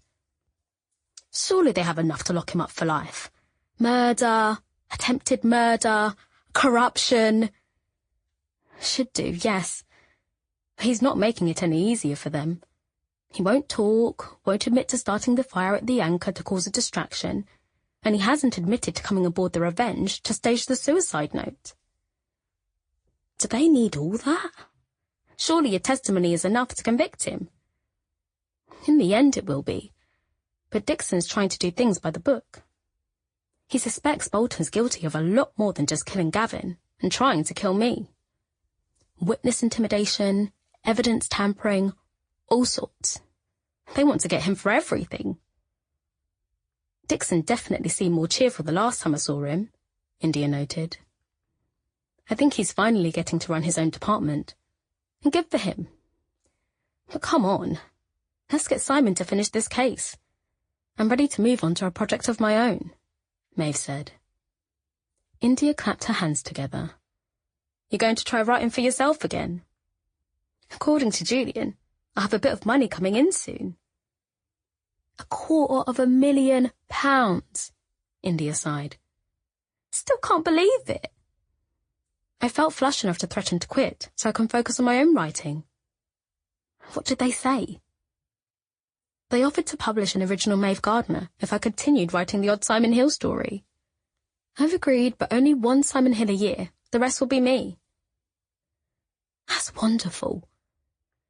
Will you be writing mysteries?" "They say write what you know, so I'll start there," Maeve said. India was happy for Maeve. Truly she was. But she couldn't help feeling sorry for Vicky. She'd lost out at every conceivable level in this nightmare situation. The love of her life, the money, her fairy tale future. Life was pain, but it still made India sad. "What's bothering you?" Maeve asked. "Something is. I can see it written all over your face." "Nothing. Just a fleeting thought about Vicky." "Poor woman." "Not that poor," Maeve said. "I've told Julian to have the insurance proceeds split 50-50. A day later and she'd have had it all. But 125,000 is nothing to sneeze at." India leaned across and gave her friend a hug. No, it's not. Chapter 50. 3 weeks later. Winter was closing in, but as always in England, there was the odd, unpredictable spurt of clement weather. Global warming? Maybe. But whatever it was, they'd take it. At the Anchor, Paul, Ash, and India were sitting outside, enjoying the evening air. Maeve moved to join them. Helping herself to a large gin from the makeshift bar Paul had fashioned out of a shipping crate that had arrived with his new bar stools. The interior of the pub was still being repaired. Insurance would cover the bulk of it, as Dixon had quickly signed off on the report, classifying the incident as arson and verifying that the owner was not involved. Bolton still wouldn't admit to starting the blaze, but his fingerprints had been found on a can of petrol discarded in the bushes near the pub. The unflappable Paul was taking it all in his stride. Things were actually going faster than might have been expected, as Jimmy and Roy had been coming over to give Paul a hand on the weekends. Between them, Paul and the crew of the Dirty Deeds had stripped out the burnt fixtures and wood and hauled it all away. The stone had been cleaned and repainted, and the boys were about to begin the process of replacing the wooden floors. The bottles of liquor that had survived the fire were still considered a write-off from an insurance standpoint, but Paul hadn't had the heart to throw them away. They were the spoils of war, and he had had plenty of volunteers to help him drink them. Maeve seated herself next to the others with her reclaimed gin. The captain went to greet Ash, putting a paw on his lap and receiving an enthusiastic scratch. She never would have expected it, but their time together had blossomed into a real affection. And now that she was feeling stronger, the captain often jumped across to Ash's boat for a visit, Smorg in tow. "Room for one more?" D.S. Dixon asked, making his way toward them along the towpath. "If you aren't going to fine us for drinking on an unfit premise," Paul said, gesturing to the bar crate. "Then you're more than welcome." "I'm off duty. I see nothing at all," Dixon replied, helping himself to a large whiskey. "We've got a darts tournament this weekend in Leeds," Paul said. "What are the odds we might have Tolliver?" "Don't see why not," Dixon said. "He's consented to being questioned a half-dozen times over the past few weeks. He provided some useful information. And as you know, he has a good brief. He didn't kill Gavin, and he didn't harm Maeve, so we won't get him on that. And the rest isn't my department." "No pushback for what happened to Malik Ross?" Ash asked. "Tolliver roughed up Ross, and Bolton for that matter, but neither one of them are inclined to file charges. They're too frightened of him." "And what of Malik Ross?" Maeve asked. "Will he be facing charges?" "Bit delicate, I'm afraid. He has a lot of powerful friends." Ross admitted that Bolton owed him money. He claims Bolton begged for an extension, then suddenly came up with the cash. £50,000 worth. Insists that's all he knows. "What about the recording Paul made at the warehouse?" "Not clear enough, and besides, it would be tough to find a court that would allow it as evidence." And Bolton's still not talking. Not about Gavin, so we'll have to see. In the end, it comes down to the word of one crook against another. One wealthy and one not so wealthy. You do the maths. What about all the evidence Gavin had collected? India asked. Surely they can get him on corruption charges. Most of the hard evidence Foster had was connected to Ross's business dealings. Accounting sleights of hand. Other white-collar sorts of games. Foster had notes on the bribes being paid in the political arena, but no paper trail. No cancelled cheques or deposit records. Ross was too shrewd for that. So he's going to walk, Maeve said, even after getting Gavin killed. The only charge here would be accessory to murder, and the powers that be don't think it would stick. Too much circumstantial evidence. That's rich. Circumstantial evidence was fine for me, but not for him, Maeve muttered. As usual, with money, you can buy your way out of anything. Bolton's not buying his way out of anything, Dixon said. It's long overdue, and he's going down. The force will be better for it. And the likes of Malik Ross will have lost their inside edge. I hope you're getting some credit for all of this, India said. If you hadn't been willing to go rogue, none of this would be happening. Took a bit of grief for that, but in the end, seems I'm up for a promotion, if all goes well. Detective Inspector? Ash asked. That's right, Dixon replied. Means I'll be well placed to push a bit more work your way. He raised his glass to Ash. 3 pairs of eyes turned in unison to look at Ash. What kind of work? Paul asked. Didn't he tell you? Dixon said. We finally talked him into doing some freelance work under contract to the Met. We need him. Paul grinned. Thought you said you'd never go back. Well, things are a bit different now, Ash said.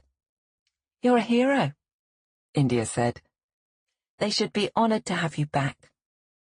Ash flushed, and it made Maeve very happy to see India praising him. It would be good for his confidence. He is a hero, Dixon admitted. In fact, before we got sidetracked, I came by to let you know that Ash is up for a formal commendation. I'm not surprised, Maeve said. He was amazing. Well done, mate, Paul added. India rose and walked over to give him a hug. Then celebrations all around, Paul said with a smile. I'll get some champagne.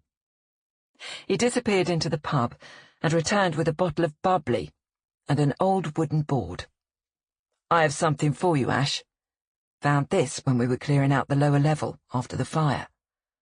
No idea how it survived the flames, but it did. He turned the board around and displayed a weathered pub sign, emblazoned with a red lion. Turns out the original name of the pub here, back in the horse and barge days, was the Red Lion. Thought you might like it for your boat.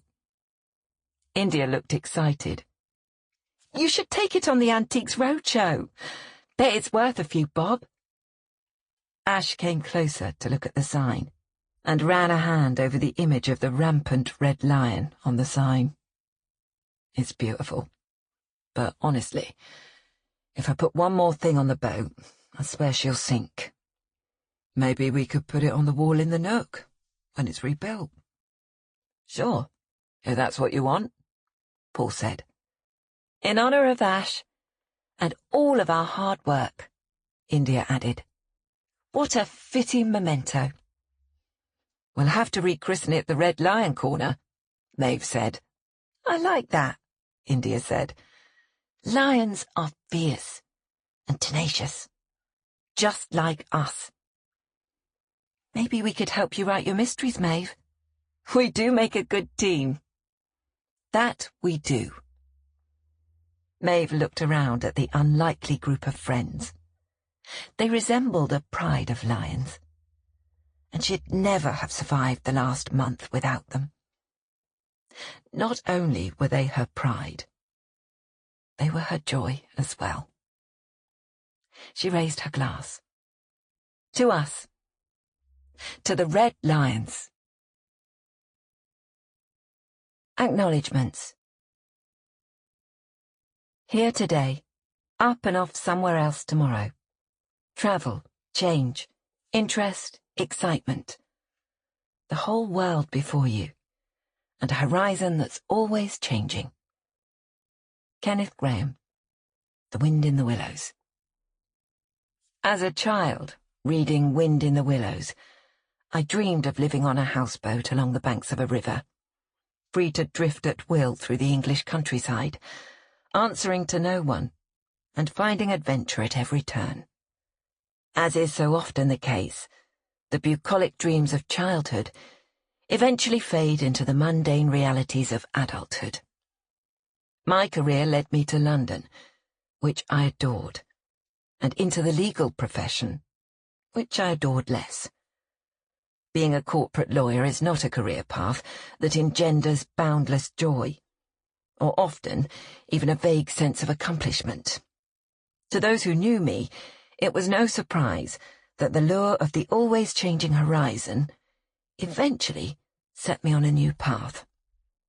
As a budding novelist, I wrote about things I loved: Scottish whisky, mysteries, longboats, London, and a wide array of quirky characters. There were the odd moments of fear and anxiety, but through it all, I am happy to say, I have found boundless joy on this new journey. Writing a story is a solitary endeavour, but a book is only brought to life through the efforts of countless committed people. I owe a tremendous debt of gratitude to all those who have helped to bring Ghostwriter's Guide to fruition. In particular, I'd like to recognise my agent, Abby Saul, at the Lark Group. Abby, you are a superlative representative, an endlessly patient, talented and gracious editor, and a dear friend.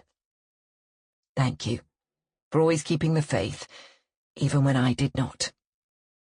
To the folks at Crooked Lane Books, who have welcomed me so warmly into their literary family, I could not have asked for a more dedicated group of professionals with so much passion for the written word. My heartfelt thanks to Tara Gavin for embracing this project, and to the amazing editing and marketing folks who have guided me through the process. Vaishi Marie Fantuzzi Perez, Rachel Keith, Rebecca Nelson, and Monica Manzo. You have been amazing. To my husband Mark, for being so patient and supportive through all the highs and lows that come with being married to a writer. To my daughters, Catherine and Amanda, for their love, support, and editing wisdom. To my friends, who buoy me along with wine, whiskey, and laughter, as the circumstances demand. To my long-standing, far be it for me to say old, friend, Ashley, who found himself named in this book through no fault of his own. He is absolutely as clever as his namesake, but he is way cooler than Book Ash could ever hope to be. And last of all, a special thank you to my loyal fans, who have been along for the ride since the Whiskey Business series launched, and who will now, hopefully, set sail with me on this new adventure.